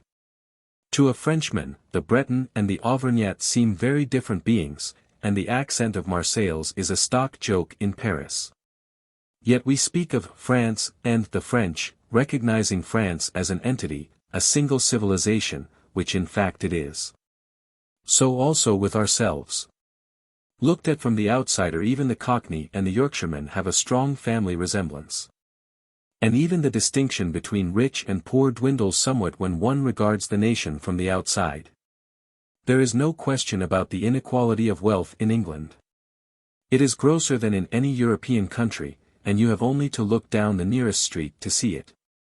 Economically, England is certainly two nations, if not 3 or 4.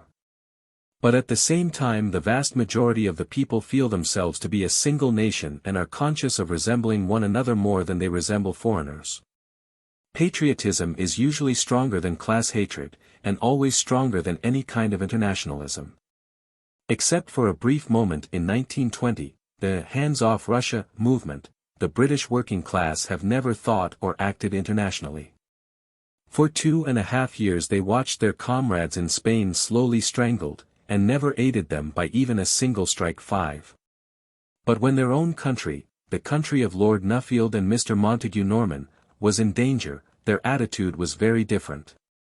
At the moment when it seemed likely that England might be invaded, Anthony Eden appealed over the radio for local defense volunteers. He got 250,000 men in the first 24 hours, and another million in the subsequent month. One has only to compare these figures with, for instance, the number of conscientious objectors to see how vast is the strength of traditional loyalties compared with new ones. In England patriotism takes different forms in different classes, but it runs like a connecting thread through nearly all of them. Only the Europeanized intelligentsia are really immune to it. As a positive emotion, it is stronger in the middle class than in the upper class. The cheap public schools, for instance, are more given to patriotic demonstrations than the expensive ones, but the number of definitely treacherous rich men, the Laval-Quisling type, is probably very small. In the working class, patriotism is profound, but it is unconscious. The working man's heart does not leap when he sees a Union Jack. But the famous insularity and xenophobia of the English is far stronger in the working class than in the bourgeoisie. In all countries the poor are more national than the rich, but the English working class are outstanding in their abhorrence of foreign habits. Even when they are obliged to live abroad for years, they refuse either to accustom themselves to foreign food or to learn foreign languages. Nearly every Englishman of working-class origin considers it effeminate to pronounce a foreign word correctly. During the War of 1914-18, the English working class were in contact with foreigners to an extent that is rarely possible. The sole result was that they brought back a hatred of all Europeans, except the Germans, whose courage they admired. In 4 years on French soil they did not even acquire a liking for wine. The insularity of the English, their refusal to take foreigners seriously, is a folly that has to be paid for very heavily from time to time. But it plays its part in the English mystique, and the intellectuals who have tried to break it down have generally done more harm than good. At bottom it is the same quality in the English character that repels the tourist and keeps out the invader. Here one comes back to 2 English characteristics that I pointed out, seemingly at random, at the beginning of the last chapter. One is the lack of artistic ability. This is perhaps another way of saying that the English are outside the European culture. For there is one art in which they have shown plenty of talent, namely literature. But this is also the only art that cannot cross frontiers. Literature, especially poetry, and lyric poetry most of all, is a kind of family joke, with little or no value outside its own language group.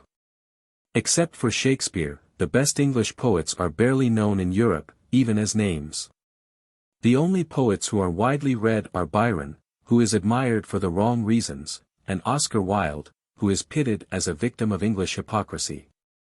And linked up with this, though not very obviously, is the lack of philosophical faculty, the absence in nearly all Englishmen of any need for an ordered system of thought or even for the use of logic. Up to a point, the sense of national unity is a substitute for a worldview. Just because patriotism is all but universal and not even the rich are uninfluenced by it, there can be moments when the whole nation suddenly swings together and does the same thing, like a herd of cattle facing a wolf. There was such a moment, unmistakably, at the time of the disaster in France. After 8 months of vaguely wondering what the war was about, the people suddenly knew what they had got to do, first, to get the army away from Dunkirk, and secondly to prevent invasion. It was like the awakening of a giant. Quick! Danger! The Philistines be upon thee, Samson! And then the swift unanimous action, and, then, alas, the prompt relapse into sleep. In a divided nation that would have been exactly the moment for a big peace movement to arise. But does this mean that the instinct of the English will always tell them to do the right thing? Not at all, merely that it will tell them to do the same thing. In the 1931 general election, for instance, we all did the wrong thing in perfect unison. We were as single-minded as the Gadarene swine. But I honestly doubt whether we can say that we were shoved down the slope against our will. It follows that British democracy is less of a fraud than it sometimes appears. A foreign observer sees only the huge inequality of wealth, the unfair electoral system, the governing class control over the press, the radio and education, and concludes that democracy is simply a polite name for dictatorship. But this ignores the considerable agreement that does unfortunately exist between the leaders and the led.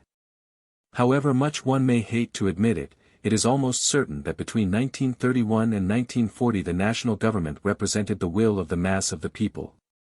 It tolerated slums, unemployment and a cowardly foreign policy. Yes, but so did public opinion. It was a stagnant period, and its natural leaders were mediocrities.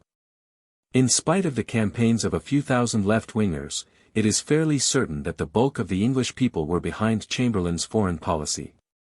More, it is fairly certain that the same struggle was going on in Chamberlain's mind as in the minds of ordinary people. His opponents professed to see in him a dark and wily schemer, plotting to sell England to Hitler, but it is far likelier that he was merely a stupid old man doing his best according to his very dim lights. It is difficult otherwise to explain the contradictions of his policy, his failure to grasp any of the courses that were open to him. Like the mass of the people, he did not want to pay the price either of peace or of war. And public opinion was behind him all the while, in policies that were completely incompatible with one another. It was behind him when he went to Munich, when he tried to come to an understanding with Russia, when he gave the guarantee to Poland, when he honored it, and when he prosecuted the war half-heartedly. Only when the results of his policy became apparent did it turn against him, which is to say that it turned against its own lethargy of the past 7 years. Thereupon the people picked a leader nearer to their mood, Churchill, who was at any rate able to grasp that wars are not won without fighting. Later, perhaps, they will pick another leader who can grasp that only socialist nations can fight effectively. Do I mean by all this that England is a genuine democracy? No, not even a reader of the Daily Telegraph could quite swallow that. England is the most class-ridden country under the sun. It is a land of snobbery and privilege, ruled largely by the old and silly. But in any calculation about it one has got to take into account its emotional unity, the tendency of nearly all its inhabitants to feel alike and act together in moments of supreme crisis. It is the only great country in Europe that is not obliged to drive hundreds of thousands of its nationals into exile or the concentration camp. At this moment, after a year of war, newspapers and pamphlets abusing the government, praising the enemy and clamoring for surrender are being sold on the streets, almost without interference. And this is less from a respect for freedom of speech than from a simple perception that these things don't matter. It is safe to let a paper like Peace News be sold, because it is certain that 95% of the population will never want to read it. The nation is bound together by an invisible chain. At any normal time the ruling class will rob, mismanage, sabotage, lead us into the muck, but let popular opinion really make itself heard, let them get a tug from below that they cannot avoid feeling, and it is difficult for them not to respond. The left-wing writers who denounce the whole of the ruling class as pro-fascist are grossly oversimplifying. Even among the inner clique of politicians who brought us to our present pass, it is doubtful whether there were any conscious traitors. The corruption that happens in England is seldom of that kind. Nearly always it is more in the nature of self-deception, of the right hand not knowing what the left hand doeth. And being unconscious, it is limited. One sees this at its most obvious in the English press. Is the English press honest or dishonest? At normal times it is deeply dishonest. All the papers that matter live off their advertisements, and the advertisers exercise an indirect censorship over news. Yet I do not suppose there is one paper in England that can be straightforwardly bribed with hard cash. In the France of the Third Republic all but a very few of the newspapers could notoriously be bought over the counter like so many pounds of cheese. Public life in England has never been openly scandalous. It has not reached the pitch of disintegration at which humbug can be dropped. England is not the jeweled isle of Shakespeare's much-quoted Message, nor is it the inferno depicted by Dr. Goebbels. More than either it resembles a family, a rather stuffy Victorian family, with not many black sheep in it but with all its cupboards bursting with skeletons. It has rich relations who have to be kowtowed to and poor relations who are horribly sat upon, and there is a deep conspiracy of silence about the source of the family income. It is a family in which the young are generally thwarted and most of the power is in the hands of irresponsible uncles and bedridden aunts. Still, it is a family. It has its private language and its common memories, and at the approach of an enemy it closes its ranks. A family with the wrong members in control, that, perhaps, is as near as one can come to describing England in a phrase. 4. Probably the Battle of Waterloo was won on the playing fields of Eton, but the opening battles of all subsequent wars have been lost there. One of the dominant facts in English life during the past 3/4 of a century has been the decay of ability in the ruling class. In the years between 1920 and 1940 it was happening with the speed of a chemical reaction. Yet at the moment of writing it is still possible to speak of a ruling class. Like the knife which has had 2 new blades and 3 new handles, the upper fringe of English society is still almost what it was in the mid-19th century. After 1832 the old land-owning aristocracy steadily lost power, but instead of disappearing or becoming a fossil they simply intermarried with the merchants, manufacturers and financiers who had replaced them. And soon turned them into accurate copies of themselves. The wealthy shipowner or cotton miller set up for himself an alibi as a country gentleman, while his sons learned the right mannerisms at public schools which had been designed for just that purpose. England was ruled by an aristocracy constantly recruited from parvenus. And considering what energy the self-made men possessed, and considering that they were buying their way into a class which at any rate had a tradition of public service, one might have expected that able rulers could be produced in some such way. And yet somehow the ruling class decayed, lost its ability, its daring, finally even its ruthlessness, until a time came when stuffed shirts like Eden or Halifax could stand out as men of exceptional talent. As for Baldwin, one could not even dignify him with the name of stuffed shirt. He was simply a hole in the air. The mishandling of England's domestic problems during the 1920s had been bad enough, but British foreign policy between 1931 and 1939 is one of the wonders of the world. Why? What had happened? What was it that at every decisive moment made every British statesman do the wrong thing with so unerring an instinct? The underlying fact was that the whole position of the moneyed class had long ceased to be justifiable. There they sat, at the center of a vast empire and a worldwide financial network, drawing interest and profits and spending them, on what? It was fair to say that life within the British Empire was in many ways better than life outside it. Still, the empire was underdeveloped, India slept in the Middle Ages, the dominions lay empty, with foreigners jealously barred out, and even England was full of slums and unemployment. Only 500,000 people, the people in the country houses, definitely benefited from the existing system. Moreover, the tendency of small businesses to merge together into large ones robbed more and more of the moneyed class of their function and turned them into mere owners, their work being done for them by salaried managers and technicians.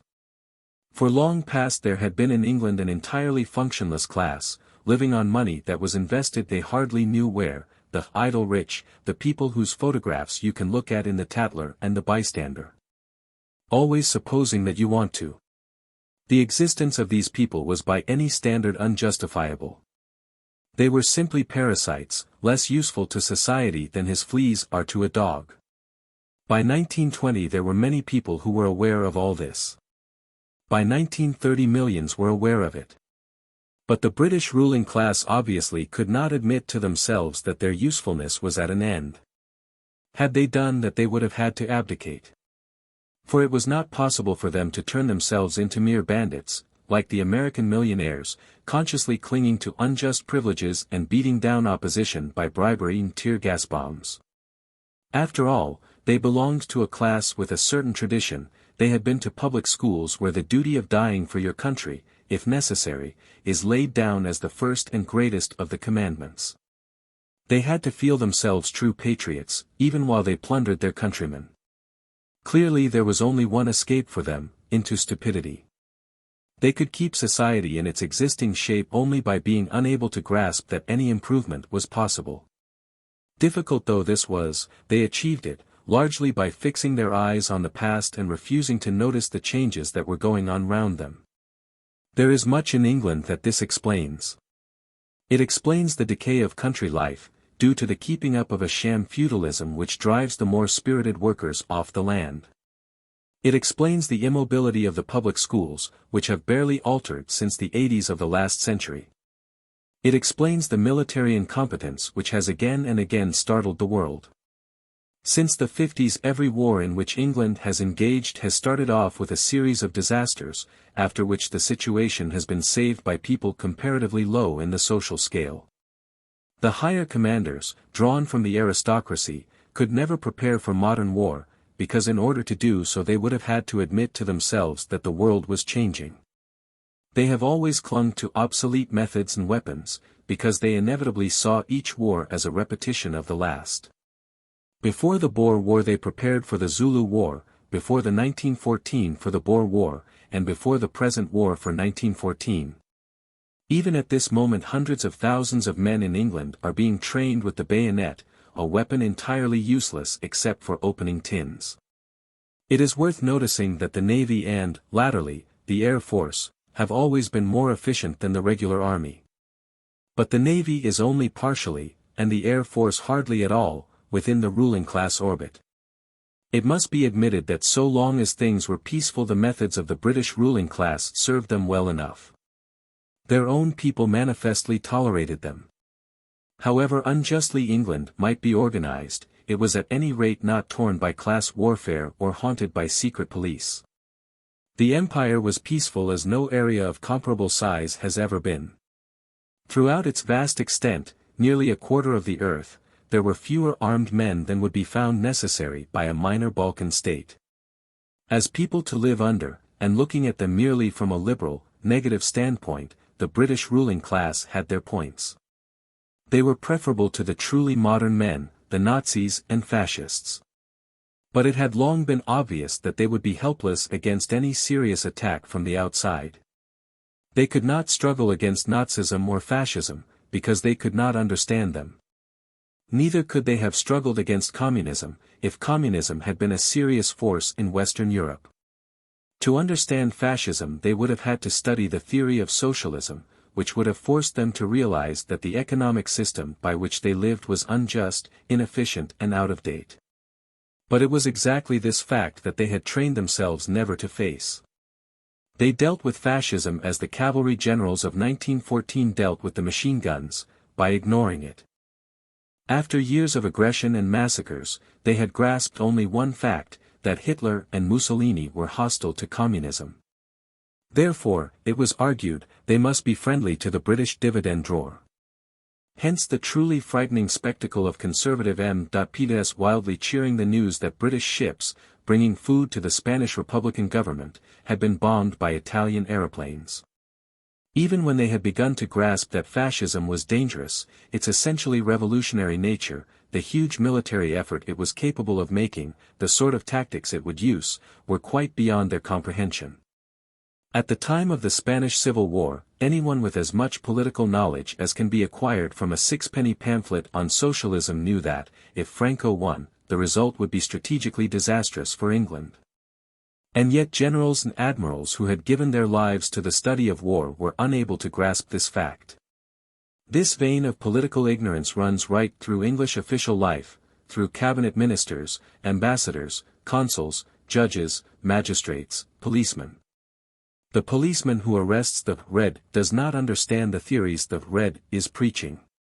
If he did, his own position as bodyguard of the moneyed class might seem less pleasant to him. There is reason to think that even military espionage is hopelessly hampered by ignorance of the new economic doctrines and the ramifications of the underground parties. The British ruling class were not altogether wrong in thinking that fascism was on their side. It is a fact that any rich man, unless he is a Jew, has less to fear from fascism than from either communism or democratic socialism. One ought never to forget this, for nearly the whole of German and Italian propaganda is designed to cover it up.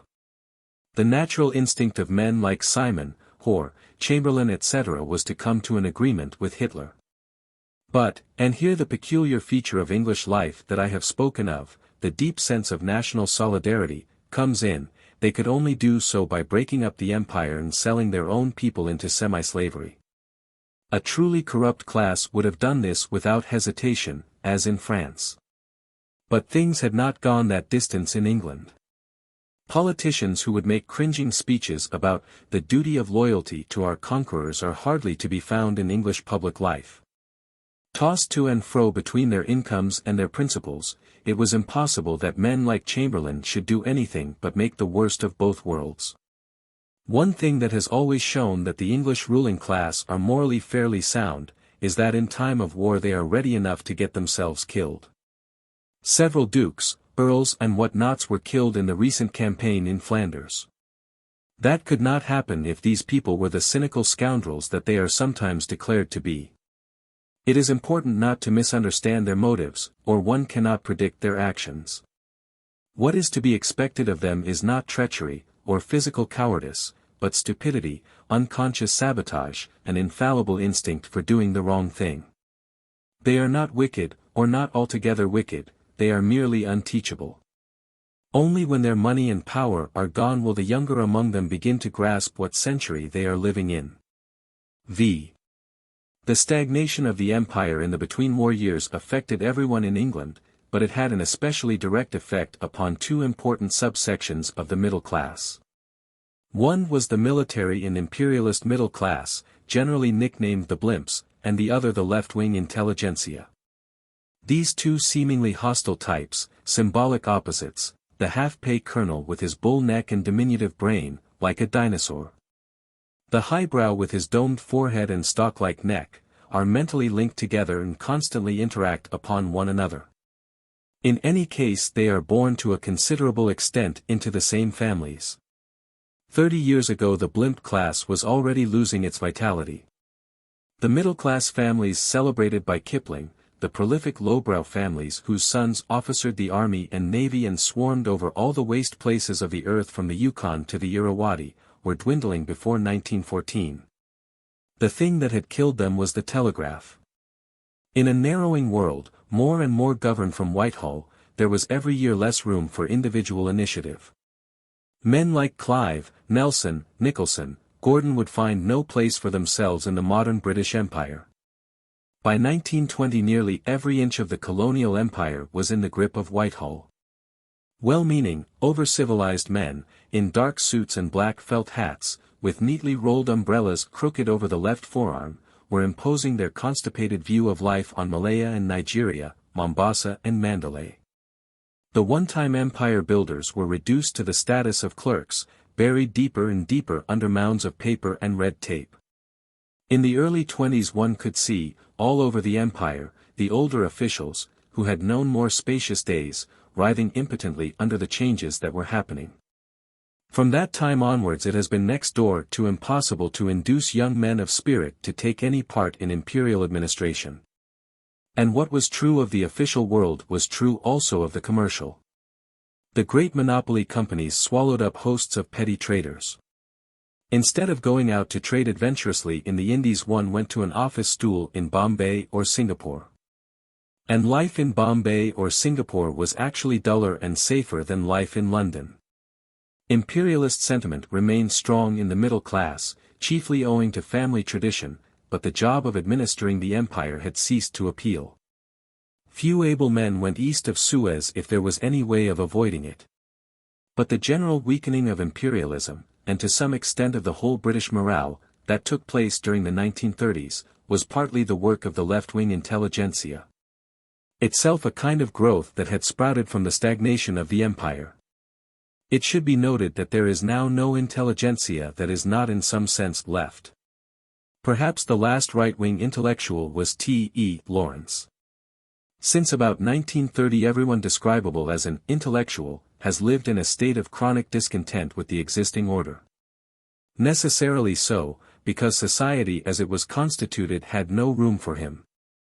In an empire that was simply stagnant, neither being developed nor falling to pieces, and in an England ruled by people whose chief asset was their stupidity, to be clever was to be suspect. If you had the kind of brain that could understand the poems of T.S. Eliot or the theories of Karl Marx, the higher-ups would see to it that you were kept out of any important job. The intellectuals could find a function for themselves only in the literary reviews and the left-wing political parties. The mentality of the English left-wing intelligentsia can be studied in half a dozen weekly and monthly papers. The immediately striking thing about all these papers is their generally negative, querulous attitude, their complete lack at all times of any constructive suggestion.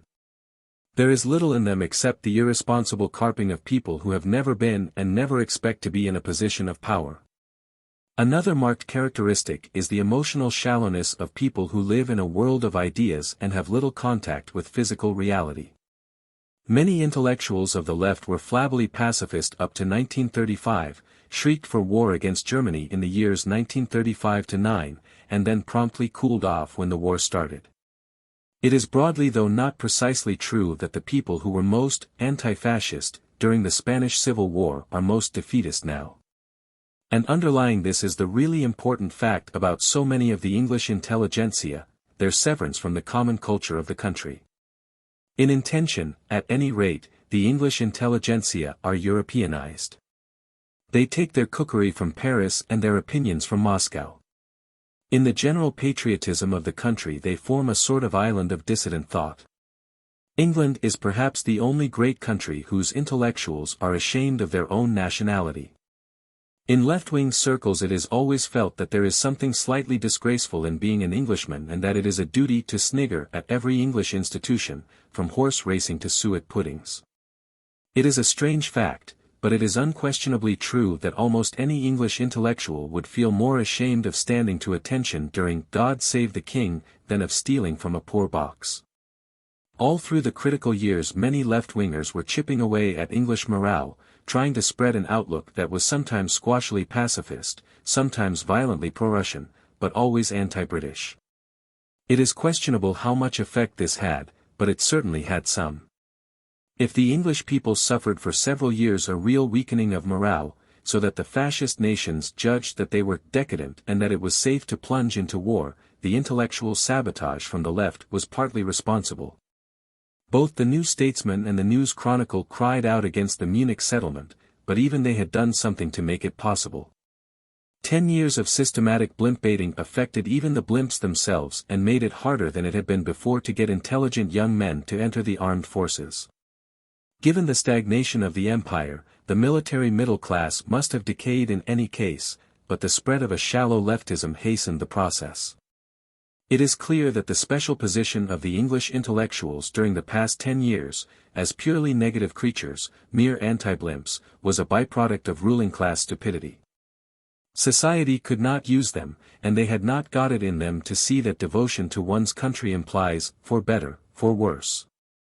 Both blimps and highbrows took for granted, as though it were a law of nature, the divorce between patriotism and intelligence.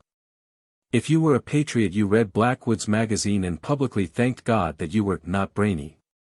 If you were an intellectual you sniggered at the Union Jack and regarded physical courage as barbarous. It is obvious that this preposterous convention cannot continue. The Bloomsbury highbrow, with his mechanical snigger, is as out of date as the cavalry colonel.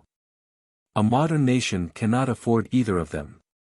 Patriotism and intelligence will have to come together again. It is the fact that we are fighting a war, and a very peculiar kind of war, that may make this possible. 6. One of the most important developments in England during the past 20 years has been the upward and downward extension of the middle class. It has happened on such a scale as to make the old classification of society into capitalists, proletarians and petits bourgeois, small property owners, almost obsolete. England is a country in which property and financial power are concentrated in very few hands.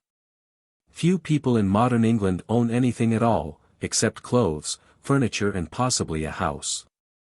The peasantry have long since disappeared, the independent shopkeeper is being destroyed, the small businessman is diminishing in numbers.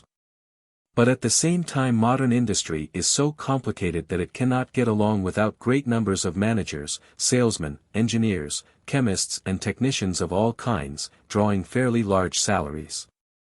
And these in turn call into being a professional class of doctors, lawyers, teachers, artists, etc. etc.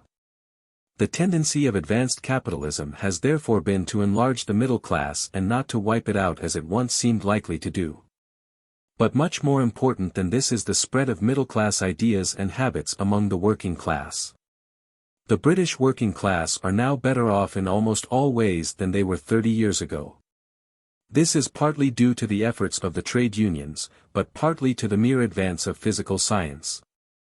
It is not always realized that within rather narrow limits the standard of life of a country can rise without a corresponding rise in real wages. Up to a point, civilization can lift itself up by its boot tags. However unjustly society is organized, certain technical advances are bound to benefit the whole community, because certain kinds of goods are necessarily held in common. A millionaire cannot, for example, light the streets for himself while darkening them for other people. Nearly all citizens of civilized countries now enjoy the use of good roads, germ-free water, police protection, free libraries and probably free education of a kind. Public education in England has been meanly starved of money, but it has nevertheless improved, largely owing to the devoted efforts of the teachers, and the habit of reading has become enormously more widespread. To an increasing extent the rich and the poor read the same books, and they also see the same films and listen to the same radio programs. And the differences in their way of life have been diminished by the mass production of cheap clothes and improvements in housing. So far as outward appearance goes, the clothes of rich and poor, especially in the case of women, differ far less than they did 30 or even 15 years ago. As to housing, England still has slums which are a blot on civilization, but much building has been done during the past 10 years, largely by the local authorities. The modern council house, with its bathroom and electric light, is smaller than the stockbroker's villa, but it is recognizably the same kind of house, which the farm laborer's cottage is not. A person who has grown up in a council housing estate is likely to be, indeed, visibly is, more middle class in outlook than a person who has grown up in a slum. The effect of all this is a general softening of manners. It is enhanced by the fact that modern industrial methods tend always to demand less muscular effort and therefore to leave people with more energy when their day's work is done. Many workers in the light industries are less truly manual laborers than is a doctor or a grocer. In tastes, habits, manners and outlook the working class and the middle class are drawing together. The unjust distinctions remain, but the real differences diminish. The old-style, proletarian, collarless, unshaven and with muscles warped by heavy labor, still exists, but he is constantly decreasing in numbers. He only predominates in the heavy industry areas of the north of England. After 1918 there began to appear something that had never existed in England before, people of indeterminate social class. In 1910 every human being in these islands could be placed in an instant by his clothes, manners and accent. That is no longer the case. Above all, it is not the case in the new townships that have developed as a result of cheap motor cars and the southward shift of industry. The place to look for the germs of the future England is in light industry areas and along the arterial roads. In Slough, Dagenham, Barnet, Letchworth, Hayes, everywhere, indeed, on the outskirts of great towns, the old pattern is gradually changing into something new. In those vast new wildernesses of glass and brick the sharp distinctions of the older kind of town, with its slums and mansions, or of the country, with its manor houses and squalid cottages, no longer exist. There are wide gradations of income, but it is the same kind of life that is being lived at different levels, in labor-saving flats or council houses, along the concrete roads and in the naked democracy of the swimming pools. It is a rather restless, cultureless life, centering round tin food, picture post, the radio and the internal combustion engine. It is a civilization in which children grow up with an intimate knowledge of magnetos and in complete ignorance of the Bible. To that civilization belong the people who are most at home in and most definitely of the modern world, the technicians and the higher-paid skilled workers, the airmen and their mechanics, the radio experts, film producers, popular journalists and industrial chemists. They are the indeterminate stratum at which the older class distinctions are beginning to break down. This war, unless we are defeated, will wipe out most of the existing class privileges. There are every day fewer people who wish them to continue. Nor need we fear that as the pattern changes life in England will lose its peculiar flavor. The new red cities of Greater London are crude enough, but these things are only the rash that accompanies a change. In whatever shape England emerges from the war it will be deeply tinged with the characteristics that I have spoken of earlier. The intellectuals who hope to see it Russianized or Germanized will be disappointed. The gentleness, the hypocrisy, the thoughtlessness, the reverence for law and the hatred of uniforms will remain, along with the suet puddings and the misty skies. It needs some very great disaster, such as prolonged subjugation by a foreign enemy, to destroy a national culture. The stock exchange will be pulled down, the horse plow will give way to the tractor, the country houses will be turned into children's holiday camps, the Eton and Harrow match will be forgotten, but England will still be England. An everlasting animal stretching into the future and the past, and, like all living things, having the power to change out of recognition and yet remain the same. Part 2, Shopkeepers at War. I began this book to the tune of German bombs, and I begin this second chapter in the added racket of the barrage. The yellow gun flashes are lighting the sky, the splinters are rattling on the housetops, and London Bridge is falling down, falling down, falling down. Anyone able to read a map knows that we are in deadly danger. I do not mean that we are beaten or need be beaten. Almost certainly the outcome depends on our own will. But at this moment we are in the soup, full fathom 5, and we have been brought there by follies which we are still committing and which will drown us altogether if we do not mend our ways quickly. What this war has demonstrated is that private capitalism, that is, an economic system in which land, factories, mines and transport are owned privately and operated solely for profit, does not work. It cannot deliver the goods. This fact had been known to millions of people for years past, but nothing ever came of it, because there was no real urge from below to alter the system, and those at the top had trained themselves to be impenetrably stupid on just this point. Argument and propaganda got one nowhere. The lords of property simply sat on their bottoms and proclaimed that all was for the best. Hitler's conquest of Europe, however, was a physical debunking of capitalism. War, for all its evil, is at any rate an unanswerable test of strength, like a triogrip machine. Great strength returns the penny, and there is no way of faking the result. When the nautical screw was first invented, there was a controversy that lasted for years as to whether screw steamers or paddle steamers were better. The paddle steamers, like all obsolete things, had their champions, who supported them by ingenious arguments.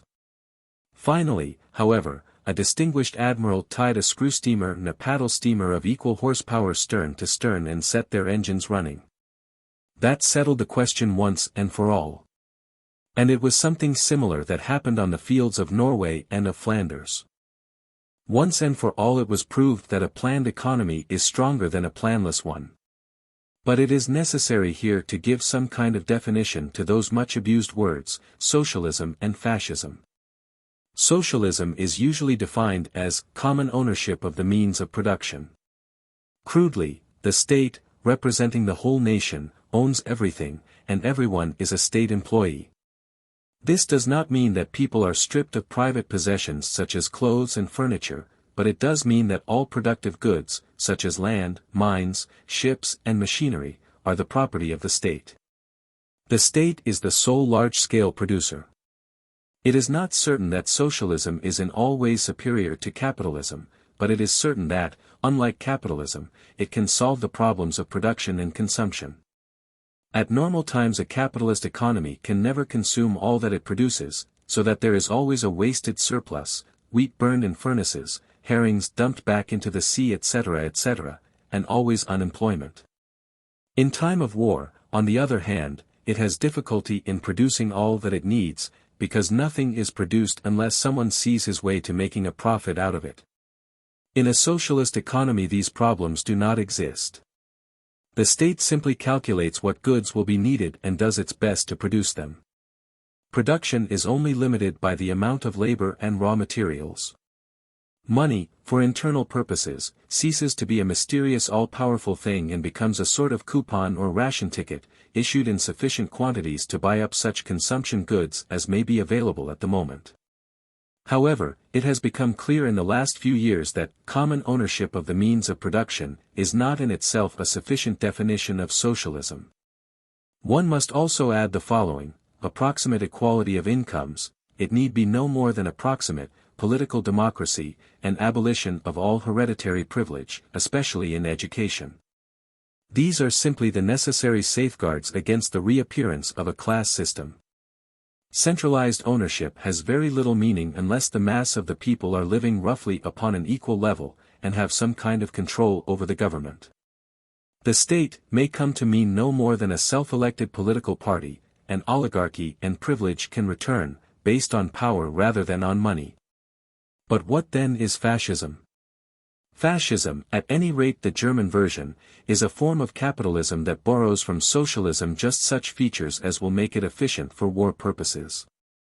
Internally, Germany has a good deal in common with a socialist state. Ownership has never been abolished, there are still capitalists and workers, and, this is the important point.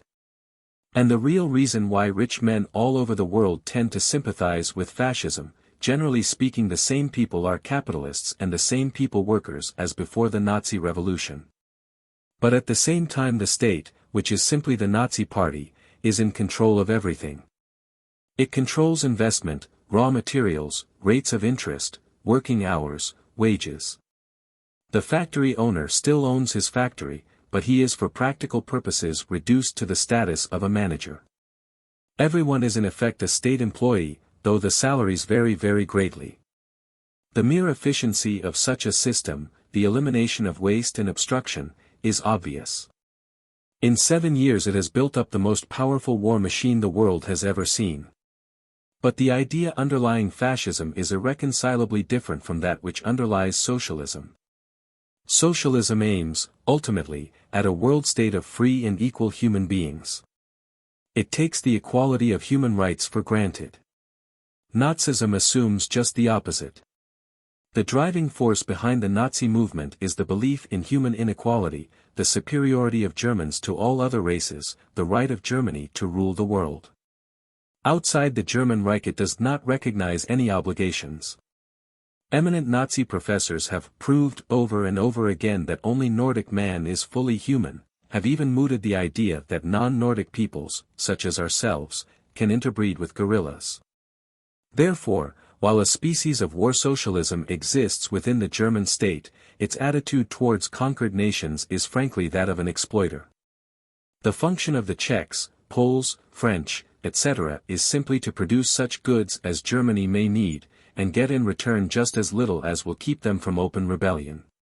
If we are conquered, our job will probably be to manufacture weapons for Hitler's forthcoming wars with Russia and America.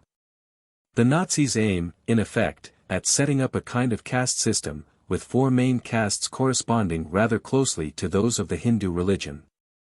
At the top comes the Nazi party, second come the mass of the German people, third come the conquered European populations. Fourth and last are to come the colored peoples, the semi-apes as Hitler calls them, who are to be reduced quite openly to slavery. However horrible this system may seem to us, it works. It works because it is a planned system geared to a definite purpose, world conquest, and not allowing any private interest, either of capitalist or worker, to stand in its way.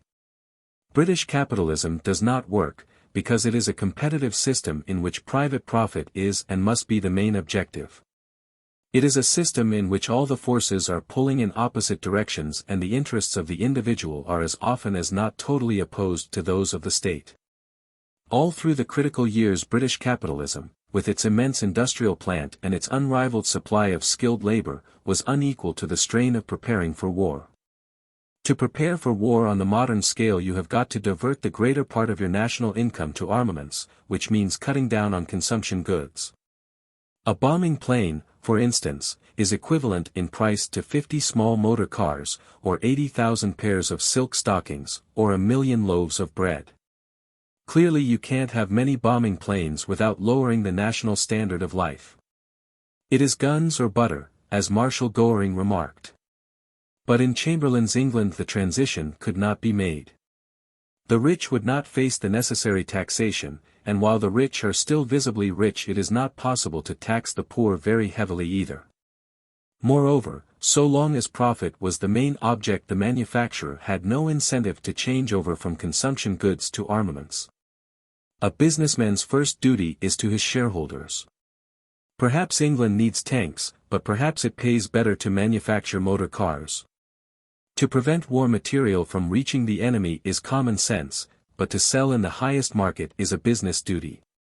Right at the end of August 1939 the British dealers were tumbling over one another in their eagerness to sell Germany tin, rubber, copper and shellac, and this in the clear, certain knowledge that war was going to break out in a week or two. It was about as sensible as selling somebody a razor to cut your throat with. But it was good business. And now look at the results. After 1934 it was known that Germany was rearming. After 1936 everyone with eyes in his head knew that war was coming. After Munich it was merely a question of how soon the war would begin. In September 1939 war broke out. 8 months later it was discovered that, so far as equipment went, the British Army was barely beyond the standard of 1918. We saw our soldiers fighting their way desperately to the coast, with one aeroplane against 3, with rifles against tanks, with bayonets against Tommy guns. There were not even enough revolvers to supply all the officers. After a year of war the regular army was still short of 300,000 tin hats.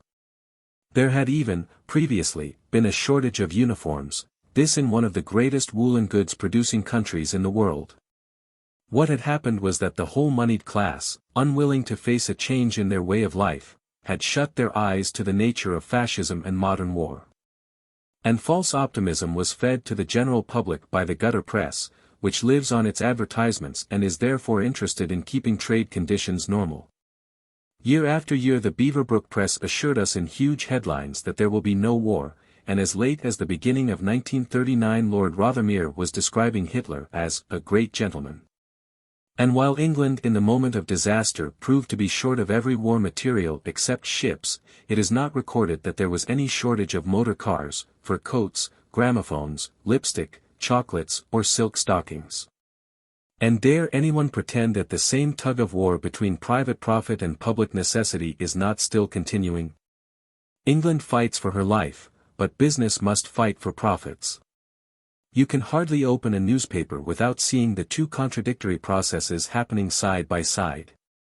On the very same page you will find the government urging you to save and the seller of some useless luxury urging you to spend. Lend to defend, but Guinness is good for you. Buy a Spitfire, but also buy Haig and Haig, Pond's face cream and black magic chocolates. But one thing gives hope, the visible swing in public opinion. If we can survive this war, the defeat in Flanders will turn out to have been one of the great turning points in English history. In that spectacular disaster the working class, the middle class and even a section of the business community could see the utter rottenness of private capitalism. Before that the case against capitalism had never been proved. Russia, the only definitely socialist country, was backward and far away. All criticism broke itself against the rat-trap faces of bankers and the brassy laughter of stockbrokers. Socialism? Ha! Ha! Ha! Where's the money to come from? Ha! Ha! Ha! The lords of property were firm in their seats, and they knew it. But after the French collapse there came something that could not be laughed away, something that neither checkbooks nor policemen were any use against the bombing. Zui, boom. What's that? Oh, only a bomb on the stock exchange. Zui, boom. Another acre of somebody's valuable slum property gone west. Hitler will at any rate go down in history as the man who made the city of London laugh on the wrong side of its face. For the first time in their lives the comfortable were uncomfortable, the professional optimists had to admit that there was something wrong. It was a great step forward. From that time onwards the ghastly job of trying to convince artificially stupefied people that a planned economy might be better than a free-for-all in which the worst man wins, that job will never be quite so ghastly again. 2. The difference between socialism and capitalism is not primarily a difference of technique. One cannot simply change from one system to the other as one might install a new piece of machinery in a factory, and then carry on as before, with the same people in positions of control. Obviously there is also needed a complete shift of power. New blood, new men, new ideas, in the true sense of the word, a revolution. I have spoken earlier of the soundness and homogeneity of England, the patriotism that runs like a connecting thread through almost all classes.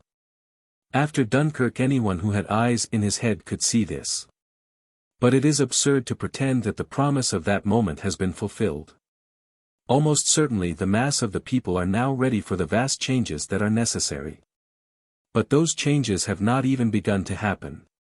England is a family with the wrong members in control. Almost entirely we are governed by the rich, and by people who step into positions of command by right of birth.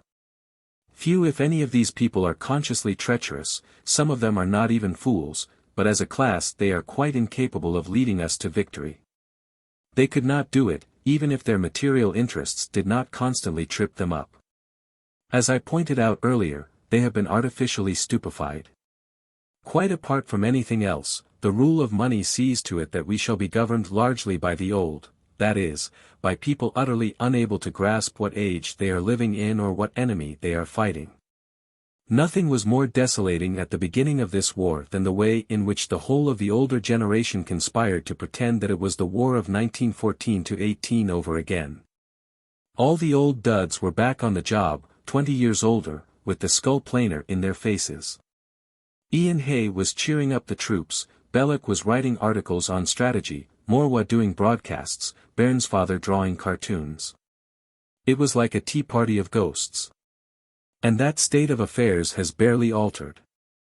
The shock of disaster brought a few able men like Bevan to the front, but in general we are still commanded by people who managed to live through the years 1931-9 without even discovering that Hitler was dangerous. A generation of the unteachable is hanging upon us like a necklace of corpses. As soon as one considers any problem of this war, and it does not matter whether it is the widest aspect of strategy or the tiniest detail of home organization, one sees that the necessary moves cannot be made while the social structure of England remains what it is.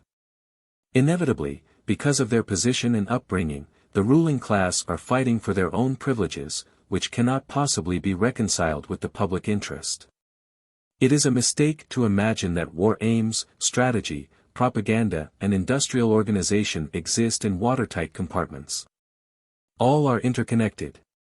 Every strategic plan, every tactical method, even every weapon will bear the stamp of the social system that produced it.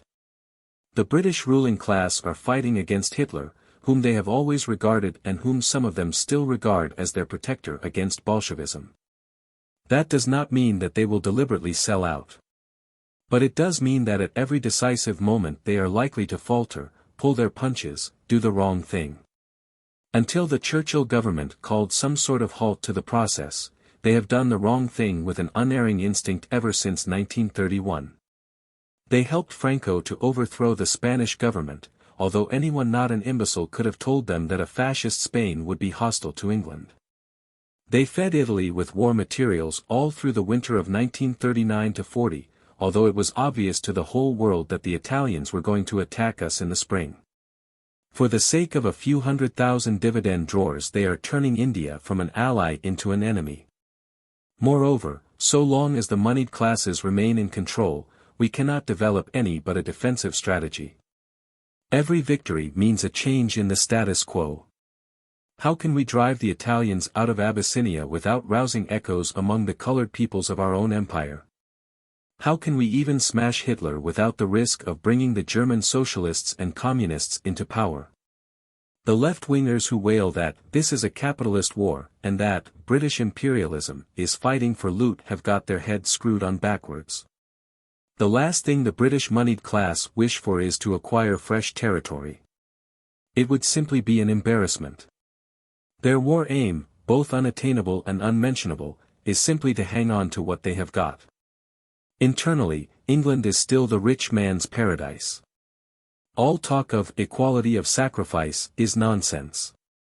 At the same time as factory workers are asked to put up with longer hours, advertisements for butler, 1 in family, 8 in staff, are appearing in the press. The bombed-out populations of the East End go hungry and homeless while wealthier victims simply step into their cars and flee to comfortable country houses. The Home Guard swells to 1 million men in a few weeks, and is deliberately organized from above in such a way that only people with private incomes can hold positions of command. Even the rationing system is so arranged that it hits the poor all the time, while people with over L2,000 a year are practically unaffected by it. Everywhere privilege is squandering goodwill. In such circumstances even propaganda becomes almost impossible. As attempts to stir up patriotic feeling, the red posters issued by the Chamberlain government at the beginning of the war broke all depth records. Yet they could not have been much other than they were, for how could Chamberlain and his followers take the risk of rousing strong popular feeling against fascism? Anyone who was genuinely hostile to fascism must also be opposed to Chamberlain himself and to all the others who had helped Hitler into power. So also with external propaganda.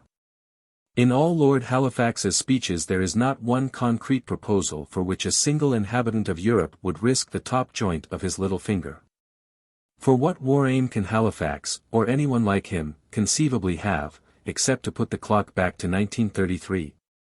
It is only by revolution that the native genius of the English people can be set free. Revolution does not mean red flags and street fighting, it means a fundamental shift of power. Whether it happens with or without bloodshed is largely an accident of time and place. Nor does it mean the dictatorship of a single class. The people in England who grasp what changes are needed and are capable of carrying them through are not confined to any one class, though it is true that very few people with over L2,000 a year are among them.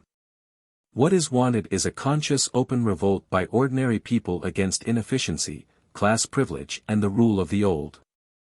It is not primarily a question of change of government. British governments do, broadly speaking, represent the will of the people, and if we alter our structure from below we shall get the government we need. Ambassadors, generals, officials and colonial administrators who are senile or pro-fascist are more dangerous than cabinet ministers whose follies have to be committed in public. Right through our national life we have got to fight against privilege, against the notion that a half-witted public schoolboy is better fitted for command than an intelligent mechanic. Although there are gifted and honest individuals among them, we have got to break the grip of the moneyed class as a whole. England has got to assume its real shape. The England that is only just beneath the surface, in the factories and the newspaper offices, in the aeroplanes and the submarines, has got to take charge of its own destiny. In the short run, equality of sacrifice, war communism, is even more important than radical economic changes. It is very necessary that industry should be nationalized, but it is more urgently necessary that such monstrosities as butlers and private incomes should disappear forthwith. Almost certainly the main reason why the Spanish Republic could keep up the fight for 2.5 years against impossible odds was that there were no gross contrasts of wealth. The people suffered horribly, but they all suffered alike. When the private soldier had not a cigarette, the general had not one either. Given equality of sacrifice, the morale of a country like England would probably be unbreakable. But at present we have nothing to appeal to except traditional patriotism, which is deeper here than elsewhere, but is not necessarily bottomless. At some point or another you have got to deal with the man who says, "I should be no worse off under Hitler."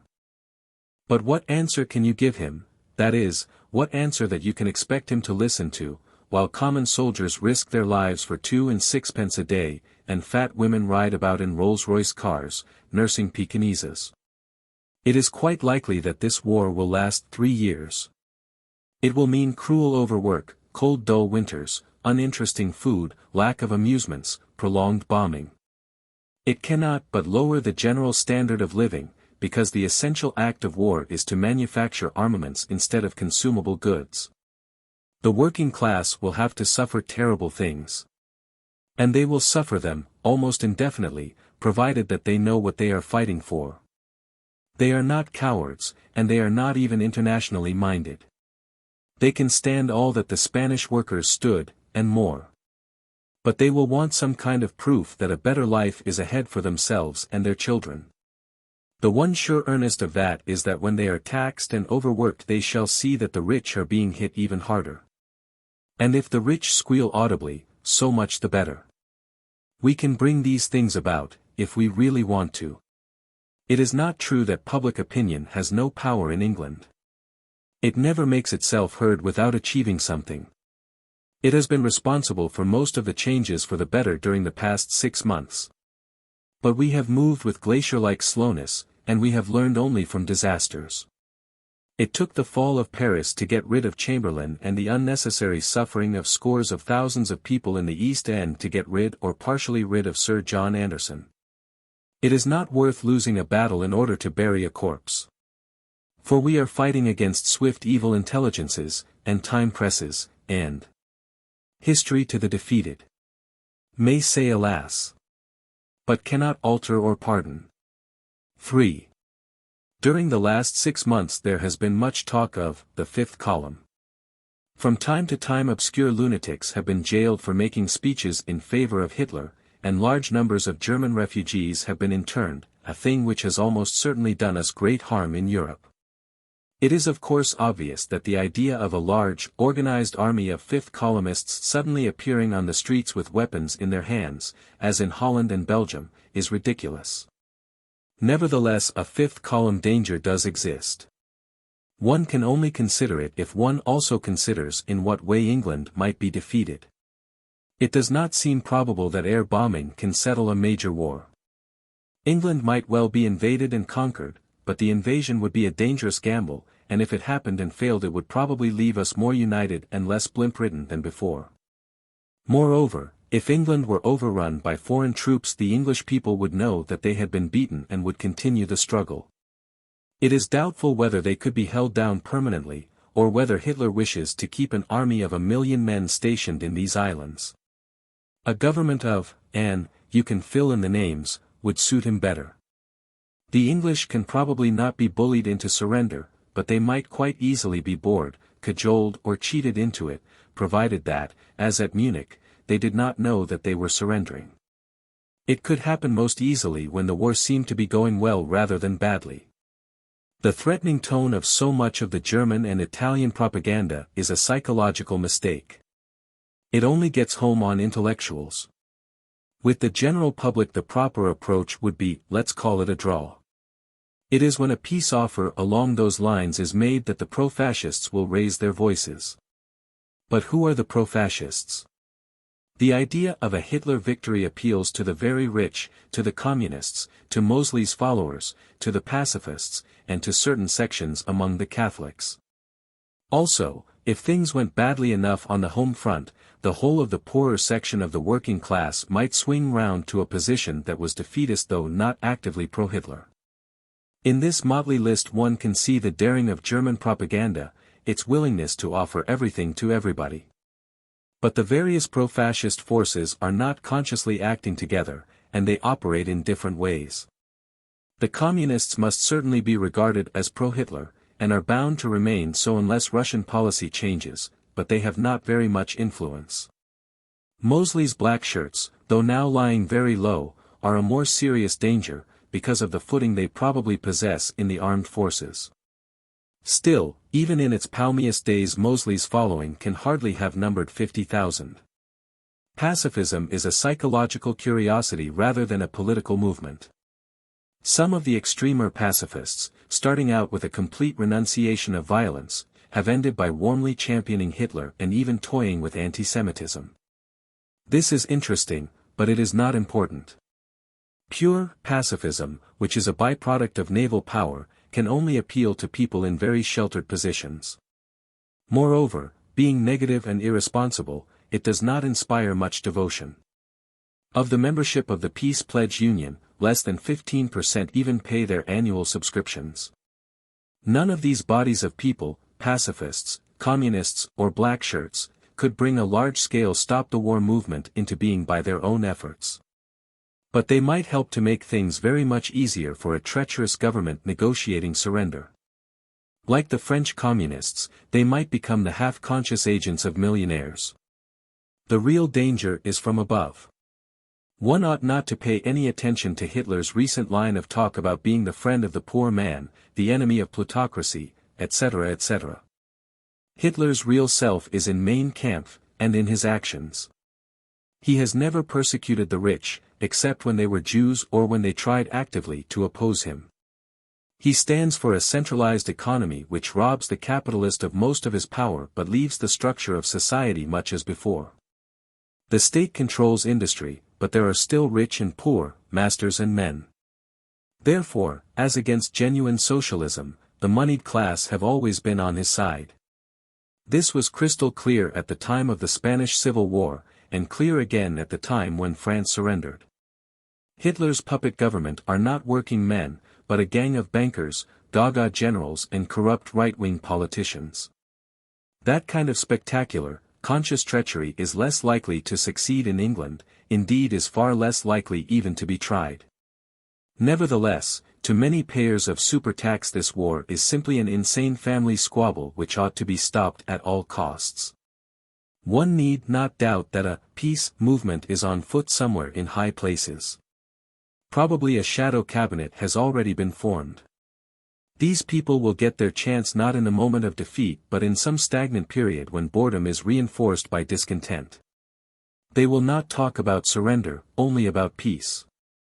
And doubtless they will persuade themselves, and perhaps other people, that they are acting for the best. An army of unemployed led by millionaires quoting the Sermon on the Mount, that is our danger. But it cannot arise when we have once introduced a reasonable degree of social justice. The lady in the Rolls-Royce car is more damaging to morale than a fleet of Goering's bombing planes. Part 3, The English Revolution. The English Revolution started several years ago, and it began to gather momentum when the troops came back from Dunkirk. Like all else in England, it happens in a sleepy, unwilling way, but it is happening. The war has speeded it up, but it has also increased, and desperately, the necessity for speed. Progress and reaction are ceasing to have anything to do with party labels. If one wishes to name a particular moment, one can say that the old distinction between right and left broke down when Picture Post was first published. What are the politics of Picture Post? Or of Cavalcade, or Priestley's broadcasts, or the leading articles in the Evening Standard? None of the old classifications will fit them. They merely point to the existence of multitudes of unlabeled people who have grasped within the last year or two that something is wrong. But since a classless, ownerless society is generally spoken of as socialism, we can give that name to the society towards which we are now moving. The war and the revolution are inseparable. We cannot establish anything that a Western nation would regard as socialism without defeating Hitler. On the other hand, we cannot defeat Hitler while we remain economically and socially in the 19th century. The past is fighting the future and we have 2 years, possibly only a few months, to see to it that the future wins. We cannot look to this or to any similar government to put through the necessary changes of its own accord. The initiative will have to come from below. That means that there will have to arise something that has never existed in England, a socialist movement that actually has the mass of the people behind it. But one must start by recognizing why it is that English socialism has failed. In England there is only one socialist party that has ever seriously mattered, the Labour Party. It has never been able to achieve any major change, because except in purely domestic matters it has never possessed a genuinely independent policy. It was and is primarily a party of the trade unions, devoted to raising wages and improving working conditions. This meant that all through the critical years it was directly interested in the prosperity of British capitalism. In particular it was interested in the maintenance of the British Empire, for the wealth of England was drawn largely from Asia and Africa. The standard of living of the trade union workers, whom the Labour Party represented, depended indirectly on the sweating of Indian coolies. At the same time the Labour Party was a socialist party, using socialist phraseology, thinking in terms of an old-fashioned anti-imperialism and more or less pledged to make restitution to the coloured races. It had to stand for the independence of India, just as it had to stand for disarmament and progress generally. Nevertheless everyone was aware that this was nonsense. In the age of the tank and the bombing plane, backward agricultural countries like India and the African colonies can no more be independent than can a cat or a dog.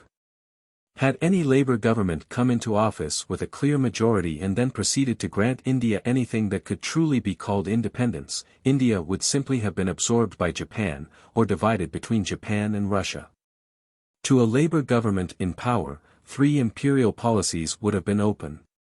One was to continue administering the empire exactly as before, which meant dropping all pretensions to socialism. Another was to set the subject peoples free, which meant in practice handing them over to Japan, Italy, and other predatory powers, and incidentally causing a catastrophic drop in the British standard of living. The third was to develop a positive imperial policy, and aim at transforming the empire into a federation of socialist states, like a looser and freer version of the Union of Soviet Republics. But the Labour Party's history and background made this impossible. It was a party of the trade unions, hopelessly parochial in outlook, with little interest in imperial affairs and no contacts among the men who actually held the empire together. It would have had to hand the administration of India and Africa and the whole job of imperial defense to men drawn from a different class and traditionally hostile to socialism. Overshadowing everything was the doubt whether a Labour government which meant business could make itself obeyed. For all the size of its following, the Labour Party had no footing in the Navy, little or none in the Army or Air Force, none whatever in the colonial services, and not even a sure footing in the Home Civil Service.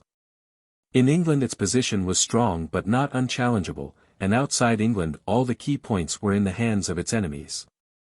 Once in power, the same dilemma would always have faced it: carry out your promises, and risk revolt, or continue with the same policy as the Conservatives, and stop talking about socialism.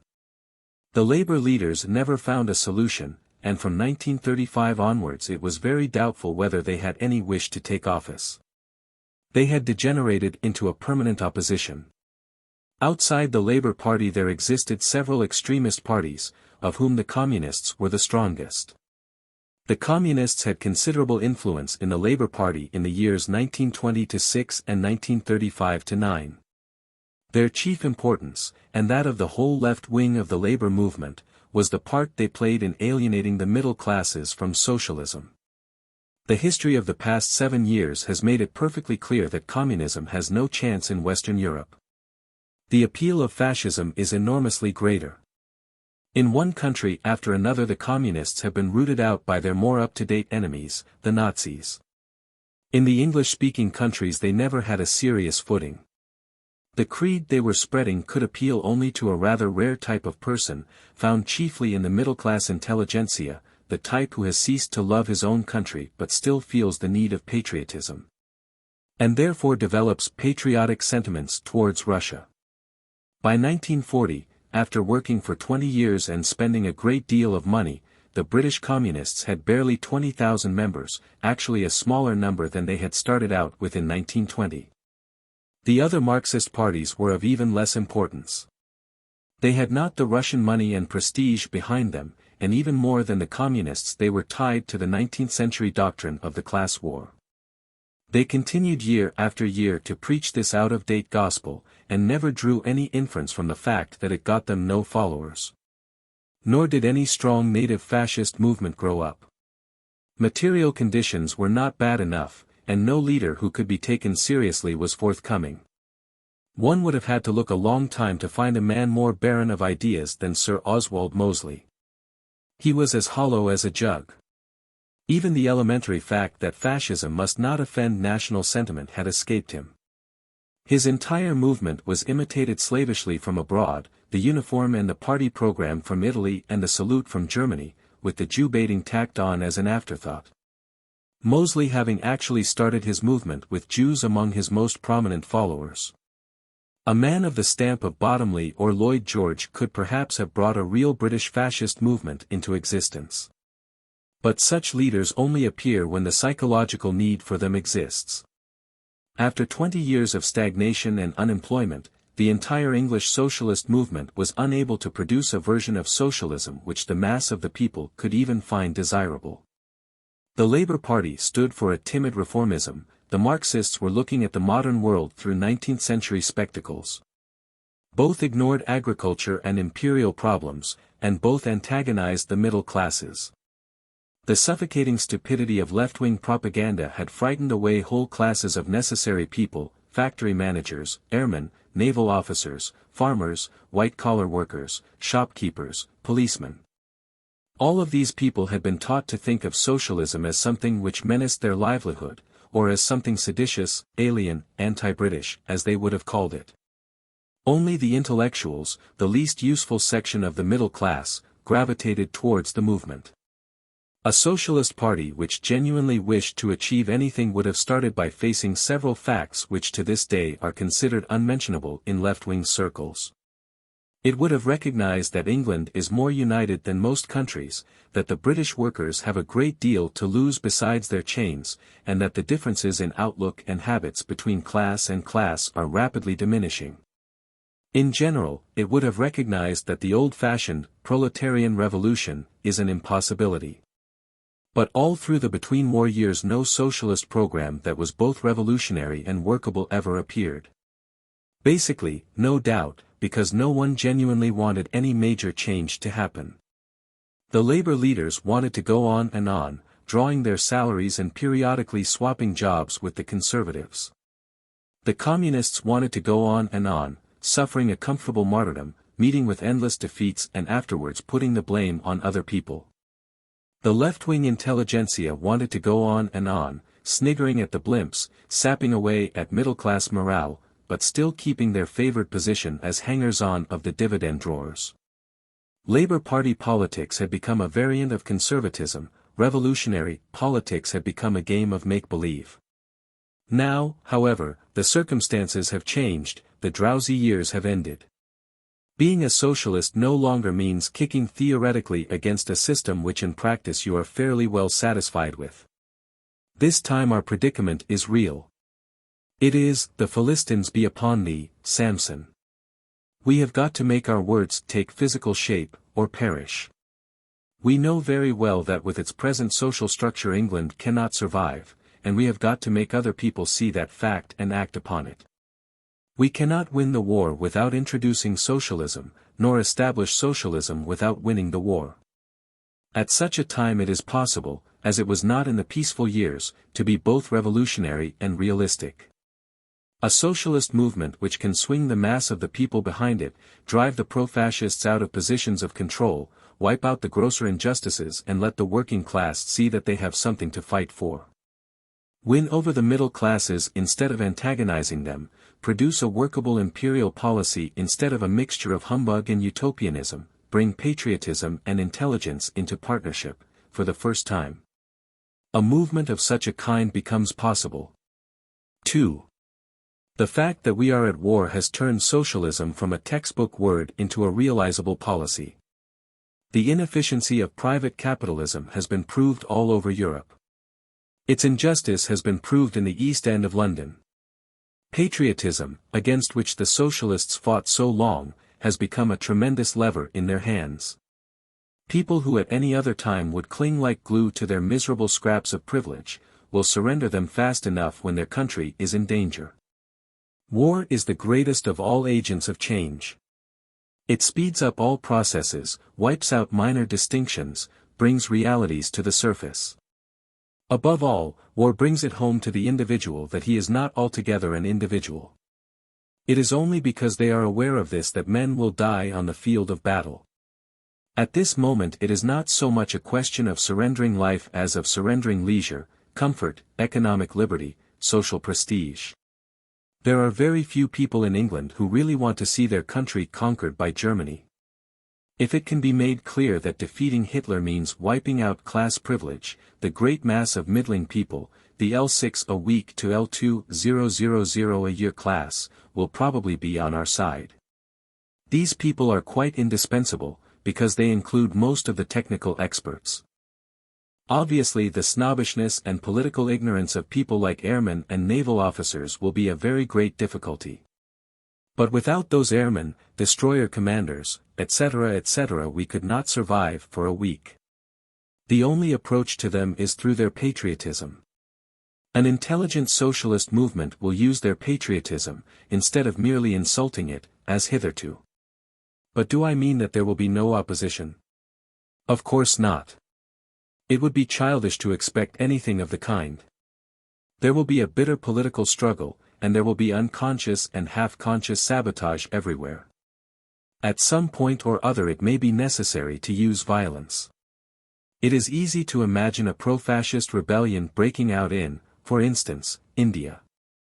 We shall have to fight against bribery, ignorance and snobbery. The bankers and the larger businessmen, the landowners and dividend drawers, the officials with their prehensile bottoms, will obstruct for all they are worth. Even the middle classes will writhe when their accustomed way of life is menaced. But just because the English sense of national unity has never disintegrated, because patriotism is finally stronger than class hatred, the chances are that the will of the majority will prevail. It is no use imagining that one can make fundamental changes without causing a split in the nation, but the treacherous minority will be far smaller in time of war than it would be at any other time. The swing of opinion is visibly happening, but it cannot be counted on to happen fast enough of its own accord. This war is a race between the consolidation of Hitler's empire and the growth of democratic consciousness. Everywhere in England you can see a ding-dong battle ranging to and fro, in Parliament and in the government, in the factories and the armed forces, in the pubs and the air raid shelters, in the newspapers and on the radio. Every day there are tiny defeats, tiny victories. Morrison for home security, a few yards forward. Priestley shoved off the air, a few yards back.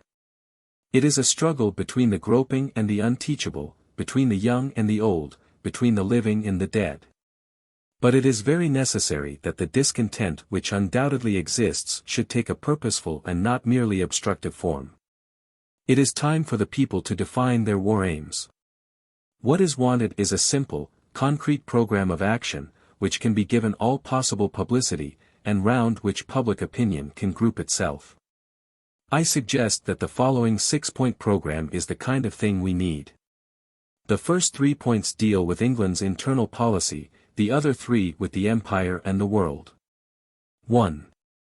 Nationalization of land, mines, railways, banks and major industries.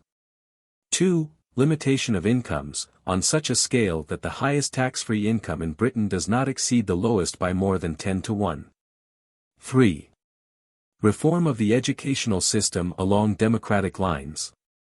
4. Immediate dominion status for India, with power to secede when the war is over. 5. Formation of an Imperial General Council, in which the colored peoples are to be represented. 6. Declaration of formal alliance with China, Abyssinia and all other victims of the fascist powers. The general tendency of this program is unmistakable. It aims quite frankly at turning this war into a revolutionary war and England into a socialist democracy. I have deliberately included in it nothing that the simplest person could not understand and see the reason for. In the form in which I have put it, it could be printed on the front page of the Daily Mirror. But for the purposes of this book a certain amount of amplification is needed. 1. Nationalization. One can nationalize industry by the stroke of a pen, but the actual process is slow and complicated. What is needed is that the ownership of all major industry shall be formally vested in the state, representing the common people. Once that is done it becomes possible to eliminate the class of mere owners who live not by virtue of anything they produce but by the possession of title deeds and share certificates. State ownership implies, therefore, that nobody shall live without working. How sudden a change in the conduct of industry it implies is less certain. In a country like England we cannot rip down the whole structure and build again from the bottom, least of all in time of war. Inevitably the majority of industrial concerns will continue with much the same personnel as before, the one-time owners or managing directors carrying on with their jobs as state employees. There is reason to think that many of the smaller capitalists would actually welcome some such arrangement. The resistance will come from the big capitalists, the bankers, the landlords, and the idle rich, roughly speaking the class with over L2,000 a year, and even if one counts in all their dependents there are not more than 500,000 of these people in England. Nationalization of agricultural land implies cutting out the landlord and the tithe drawer, but not necessarily interfering with the farmer. It is difficult to imagine any reorganization of English agriculture that would not retain most of the existing farms as units, at any rate at the beginning. The farmer, when he is competent, will continue as a salaried manager. He is virtually that already, with the added disadvantage of having to make a profit and being permanently in debt to the bank. With certain kinds of petty trading, and even the small-scale ownership of land, the state will probably not interfere at all. It would be a great mistake to start by victimizing the smallholder class, for instance. These people are necessary, on the whole they are competent, and the amount of work they do depends on the feeling that they are their own masters. But the state will certainly impose an upward limit to the ownership of land, probably 15 acres at the very most, and will never permit any ownership of land in town areas. From the moment that all productive goods have been declared the property of the state, the common people will feel, as they cannot feel now, that the state is themselves.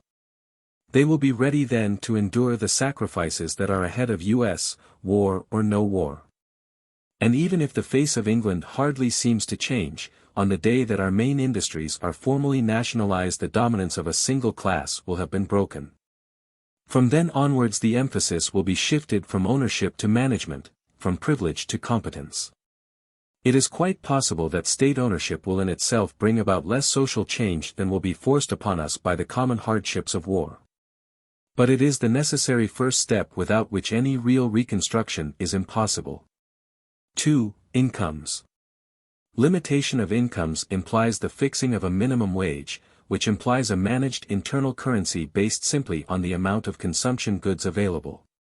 And this again implies a stricter rationing scheme than is now in operation. It is no use at this stage of the world's history to suggest that all human beings should have exactly equal incomes. It has been shown over and over again that without some kind of money reward there is no incentive to undertake certain jobs. On the other hand, the money reward need not be very large. In practice it is impossible that earnings should be limited quite as rigidly as I have suggested. There will always be anomalies and evasions. But there is no reason why 10 to 1 should not be the maximum normal variation. And within those limits some sense of equality is possible.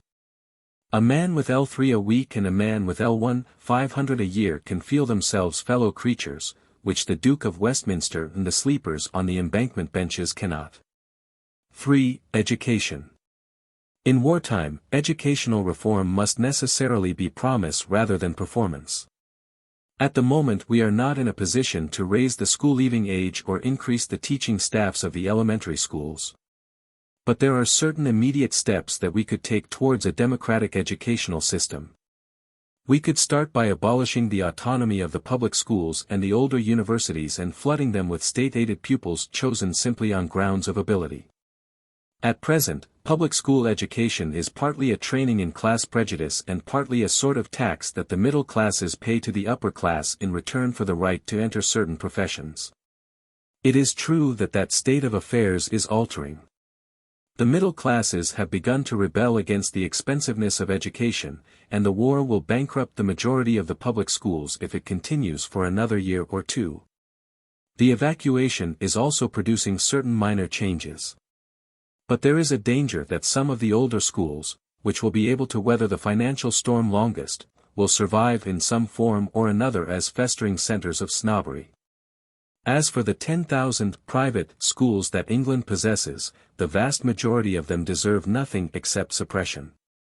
They are simply commercial undertakings, and in many cases their educational level is actually lower than that of the elementary schools.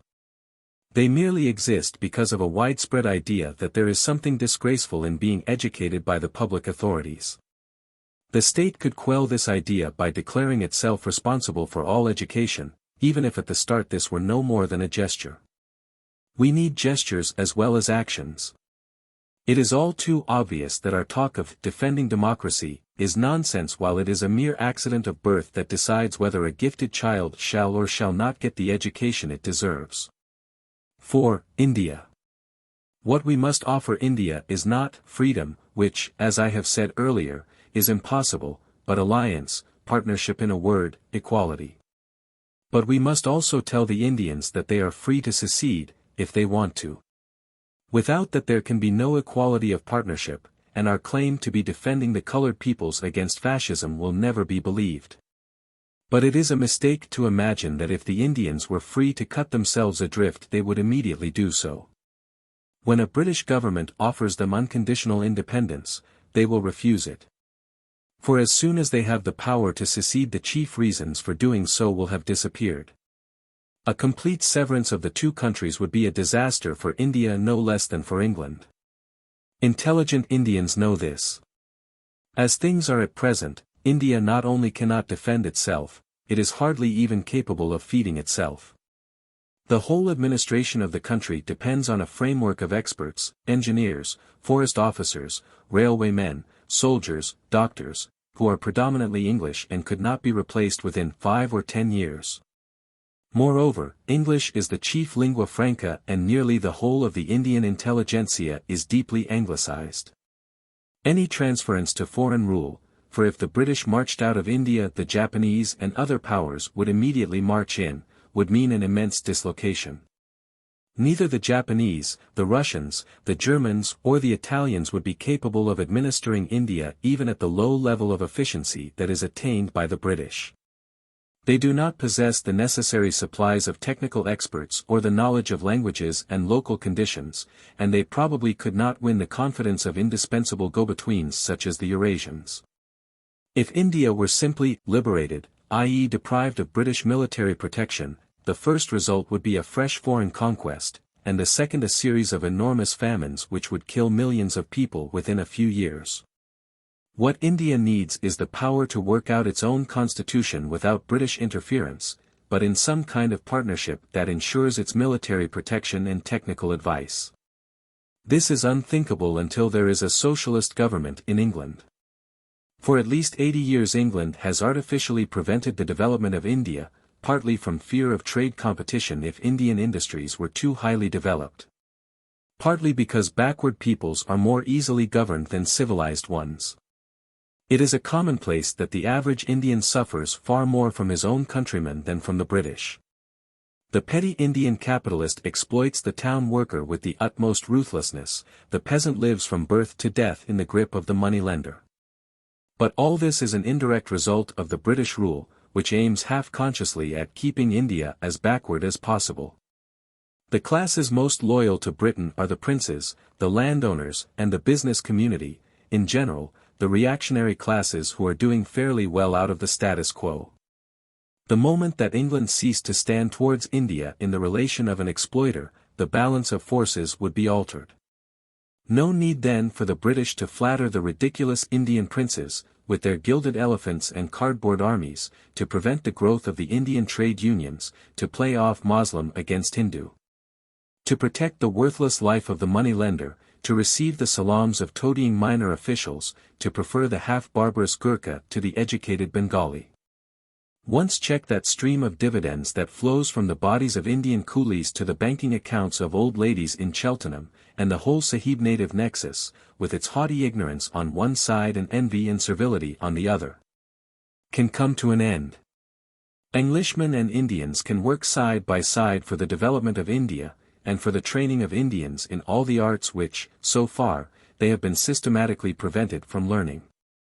How many of the existing British personnel in India, commercial or official, would fall in with such an arrangement, which would mean ceasing once and for all to be Sahibs, is a different question. But, broadly speaking, more is to be hoped from the younger men and from those officials, civil engineers, forestry and agricultural experts, doctors, educationists, who have been scientifically educated. The higher officials, the provincial governors, commissioners, judges, etc., are hopeless, but they are also the most easily replaceable. That, roughly, is what would be meant by dominion status if it were offered to India by a socialist government. It is an offer of partnership on equal terms until such time as the world has ceased to be ruled by bombing planes. But we must add to it the unconditional right to secede. It is the only way of proving that we mean what we say. And what applies to India applies, mutatis mutandis, to Burma, Malaya and most of our African possessions.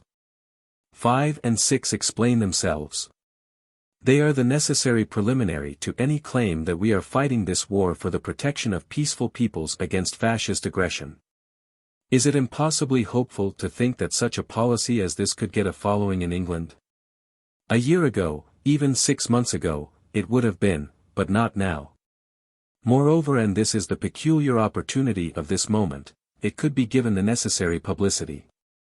There is now a considerable weekly press, with a circulation of millions, which would be ready to popularize, if not exactly the program I have sketched above, at any rate some policy along those lines. There are even 3 or 4 daily papers which would be prepared to give it a sympathetic hearing. That is the distance we have traveled in the last 6 months. But is such a policy realizable? That depends entirely on ourselves. Some of the points I have suggested are of the kind that could be carried out immediately, others would take years or decades and even then would not be perfectly achieved. No political program is ever carried out in its entirety. But what matters is that that or something like it should be our declared policy. It is always the direction that counts. It is of course quite hopeless to expect the present government to pledge itself to any policy that implies turning this war into a revolutionary war. It is at best a government of compromise, with Churchill riding 2 horses like a circus acrobat.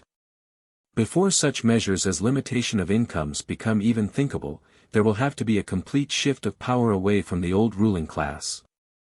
If during this winter the war settles into another stagnant period, we ought in my opinion to agitate for a general election, a thing which the Tory party machine will make frantic efforts to prevent. But even without an election we can get the government we want, provided that we want it urgently enough. A real shove from below will accomplish it. As to who will be in that government when it comes, I make no guess. I only know that the right men will be there when the people really want them, for it is movements that make leaders and not leaders movements. Within a year, perhaps even within 6 months, if we are still unconquered, we shall see the rise of something that has never existed before, a specifically English socialist movement. Hitherto there has been only the Labour Party, which was the creation of the working class but did not aim at any fundamental change, and Marxism, which was a German theory interpreted by Russians and unsuccessfully transplanted to England. There was nothing that really touched the heart of the English people. Throughout its entire history the English socialist movement has never produced a song with a catchy tune, nothing like La Marseillaise or La Cucaracha, for instance. When a socialist movement native to England appears, the Marxists, like all others with a vested interest in the past, will be its bitter enemies.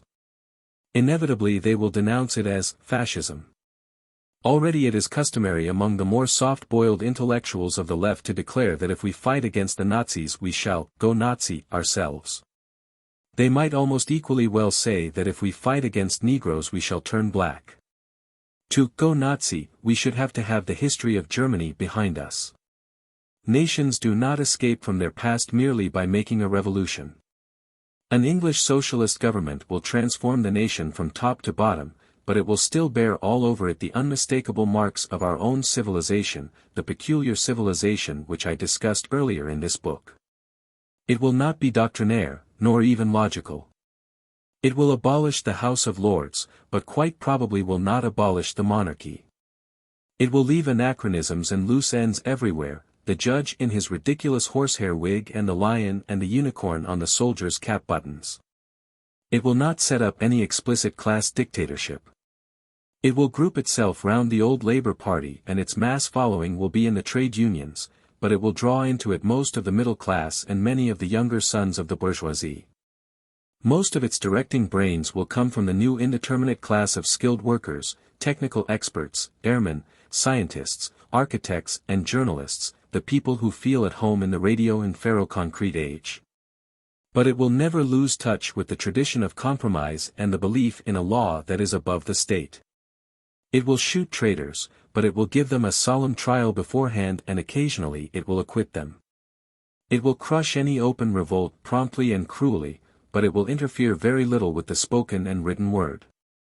Political parties with different names will still exist, revolutionary sects will still be publishing their newspapers and making as little impression as ever. It will disestablish the church, but will not persecute religion. It will retain a vague reverence for the Christian moral code, and from time to time will refer to England as a Christian country. The Catholic Church will war against it, but the nonconformist sects and the bulk of the Anglican Church will be able to come to terms with it. It will show a power of assimilating the past which will shock foreign observers and sometimes make them doubt whether any revolution has happened. But all the same it will have done the essential thing.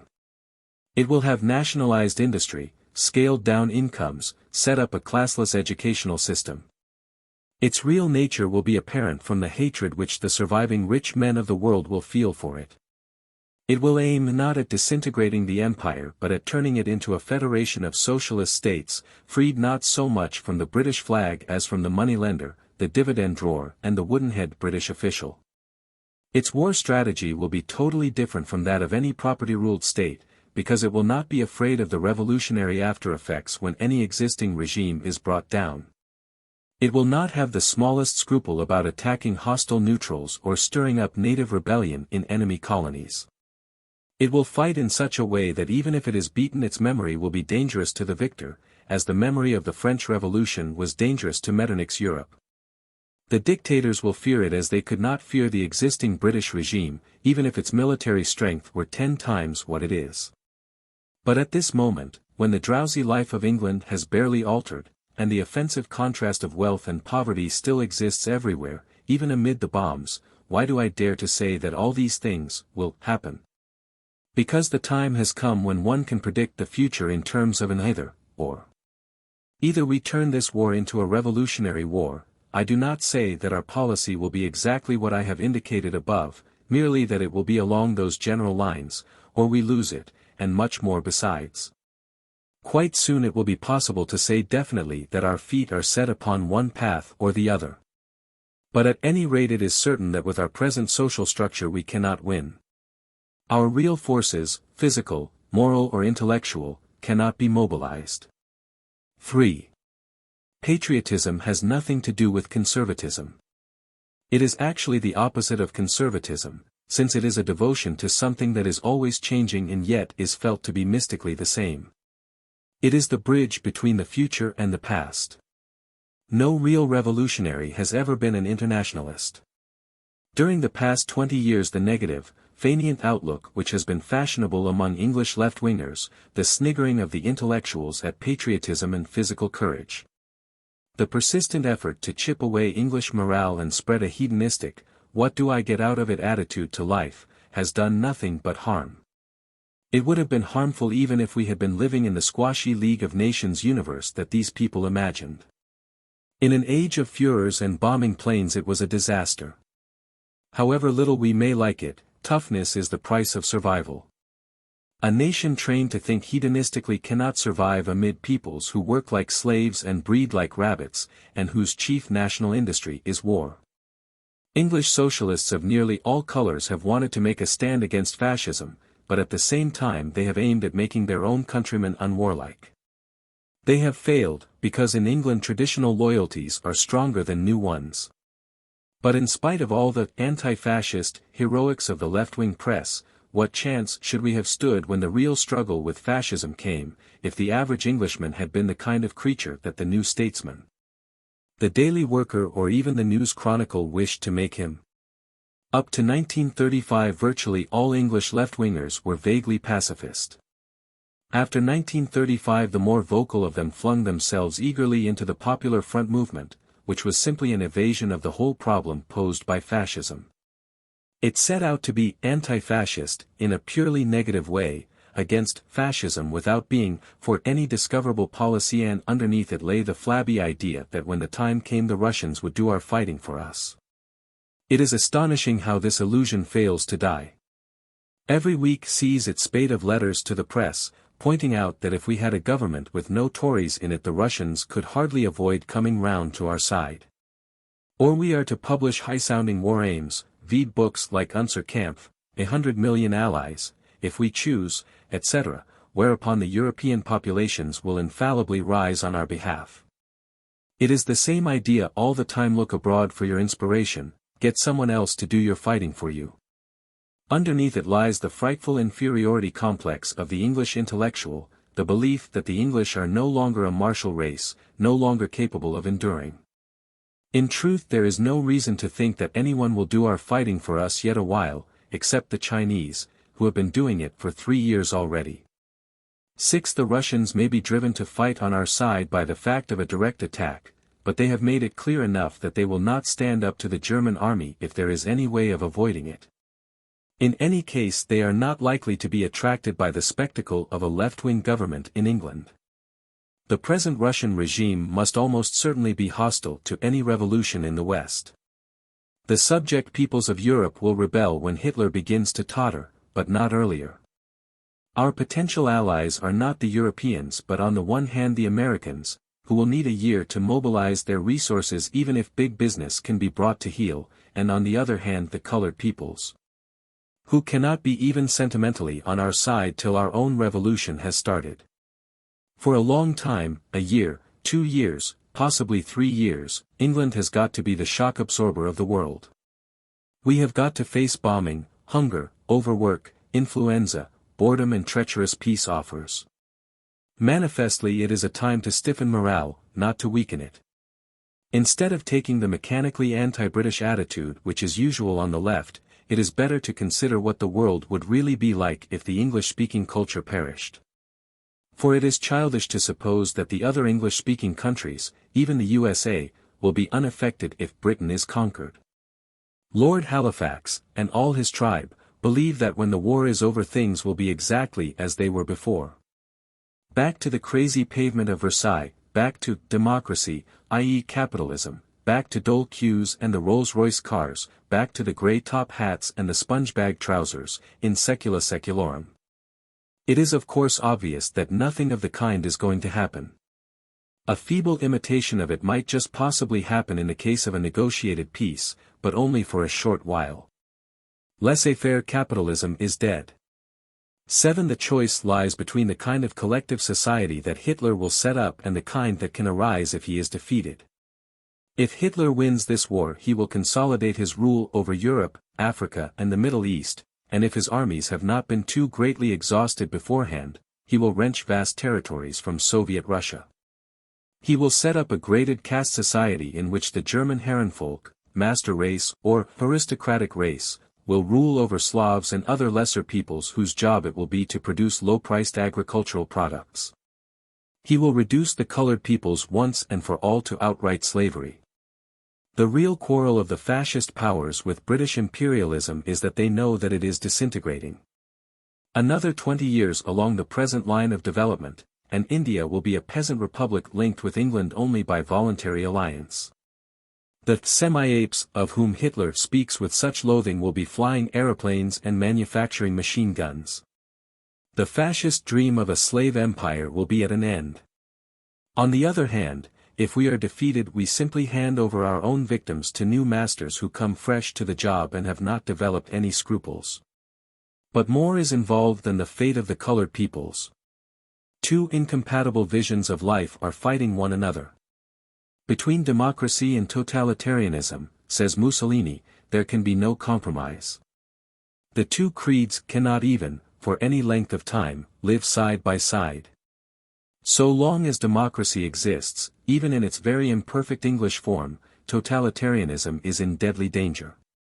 The whole English-speaking world is haunted by the idea of human equality, and though it would be simply a lie to say that either we or the Americans have ever acted up to our professions, still, the idea is there. And it is capable of one day becoming a reality. From the English-speaking culture, if it does not perish, a society of free and equal human beings will ultimately arise. But it is precisely the idea of human equality, the Jewish or Judeo-Christian idea of equality, that Hitler came into the world to destroy. He has, heaven knows, said so often enough. The thought of a world in which black men would be as good as white men and Jews treated as human beings brings him the same horror and despair as the thought of endless slavery brings to us. It is important to keep in mind how irreconcilable these two viewpoints are. Sometime within the next year a pro-Hitler reaction within the left-wing intelligentsia is likely enough. There are premonitory signs of it already. Hitler's positive achievement appeals to the emptiness of these people, and, in the case of those with pacifist leanings, to their masochism. One knows in advance more or less what they will say. They will start by refusing to admit that British capitalism is evolving into something different, or that the defeat of Hitler can mean any more than a victory for the British and American millionaires. And from that they will proceed to argue that, after all, democracy is just the same as, or just as bad as, totalitarianism. There is not much freedom of speech in England, therefore there is no more than exists in Germany. To be on the dole is a horrible experience, therefore it is no worse to be in the torture chambers of the Gestapo. In general, 2 blacks make a white, half a loaf is the same as no bread. But in reality, whatever may be true about democracy and totalitarianism, it is not true that they are the same. It would not be true, even if British democracy were incapable of evolving beyond its present stage.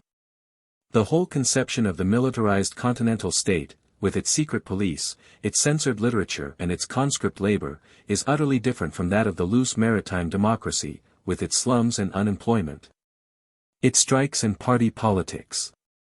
It is the difference between land power and sea power, between cruelty and inefficiency, between lying and self-deception, between the SS man and the rent collector.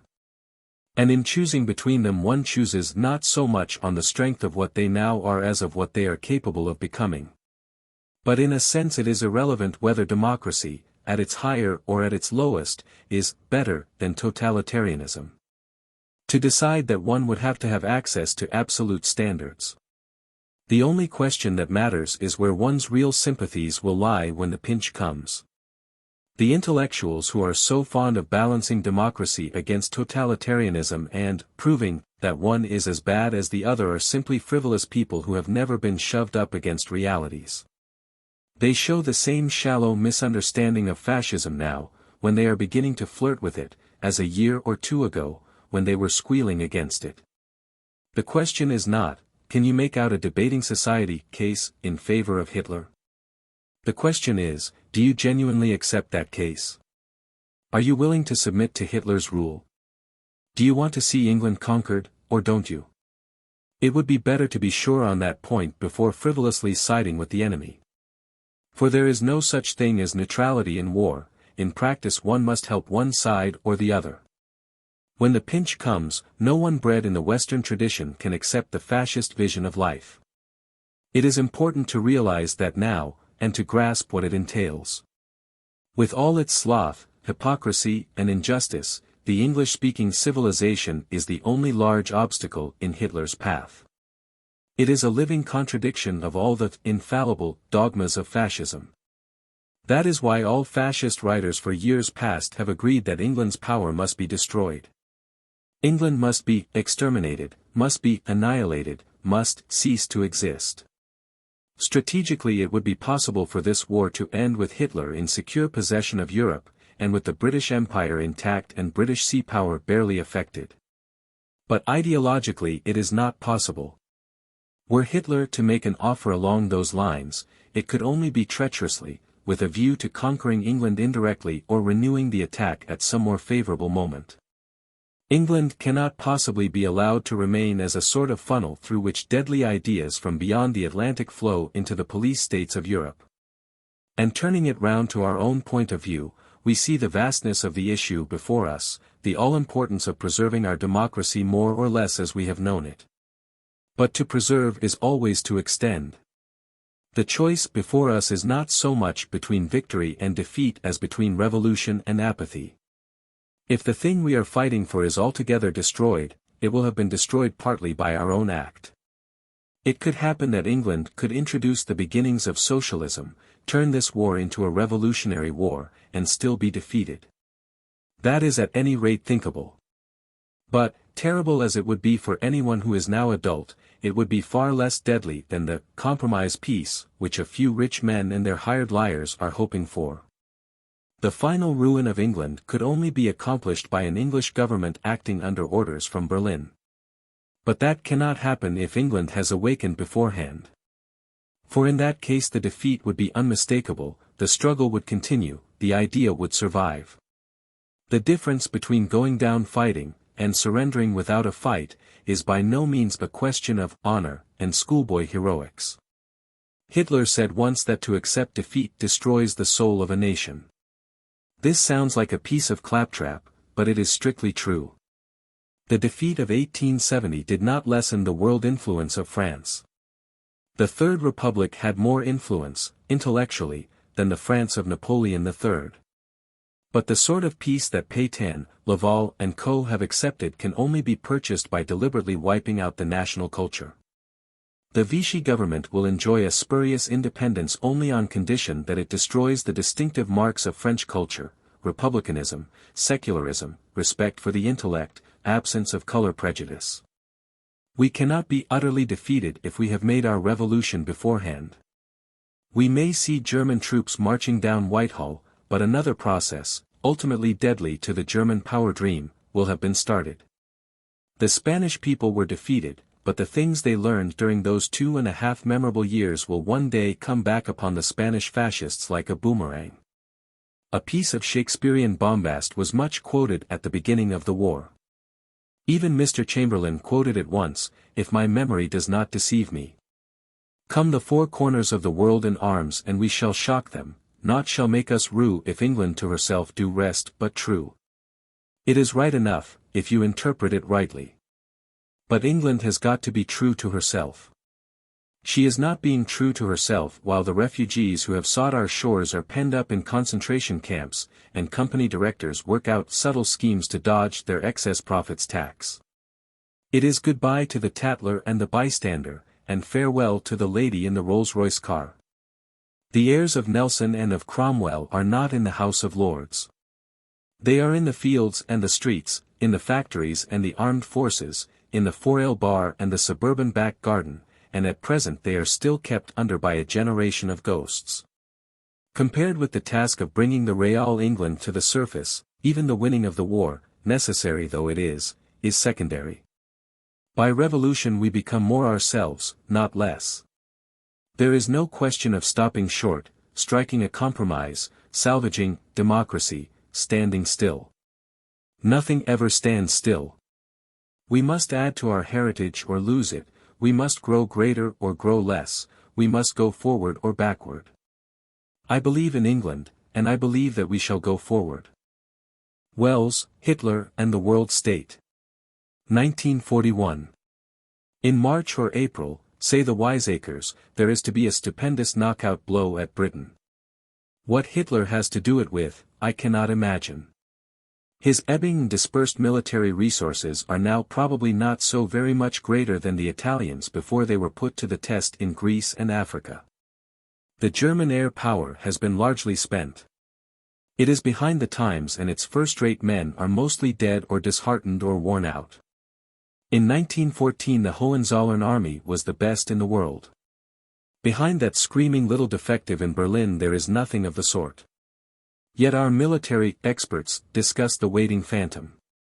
In their imaginations it is perfect in its equipment and invincible in discipline. Sometimes it is to strike a decisive blow through Spain and North Africa and on, or march through the Balkans, march from the Danube to Ankara, to Persia, to India, or crush Russia, or pour over the Brenner into Italy.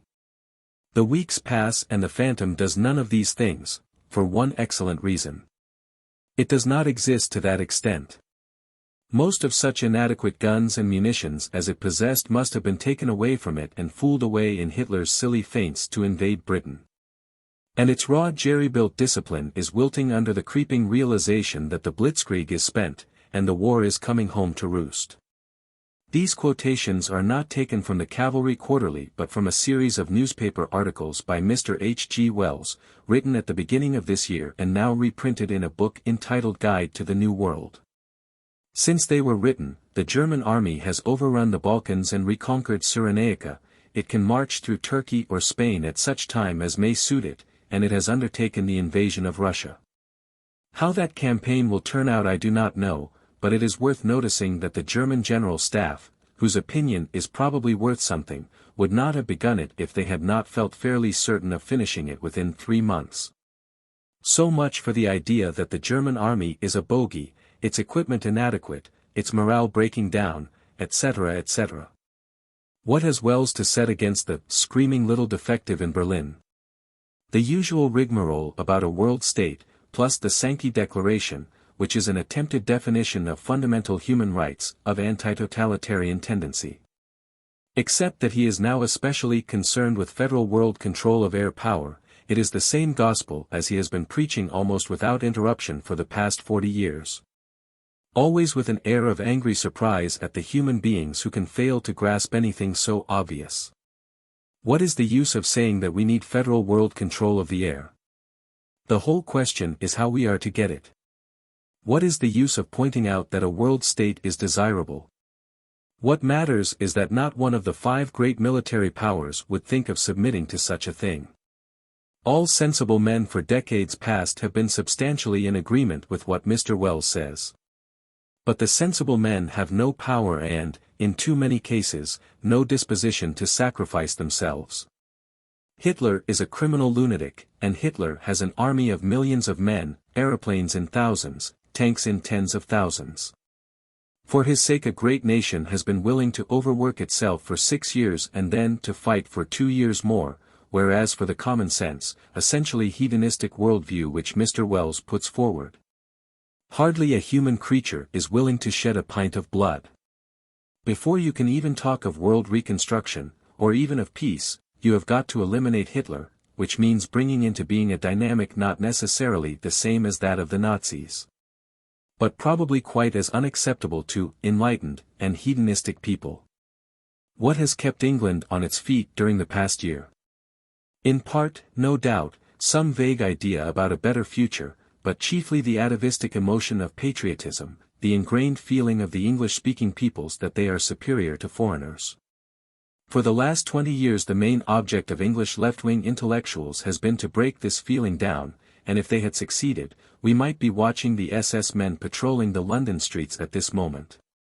Similarly, why are the Russians fighting like tigers against the German invasion? In part, perhaps, for some half-remembered ideal of utopian socialism, but chiefly in defense of Holy Russia, the sacred soil of the fatherland, etc. etc., which Stalin has revived in an only slightly altered form. The energy that actually shapes the world springs from emotions, racial pride, leader worship, religious belief, love of war, which liberal intellectuals mechanically write off as anachronisms, and which they have usually destroyed so completely in themselves as to have lost all power of action. The people who say that Hitler is Antichrist, or alternatively, the Holy Ghost, are nearer an understanding of the truth than the intellectuals who for 10 dreadful years have kept it up that he is merely a figure out of comic opera, not worth taking seriously. All that this idea really reflects is the sheltered conditions of English life. The Left Book Club was at bottom a product of Scotland Yard, just as the Peace Pledge Union is a product of the Navy. One development of the last 10 years has been the appearance of the political book, a sort of enlarged pamphlet combining history with political criticism, as an important literary form. But the best writers in this line, Trotsky, Rauschning, Rosenberg, Siloni, Borkina, Kessler and others, have none of them been Englishmen, and nearly all of them have been renegades from one or other extremist party, who have seen totalitarianism at close quarters and known the meaning of exile and persecution. Only in the English-speaking countries was it fashionable to believe, right up to the outbreak of war, that Hitler was an unimportant lunatic and the German tanks made of cardboard. Mr. Wells, it will be seen from the quotations I have given above, believes something of the kind still. I do not suppose that either the bombs or the German campaign in Greece have altered his opinion. A lifelong habit of thought stands between him and an understanding of Hitler's power. Mr. Wells, like Dickens, belongs to the non-military middle class. The thunder of guns, the jingle of spurs, the catch in the throat when the old flag goes by, leave him manifestly cold. He has an invincible hatred of the fighting, hunting, swashbuckling side of life, symbolized in all his early books by a violent propaganda against horses. The principal villain of his outline of history is the military adventurer, Napoleon. If one looks through nearly any book that he has written in the last 40 years one finds the same idea constantly recurring, the supposed antithesis between the man of science who is working towards a planned world state and the reactionary who is trying to restore a disorderly past. In novels, utopias, essays, films, pamphlets, the antithesis crops up, always more or less the same. On the one side science, order, progress, internationalism, aeroplanes, steel, concrete, hygiene; on the other side war, nationalism, religion, monarchy, peasants, Greek professors, poets, horses. History as he sees it is a series of victories won by the scientific man over the romantic man. Now, he is probably right in assuming that a reasonable, planned form of society, with scientists rather than witch doctors in control, will prevail sooner or later, but that is a different matter from assuming that it is just round the corner. There survives somewhere or other an interesting controversy which took place between Wells and Churchill at the time of the Russian Revolution. Wells accuses Churchill of not really believing his own propaganda about the Bolsheviks being monsters dripping with blood etc., but of merely fearing that they were going to introduce an era of common sense and scientific control, in which flag wavers like Churchill himself would have no place. Churchill's estimate of the Bolsheviks, however, was nearer the mark than Wells's. The early Bolsheviks may have been angels or demons, according as one chooses to regard them, but at any rate they were not sensible men. They were not introducing a Wellsian utopia but a rule of the saints, which, like the English rule of the saints, was a military despotism enlivened by witchcraft trials. The same misconception reappears in an inverted form in Wells's attitude to the Nazis. Hitler is all the warlords and witch doctors in history rolled into one. Therefore, argues Wells, he is an absurdity, a ghost from the past, a creature doomed to disappear almost immediately. But unfortunately the equation of science with common sense does not really hold good. The aeroplane, which was looked forward to as a civilizing influence but in practice has hardly been used except for dropping bombs, is the symbol of that fact. Modern Germany is far more scientific than England, and far more barbarous. Much of what Wells has imagined and worked for is physically there in Nazi Germany. The order, the planning, the state encouragement of science, the steel, the concrete, the aeroplanes, are all there, but all in the service of ideas appropriate to the Stone Age. Science is fighting on the side of superstition.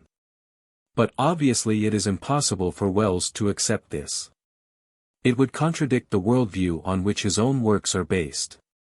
The warlords and the witch doctors must fail, the common-sense world state, as seen by a 19th-century liberal whose heart does not leap at the sound of bugles, must triumph. Treachery and defeatism apart, Hitler cannot be a danger. That he should finally win would be an impossible reversal of history, like a Jacobite restoration. But is it not a sort of parricide for a person of my age, 38, to find fault with H. G. Wells? Thinking people who were born about the beginning of this century are in some sense Wells's own creation. How much influence any mere writer has, and especially a popular writer whose work takes effect quickly, is questionable, but I doubt whether anyone who was writing books between 1900 and 1920, at any rate in the English language, influenced the young so much. The minds of all of us, and therefore the physical world, would be perceptibly different if Wells had never existed. Only, just the singleness of mind, the one-sided imagination that made him seem like an inspired prophet in the Edwardian age, make him a shallow, inadequate thinker now. When Wells was young, the antithesis between science and reaction was not false. Society was ruled by narrow-minded, profoundly incurious people, predatory businessmen, dull squires, bishops, politicians who could quote Horace but had never heard of algebra. Science was faintly disreputable and religious belief obligatory. Traditionalism, stupidity, snobbishness, patriotism, superstition and love of war seemed to be all on the same side. There was need of someone who could state the opposite point of view. Back in the 1900s it was a wonderful experience for a boy to discover H. G. Wells. There you were, in a world of pedants, clergymen and golfers, with your future employers exhorting you to get on or get out, your parents systematically warping your sexual life, and your dull-witted schoolmasters sniggering over their Latin tags. And here was this wonderful man who could tell you about the inhabitants of the planets and the bottom of the sea, and who knew that the future was not going to be what respectable people imagined. A decade or so before aeroplanes were technically feasible, Wells knew that within a little while men would be able to fly. He knew that because he himself wanted to be able to fly, and therefore felt sure that research in that direction would continue. On the other hand, even when I was a little boy, at a time when the Wright brothers had actually lifted their machine off the ground for 59 seconds, the generally accepted opinion was that if God had meant us to fly, he would have given us wings. Up to 1914, Wells was in the main a true prophet. In physical details, his vision of the New World has been fulfilled to a surprising extent. But because he belonged to the 19th century and to a non-military nation and class, he could not grasp the tremendous strength of the old world which was symbolized in his mind by fox-hunting Tories. He was, and still is, quite incapable of understanding that nationalism, religious bigotry, and feudal loyalty are far more powerful forces than what he himself would describe as sanity. Creatures out of the Dark Ages have come marching into the present, and if they are ghosts, they are at any rate ghosts which need a strong magic to lay them. The people who have shown the best understanding of fascism are either those who have suffered under it or those who have a fascist streak in themselves. A crude book like The Iron Heel, written nearly 30 years ago, is a truer prophecy of the future than either Brave New World or The Shape of Things to Come. If one had to choose among Wells's own contemporaries a writer who could stand towards him as a corrective, one might choose Kipling, who was not deaf to the evil voices of power and military glory. Kipling would have understood the appeal of Hitler, or for that matter of Stalin, whatever his attitude towards them might be. Wells is too sane to understand the modern world. The succession of lower-middle-class novels which are his greatest achievement stopped short at the other war and never really began again, and since 1920 he has squandered his talents in slaying paper dragons. But how much it is, after all, to have any talents to squander. Looking back on the Spanish War. 1942. 1. First of all, the physical memories, the sounds, the smells and the surfaces of things. It is curious that more vividly than anything that came afterwards in the Spanish War I remember the week of so-called training that we received before being sent to the front, the huge cavalry barracks in Barcelona with its drafty stables and cobbled yards. The icy cold of the pump where one washed, the filthy meals made tolerable by pannikins of wine, the trousered militiawomen chopping firewood.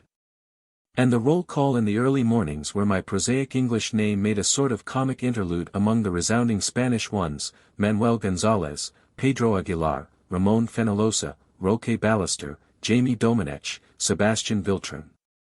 Ramon Nouveau Bosch. I name those particular men because I remember the faces of all of them.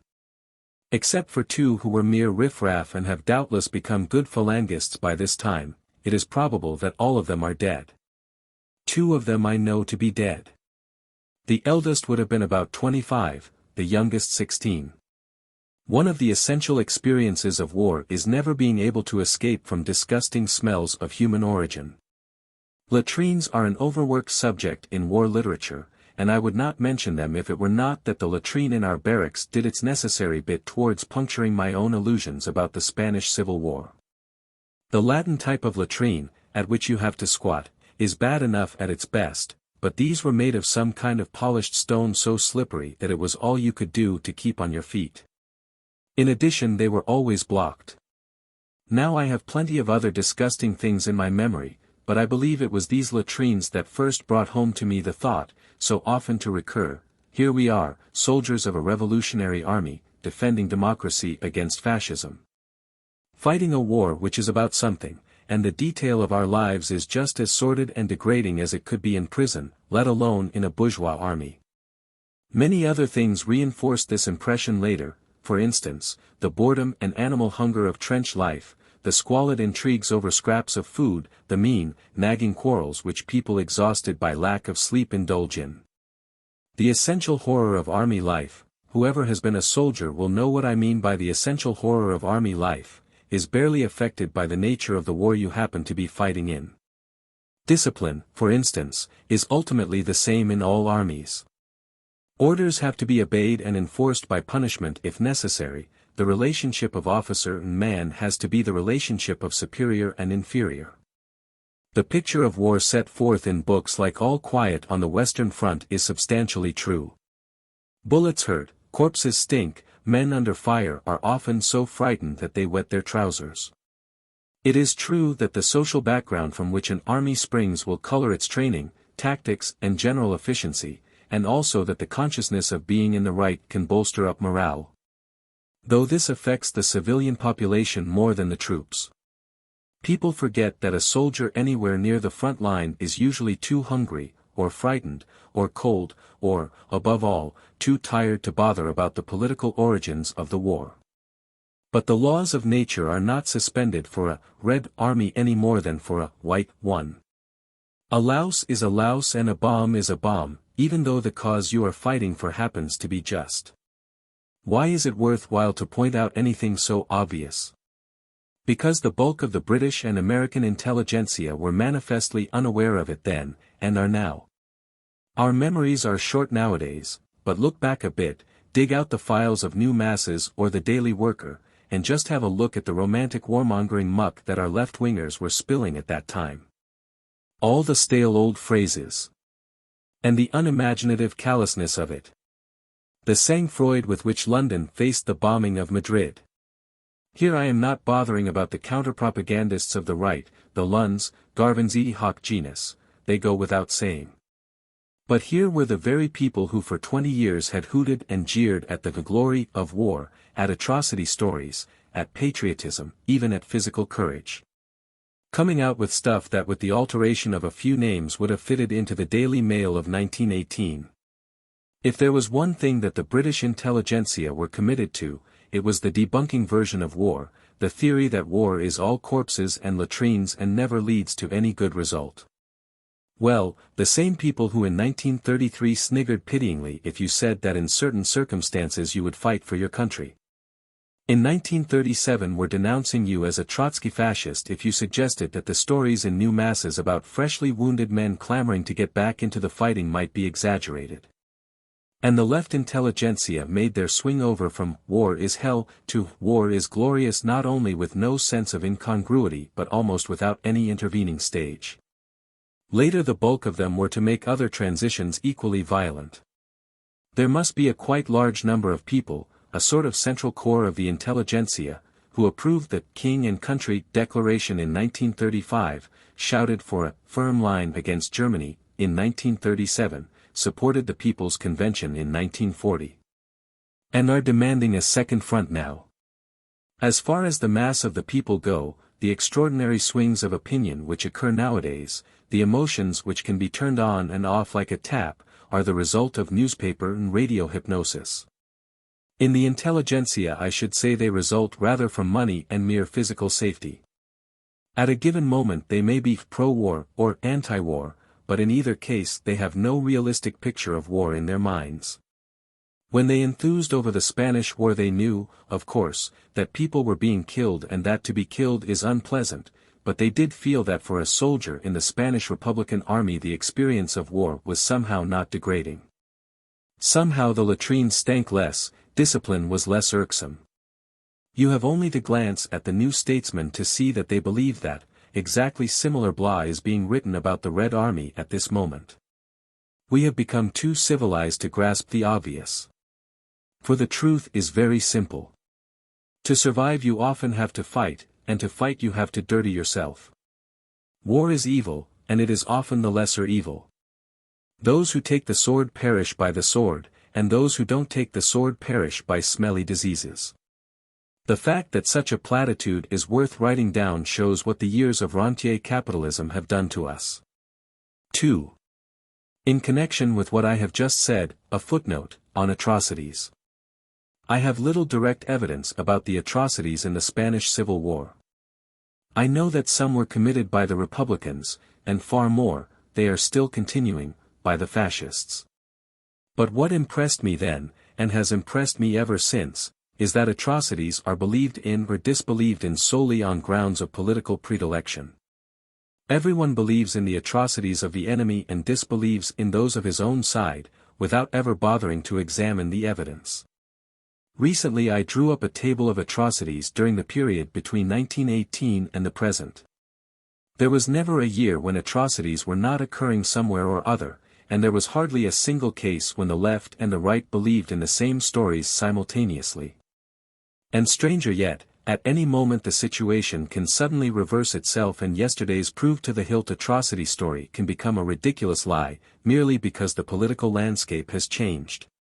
In the present war we are in the curious situation that our atrocity campaign was done largely before the war started, and done mostly by the left, the people who normally pride themselves on their incredulity. In the same period the right, the atrocity mongers of 1914 to 18, were gazing at Nazi Germany and flatly refusing to see any evil in it.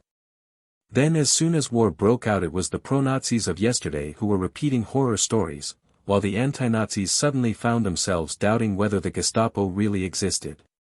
Nor was this solely the result of the Russo-German Pact. It was partly because before the war the left had wrongly believed that Britain and Germany would never fight and were therefore able to be anti-German and anti-British simultaneously. Partly also because official war propaganda, with its disgusting hypocrisy and self-righteousness, always tends to make thinking people sympathize with the enemy. Part of the price we paid for the systematic lying of 1914 to 17 was the exaggerated pro-German reaction which followed. During the years 1918 to 33 you were hooted at in left-wing circles if you suggested that Germany bore even a fraction of responsibility for the war.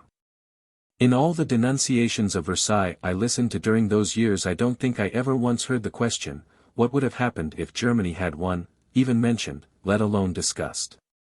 So also with atrocities. The truth, it is felt, becomes untruth when your enemy utters it. Recently I noticed that the very people who swallowed any and every horror story about the Japanese in Nanking in 1937 refused to believe exactly the same stories about Hong Kong in 1942. There was even a tendency to feel that the Nanking atrocities had become, as it were, retrospectively untrue because the British government now drew attention to them. But unfortunately the truth about atrocities is far worse than that they are lied about and made into propaganda. The truth is that they happen. The fact often adduced as a reason for skepticism, that the same horror stories come up in war after war, merely makes it rather more likely that these stories are true. Evidently they are widespread fantasies, and war provides an opportunity of putting them into practice. Also, although it has ceased to be fashionable to say so, there is little question that what one may roughly call the whites commit far more and worse atrocities than the reds. There is not the slightest doubt, for instance, about the behavior of the Japanese in China. Nor is there much doubt about the long tail of fascist outrages during the last 10 years in Europe. The volume of testimony is enormous, and a respectable proportion of it comes from the German press and radio. These things really happened, that is the thing to keep one's eye on. They happened even though Lord Halifax said they happened. The raping and butchering in Chinese cities, the tortures in the cellars of the Gestapo, the elderly Jewish professors flung into cesspools, the machine gunning of refugees along the Spanish roads, they all happened. And they did not happen any the less because the Daily Telegraph has suddenly found out about them when it is 5 years too late. 3. Two memories, the first not proving anything in particular, the second, I think, giving one a certain insight into the atmosphere of a revolutionary period. Early one morning another man and I had gone out to snipe at the fascists in the trenches outside Huesca. Their line and ours here lay 300 yards apart, at which range our aged rifles would not shoot accurately, but by sneaking out to a spot about 100 yards from the fascist trench you might, if you were lucky, get a shot at someone through a gap in the parapet. Unfortunately the ground between was a flat beat field with no cover except a few ditches, and it was necessary to go out while it was still dark and return soon after dawn, before the light became too good. This time no fascists appeared, and we stayed too long and were caught by the dawn. We were in a ditch, but behind us were 200 yards of flat ground with hardly enough cover for a rabbit. We were still trying to nerve ourselves to make a dash for it when there was an uproar and a blowing of whistles in the fascist trench. Some of our aeroplanes were coming over.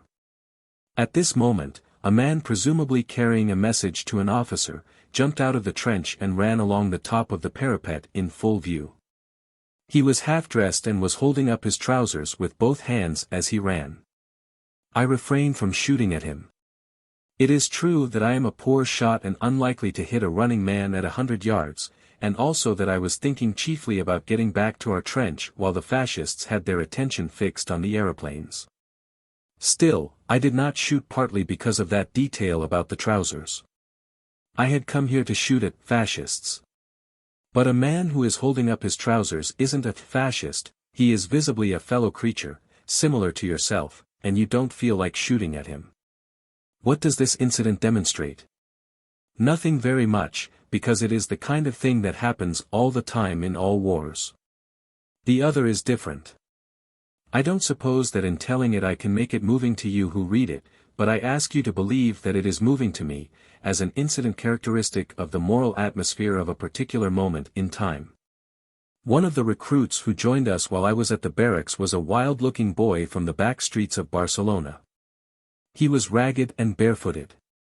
He was also extremely dark, Arab blood, I dare say, and made gestures you do not usually see a European make. One in particular, the arm outstretched, the palm vertical, was a gesture characteristic of Indians. One day a bundle of cigars, which you could still buy dirt cheap at that time, was stolen out of my bunk. Rather foolishly I reported this to the officer, and one of the scallywags I have already mentioned promptly came forward and said quite untruly that 25 pesetas had been stolen from his bunk. For some reason the officer instantly decided that the brown-faced boy must be the thief. They were very hard on stealing in the militia, and in theory people could be shot for it. The wretched boy allowed himself to be led off to the guardroom to be searched. What most struck me was that he barely attempted to protest his innocence. In the fatalism of his attitude you could see the desperate poverty in which he had been bred. The officer ordered him to take his clothes off. With a humility which was horrible to me he stripped himself naked, and his clothes were searched. Of course neither the cigars nor the money were there, in fact he had not stolen them. What was most painful of all was that he seemed no less ashamed after his innocence had been established. That night I took him to the pictures and gave him brandy and chocolate. But that too was horrible, I mean the attempt to wipe out an injury with money. For a few minutes I had half believed him to be a thief, and that could not be wiped out. Well, a few weeks later at the front I had trouble with one of the men in my section. By this time I was a cabo, or corporal, in command of 12 men. It was static warfare, horribly cold, and the chief job was getting sentries to stay awake at their posts. One day a man suddenly refused to go to a certain post, which he said quite truly was exposed to enemy fire. He was a feeble creature, and I seized hold of him and began to drag him towards his post. This roused the feelings of the others against me, for Spaniards, I think, resent being touched more than we do. Instantly I was surrounded by a ring of shouting men, "Fascist! Fascist! Let that man go! This isn't a bourgeois army! Fascist, etc., etc." As best I could in my bad Spanish I shouted back that orders had got to be obeyed, and the row developed into one of those enormous arguments by means of which discipline is gradually hammered out in revolutionary armies. Some said I was right, others said I was wrong. But the point is that the one who took my side the most warmly of all was the brown-faced boy. As soon as he saw what was happening he sprang into the ring and began passionately defending me. With his strange, wild, Indian gesture he kept exclaiming, "He's the best corporal we've got. No hay cabo como él." Later on he applied for leave to exchange into my section. Why is this incident touching to me? Because in any normal circumstances it would have been impossible for good feelings ever to be re-established between this boy and myself. The implied accusation of theft would not have been made any better, probably somewhat worse, by my efforts to make amends. One of the effects of safe and civilized life is an immense oversensitiveness which makes all the primary emotions seem somewhat disgusting. Generosity is as painful as meanness, gratitude as hateful as ingratitude. But in Spain in 1936 we were not living in a normal time. It was a time when generous feelings and gestures were easier than they ordinarily are. I could relate a dozen similar incidents, not really communicable but bound up in my own mind with the special atmosphere of the time, the shabby clothes and the gay-colored revolutionary posters, the universal use of the word comrade. The anti-fascist ballads printed on flimsy paper and sold for a penny, the phrases like "international proletarian solidarity," pathetically repeated by ignorant men who believed them to mean something. Could you feel friendly towards somebody, and stick up for him in a quarrel, after you had been ignominiously searched in his presence for property you were supposed to have stolen from him? No, you couldn't. But you might if you had both been through some emotionally widening experience. That is one of the byproducts of revolution, though in this case it was only the beginnings of a revolution, and obviously foredoomed to failure. 4. The struggle for power between the Spanish Republican parties is an unhappy, far-off thing which I have no wish to revive at this date. I only mention it in order to say, believe nothing, or next to nothing, of what you read about internal affairs on the government side. It is all, from whatever source, party propaganda, that is to say, lies. The broad truth about the war is simple enough. The Spanish bourgeoisie saw their chance of crushing the labor movement, and took it, aided by the Nazis and by the forces of reaction all over the world. It is doubtful whether more than that will ever be established. I remember saying once to Arthur Koestler, history stopped in 1936, at which he nodded in immediate understanding. We were both thinking of totalitarianism in general, but more particularly of the Spanish Civil War. Early in life I have noticed that no event is ever correctly reported in a newspaper, but in Spain, for the first time, I saw newspaper reports which did not bear any relation to the facts. Not even the relationship which is implied in an ordinary lie. I saw great battles reported where there had been no fighting, and complete silence where hundreds of men had been killed. I saw troops who had fought bravely denounced as cowards and traitors, and others who had never seen a shot fired hailed as the heroes of imaginary victories. And I saw newspapers in London retailing these lies and eager intellectuals building emotional superstructures over events that had never happened. I saw, in fact, history being written not in terms of what happened but of what ought to have happened according to various party lines. Yet in a way, horrible as all this was, it was unimportant. It concerned secondary issues, namely, the struggle for power between the Comintern and the Spanish left-wing parties, and the efforts of the Russian government to prevent revolution in Spain. But the broad picture of the war which the Spanish government presented to the world was not untruthful. The main issues were what it said they were. But as for the fascists and their backers, how could they come even as near to the truth as that? How could they possibly mention their real aims? Their version of the war was pure fantasy, and in the circumstances it could not have been otherwise. The only propaganda line open to the Nazis and fascists was to represent themselves as Christian patriots saving Spain from a Russian dictatorship. This involved pretending that life in government Spain was just one long massacre, vide the Catholic Herald or the Daily Mail, but these were child's play compared with the continental fascist press. And it involved immensely exaggerating the scale of Russian intervention. Out of the huge pyramid of lies which the Catholic and reactionary press all over the world built up, let me take just one point, the presence in Spain of a Russian army.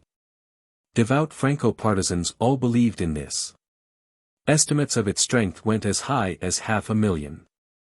Now, there was no Russian army in Spain. There may have been a handful of airmen and other technicians, a few hundred at the most, but an army there was not. Some thousands of foreigners who fought in Spain, not to mention millions of Spaniards, were witnesses of this. Well, their testimony made no impression at all upon the Franco propagandists, not one of whom had set foot in government Spain. Simultaneously these people refused utterly to admit the fact of German or Italian intervention at the same time as the Germany and Italian press were openly boasting about the exploits of their legionaries. I have chosen to mention only one point, but in fact the whole of fascist propaganda about the war was on this level. This kind of thing is frightening to me, because it often gives me the feeling that the very concept of objective truth is fading out of the world. After all, the chances are that those lies, or at any rate similar lies, will pass into history. How will the history of the Spanish War be written? If Franco remains in power, his nominees will write the history books, and, to stick to my chosen point, that Russian army which never existed will become historical fact, and schoolchildren will learn about it generations hence. But suppose fascism is finally defeated and some kind of democratic government restored in Spain in the fairly near future, even then, how is the history of the war to be written? What kind of records will Franco have left behind him? Suppose even that the records kept on the government side are recoverable, even so, how is a true history of the war to be written? For, as I have pointed out already, the government also dealt extensively in lies. From the anti-fascist angle one could write a broadly truthful history of the war, but it would be a partisan history, unreliable on every minor point. Yet, after all, some kind of history will be written, and after those who actually remember the war are dead, it will be universally accepted. So for all practical purposes the lie will have become truth. I know it is the fashion to say that most of recorded history is lies anyway. I am willing to believe that history is for the most part inaccurate and biased, but what is peculiar to our own age is the abandonment of the idea that history could be truthfully written. In the past people deliberately lied, or they unconsciously colored what they wrote, or they struggled after the truth, well knowing that they must make many mistakes. But in each case they believed that facts existed and were more or less discoverable. And in practice there was always a considerable body of fact which would have been agreed to by almost everyone. If you look up the history of the last war in, for instance, the Encyclopaedia Britannica, you will find that a respectable amount of the material is drawn from German sources. A British and a German historian would disagree deeply on many things, even on fundamentals, but there would still be that body of, as it were, neutral fact on which neither would seriously challenge the other. It is just this common basis of agreement, with its implication that human beings are all one species of animal, that totalitarianism destroys. Nazi theory indeed specifically denies that such a thing as the truth exists. There is, for instance, no such thing as science. There is only German science, Jewish science, etc. The implied objective of this line of thought is a nightmare world in which the leader, or some ruling clique, controls not only the future but the past. If the leader says of such and such an event, it never happened, well, it never happened. If he says that 2 and 2 are 5, well, 2 and 2 are 5. This prospect frightens me much more than bombs, and after our experiences of the last few years that is not a frivolous statement. But is it perhaps childish or morbid to terrify oneself with visions of a totalitarian future?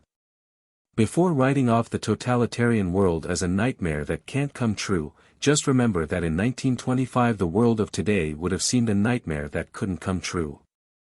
Against that shifting phantasmagoric world in which black may be white tomorrow and yesterday's weather can be changed by decree, there are in reality only two safeguards. One is that however much you deny the truth goes on existing, as it were, behind your back, and you consequently can't violate it in ways that impair military efficiency. The other is that so long as some parts of the earth remain unconquered, the liberal tradition can be kept alive. Let fascism, or possibly even a combination of several fascisms, conquer the whole world, and those two conditions no longer exist. We in England underrate the danger of this kind of thing, because our traditions and our past security have given us a sentimental belief that it all comes right in the end and the thing you most fear never really happens. Nourished for hundreds of years on a literature in which right invariably triumphs in the last chapter, we believe half instinctively that evil always defeats itself in the long run. Pacifism, for instance, is founded largely on this belief. Don't resist evil, and it will somehow destroy itself. But why should it? What evidence is there that it does? And what instance is there of a modern industrialized state collapsing unless conquered from the outside by military force? Consider for instance the reinstitution of slavery. Who could have imagined 20 years ago that slavery would return to Europe? Well, slavery has been restored under our noses. The forced labor camps all over Europe and North Africa where Poles, Russians, Jews and political prisoners of every race toil at road-making or swamp draining for their bare rations, are simple chattel slavery. The most one can say is that the buying and selling of slaves by individuals is not yet permitted. In other ways, the breaking up of families, for instance, the conditions are probably worse than they were on the American cotton plantations. There is no reason for thinking that this state of affairs will change while any totalitarian domination endures. We don't grasp its full implications, because in our mystical way we feel that a regime founded on slavery must collapse. But it is worth comparing the duration of the slave empires of antiquity with that of any modern state. Civilizations founded on slavery have lasted for such periods as 4,000 years. When I think of antiquity, the detail that frightens me is that those hundreds of millions of slaves on whose backs civilization rested generation after generation have left behind them no record whatever. We do not even know their names. In the whole of Greek and Roman history, how many slaves' names are known to you? I can think of 2, or possibly 3. One is Spartacus and the other is Epictetus. Also, in the Roman room at the British Museum there is a glass jar with the maker's name inscribed on the bottom, Felix Facit. I have a mental picture of poor Felix, a Gaul with red hair and a metal collar round his neck, but in fact he may not have been a slave, so there are only 2 slaves whose names I definitely know, and probably few people can remember more. The rest have gone down into utter silence. 5. The backbone of the resistance against Franco was the Spanish working class, especially the urban trade union members.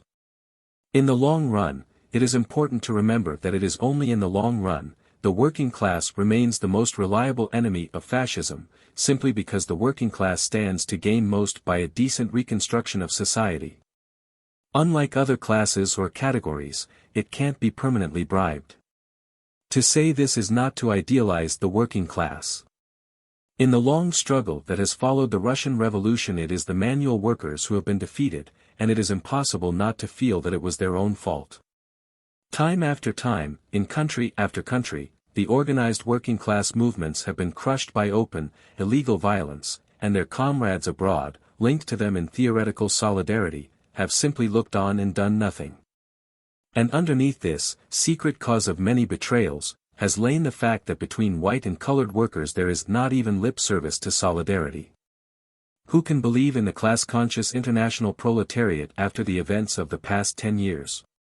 To the British working class the massacre of their comrades in Vienna, Berlin, Madrid, or wherever it might be seemed less interesting and less important than yesterday's football match. Yet this does not alter the fact that the working class will go on struggling against fascism after the others have caved in. One feature of the Nazi conquest of France was the astonishing defections among the intelligentsia, including some of the left-wing political intelligentsia. The intelligentsia are the people who squeal loudest against fascism, and yet a respectable proportion of them collapse into defeatism when the pinch comes.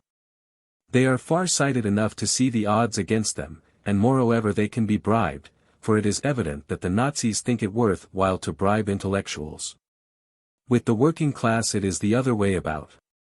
Too ignorant to see through the trick that is being played on them, they easily swallow the promises of fascism, yet sooner or later they always take up the struggle again.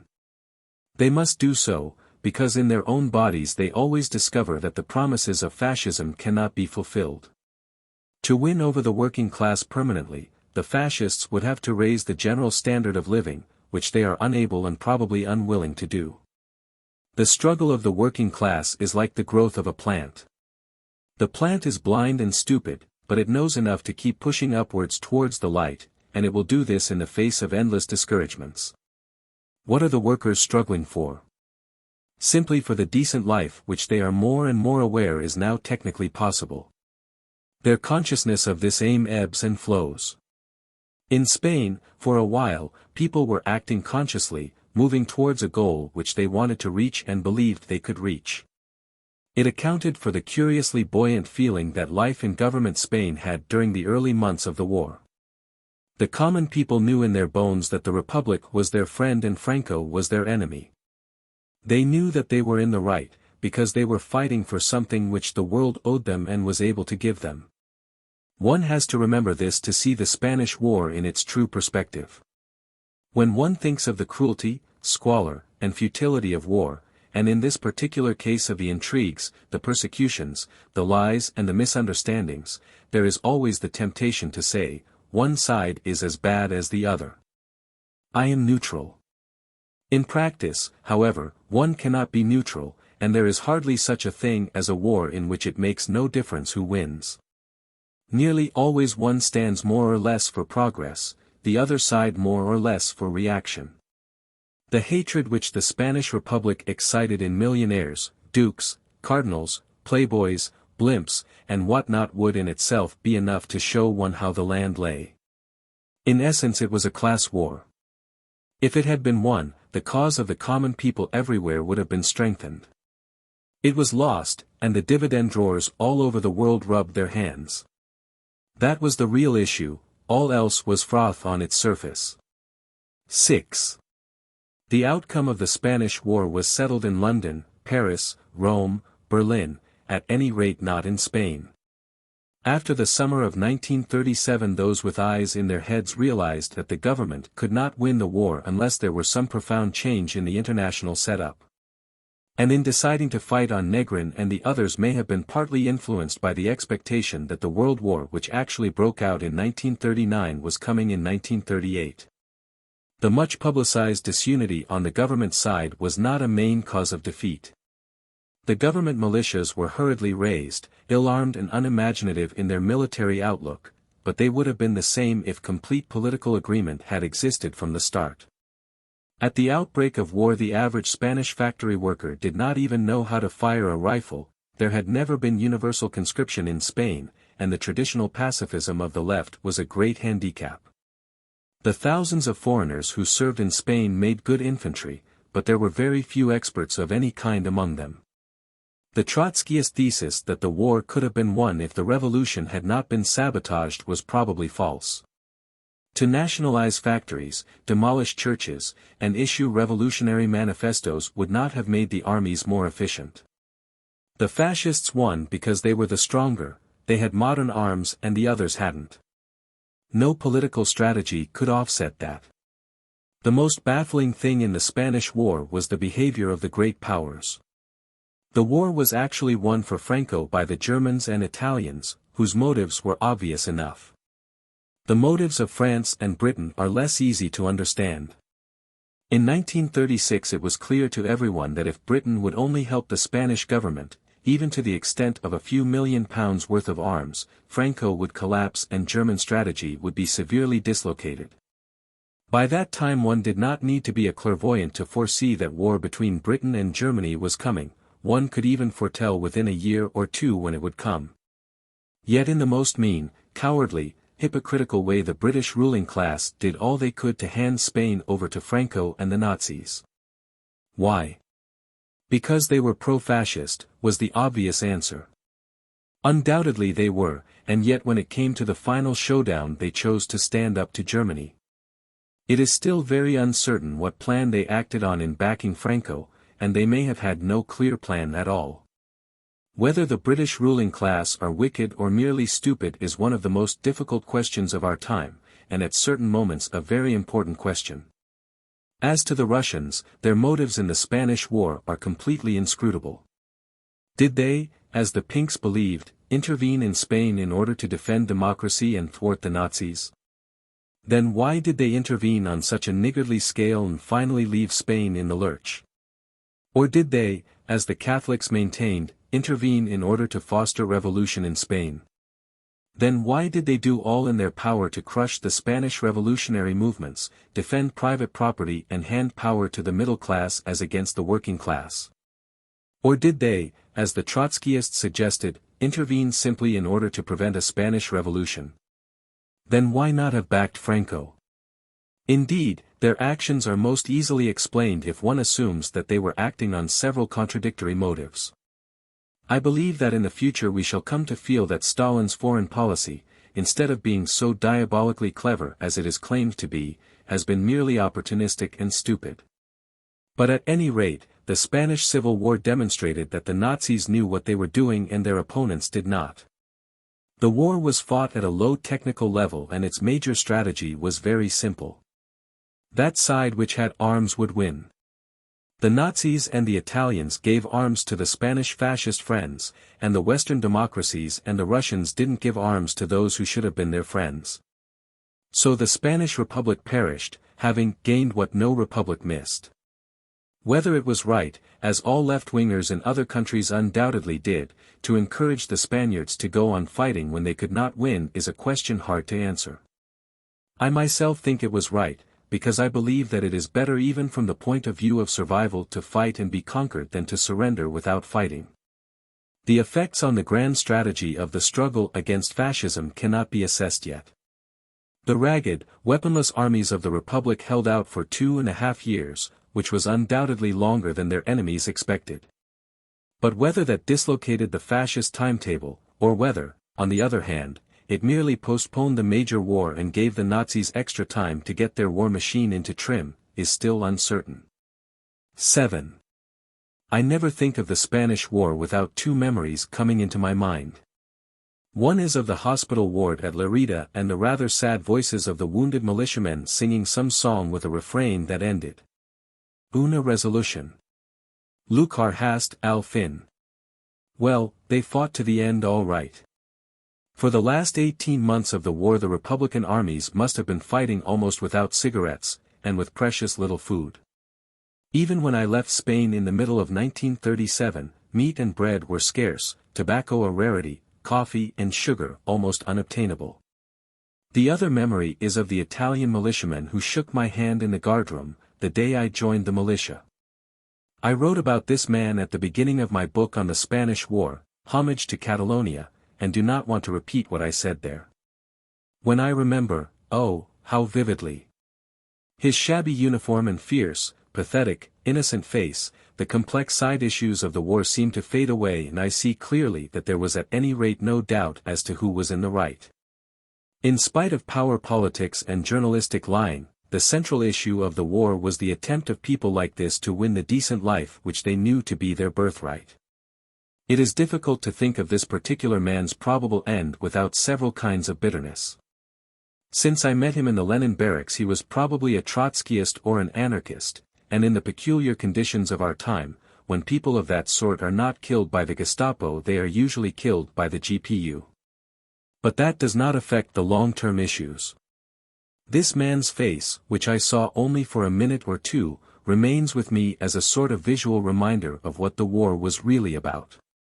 He symbolizes for me the flower of the European working class, harried by the police of all countries, the people who fill the mass graves of the Spanish battlefields and are now, to the tune of several millions, rotting in forced labor camps. When one thinks of all the people who support or have supported fascism, one stands amazed at their diversity. What a crew! Think of a program which at any rate for a while could bring Hitler, Pétain, Montague Norman, Pavlich, William Randolph Hearst, Stryker, Buckman, Ezra Pound, Juan March, Cocteau, Tyson, Father Coughlin, the Mufti of Jerusalem, Arnold Lunn, Antonescu, Spengler, Beverly Nichols, Lady Houston, and Marinetti all into the same boat. But the clue is really very simple. They are all people with something to lose, or people who long for a hierarchical society and dread the prospect of a world of free and equal human beings. Behind all the ballyhoo that is talked about godless Russia and the materialism of the working class lies the simple intention of those with money or privileges to cling to them. Ditto, though it contains a partial truth, with all the talk about the worthlessness of social reconstruction not accompanied by a change of heart. The pious ones, from the Pope to the yogis of California, are great on the change of heart, much more reassuring from their point of view than a change in the economic system. Pétain attributes the fall of France to the common people's love of pleasure. One sees this in its right perspective if one stops to wonder how much pleasure the ordinary French peasant's or working man's life would contain compared with Pétain's own. The damned impertinence of these politicians, priests, literary men, and what-not who lecture the working-class socialist for his materialism. All that the working man demands is what these others would consider the indispensable minimum without which human life cannot be lived at all. Enough to eat, freedom from the haunting terror of unemployment, the knowledge that your children will get a fair chance, a bath once a day, clean linen reasonably often, a roof that doesn't leak. And short enough working hours to leave you with a little energy when the day is done. Not one of those who preach against materialism would consider life livable without these things. And how easily that minimum could be attained if we chose to set our minds to it for only 20 years. To raise the standard of living of the whole world to that of Britain would not be a greater undertaking than the war we have just fought. I don't claim, and I don't know who does, that wouldn't solve anything in itself. It is merely that privation and brute labor have to be abolished before the real problems of humanity can be tackled. The major problem of our time is the decay of the belief in personal immortality, and it cannot be dealt with while the average human being is either drudging like an ox or shivering in fear of the secret police. How right the working classes are in their materialism. How right they are to realize that the belly comes before the soul, not in the scale of values but in point of time. Understand that, and the long horror that we are enduring becomes at least intelligible. All the considerations are likely to make one falter, the siren voices of a Pétain or of a Gandhi, the inescapable fact that in order to fight one has to degrade oneself, the equivocal moral position of Britain. With its democratic phrases and its coolie empire, the sinister development of Soviet Russia. The squalid farce of left-wing politics. All this fades away and one sees only the struggle of the gradually awakening common people against the lords of property and their hired liars and bumsuckers. The question is very simple. Shall people like that Italian soldier be allowed to live the decent, fully human life which is now technically achievable, or shan't they? Shall the common man be pushed back into the mud, or shall he not? I myself believe, perhaps on insufficient grounds, that the common man will win his fight sooner or later, but I want it to be sooner and not later, sometime within the next 100 years, say, and not sometime within the next 10,000 years. That was the real issue of the Spanish War, and of the last war, and perhaps of other wars yet to come. I never saw the Italian militiaman again, nor did I ever learn his name. It can be taken as quite certain that he is dead. Nearly 2 years later, when the war was visibly lost, I wrote these verses in his memory. The Italian soldier shook my hand. Beside the guardroom table. The strong hand and the subtle hand. Whose palms are only able to meet within the sound of guns. But oh! What peace I knew then. In gazing on his battered face. Purer than any woman's. For the fly-blown words that make me spew. Still in his ears were holy. And he was born knowing what I had learned. Out of books and slowly. The treacherous guns had told their tale. And we both had bought it. But my gold brick was made of gold. Oh! Whoever would have thought it? Good luck go with you, Italian soldier. But luck is not for the brave. What would the world give back to you? Always less than you gave. Between the shadow and the ghost. Between the white and the red. Between the bullet and the lie. Where would you hide your head? For where is Manuel Gonzalez? And where is Pedro Aguilar? And where is Ramon Fenollosa? The earthworms know where they are. Your name and your deeds were forgotten. Before your bones were dry. And the lie that slew you is buried. Under a deeper lie. But the thing that I saw in your face. No power can disinherit. No bomb that ever burst. Shatters the crystal spirit. Rudyard Kipling. 1942. It was a pity that Mr. Eliot should be so much on the defensive in the long essay with which he prefaces this selection of Kipling's poetry, but it was not to be avoided. Because before one can even speak about Kipling one has to clear away a legend that has been created by two sets of people who have not read his works. Kipling is in the peculiar position of having been a byword for 50 years. During 5 literary generations every enlightened person has despised him, and at the end of that time 9/10 of those enlightened persons are forgotten and Kipling is in some sense still there. Mr. Eliot never satisfactorily explains this fact, because in answering the shallow and familiar charge that Kipling is a fascist, he falls into the opposite error of defending him where he is not defensible. It is no use pretending that Kipling's view of life, as a whole, can be accepted or even forgiven by any civilized person. It is no use claiming, for instance, that when Kipling describes a British soldier beating a nigger with a cleaning rod in order to get money out of him, he is acting merely as a reporter and does not necessarily approve what he describes. There is not the slightest sign anywhere in Kipling's work that he disapproves of that kind of conduct. On the contrary, there is a definite strain of sadism in him, over and above the brutality which a writer of that type has to have. Kipling is a jingo imperialist, he is morally insensitive and aesthetically disgusting. It is better to start by admitting that, and then to try to find out why it is that he survives while the refined people who have sniggered at him seem to wear so badly. And yet the fascist charge has to be answered, because the first clue to any understanding of Kipling, morally or politically, is the fact that he was not a fascist. He was further from being one than the most humane or the most progressive person is able to be nowadays. An interesting instance of the way in which quotations are parroted to and fro without any attempt to look up their context or discover their meaning is the line from Recessional, "Lesser breeds without the law."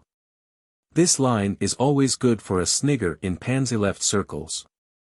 It is assumed as a matter of course that the lesser breeds are natives, and a mental picture is called up of some Pukka Sahib in a pith helmet kicking a coolie.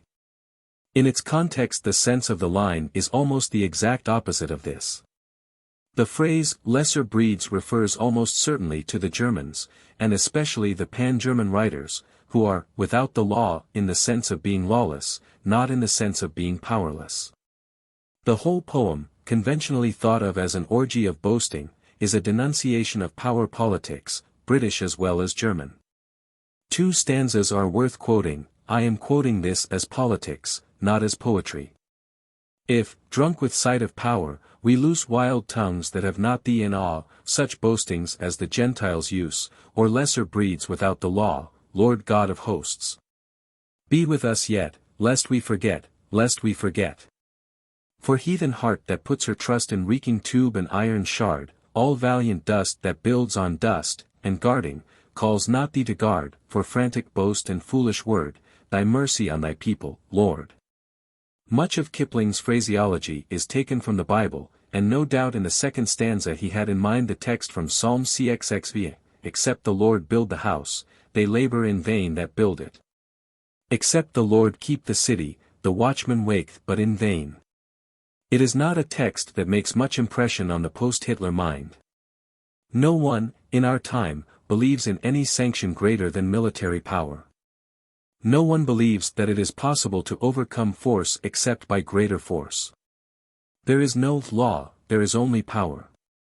I am not saying that that is a true belief, merely that it is the belief which all modern men do actually hold.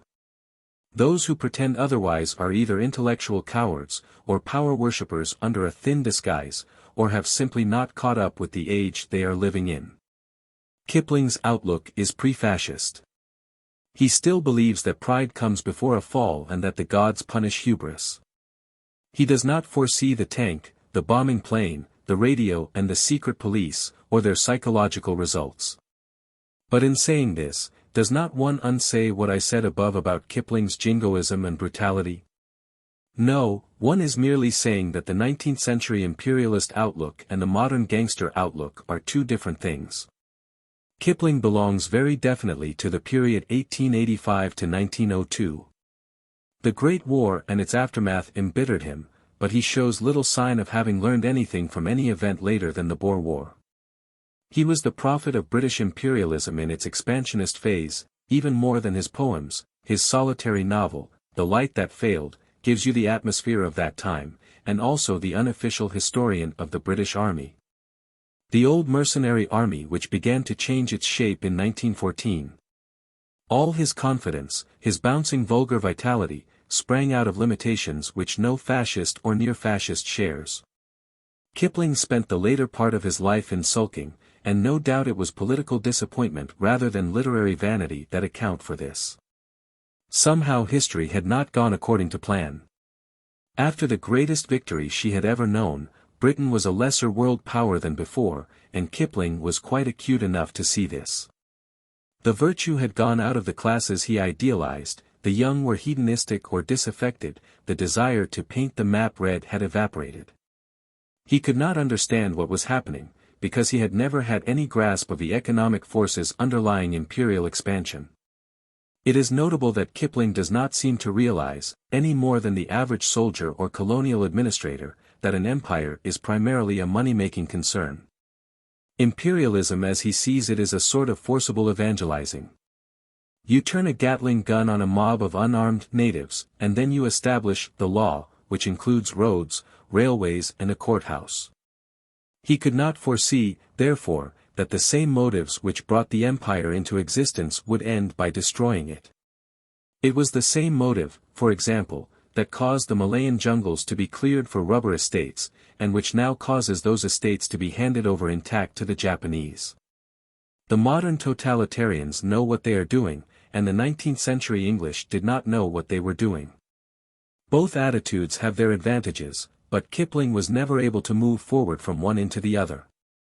His outlook, allowing for the fact that after all he was an artist, was that of the salaried bureaucrat who despises the boxwallah and often lives a lifetime without realizing that the boxwallah calls the tune. But because he identifies himself with the official class, he does possess one thing which enlightened people seldom or never possess, and that is a sense of responsibility. The middle class left hate him for this quite as much as for his cruelty and vulgarity. All left-wing parties in the highly industrialized countries are at bottom a sham, because they make it their business to fight against something which they do not really wish to destroy. They have internationalist aims, and at the same time they struggle to keep up a standard of life with which those aims are incompatible. We all live by robbing Asiatic coolies, and those of us who are enlightened all maintain that those coolies ought to be set free, but our standard of living, and hence our enlightenment, demands that the robbery shall continue. A humanitarian is always a hypocrite, and Kipling's understanding of this is perhaps the central secret of his power to create telling phrases. It would be difficult to hit off the one-eyed pacifism of the English in fewer words than in the phrase, making mock of uniforms that guard you while you sleep. It is true that Kipling does not understand the economic aspect of the relationship between the highbrow and the blimp. He does not see that the map is painted red chiefly in order that the coolie may be exploited. Instead of the coolie he sees the Indian civil servant, but even on that plane his grasp of function, of who protects whom, is very sound. He sees clearly that men can only be highly civilized while other men, inevitably less civilized, are there to guard and feed them. How far does Kipling really identify himself with the administrators, soldiers and engineers whose praises he sings? Not so completely as is sometimes assumed. He had traveled very widely while he was still a young man, he had grown up with a brilliant mind in mainly Philistine surroundings, and some streak in him that may have been partly neurotic led him to prefer the active man to the sensitive man. The 19th century Anglo-Indians, to name the least sympathetic of his idols, were at any rate people who did things. It may be that all that they did was evil, but they changed the face of the earth. It is instructive to look at a map of Asia and compare the railway system of India with that of the surrounding countries, whereas they could have achieved nothing. Could not have maintained themselves in power for a single week, if the normal Anglo-Indian outlook had been that of, say, E. M. Forster. Tawdry and shallow though it is, Kipling's is the only literary picture that we possess of 19th century Anglo-India. And he could only make it because he was just coarse enough to be able to exist and keep his mouth shut in clubs and regimental messes. But he did not greatly resemble the people he admired. I know from several private sources that many of the Anglo-Indians who were Kipling's contemporaries did not like or approve of him. They said, no doubt truly, that he knew nothing about India, and on the other hand, he was from their point of view too much of a highbrow.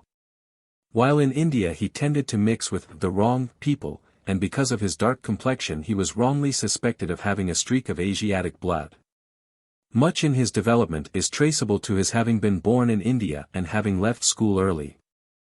With a slightly different background he might have been a good novelist or a superlative writer of music hall songs.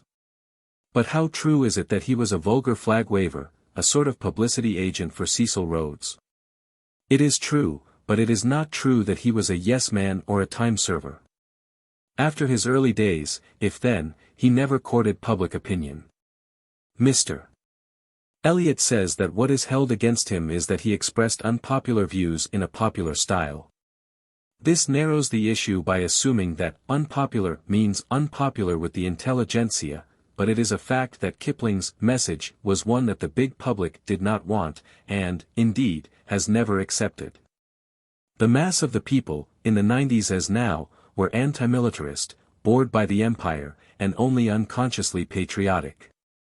Kipling's official admirers are and were the service middle class, the people who read Blackwoods.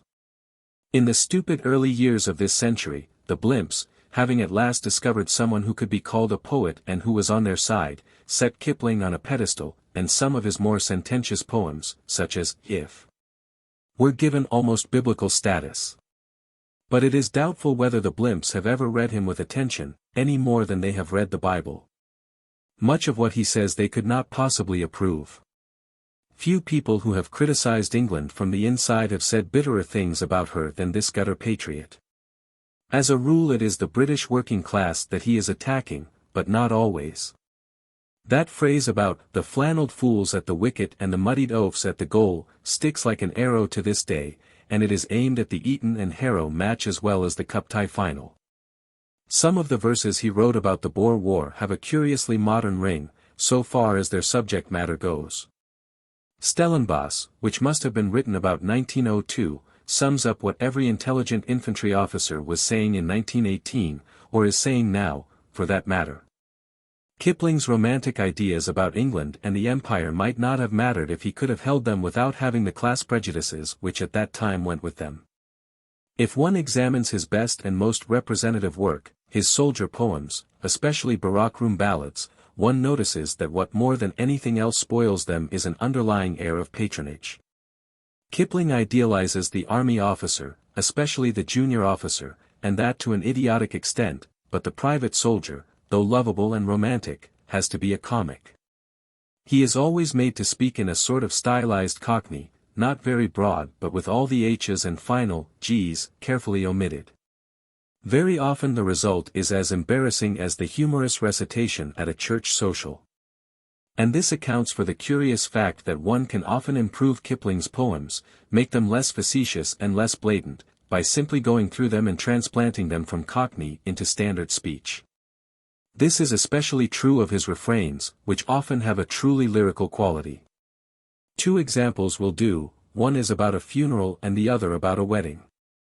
So it's knock out your pipes and follow me. And it's finish up your swipes and follow me. Oh, hark to the big drum calling, follow me home. And again. Cheer for the sergeant's wedding, give them one cheer more. Grey gun horses in the landau, and a rogue is married to a whore. Here I have restored the H's, etc. Kipling ought to have known better. He ought to have seen that the two closing lines of the first of these stanzas are very beautiful lines, and that ought to have overridden his impulse to make fun of a working man's accent. In the ancient ballads the lord and the peasant speak the same language. This is impossible to Kipling, who is looking down a distorting class perspective, and by a piece of poetic justice one of his best lines is spoiled, for follow me home is much uglier than follow me home. But even where it makes no difference musically the facetiousness of his stage Cockney dialect is irritating. However, he is more often quoted aloud than read on the printed page, and most people instinctively make the necessary alterations when they quote him.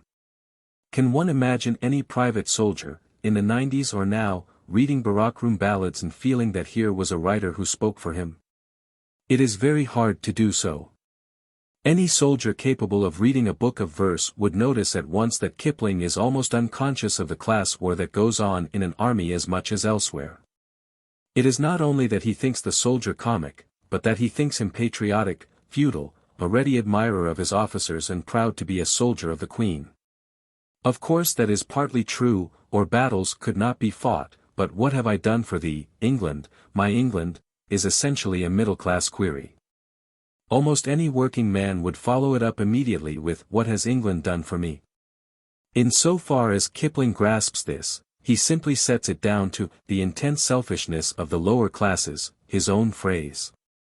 When he is writing not of British but of loyal Indians, he carries the Salam, Sahib motif to sometimes disgusting lengths. Yet it remains true that he has far more interest in the common soldier, far more anxiety that he shall get a fair deal, than most of the liberals of his day or our own.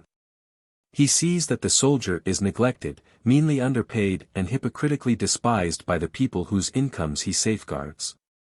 I came to realize, he says in his posthumous memoirs, the bare horrors of the private's life, and the unnecessary torments he endured. He is accused of glorifying war, and perhaps he does so, but not in the usual manner, by pretending that war is a sort of football match. Like most people capable of writing battle poetry, Kipling had never been in battle, but his vision of war is realistic. He knows that bullets hurt, that under fire everyone is terrified, that the ordinary soldier never knows what the war is about or what is happening except in his own corner of the battlefield, and that British troops, like other troops, frequently run away. I heard the knives behind me, but I dursn't face my man, nor I don't know where I went to, 'cause I didn't stop to see, till I heard a beggar squealin' out for quarter as he ran, and I thought I knew the voice and it was me. Modernize the style of this, and it might have come out of one of the debunking war books of the 1920s. Or again. And now the hugly bullets come peckin' through the dust, and no one wants to face 'em, but every beggar must. So, like a man in irons, which isn't glad to go, they moves 'em off by companies uncommon stiff and slow. Compare this with Forward the Light Brigade. Was there a man dismayed? No. Though the soldier knew someone had blundered. If anything, Kipling overdoes the horrors, for the wars of his youth were hardly wars at all by our standards. Perhaps that is due to the neurotic strain in him, the hunger for cruelty. But at least he knows that men ordered to attack impossible objectives are dismayed, and also that 4d. a day is not a generous pension. How complete or truthful a picture has Kipling left us of the long service, mercenary army of the late 19th century? One must say of this, as of what Kipling wrote about 19th century Anglo-India, that it is not only the best but almost the only literary picture we have.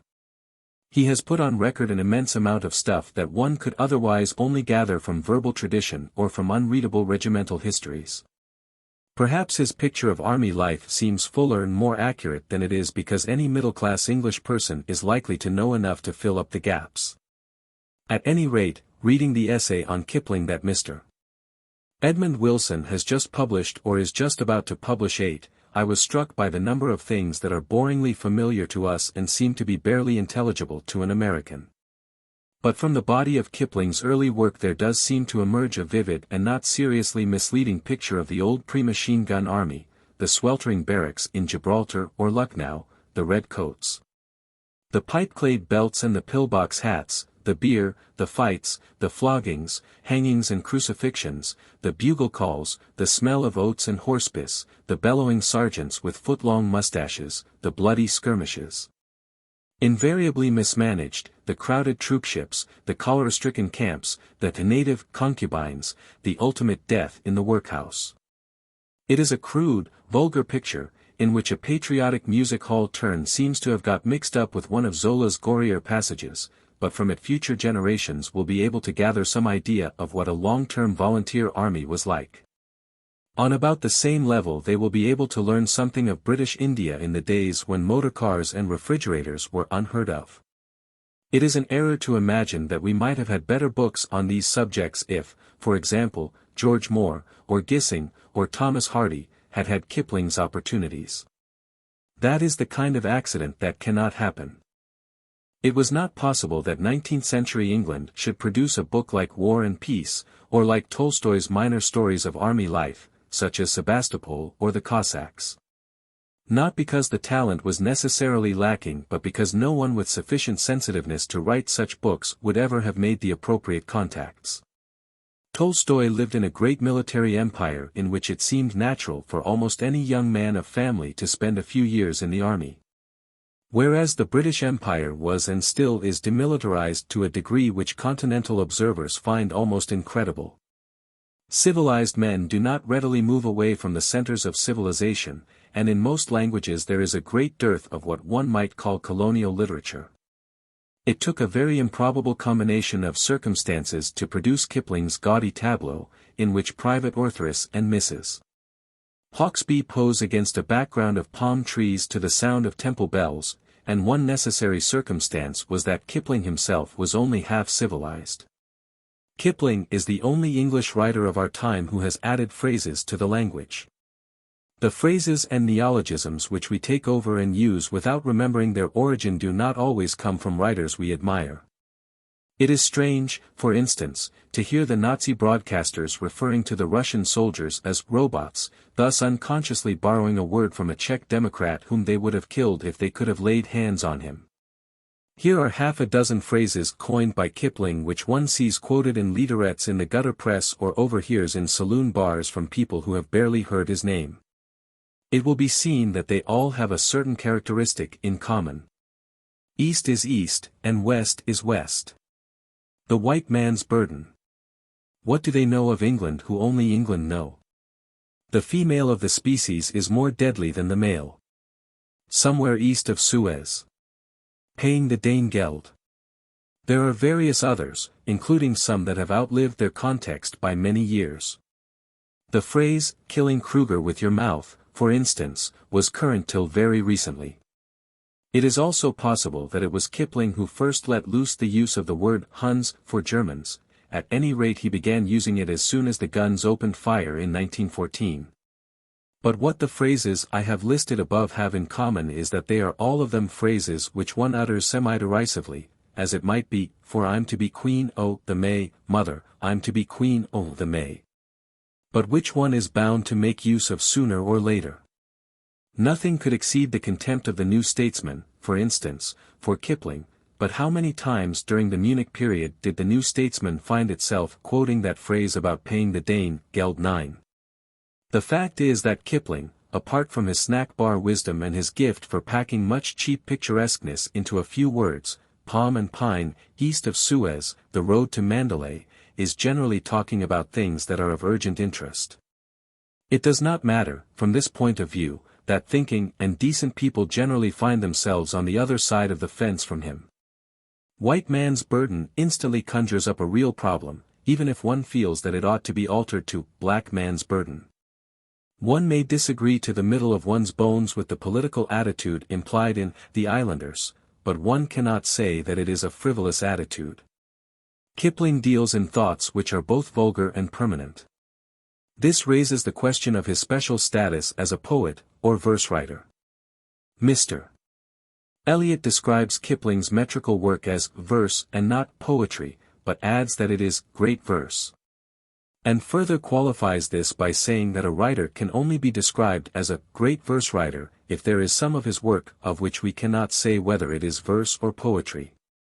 Apparently Kipling was a versifier who occasionally wrote poems, in which case it was a pity that Mr. Eliot did not specify these poems by name.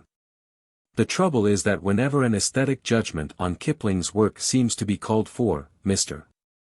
Eliot is too much on the defensive to be able to speak plainly. What he does not say, and what I think one ought to start by saying in any discussion of Kipling, is that most of Kipling's verse is so horribly vulgar that it gives one the same sensation as one gets from watching a third-rate music hall performer recite the pigtail of Wu Fang Fu with the purple limelight on his face. And yet there is much of it that is capable of giving pleasure to people who know what poetry means. At his worst, and also his most vital, in poems like Gunga Din or Danny Deever, Kipling is almost a shameful pleasure, like the taste for cheap sweets that some people secretly carry into middle life. But even with his best passages one has the same sense of being seduced by something spurious, and yet unquestionably seduced. Unless one is merely a snob and a liar, it is impossible to say that no one who cares for poetry could get any pleasure out of such lines as, "For the wind is in the palm trees, and the temple bells they say, come you back, you British soldier. Come you back to Mandalay." And yet those lines are not poetry in the same sense as Felix Randall or When Icicles Hang by the Wall are poetry. One can, perhaps, place Kipling more satisfactorily than by juggling with the words verse and poetry, if one describes him simply as a good-bad poet. He is as a poet what Harriet Beecher Stowe was as a novelist. And the mere existence of work of this kind, which is perceived by generation after generation to be vulgar and yet goes on being read, tells one something about the age we live in. There is a great deal of good-bad poetry in English, all of it, I should say, subsequent to 1790. Examples of good-bad poems, I am deliberately choosing diverse ones, are The Bridge of Sighs, When All the World is Young, Lad, The Charge of the Light Brigade, Bret Harte's Dickens in Camp, The Burial of Sir John Moore, Jenny Kissed Me. Keith of Ravelston, Casabianca. All of these reek of sentimentality, and yet, not these particular poems, perhaps, but poems of this kind, are capable of giving true pleasure to people who can see clearly what is wrong with them. One could fill a fair-sized anthology with good-bad poems, if it were not for the significant fact that good-bad poetry is usually too well known to be worth reprinting. It is no use pretending that in an age like our own, good poetry can have any genuine popularity. It is, and must be, the cult of a very few people, the least tolerated of the arts. Perhaps that statement needs a certain amount of qualification. True poetry can sometimes be acceptable to the mass of the people when it disguises itself as something else. One can see an example of this in the folk poetry that England still possesses, certain nursery rhymes and mnemonic rhymes, for instance, and the songs that soldiers make up, including the words that go to some of the bugle calls. But in general ours is a civilization in which the very word poetry evokes a hostile snigger or, at best, the sort of frozen disgust that most people feel when they hear the word God. If you are good at playing the concertina, you could probably go into the nearest public bar and get yourself an appreciative audience within 5 minutes. But what would be the attitude of that same audience if you suggested reading them Shakespeare's sonnets, for instance? Good-bad poetry, however, can get across to the most unpromising audiences if the right atmosphere has been worked up beforehand. Some months back Churchill produced a great effect by quoting Clough's Endeavour in one of his broadcast speeches. I listened to this speech among people who could certainly not be accused of caring for poetry, and I am convinced that the lapse into verse impressed them and did not embarrass them. But not even Churchill could have got away with it if he had quoted anything much better than this. In so far as a writer of verse can be popular, Kipling has been and probably still is popular. In his own lifetime some of his poems traveled far beyond the bounds of the reading public, beyond the world of school prize days, Boy Scout sing-songs, limp leather editions, pokerwork and calendars. And out into the yet vaster world of the music halls. Nevertheless, Mr. Eliot thinks it worthwhile to edit him, thus confessing to a taste which others share but are not always honest enough to mention. The fact that such a thing as good-bad poetry can exist is a sign of the emotional overlap between the intellectual and the ordinary man. The intellectual is different from the ordinary man, but only in certain sections of his personality, and even then not all the time. But what is the peculiarity of a good-bad poem? A good-bad poem is a graceful monument to the obvious. It records in memorable form, for verse is a mnemonic device, among other things, some emotion which very nearly every human being can share. The merit of a poem like, When All the World is Young, Lad, is that, however sentimental it may be, its sentiment is true sentiment in the sense that you are bound to find yourself thinking the thought it expresses sooner or later. And then, if you happen to know the poem, it will come back into your mind and seem better than it did before. Such poems are a kind of rhyming proverb, and it is a fact that definitely popular poetry is usually gnomic or sententious. One example from Kipling will do.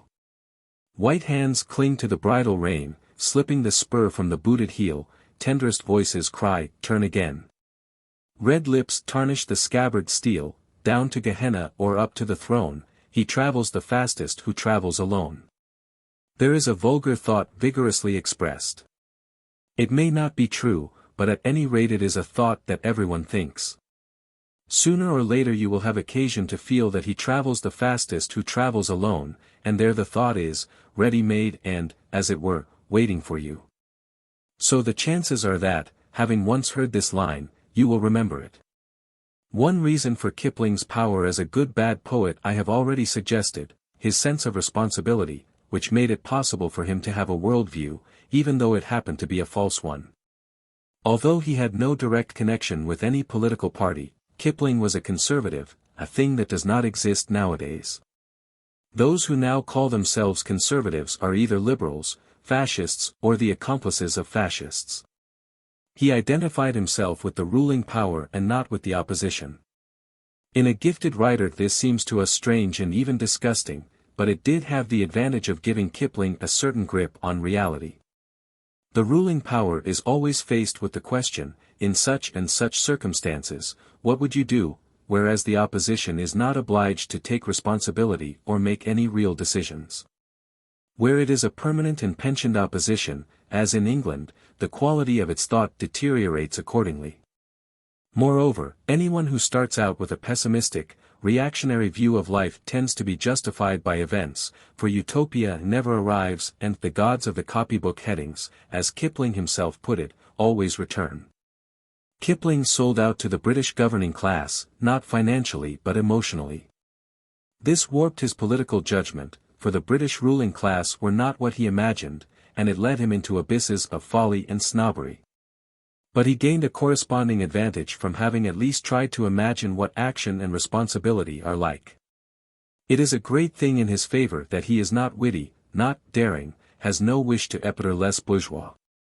He dealt largely in platitudes, and since we live in a world of platitudes, much of what he said sticks.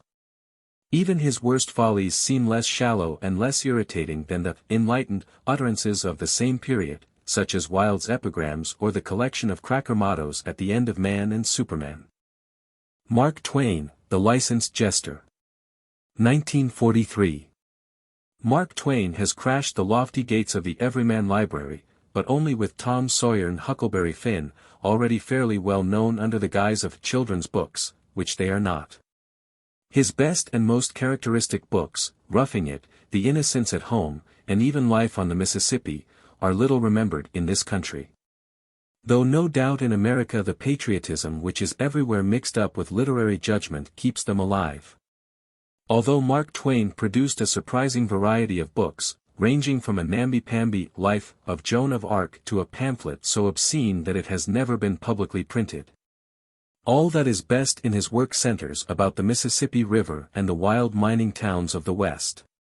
Born in 1835, he came of a Southern family, a family just rich enough to own one or perhaps two slaves. He had had his youth and early manhood in the golden age of America, the period when the Great Plains were opened up. When wealth and opportunity seemed limitless, and human beings felt free, indeed were free, as they had never been before and may not be again for centuries. Life on the Mississippi and the two other books that I have mentioned are a ragbag of anecdotes, scenic descriptions and social history both serious and burlesque.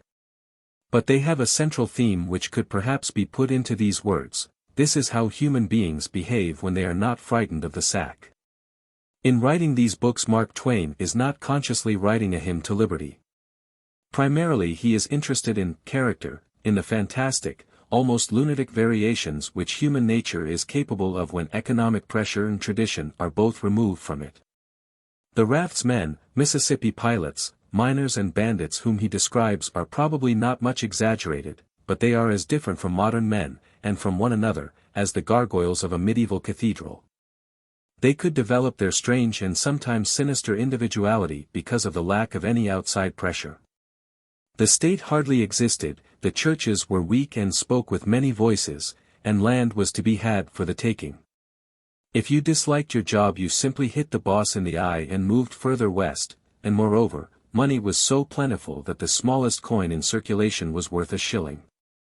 The American pioneers were not supermen, and they were not especially courageous. Whole towns of hardy gold miners let themselves be terrorized by bandits whom they lacked the public spirit to put down. They were not even free from class distinctions. The desperado who stalked through the streets of the mining settlement, with a Derringer pistol in his waistcoat pocket and 20 corpses to his credit, was dressed in a frock coat and shiny top hat. Described himself firmly as a gentleman and was meticulous about table manners. But at least it was not the case that a man's destiny was settled from his birth. The log cabin to White House myth was true while the free land lasted. In a way, it was for this that the Paris mob had stormed the Bastille, and when one reads Mark Twain, Bret Harte and Whitman, it is hard to feel that their effort was wasted. However, Mark Twain aimed at being something more than a chronicler of the Mississippi and the gold rush. In his own day he was famous all over the world as a humorist and comic lecturer. In New York, London, Berlin, Vienna, Melbourne and Calcutta vast audiences rocked with laughter over jokes which have now, almost without exception, ceased to be funny. It is worth noticing that Mark Twain's lectures were only a success with Anglo-Saxon and German audiences. The relatively grown-up Latin races, whose own humor, he complained, always centered round sex and politics, never cared for them. But in addition, Mark Twain had some pretensions to being a social critic, even a species of philosopher. He had in him an iconoclastic, even revolutionary vein which he obviously wanted to follow up and yet somehow never did follow up. He might have been a destroyer of humbugs and a prophet of democracy more valuable than Whitman, because healthier and more humorous. Instead he became that dubious thing, a public figure, flattered by passport officials and entertained by royalty, and his career reflects the deterioration in American life that set in after the Civil War. Mark Twain has sometimes been compared with his contemporary, Anatole France. This comparison is not so pointless as it may sound. Both men were the spiritual children of Voltaire, both had an ironical, skeptical view of life, and a native pessimism overlaid by gaiety. Both knew that the existing social order is a swindle and its cherished beliefs mostly delusions. Both were bigoted atheists and convinced, in Mark Twain's case this was Darwin's doing, of the unbearable cruelty of the universe. But there the resemblance ends. Not only is the Frenchman enormously more learned, more civilized, more alive aesthetically, but he is also more courageous. He does attack the things he disbelieves in. He does not, like Mark Twain, always take refuge behind the amiable mask of the public figure, and the licensed jester. He is ready to risk the anger of the church and to take the unpopular side in a controversy, in the Dreyfus case, for example. Mark Twain, except perhaps in one short essay, What is Man?, never attacks established beliefs in a way that is likely to get him into trouble. Nor could he ever wean himself from the notion, which is perhaps especially an American notion, that success and virtue are the same thing. In Life on the Mississippi there is a queer little illustration of the central weakness of Mark Twain's character. In the earlier part of this mainly autobiographical book the dates have been altered. Mark Twain describes his adventures as a Mississippi pilot as though he had been a boy of about 17 at the time, whereas in fact he was a young man of nearly 30. There is a reason for this. The same part of the book describes his exploits in the Civil War, which were distinctly inglorious. Moreover, Mark Twain started by fighting, if he can be said to have fought, on the southern side, and then changed his allegiance before the war was over. This kind of behavior is more excusable in a boy than in a man, whence the adjustment of the dates. It is also clear enough, however, that he changed sides because he saw that the North was going to win. And this tendency to side with the stronger whenever possible, to believe that might must be right, is apparent throughout his career. In Roughing It there is an interesting account of a bandit named Slade, who, among countless other outrages, had committed 28 murders. It is perfectly clear that Mark Twain admires this disgusting scoundrel. Slade was successful. Therefore he was admirable. This outlook, no less common today, is summed up in the significant American expression, to make good. In the money-grubbing period that followed the Civil War, it was hard for anyone of Mark Twain's temperament to refuse to be a success. The old, simple, stump-whittling, tobacco-chewing democracy which Abraham Lincoln typified was perishing. It was now the age of cheap immigrant labor and the growth of big business.